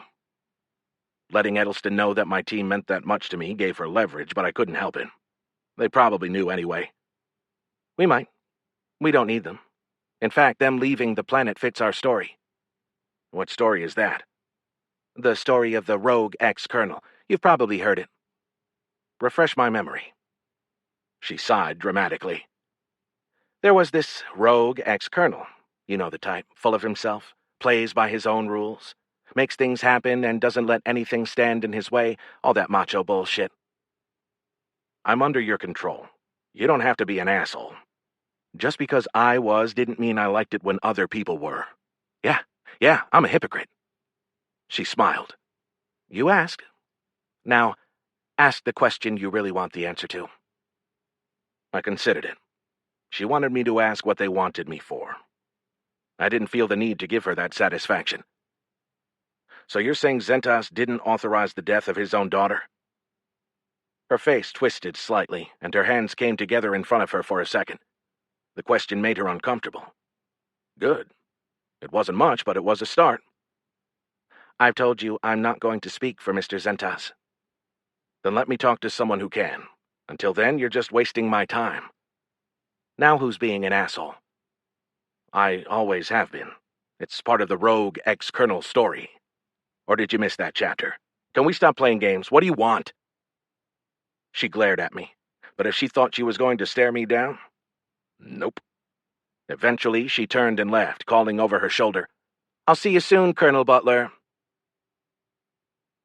Soon didn't come soon enough. I couldn't track time, but it felt like maybe a day. They brought meals twice, and the second one looked enough like breakfast to make me think it was the next day. I'd slept a little, but as I'd been sedated for several hours, I wasn't really that tired. It was part of their plan, I'm sure, to make me wait, to let me sit with nothing to do and think about all the bad things that could happen. I didn't like being alone with my own thoughts, but in this case I accepted it gladly. Every hour gave Fader more time to get the team off the planet. 2 guards came for me. Guard 1 and a woman I hadn't seen before. I considered calling her Guard 2.1, but decided I'd need a different naming convention. They led me in silence down a wide corridor and around a corner, and then we stopped outside of a biometrically locked door on what I thought was the wall toward the interior of the facility. That led to another hallway, and quickly to another door, and another biometric lock. This one opened into a small lab with a couple of stand-up workstations and a desk tucked into a corner. Shelves were built into every wall, and the whole setup felt designed to maximize space. May Edelston stood alone in the room wearing a light blue lab coat over cargo pants, which made her look older, but still probably younger than her actual age. She waited for the guards to leave before she acknowledged me. "I'd like your opinion on a military matter." "I'm out of that line of work." "Call it an advisory role, whatever helps you sleep." She pushed a button on her device, and a three-dimensional map of Dome 1 and the surrounding area popped to life from a projector in one of her tables. "Where are we on this?" I asked. "Nice try. But I will share the plan, so you'll want to pay attention." "Why would you do—" She cut me off. "They're going to incite the hominiverts to attack human outposts." "That's ridiculous," I responded without thinking. Of all the things I'd considered, that hadn't even crossed my mind. "And what's that got to do with me?" "How would the military react to that?" she asked. "Would they be able to stop it?" That was a good question. The military wasn't prepared, didn't have enough resources, but they could still fight in an emergency. Oxendine was deliberate, which probably meant she'd be slow to act. She'd want to gather intelligence first and build her case. The governor might interfere. I paused my thought. Something Edelston said caught me. She'd said, "there," not "we're." I wondered what that meant. More important, I wondered if I could use it. It couldn't hurt to fish for more information. I'd need more detail on the attacks to answer that. In the near future, hominiverts from these locations. A couple dozen red dots appeared on the map in different places. None of them were adjacent to Dome 1, but based on the scale, they all lay within 200 or 300 kilometers. We'll start moving in this general direction. We can't predict their exact path, but we expect them to overrun support domes here, here, and here. She indicated 3 small domes that lit up with blue dots. This one here, another dot lit up, might be in the path as well. It's not an exact science. You'll be moving them using the sonic technology. It's crude, but it's all we have. The primates will continue in the direction of Dome 1. We're not certain what they'll do as larger groups meet up, given their territorial nature. They may stop until one group establishes dominance over the others, but we think they'll keep moving. Because of the sonic torture. Right. That she didn't deny my terms said a lot. If you were the military commander, and you found this threat, how would you react? You brought me here to answer that? There are hundreds of ex-colonels you could have hired who would willingly answer this question for the price of a paycheck. And don't give me any shit about me somehow being better qualified, because it's not true, and anybody who knows anything about the business would have told you that it's not true. It's in your best interest to be useful. She let the threat hang for a few seconds before continuing. You have a combination of attributes that fits what we need. This is just because you're here. The last bit didn't ring true. The slight hesitation. She was hiding something. It hit me then. They probably did have other retired colonels, but Edelston wasn't part of the team. She'd said there, but she wanted in, and she wanted me to help her. The colonels probably didn't work for her at all. Maybe they worked for Zentas, and she wanted to be able to contribute. As a civilian, and a young-looking one at that, military officers would ignore her. That's why she needed me. I could use that to my advantage, but to make it work, I'd need to gain her trust. Okay. I'd find the cause of the changed behavior and attack the sonic broadcasters. Let's say you didn't know about them, and your first indication of the attack was at the overrun of the outer domes. The animals are within 30 kilometers of Dome 1 when you learn of it, and it's probably longer before you understand the extent of the threat. We're outside of the general here and into specifics. I don't really feel the need to help you. I did need to help her for a time, but I didn't want to make it too easy. She'd get suspicious. Let's be clear. Your team, Fader and crew, they're not off Icassus yet. It would be easy to stop them. I read it for a bluff, but I let it pass. It gave me a suitable reason to give in to Edelston's demands. Once I did, Once she came to rely on me, I'd figure out how to make her pay. On top of that, it didn't hurt to buy more time for Fader. I tried to look suitably cowed and hesitated before I spoke. Okay. The primates are within 30 kilometers, maybe closer. So it's an immediate problem. I'd need to know the threat to the dome itself, structurally, to assess exactly how much danger we're in by standing pat. The dome is solid, but I'm not sure about the integrity of the airlocks and gates. I'd put my engineers on that first thing, because standing pat and waiting it out is my best option.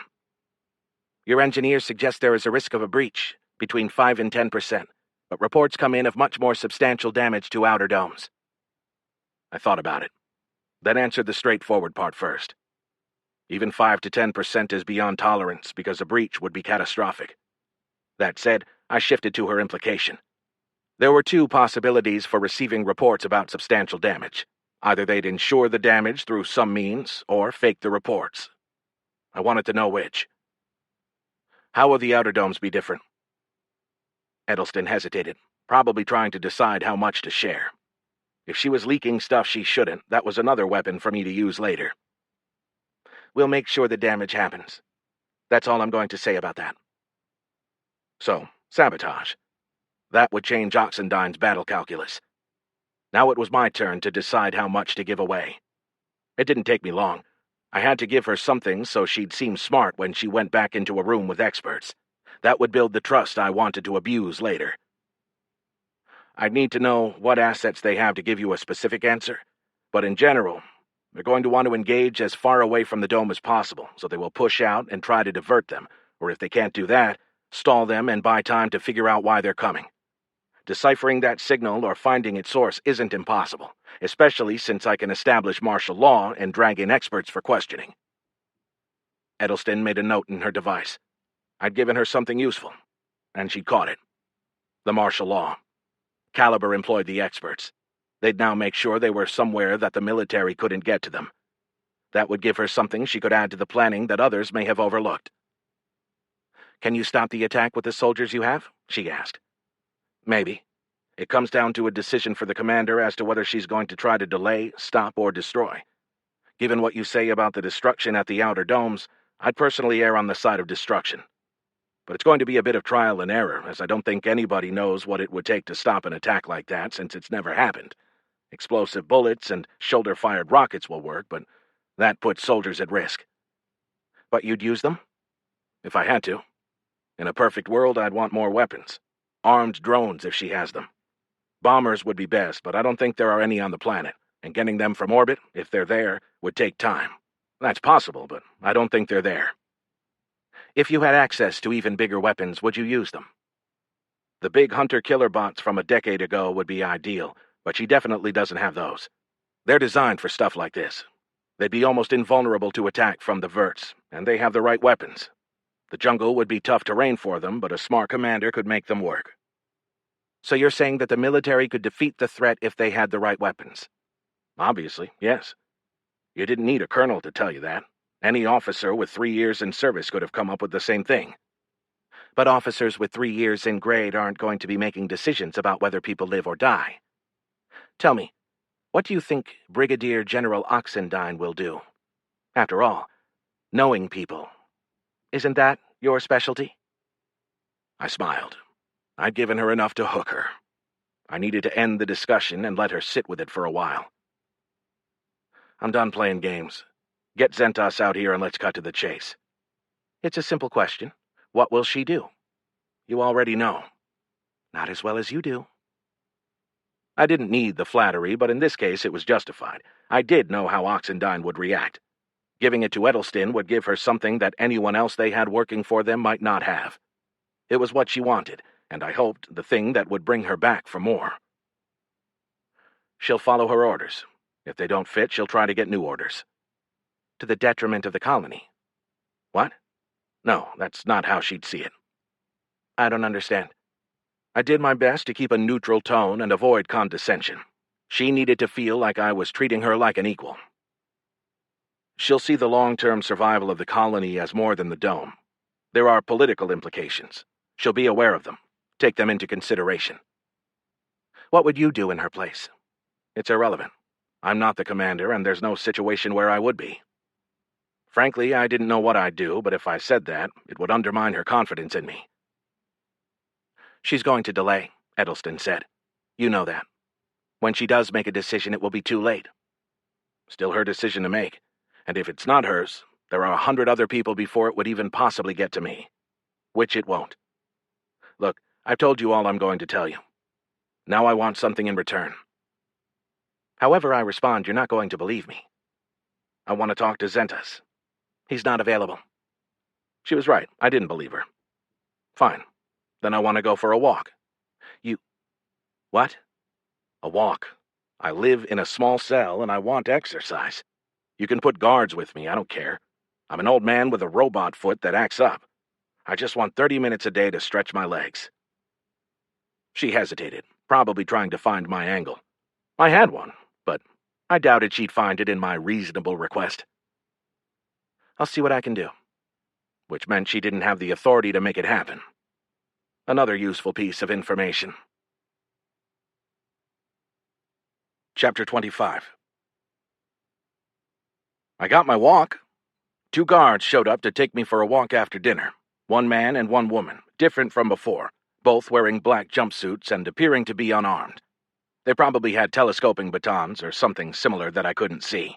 They wouldn't need them. I had no designs on escape. I'd be the perfect prisoner for now. I wouldn't even speak to them.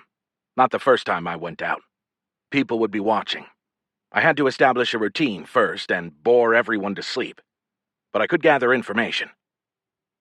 We walked a hallway that ran around the circumference of the base, which took approximately 70 seconds. Estimating 1.8 meters per second, it's just one of those things you know about yourself when you've been in the military as long as I have.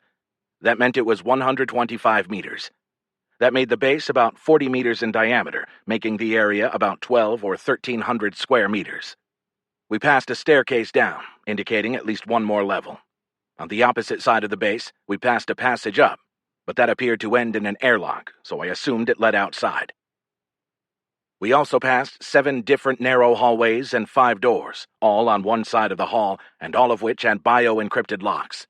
One of those, the biggest of them, probably to allow for the transport of large animals, led back to the block of 4 cells that had become my home as of late. We walked for about 40 minutes, so I passed each door dozens of times, and I had the chance to study each without looking obvious about it. I tried to get a view of the airlock, but the slope of the tunnel didn't allow for it. Would they have environmental suits up there? Did it require a bio-authentication to work the door? For safety reasons, it shouldn't, but for legal reasons, this place shouldn't exist. So I probably couldn't count on them worrying about worker safety. I filed the information away for later. Edelston had me escorted back to what I now believed was her office the next morning. I had no way to directly assess how the information I'd given her had helped her, but the fact that she'd brought me back gave some indication that she wanted more. She didn't wait long to tell me what. If you had to stop the hominivert advance, and you had access to assets that the military didn't, what would you want? She was implying that there were on-planet military assets that Oxendine didn't control. I should have seen that coming. Caliber had a production shop, and Stroud had told me they could build what they needed. I'd seen enough of corporate-sponsored war to understand the situation, but that didn't make it right. I decided to play dumb for a minute. Hello to you, too. I trust that you had a nice walk. Subtlety wasn't her strong suit. What she gave, she could take away. Lovely, thank you. What are my choices? For assets. What I meant was, what do you have? Everything you need. Hunter-killer bots, surface-to-surface missiles, space-to-surface missiles if necessary. Everything I need. That's what she said. I had a bad feeling I knew their intent for me, but I needed to play it out to see for sure. No way. They'd see any weapons you had on a space-based platform. They might, if they were looking. They're not. They're under-resourced, and we most definitely aren't. I could believe that, and her body language suggested she wasn't bluffing. They had weapons, and they wanted me to use them. They wanted to kill a bunch of verts, and they wanted to blame me for it. Of course they did. Who better to blame than the galaxy's best-known mass killer of alien life? I needed her to say it. Why am I here? To make the decision to use the other assets. I told you, Not my call. You see a disaster coming that's going to cost human lives. Are you telling me that if you had the power, you wouldn't step in? You have the power. You can simply turn off the sonic devices, which we're not going to do. And you're not going to let me do that either. No, because you want conflict. You want me to kill the hominiverts, because you want them out of the way so that the planet can expand faster. The door opened, and Drake Zentas walked in. His salt and pepper hair was perfect, and he wore the same cargo pants and pressed white shirt he'd met me in previously. How did you keep a shirt pressed under an environmental suit? That didn't matter. A huge figure in cargo pants and maroon workout shirt squeezed in behind him, muscles bulging. Jan Carlson. Apparently, I could get close to Edelston without a guard, but not Zentas. Miss Edelston, you've been keeping our guest all to yourself. I went by his cell to see him, but... Zentas let it trail off. Edelston's face reddened slightly, and she took an inadvertent step back away from the new arrivals. She and Zentas weren't on the same script. Good news for me, if I could figure out how to exploit that. Yes, sir. Just trying to get ahead on the next phase of the plan. Of course. Zentas smiled and waved it away as if it didn't matter. But it did. The tension hung between them like a wet towel on a slack rope. You've been here all along and you're just now coming to see me? Why are we playing games? I bailed Edelston out of the immediate situation and threatened her at the same time. It drew Zentas's attention from her to me, but she and I both knew that she told me he wasn't here. A quick glance her way, she was holding her breath, and I knew I had her. If I told, she was in trouble. I'm a busy man, Carl. Please, no offense intended. I did take offense, but felt it best not to share that. Is this because I didn't take the job working for you? Kidnapping is supposed to convince me? He turned his palms up as if it was that simple. A shrug. Asshole. I wanted another meeting. My line was open. I could have stopped by. It was pretty clear that I needed a home field advantage. Just cut to the chase. Why am I here? You want me to say you're the only man in the galaxy who can pull this off? Is that what your ego needs? I let it sink in for a minute. Zentas had touched on it in our first meeting. People would listen to me about this sort of thing. They'd named the law after me. Did he need me? Either way, he'd worked to get me here, so he had a reason. I decided to provoke him, see if I could get him to make a mistake. You killed your own daughter to get me here. That's a strong accusation, Carl. Once again, I do admire your stones, though this time I think you're just desperate. Tell me I'm wrong. It was the only way I'd agree to the mission. Sarada played on my sympathy because I'd lost a daughter. My mind jumped to Sarada and his complicity. I didn't ask Zentas, because I wouldn't believe his answer either way. I'm not going to tell you anything, he said. Then let me tell you something. Your plan is ridiculous. There's no motivation for me to go along with your farce. Obviously, I disagree. You asked me to cut to the chase, and I will. I offered you a job once, and you turned me down. I'm offering one more time, albeit with slightly revised terms. You work for me, you live, and become a rich man. If not, we do the mission anyway, and your body turns up. You see, tragically, we had no idea what you were up to, and we had to stop you to protect the colony. Meanwhile, we clear the immediate area so we can expand a little quicker. It's not ideal, but it's still progress. And we highlight for the galaxy one more example of alien life being a threat to humanity. I considered his plan. If he succeeded, if we lost settlements, if we lost soldiers, the galaxy would react. Poles would change overnight, and they'd change enough to make politicians switch their positions. Some of them, anyway. The true believers would hold, but the moderates, those who cared about public opinion more than right or wrong, would cave. Especially with someone like Zentas helping to stoke the pressure. He'd make sure it stayed in the news. But it would take time. More than he thought. Killing the hominiverts won't get you what you want. There are more dangerous animals here, and bombs and bots won't work on them. There are poisonous moths here that will rot off a limb. Don't even get me started on the bacteria. This planet isn't compatible with human life. Thank you for that lesson in terraforming. Of course it will take time, years. But there's no way to finish if you don't start. You'll be dead before it's completed. He gave me the deliberate palms-up shrug again. The burden of being a visionary. I'll be dead before a lot of my ventures come to fruition. Why are we having this conversation? I'm dead no matter what. He'd offered me riches, but that was because he had to give me hope. Without it, I had no motivation to help. There are worse things than death. You have family, a son, a granddaughter. I can make sure the news hits hard where they live, he said. I froze. Thought that might matter, he said. Besides, maybe you do live. I told you when I offered you the job the first time, you have value to me beyond this colony. If we can find assurances that you won't spoil the story. They'd have assurances built in, I had no doubt. Someone's going to spill even if you kill me. You know that, right? The story always gets out. It will. The key is to tell a louder story. We can do that.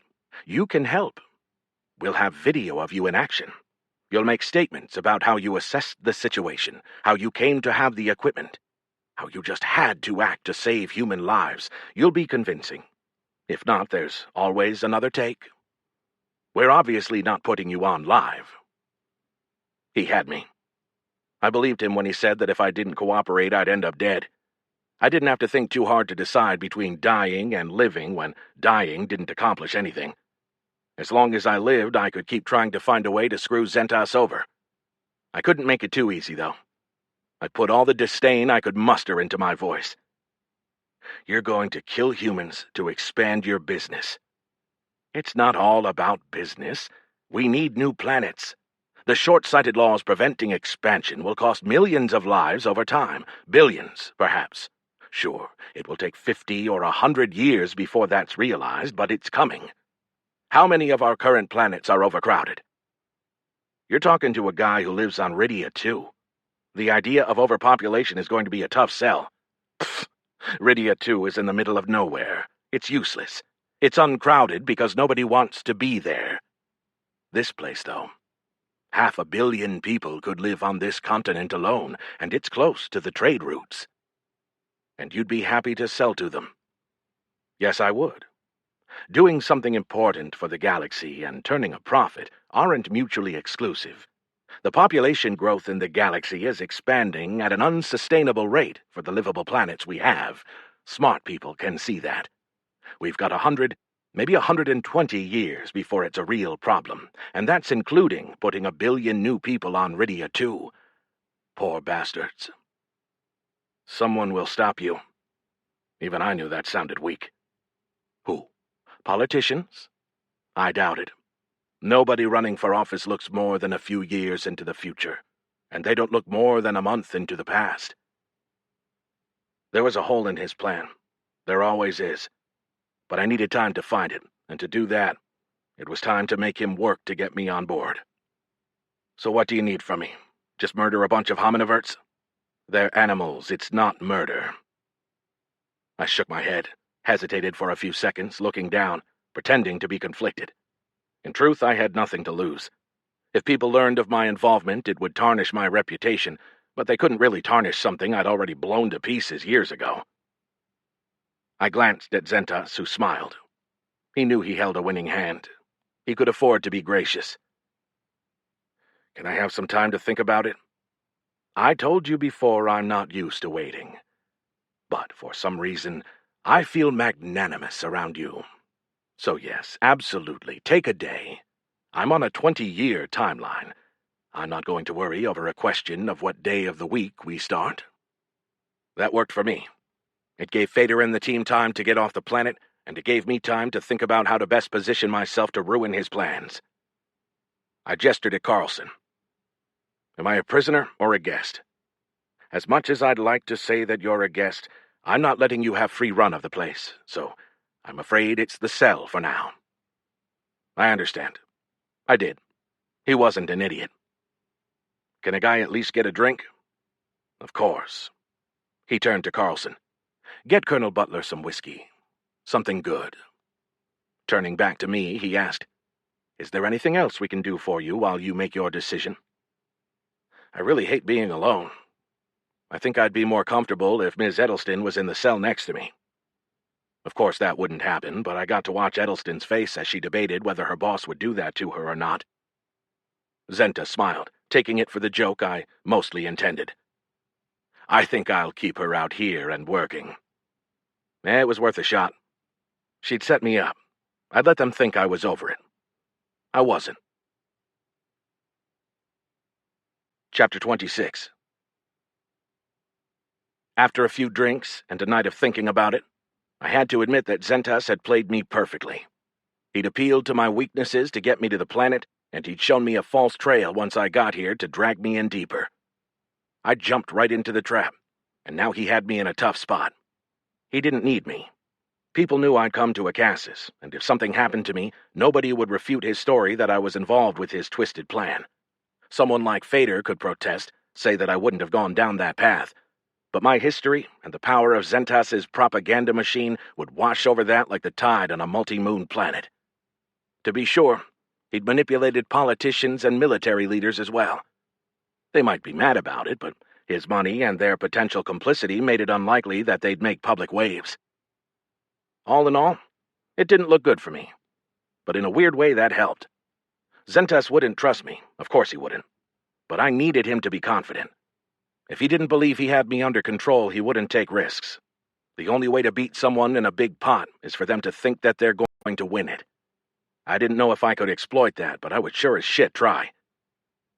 I started with the man who brought me breakfast. He wasn't dressed like a guard, but he didn't have a badge with his job title, so I couldn't be sure. The tray he carried was loaded with too much food, bacon and eggs and biscuits and potatoes.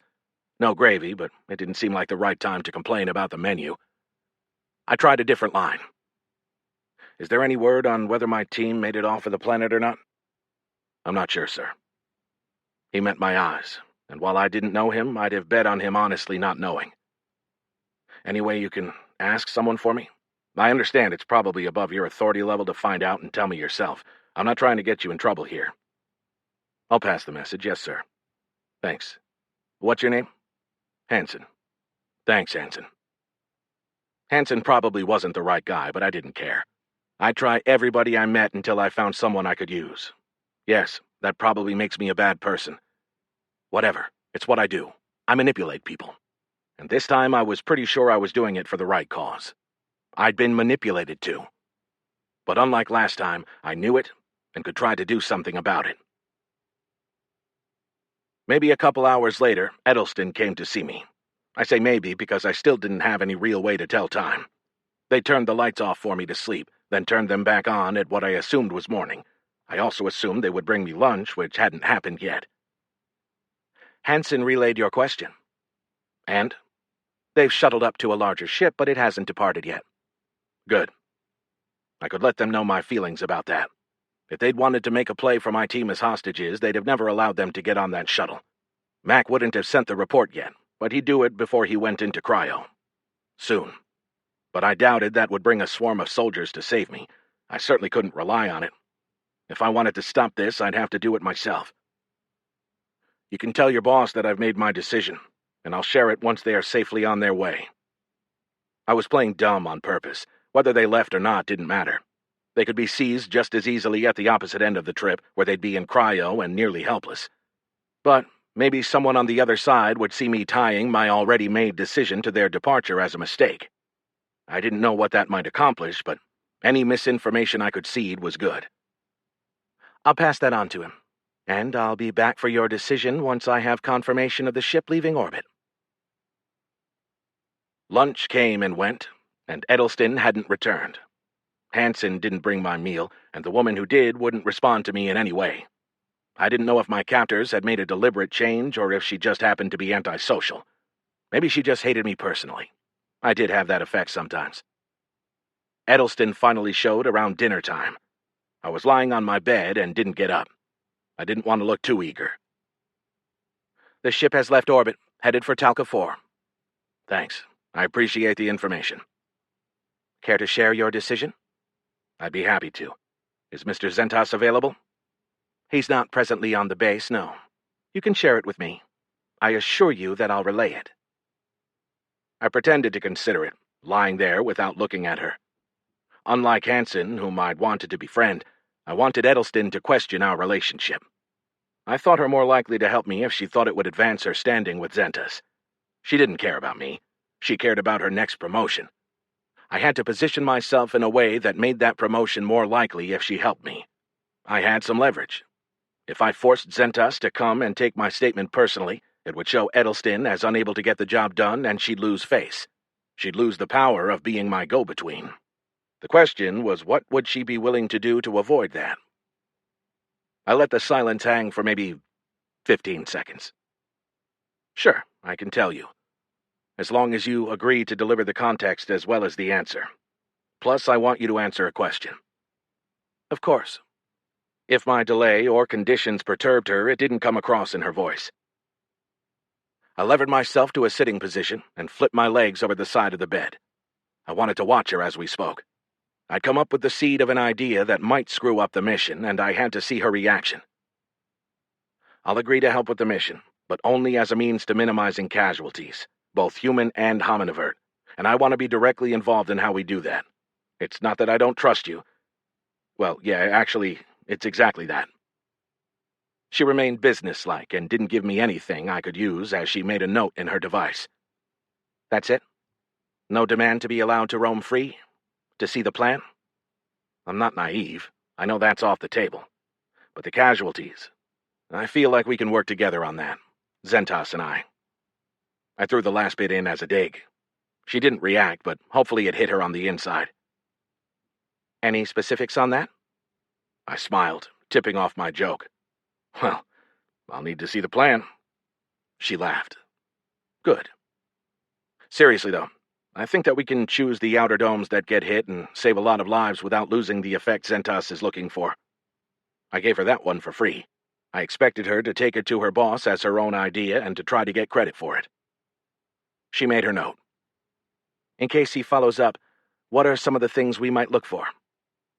I answered without hesitating, pretending her question was innocuous, so she might think she got something out of me. We can look which ones have the lowest staffing. We can time the attacks to off-shift hours and reduce casualties that way. Her face lit, a slight crack in her previously unreadable demeanor. She covered it quickly, but it had happened. I'll pass along your decision as well as your suggestion. We'll see what the boss thinks. Now, you said you had a question? I did. I'm just curious, really. The hacker working from inside the military, Alexandra Trine. I assume she was yours? Honestly, I don't know. We had someone working undercover, but they didn't read me in on that. I didn't have need to know. Is she working here? I don't think so. I think they got her off planet once she finished her mission. Thanks. I appreciate your honesty. I hated waiting. I played my hand with Edelston, but I had no way to see the result until she returned. I ended up dozing off after dinner, which proved to be a bad idea because I woke with the lights out and then couldn't go back to sleep. Alone in a cell at night, my mind couldn't help but wander to all the ways this could go wrong or how I could be misreading the situation. Tonight's special angst included a continuous thought that a politician or someone like Sarada was working with Zentas. Edelston had fooled me. Who else had? Oxendine? My rational side doubted it, but my rational side didn't have control. I still had part of the bottle Zentas's man had provided, but I'd been trying to stay mostly sober. I had no idea when Edelston would return, and I wanted a clear head. After a couple of hours, or what felt like a couple of hours, I gave in and poured myself a heavy double. Edelston returned the next morning while I was eating my breakfast. Hansen had brought it, but I'd given up on him as a target. Edelston jumped straight to the point. Mr. Zentas appreciated that you saw reason. He was less receptive to your suggestions on the basis. He believes that a certain number of casualties are necessary to put, and this is a quote, a human face on the tragedy. I hadn't expected he'd acquiesce immediately. I keep working at it. My first goal was to stop the entire plan, but if I couldn't do that, I at least wanted casualties as low as possible. And what do you think? I think he's the boss, and if that's his plan, we don't have a lot of room to work. Your help was predicated on limiting casualties. I can no longer promise that. I appreciated her candor, and her implication that we had a deal and she'd stick to her side of it. There's still room to work together on this. He says we need some casualties. Unless he's got a specific number, we're still negotiating. I'd argue that fewer could be better as long as you got the right people. What do you mean by that? As you said, he's the boss, so it's important that we acknowledge his goal and show that we're working toward it. He wants a human face on things, and I agree that casualties would do that. But what's more human than a survivor? She nodded, though I'm not sure she meant to. Survivors. That could work. We need somebody with a good story. Somebody photogenic, but not too slick. Somebody with kids, maybe a combination. Someone they can plaster all over the news. We plant an actor? She sounded eager. No way. That might work well at the beginning, but when the truth about it came out, it would undermine the entire effort. We do our research, find the person, or better yet people, so there are multiple options, and time the attacks so they are on duty. Then we make sure they survive. The press handles the rest. I'll tell you right now, Mr. Zentas won't want to leave it up to chance, and he'll reject any solution that does. He's got influence with the press.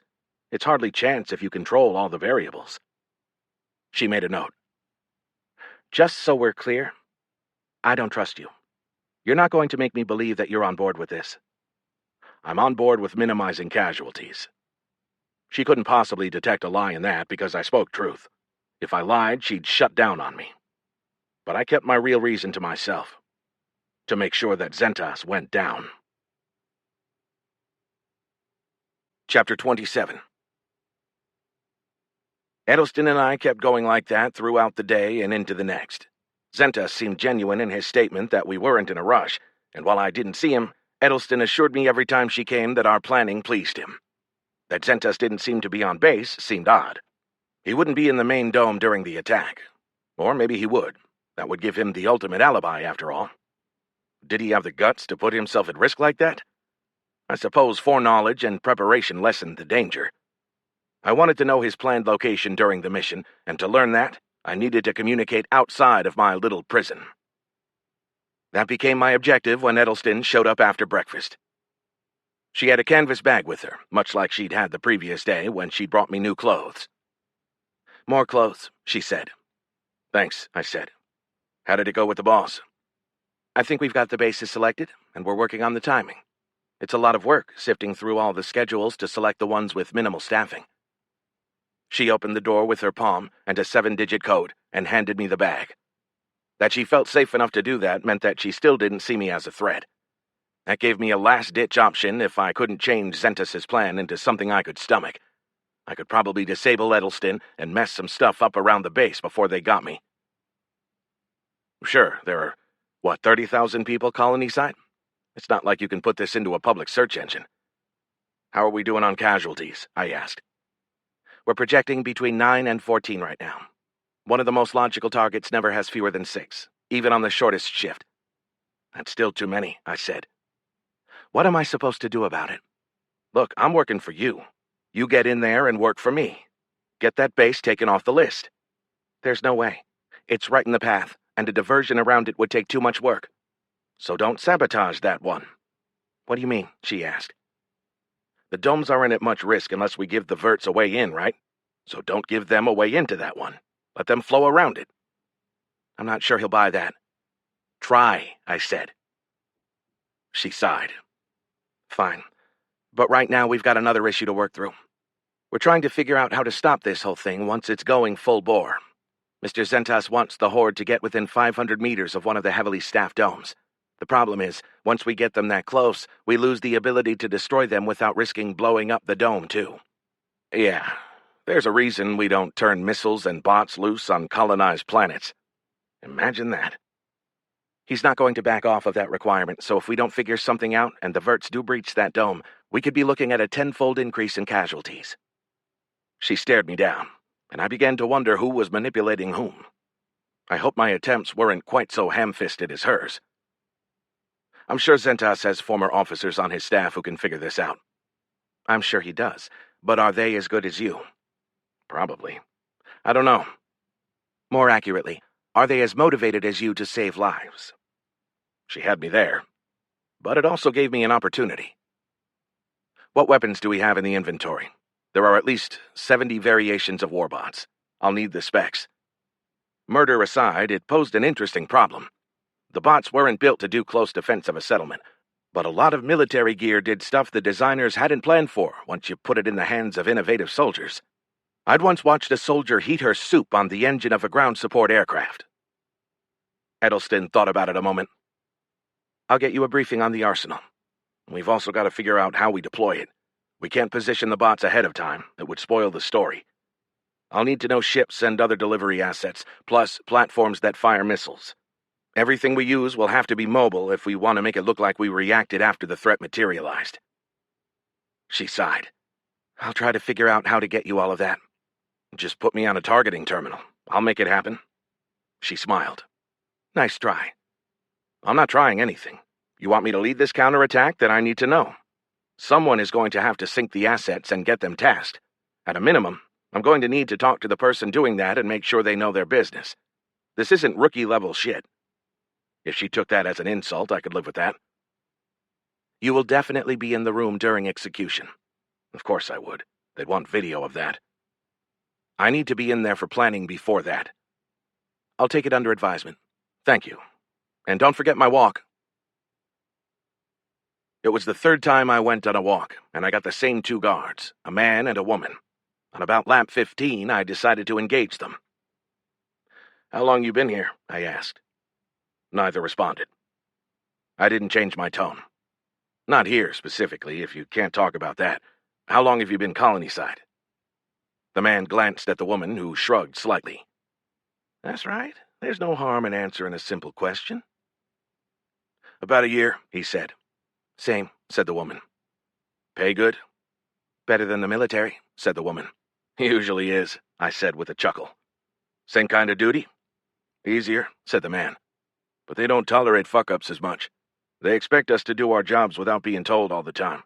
And there's no manual for simple stuff like how to sweep a hangar. I fully laughed this time. That must be nice. I wonder how much they'd pay a guy like me. You're not getting paid? Asked the woman. You did see that they're keeping me in a cell, right? Guess I didn't think about it. Doesn't seem right, you being a war hero and all that. I didn't agree with her assessment of my hero status, but I wasn't going to disabuse her of the notion when it worked to my advantage. I might have found the break I needed. They don't want me leaving, I guess. I'm working on the plan for the attack. No shit, said the guy. No shit. I stopped talking for a lap or two. Cameras monitored us all along the hall, and I didn't want to look too chummy. The silence worked to my favor, because it made them more curious. Can you tell us what we're going to be doing? The woman asked. They kept their soldiers in the dark. Not uncommon, but it made troops nervous. I'd use that too, but I couldn't seem too eager. I really shouldn't. If the bosses wanted you to know, I'm sure they'd have briefed you. What they don't know won't hurt them, suggested the man. Cameras. I nodded to one as we passed. They don't have sound, said the woman. They'll see us talking, but they won't know what we're saying. If someone asks, we'll make up some bullshit. I stayed silent for half a lap, pretending to think about it. They're expecting something to happen with the hominiverts, the green apes. But you didn't hear it from me. Oh, shit, said the woman. About time, said the man. We'll blow the shit out of them. I hadn't considered sowing discontent until that moment. But when life presents an opportunity, I don't pass. I tried to come up with the most damaging possible rumor. If they let you. What do you mean? They asked, almost simultaneously. Relax, I said, indicating a camera. Hey, what's down there? We passed the stairway down. Living space in the mess hall, said the guy. Come on, what did you mean, if they let us? I pretended to think about it. The boss is scared. He's a civilian, you know? Fuck, said the woman. You get the pay, but you also get the civilians, I said. What can you do? I knew what I'd done. I'd planted a seed that would spread among the soldiers and make them question their leadership. It wasn't much, but it was the first time in a long time I felt like I'd accomplished something. Chapter 28. When I got back to my cell, someone had brought in a portable table and chair, along with a tablet. I picked it up and opened the interface. Of course, it didn't have a connection to a network. It did have a series of files, but it looked like someone had dropped them without any sort of a searchable database. Edelston came in a few minutes later. "Seriously?" I said. "Dump files?" "You wanted access to our material, but we couldn't have you on the network. It was a compromise." I shook my head. "Okay. I'll get to work on this. It won't be as easy as if I had access to the whole system." She fake smiled. "We all sacrifice for the cause." That line stayed with me after she left. Did they? What portion of Zentas's empire was actually in on this? The soldiers I'd walked with hadn't known. They probably kept it to as small a crew as possible. Even after the fact, they'd want as few witnesses as they could manage. That led me to a darker place. If I could kill Edelston and Zentas, would that end the plan? Not that I could pull that off. One, maybe. I doubt I'd get the opportunity for both. Edelston had let her guard down enough to get close to me without an escort, but I doubted her death would stop anything. And Zentas wouldn't be so lax. On top of that, I didn't have any weapons, unless I wanted to hit someone with the tablet they gave me. I'd call that Plan C. Plan A was on a ship on its way out of the system, and Plan B was more pressing. I flipped through the files, concentrating first on the bots. There was a reason that the military rarely used them. They had flaws, and maybe I could exploit that. It was tricky because I needed two different sets of parameters. I needed a bot that would serve the purpose that Zentas thought I wanted, saving people without collateral damage, which at the same time would also allow me to thwart their plan. I broke the second part into two pieces. First, stop the attack, and second, get them caught. If I could only manage one of those, I'd probably still take it. I had to be careful of the biases in my own thinking. From the start, I'd thought about taking out the low-frequency broadcasters, but I had to put that out of my head because it ran the risk of blinding me to better answers. That's always a tough thing to do. It's like when someone tells you not to think about bugs in your sleeping bag, but then you can't help it. After an hour, I focused in on the Mark 11. It had originally been developed by one of Zentas's companies, I learned, to hunt a specific animal on Tau 4 2 decades ago. Someone on the design team had thought ahead and allowed variable parameters. We could program it to target a specific species and only that species. It also came with a high-velocity 14mm weapon, which could function as a seriously overpowered hunting rifle. The round would penetrate just about anything, including the wall of a dome, so it presented risks. But it didn't explode, so that helped. The bot itself wasn't ideal for jungle warfare, with 4 legs and standing almost 3 meters high. It looked a little like a giant headless dog, if the dog were made of metal composites and had rifles in its shoulders. I'd have to figure out a way to deliver them right where I needed them to keep them from bogging down in the foliage. We had 22 available, which would require at least 2 aircraft. The small number also probably wouldn't stop a concentrated wave, but we'd be okay if we kept it to a few hundred verts. I also found the FL-207. Made by my old friends at Omicron, it was an old model flying bot that had been used in a jungle environment to target a specific species of flying rodent. The rodent in question emitted a sonar-like signal, and the bot used that to home in on them. The same function would allow them to find sonic emitters, which made them perfect for what I wanted. They were small, with a 0.6-meter wingspan and had limited ammunition, but what they did have was ideal for taking out transmitters. They fired an 11mm rocket that exploded into a shotgun pattern as it approached the source of the sound. Unfortunately, they were too perfect, so there was no way Zentas would let me have them, and it would tip off my plan if I asked. They had no viable use for the mission. They wouldn't do anything to a hominivert except piss it off. If I could somehow get to the arsenal, though. I didn't realize how long I'd been staring at the stuff until dinner arrived. It was Hansen again, the guy from breakfast. "You got promoted to dinner duty?" "I was just going off shift, and the person who was supposed to do it was busy, so I volunteered." "Thanks for doing that," I said. "It wasn't much of a sacrifice. Hope you enjoy." I did enjoy it. There was grilled chicken and a salad with a creamy dressing that I couldn't quite place, but had a great flavor.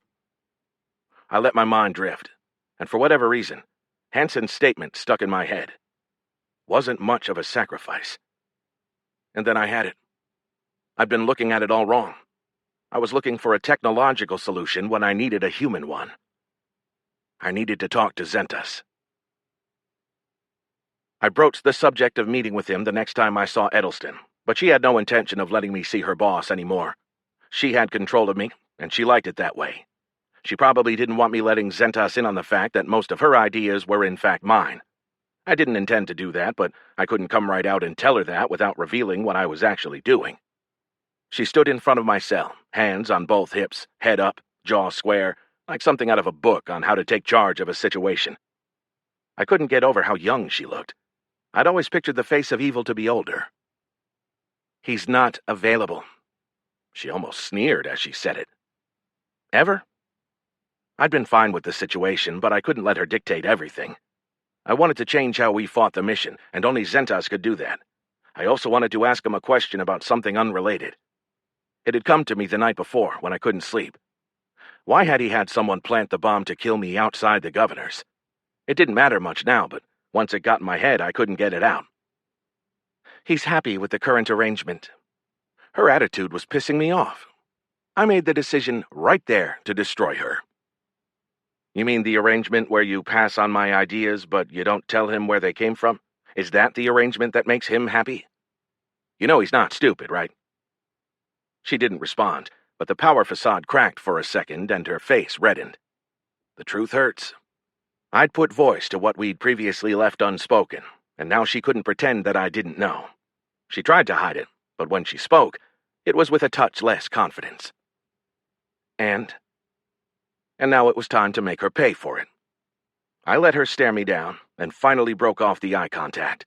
I let out a small breath, not quite a sigh, didn't want to be too melodramatic, and said, "Fine. If I can't talk to him, you pass on the idea." "What have you got?" She didn't even sound suspicious. She thought she'd broken me. I almost felt bad for her. Almost. "It's the FL-207s. They fly, so they're maneuverable through the jungle, and they have a low-yield weapon that won't cause a lot of collateral damage. We've got 70 of them in the inventory. Because they can fly, we can bring them in after the attack starts. I just need Zentas' engineers to work to modify the targeting system so that they focus specifically on the hominiverts. Maybe a size profile or something, unless there's a big enough heat difference between the primates and a human." I threw that last bit in there to distract her. "They're about a degree below human. I'm not sure if that's enough for targeting." She fell for it. As a xenobiologist, she probably had to. "I don't think that will be enough for the bots to differentiate with the jungle clutter. That's why I need Zentas. I need to know what his engineers can modify within the specs of the bots. There's nothing in the inventory that serves our purposes as is. We're going to have to do some work." "I'll pass it along and see what they can do." I hoped she did. Edelston stared lasers at me when she and Zentas showed up the next morning during my breakfast. Apparently my plan worked. With her boss there, she couldn't yell at me about it, which made it funnier, and I had to hide a smile behind a bite of eggs. "I'm disappointed, Carl. The FL-207, that's an amateur-level attempt. You want me to give them to you so that you can target them against the low-frequency broadcasts. Give me some credit. I knew you'd see through it, but Genocide Barbie over there wouldn't let me talk to you, so I had to do something to get your attention. You've probably figured out by now that she doesn't know what she's doing and that everything she's given you over the last few days came from me." If a glare could get even more angry, Edelston's did. I smiled openly this time. Screw her. "It's not genocide. They're not human," said Zentas, missing the point. "That's your takeaway from this? You wanted to see me, Carl. What do you want?" "I wanted to ask you a question. You wanted me here so you could use me to further your cause. So why try to assassinate me outside the governor's mansion?" "That's why you wanted to see me?" "No, but you're here and it's been bothering me. I can't figure it out." He considered it, probably wondering whether to tell me the truth. I figured he would. It fit his style. "We didn't try to kill you. You were never in danger from the bomb. You were meant to find it." Interesting. So he'd wanted to use it to scare me. Or no, not scare me. To get me looking toward EPV and simultaneously keep me from leaving. Like I'd done to him, He'd used my own stubborn nature against me. He was good. What about the hominivert attack on my patrol? That seems risky. A calculated risk. You seem to have an innate ability to survive, and we could have driven off the animals at any time by turning off the broadcasters driving them toward you and turning on the one nearby to push them away. It was a good move. You really threw me off the trail with that one. I never suspected the setup. It was true, but it also didn't hurt to stroke his ego a little. It worked for a while, but ultimately fell short of the goal. Which was? I asked. I wanted you to see EPV as the enemy. Of course. If I thought EPV tried to kill me, I'd want to get back at them, which in another timeline could have led me into the arms of Caliber sooner. I did, for a while at least. I wonder how things would have worked out if I'd taken that bait fully. I wonder too. And while I'd love to stand around and chat all day, Carl, I'm a busy man. Can you get to the point? I've got a solution that meets your needs and saves lives. And why should I trust you? He shouldn't. But I still had to make my play. Send me. Send you where? To the site where the hominiverts attack. Send me there. You need an optic. Something that will make the news and bring public opinion to bear. Who would make more news than me on the ground trying to save the day? He thought about it. Interesting. You'd sacrifice yourself like that? You're going to kill me anyway. Not necessarily. That he didn't straight up say he wouldn't made me respect him a little bit. It also meant he was cocky, which I was counting on. But I'm intrigued. Why would you do it, though? Are you trying to change your legacy? Hero dies trying to save lives as marauding animals terrorize human outpost. Something like that? If I die, nobody else has to, I said. Perhaps, he said. But his tone said he didn't agree. And we don't need to kill the hominiverts either. Once they've killed me and trashed a dome, you've got everything you need.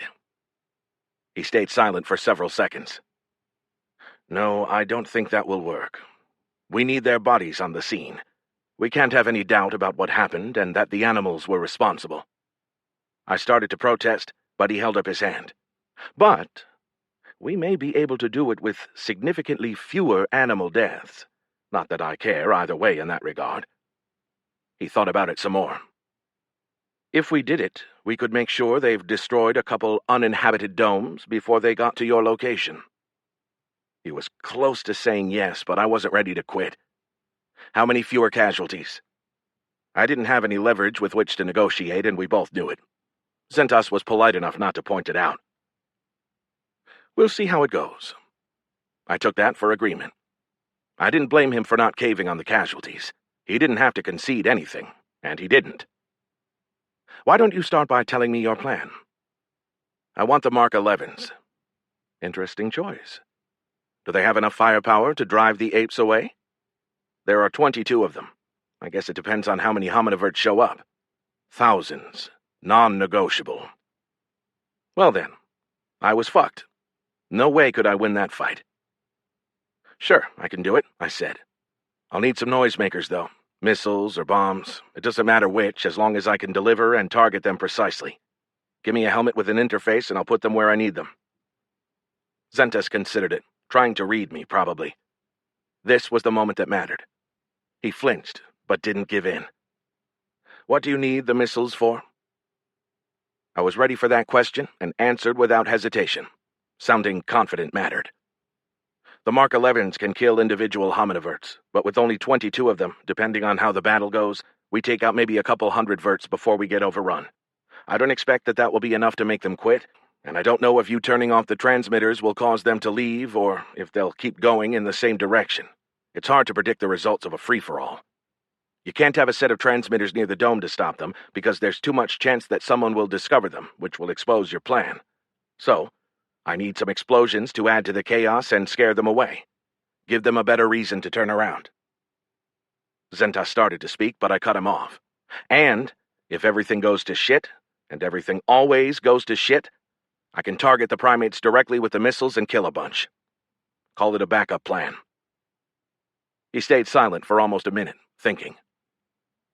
So you're not going to use the missiles to try to attack the low-frequency broadcasters? Of course I was. No, there are too many of them, and I don't know their locations. It would be pointless. Literal shots in the dark. It wasn't a total lie. It would be an almost impossible task. That didn't mean I didn't intend to try. And while we're discussing things that you're not going to like, I actually do want 4 FL-207s, and before you say no, hear me out. You can send them up without ammunition, but they're faster and more maneuverable than drones, plus they've got better AI, which I need since I'm working this solo. They're perfect for this mission. I need eyes in the air to help me target. No ammunition. I just need the camera feed so I can see where to target the missiles to drive off the bulk of the hominiverts. And if you try to change the deal midway through, asked Zentas. I'm sure you'll take care of that part. That's pretty cynical. That didn't make it wrong. He'd have a fail-safe to make sure I died valiantly. I don't expect you'll leave things to chance, I said. No, I won't. Then we have a plan? We have a plan. 2 days. Make your final arrangements for what you need with Ms. Edelston. I have business elsewhere. I wanted to know where he'd be when the mission happened, but I couldn't ask. It might tip him off that I wasn't playing straight. He suspected that, of course. He'd expect me to try something, just as I expected that he'd try to kill me. But his ego would tell him that he was smarter than I am and that he'd be a step ahead. Maybe he would be. I guess we'd find out. Chapter 29. My guard showed up for my walk, which I hadn't expected after screwing over Edelston. Either she wasn't bitter, or she forgot to tell somebody to turn it off.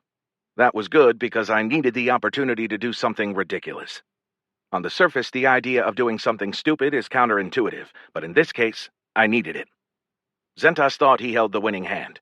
However, he'd think a level beyond that. He'd know that I also knew he had the winning hand, and then he'd get suspicious of why I didn't fold, which would make him reevaluate. I couldn't have that. I needed a diversion. My plan relied on misdirection.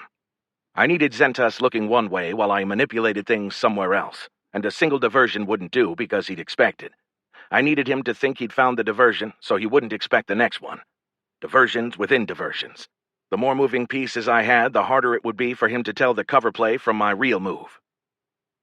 Unfortunately, I had to manipulate some ground-level grunts to make it happen by taking advantage of the trust I'd built up with the guards. While I didn't take pleasure in it, I could live with myself. They'd chosen the wrong team. The same 2 soldiers came to get me, the man and the woman. I still didn't know their names, and I didn't ask. Not knowing made it easier to screw them over. We walked for a bit, and I stayed quiet, waiting for them to make the first move. They would, I had no doubt. They'd been left in the dark, and soldiers in the dark would always seek out illuminating information. The woman spoke first. So, any more information on the big mission? Looks like it might be all automated, I said. They've got us preparing weapons like we're part of it, said the man. Backup, maybe? I'm not sure. How fucked up is that? I'm planning this thing and they don't even tell me. I left the fucking civilians unsaid, but they got the message. Hey, what's up there? I asked as we walked by the ramp up to the airlock. Airlock, said the man. To the outside? I asked. Yeah, of course. Damn, I thought we were way underground. I haven't seen daylight in a week. You get used to it, said the woman. Not sure I ever will. I let it go for another 2 laps. I couldn't push it too hard. We made small talk until I brought it back around.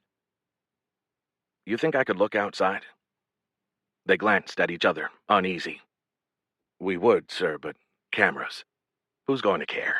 There's a window there if there's an airlock. I just want to see the real world. Come on, what am I going to do? I don't have an enviro suit. It's not like I can run away. It took 3 more laps around the compound, but they finally gave in. The ramp up was wide, big enough to accommodate a large primate, and had a shallow grade.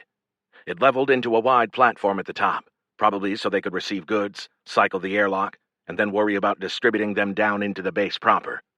The inside door had a small round window, and through it I could see that there were no enviro suits inside the airlock. That worked for me. I moved to cycle the door. What are you doing? Having a look. I didn't stop, and they didn't physically move to intercept me, so I entered the airlock. It was large for an airlock, maybe 4 meters in diameter, to allow for large deliveries. It had 2 doors to the outside, a standard personnel door and a lift door. I moved to the personnel door because it had a window, which fit the story I'd given them for being there. The door behind us thunked shut, and the pressure pushed against my ears. "It's funny how you miss this kind of thing," I said. Neither responded, but the man tapped his foot and looked back through the other door as if he expected someone to be there any second. Someone might, for all I knew. It wouldn't matter. "Thanks. I needed that." I stepped away from the window after half a minute and stretched. As the woman moved toward the door to cycle us back in, and both of them lost focus on me for a second, I sprang toward the bay door, turned the handle to unlock it, and hit the button to open it. Klaxons blared and a red light flashed. The 3 of us stared at each other, but nobody moved. The door rose slowly behind me with a rumble. "What the fuck did you do?" yelled the woman over the hiss of the vents spewing air, trying to keep overpressure. I shrugged. "Sorry." I turned and ducked under the rising door. I ran. They hadn't expected it. How could they? No sane person would run into a contaminated environment without a suit. They couldn't know that I wanted to appear less than sane. A hard-packed dirt road led away from the underground facility, and I followed it. Jungle loomed on either side, and if I wanted to hide, I could have gone either way. Problem was, I couldn't hide. I didn't have a suit on, and exposed to the climate and fauna of the planet, I could measure my lifespan in hours. But so could my escorts. How they reacted would determine what happened next. If they chased me, they'd catch me, being half my age and in better shape. But their training conditioned them to fear the outside, correctly. So maybe they'd hesitate. It didn't matter. If they caught me, it still served my purpose. I told Zentas that I'd sacrifice myself, so by trying to escape, it made that look like my plan. I acted beaten, then tried to bolt. I slowed to a fast jog.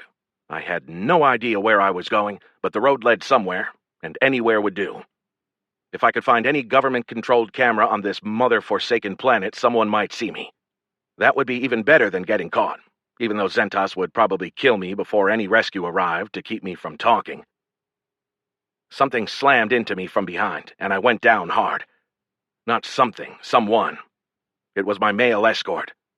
"You asshole," he said. My head rang, and my eyes whited out for a split second as he punched me in the back of the head.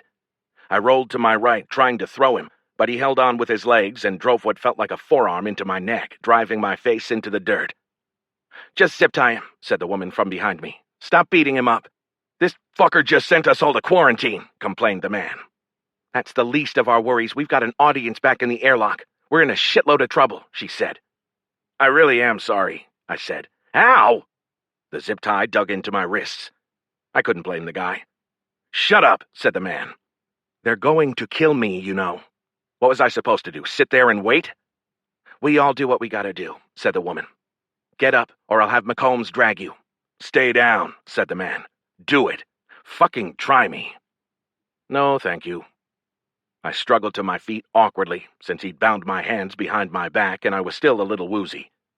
They marched me back to the airlock where 6 or 7 other people waited, all in full envirosuits. I guess they had a plan to deal with runaways. I spent the last full day of what might be the rest of my life in a makeshift isolation room. They wrapped my cell in plastic. Apparently, the facility didn't have a true quarantine. They probably took the 2 guards somewhere that had one. Either way, I never saw them again. Edelston came by to see me, probably to watch me suffer. They had rigged a speaker system so she could talk to me from outside. "Why'd you do it?" "There's no way that Zentas lets me live through this mission. I figured I had better odds in the jungle." She considered it. "Maybe. Or maybe you had another reason." "Yeah? What reason would that be?" "I don't know. I've got a team out there sweeping the area, making sure you didn't drop some sort of transmitter." "I didn't. I hadn't even thought of it, and even if I had, I didn't have one. I didn't care that she didn't believe me. The search would make some soldiers miserable, which lowered the morale of my enemy. One more small thing that might help me win. We'll see." It impressed me that she didn't mention what I did to her in front of her boss, how I'd made her look bad. I'm not sure how she did that. It had to be eating her up on the inside. Or maybe that's just me. That would be another one for my shrink, I guess, if I ever talked to her again. It didn't seem likely. Perhaps that was why Edelston could let it go. She knew I was going to die and could take comfort in that. By the time I got out of quarantine, they'd finalized the plan. I got a lot of what I wanted, but not everything, which was to be expected.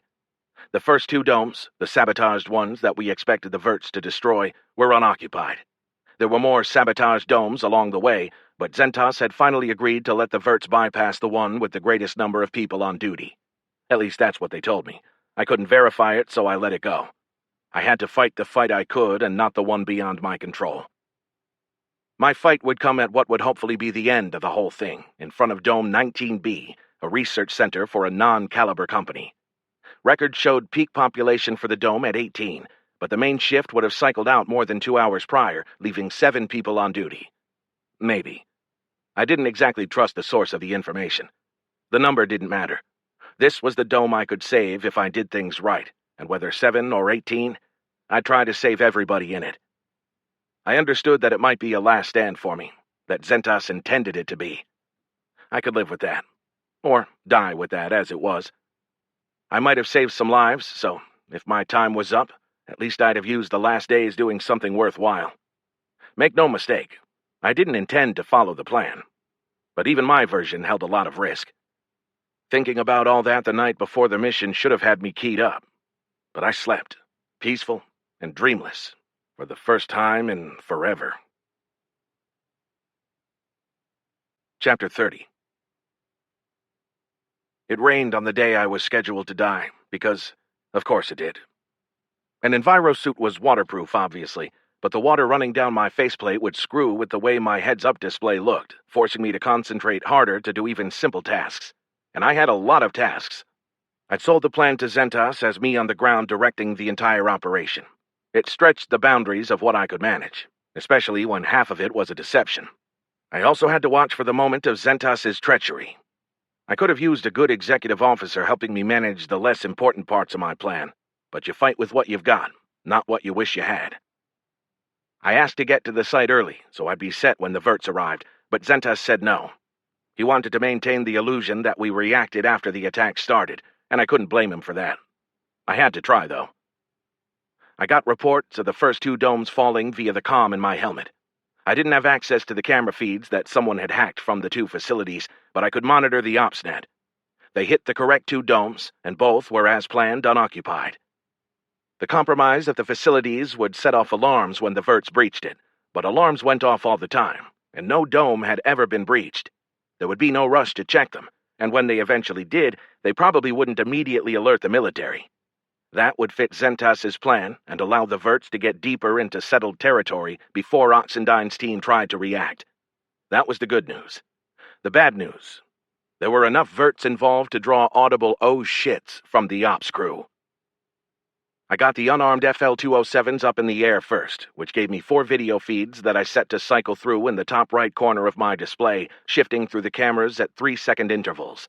I gave each bot a search sector, quartering the zone where I expected the first Verts to appear. I needed early warning, and needed to track their speed and direction so I could predict their arrival. It also projected what anyone watching would expect me to do with them, and I had no doubt someone was watching. I had initial estimates on where to expect the Verts from the work I'd done on the map, but no plan ever lasted long in the real world, and I couldn't afford to mistime my moves. At the moment, though, how many concerned me more. The more that came, the more destructive I'd have to get. The fewer of them that attacked, the fewer I'd have to kill to get them to leave. I hoped for the best, but planned for the worst, because it usually went that way. I'd tried to save them, but as always, if it was them or me, it was them. I waited in the airlock, sitting in a cart that would take me to my first ship. I had 2. One carried 12 Mark 11 combat bots and 3 missile launchers, while the other carried the remaining 10 bots. We waited a few more minutes after the attacks on the first domes. When someone played back the radar tracks after the fact, and someone would, they'd see me reacting to a crisis. I couldn't say for sure what the military would do when they got their first report, but they wouldn't react in time. I didn't know much for sure, but that part, I'd have bet a lot on it. Oxendine would look for more information, especially after being burned with our covert mission on the Hidden Dome. Much like me, she'd employ sensors, But without drones, she'd be stuck trying to get a view from satellites, which wouldn't find enough information through the jungle cover. Time would tick by as she gathered intel, and by the time she acted, the battle at Dome 19B, my dome, 24 clicks away from Dome 1, would be over. She'd consider air assets, but the verts would be too close to the dome for her to use missiles without destroying it. After that, she'd finally dispatch ground troops, just in time to find the aftermath. I tried to leave them a sign, but Zentas would expect me to do that, and he'd have a plan to stop it. I had on a Caliber Enviro suit and helmet, and they could monitor everything I saw and heard. The second I even flipped to a wrong frequency, they'd push a button and turn my helmet into dead weight. A brick.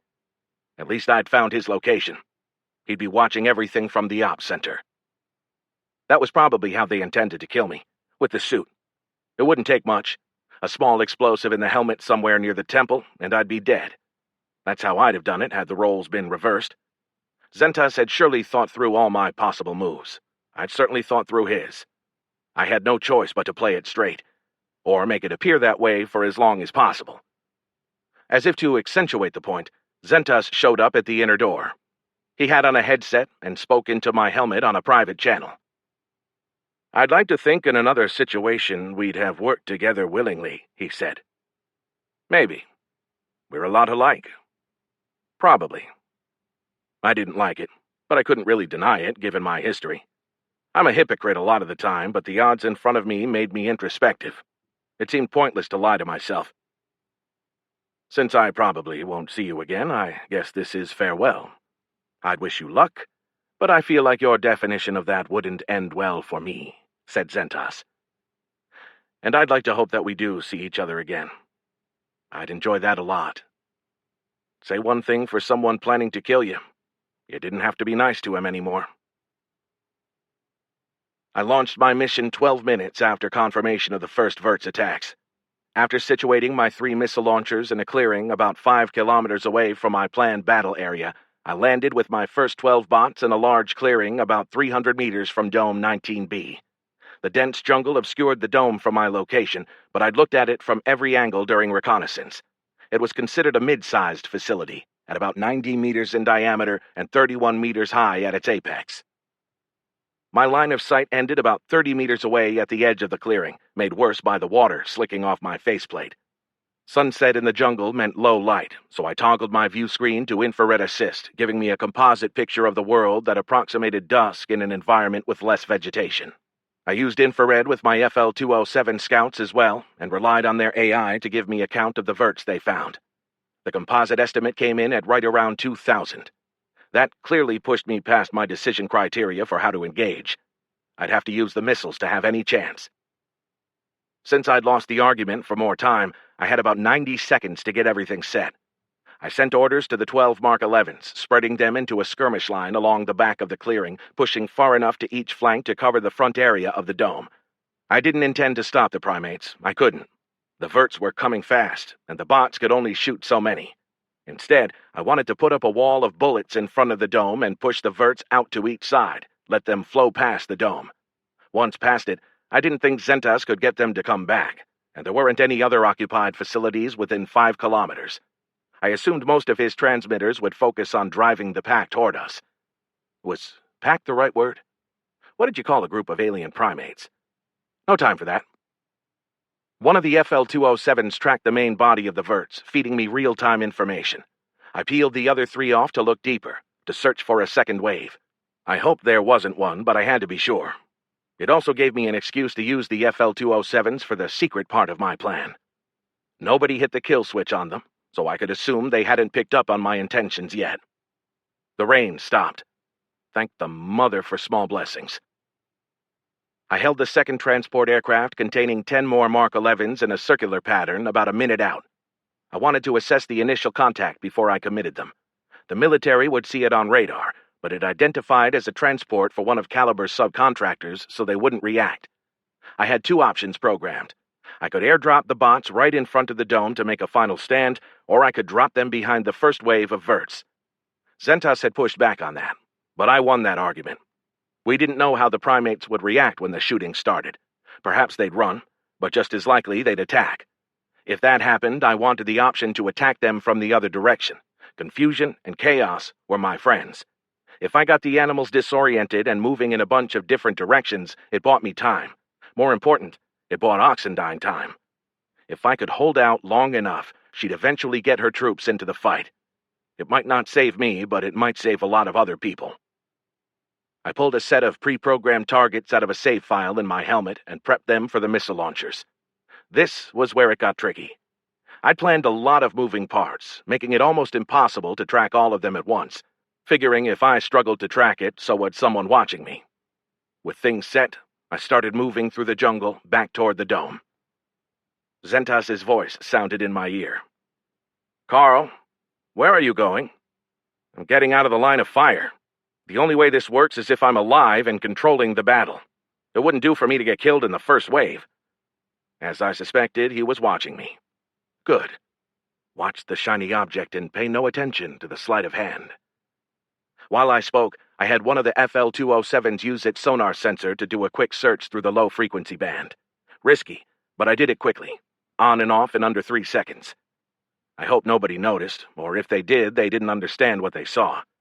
It fed me the hit I needed, a single set of coordinates, and then another. 2 transmitters. "Your running away wasn't part of the plan. Did you think I was going to lead the charge? I'm getting behind the giant fucking robots." Mercifully, Zentas shut up. I kept moving, pulling a second set of coordinates from a file as I walked.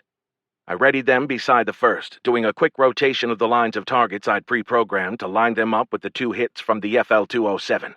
I had 2 data points, and that made a line. A quick mental calculation showed the points as 500 meters apart, which confirmed what I'd learned about the range of the transmitters back at Caliber before I got captured. I assumed that the transmitters were deployed in straight lines. That was the most unimaginative, basic way to do it, and the easiest. They'd need line after line, a grid, turning them on as the primates passed to keep the verts moving. I was about to see what happened when part of that grid failed, if someone didn't stop me. The coordinates showed right there on my heads-up, which others could see, but they were just columns of numbers. It would take work to translate them to a map, and only someone intimate with my thinking would immediately jump to the correct conclusion. I didn't intend to give them that much time. The ground vibrated beneath me, providing warning before I even heard the verts. A few seconds after came violent crashing, the sound of branches breaking. I picked up my pace toward the dome and simultaneously sent both sets of coordinates to my missile launchers and fired them. Each weapon system had 16 munitions, and I was burning half of that on the first volley. That done, I pulled up the video feed from the center bot. I didn't have to watch. Their programming directed them to destroy a single type of target, and they do that automatically and as efficiently as they could. But I wanted information. I wanted to see. I had 10 more bots to drop. The first verts broke from the jungle into the clear, then went down in a volley of high-velocity, large-caliber bullets. Dying primates tumbled over one another, some blown backward, some staggering forward before falling. The distinctive sound of the heavy guns echoed until inhuman screams drowned it out. Then the missiles hit. Even from 200 meters away, the impacts shook me. My helmet dampened the outside noise to protect my hearing, and the clearing disappeared from my video screen in a gout of dirt and dust and flying metal. I stumbled. Trying to watch video and run through a jungle at the same time wasn't easy. Time stood still as I waited for the field of view to clear. More missile impacts in the distance announced my other purpose, which started a mental timer in my head.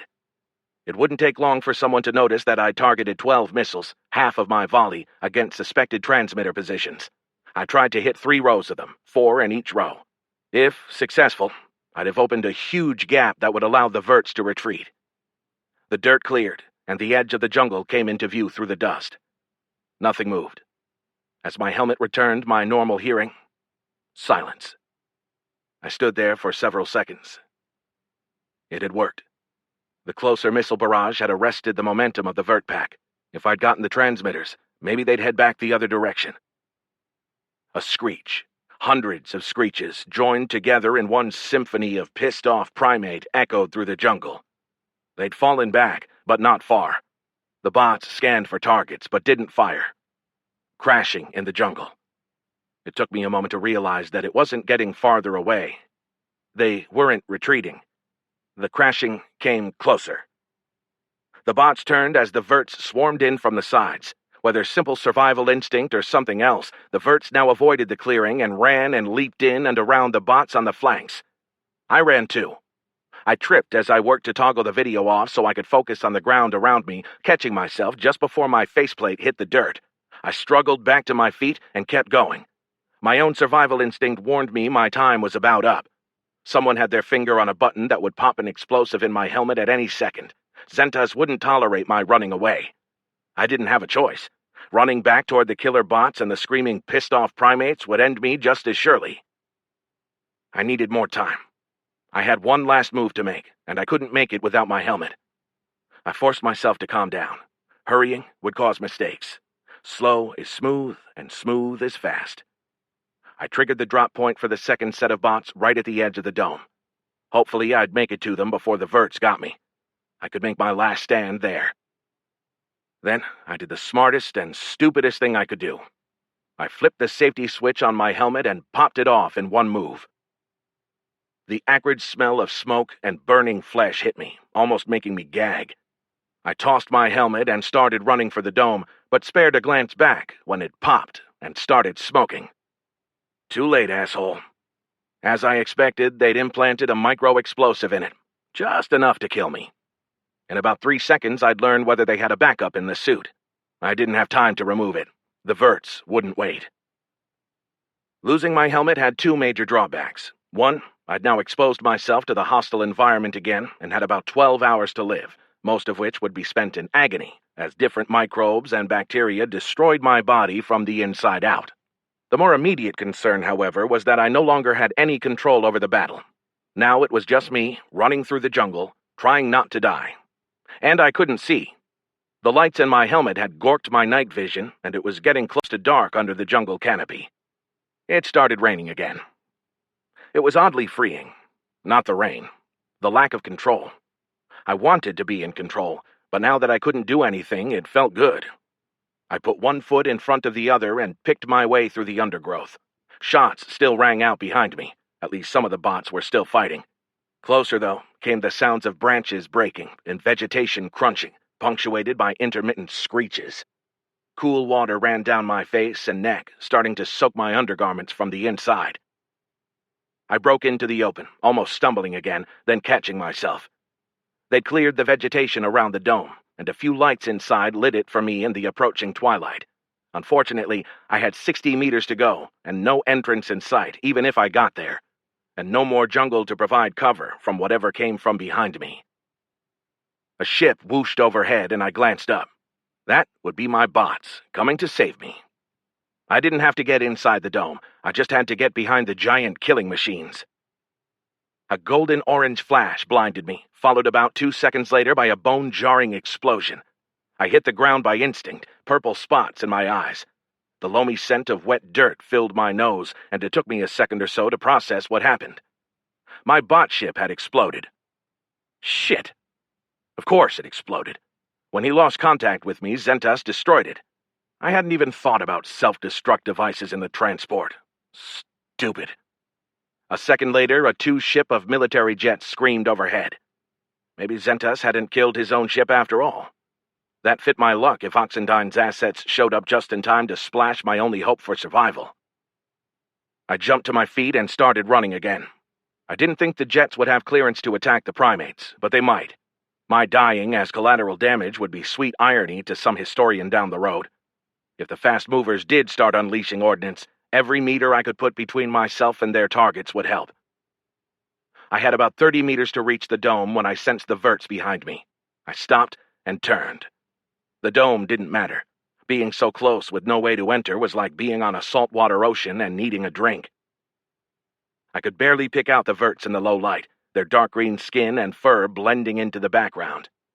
I detected them by motion, my eye drawn to movement. I spotted 3, then a 4th.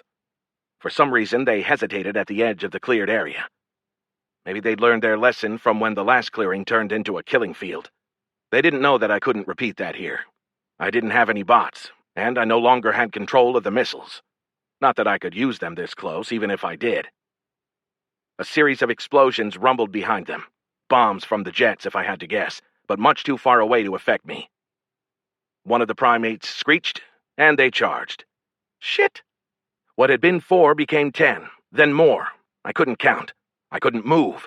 My brain told me to do something, anything. Maybe curl into the fetal position and hope they ignored me. But I couldn't force my body to act. For all that I'd thought about death in the past, in that moment I didn't want to die. Maybe my therapist would call that a breakthrough. Guess I'd never know. The first vert reached me and swung a massive hand in a looping arc. I dropped to the ground, almost fast enough to get under the blow, but not quite. The heavy punch glanced off my upper back, driving me down into the dirt. The pain didn't register, though it probably would once the adrenaline left my system. I curled into a ball, thinking in that split second that if I took a submissive posture, maybe it wouldn't hit me again. A series of small explosions lit the night around me, leaving spots in my vision. The beast let out a horrific screech, then went silent, shaking the ground as it fell. More verts cried out around me. More explosions. It took me a moment to place the sound. The thin popping of explosive bullets delivered by bitches. I tried to dig myself into the dirt. Someone, a group of someones, was firing from behind me, and I didn't want to get caught in the fire as they lit up the primates. Something loomed over me. Just a shadow, silhouetted by the faint light coming from the dome, and for a second I thought another vert had come for me. "How's it going, sir?" Mac. I couldn't speak. My brain spun, trying to figure out how he got there. He was on a ship, long gone from the system. Except he wasn't. Or I was hallucinating.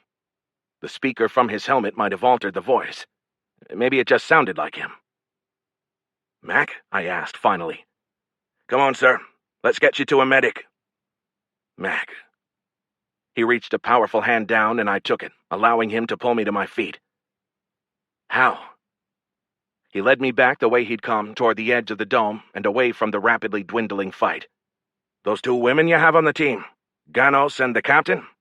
Turns out, they're pretty smart." "They're still here too?" I asked. "Of course. No way I'd be here without them. They did all the work. I just came along with a pile of grunts." "But you left the planet." "Ganos faked that. And before you asked, the captain convinced the general to send a mission out here. Told her exactly what to watch for. Now, can we get you to a medic?" "We need to stop Zentas. He's at a secret base, we know. The captain is on the team going to take down the facility and capture him. One of the drones we had from that kit of goodies you received picked you up outside." "What are the fucking odds of that?" "Pretty good. The captain had them looking." "Wow. She did good." "No lie, sir. You probably need to watch out for your job with that one around." "I'm safe. I'm retired, remember?" I laughed, and it turned into a cough. "Okay, sir. Medic. Now." That was the best plan I'd heard all day. Chapter 31. The rehab from environmental exposure didn't hurt any less the second time, though given the alternative, I didn't complain. Soldiers guarded the outer door of the containment rooms in the hospital. I chose to think of them as a protection detail, not jailers. But in reality, that wasn't settled yet. I'd been under duress, but I'd still killed a bunch of verts. One more entry on my resume for the War Criminal Hall of Fame, and helped Zentas and his crew do a bunch of other illegal stuff. And I hadn't exactly been an angel even before he'd captured me. Add to it the conflicting jurisdictions of the government and the military, and a lot had to get sorted out before a decision came on my freedom. The guards did let people visit, though, as long as they came in one at a time. That worked for me. My conversations would be monitored, but I had things I wanted to discuss with people individually, and the situation at least gave the illusion of that. Mac waited with me, of course. Mother help whoever thought they'd stop him from doing that. He brought in a chair and set up camp just outside my bubble. Nobody would get to me without going through him. Even when he had to step out when people visited, he didn't go far. "What are you going to do now that the mission's over?" I asked him. "Don't know, sir. I've got enough time in to retire. I'd never really considered hanging it up before, but now, maybe. Not sure where I'd go, though.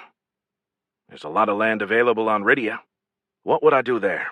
I'm not cut out to be a farmer. Work for me. I've pissed off some powerful people. I doubt they're going to leave me alone just because I call it quits and go home. Selfishly, I wanted somebody near me that I knew. Someone I could trust." "You think someone will come after you? Given how things tend to go for me, You think they won't? Mac laughed. I'll give it some thought. Ganos is here, I said. I'll be right outside. Ganos entered, grinning like an idiot, which warmed me inside. She must have found a hairstylist because she sported her same shortcut in a fresh shade of blue. You look like shit, sir. Thanks. I only feel slightly worse than that. You look good. I like the hair. Thanks. I've heard that the meds for exposure are a bitch. How'd you do it? I left the question open-ended. She'd tell me what she wanted to, and that was enough. I faked our departure, which was pretty easy, and then I went after Caliber hard. I found evidence in their system of multiple facilities out in the jungle, and the captain took it from there. You know that Zentas will probably go free. Even if he doesn't, the corporation will still be there. They might come looking for you. I worried that I'd ruined her life, again. She clenched one fist and smiled. I won't be hard to find. I'll be in the new house Parker just bought for us with the money I got for this job. Let them come. I'll be ready. I believed her. Ganos. She met my eyes, and we held the look. Thanks. You're amazing. She waved it off. Come on, sir, who are you talking to? Of course I am. By the way, I checked through your messages while you were detained to see if I could find any clues. There wasn't anything important other than a note from General Serrata. I didn't read that one. You want me to forward them to you here? I thought about it. Nah. Delete them all. I expected Fader next, but Oxendine came in first. She probably pulled rank. Or maybe she didn't have to. Fader would have deferred and done what she thought was proper. Or maybe not. How well did I really know her? I'd expected her to honor her word and take the team off the planet, yet here we were. Thank the mother. Oxendine had an unlit cigar in her mouth, which she removed before triggering the speaker. You bring a cigar into a hospital? I asked. You're all of a sudden a stickler for rules? She had a point. There's a lot to figure out in this case. Straight to the point, as always. We disagreed on how a lot of things should work, but we both appreciated directness. The level of illegal activity? It's unprecedented. I think there are 17 charges against you right now, unless they've come up with more during my walk over here. I was trying to save lives. I have nothing else to say until I speak to my attorney. He's on another planet, by the way. It may take a while. Can you let me finish, Carl? Just once? Can you shut your mouth and let someone else talk? Well, that hurt. It was a fair shot, though. I was feeling defensive, which made me chatty. Sure. As I was saying, there are a bunch of charges against you. But I think we'll be able to cut a deal, assuming you'll give evidence against Zentas and Caliber. Gladly. I didn't think that would be an issue. No promises, but once you're done in quarantine, you are released on your own recognizance. Don't leave this dome, and don't leave the planet until I give you the go-ahead. I gestured to the medical hookups in my arm. If I have my way, I'm never leaving the dome again until I can leave forever. The planet? My job here is done. We'll get you out of here as soon as possible. I can assure you nothing would make me happier than putting you on a ship to somewhere else. I laughed. Fair enough. One more thing. I'm letting you know as a courtesy. I've made inquiries about Captain Fader. She was doing her job. Anything that happened is my fault, I said. And she was doing it well, despite it being your fault. I'm asking to have her put on my staff here. I hadn't expected that. Ah, well, that's certainly your prerogative. I'm not sure who will make that decision, but it won't be me. But you can certainly influence it. I'll talk to her and see what she wants. I think she's earned that. She has. But, Carl, despite how she pulled this off, she's not like you. You know that. She and I see the world the same way. You know how valuable it is to have a boss like that. Talk to her, but keep that in mind as you do. I will. I promised. She had a point. They were a lot alike, and Fader could do worse than to model herself after Oxendine.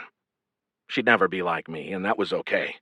There was more than one way to be an officer, even if I forgot that sometimes. Do you think Zentas will be prosecuted? Honestly, she asked. I doubt it. He'll take a public relations hit when all this comes out, and it will come out. It always does. People have seen your report. Someone will leak it. But do I think he'll ever see even a day in a cell? No.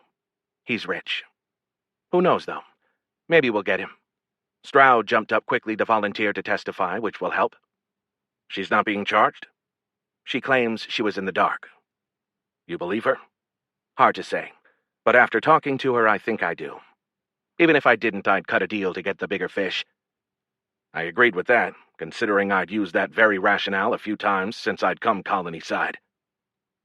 Being rich shouldn't be a defense. Oxendine gave me a sad smile. But we both know it is. Still, we do our part and we do it the best we can. It's all we can do. I nodded. I wished I had her attitude. It was so much healthier than mine. But I wasn't wired that way. Then again, what could I do? Find Zentas and kick his ass? The idea did have some appeal, but it was a dream. Where is he now? Already on a ship. His own? I asked. Nope, one of ours. I won that argument. Good. I hope he's uncomfortable. I could live with a little bit of pettiness. Oxendine laughed. Seriously, Carl. Thanks. For what? For doing what I couldn't do. Finding the illegal outposts. It was my job, but I didn't do it. I understood her being hard on herself, but I cut her some slack. She'd done better than I could have if our roles were switched. They hamstrung you from the outset, and it falls under the governor's purview. It's not your fault. I'm the commander. It's always my fault. I couldn't argue against that, but her acknowledging it made it better. Speaking of the governor, what came out of this with him? He's in damage control mode. He fired Davidson and blamed as much as he could on her, and he's actively seeking maximum penalties for the violations we can prove. I laughed. He'd taken my advice. Is it working? Hard to say. The real judgment on that will come from Talca. It might be a few weeks until we can assess the political fallout. Sure. I sat quiet for a moment when something came to me. Oh, one other thing. Your hacker, Trine. Edelston told me that she got off planet. She probably used an alias and fake papers, but she hasn't had time to get anywhere, so you can probably put out a call to search anything that left here in the past few days when it arrives wherever it's going. I'll do that, thanks. Take care, Ox. It still felt weird to call her that. I wish I could say I was glad I came. She laughed. I wish I could say I was glad you came. Send Fader in, would you? I asked. Sure. Take care, Carl. Fader entered as she left. I heard you were on the mission to take down Zentas' facility. Did they put up a big fight? I know they had some soldiers there. A few shots, but we came in by air and took them by surprise. We also brought a ton of firepower. Surprisingly, few people want to die for a paycheck. Edelston. We got her, sir. Carlson, too. Tell me Edelston resisted and you had to shoot her? No, sir. That's too bad. How are you, sir? Everything okay? I think so. General Oxendine and I have come to something of an agreement. I didn't explain it. As well as Fader had done, my understanding with Oxendine was above her pay grade. That's good. You were doing the right thing. Maybe. I took things upon myself that I probably shouldn't have. Don't get me wrong, I'd likely do it again. But that doesn't mean there wasn't a better way. You got the job done, sir, just like you said. I didn't. You got the job done. I charged in and got myself in trouble. You sat back, figured it out, and made it happen. Without you, I'm dead, and Zentas' plan works. She fidgeted, clearly uncomfortable with the praise. She'd have to get used to it. I'm glad you're okay, sir. Thanks. Of course, I thought I told you to get Mac and Ganos on a ship and leave. And I thought you showed me that you don't always follow the rules. I laughed. She was still a step ahead of me. Oxendine wants you to come work for her. She mentioned that. I don't know. I've got a good job. You've got a political job. Yes, it's a good one with a lot of visibility. But if you work for Oxendine, you'll learn how things work at the level where things really happen. She's a good officer. You think I should take it, sir? I do. You've got a big future. You need to prepare for it. I smiled. Just don't let Oxendine get to you so much that you forget everything I taught you. She laughed. What are you going to do, sir? Are you hooked again? Not me. I'm going back to Rydia. Nice and quiet. I like it there. That's assuming that the charges against me get dropped. Come on, sir. You don't expect me to believe that. You like this. The military needs you. They don't need me, I said. They've got you.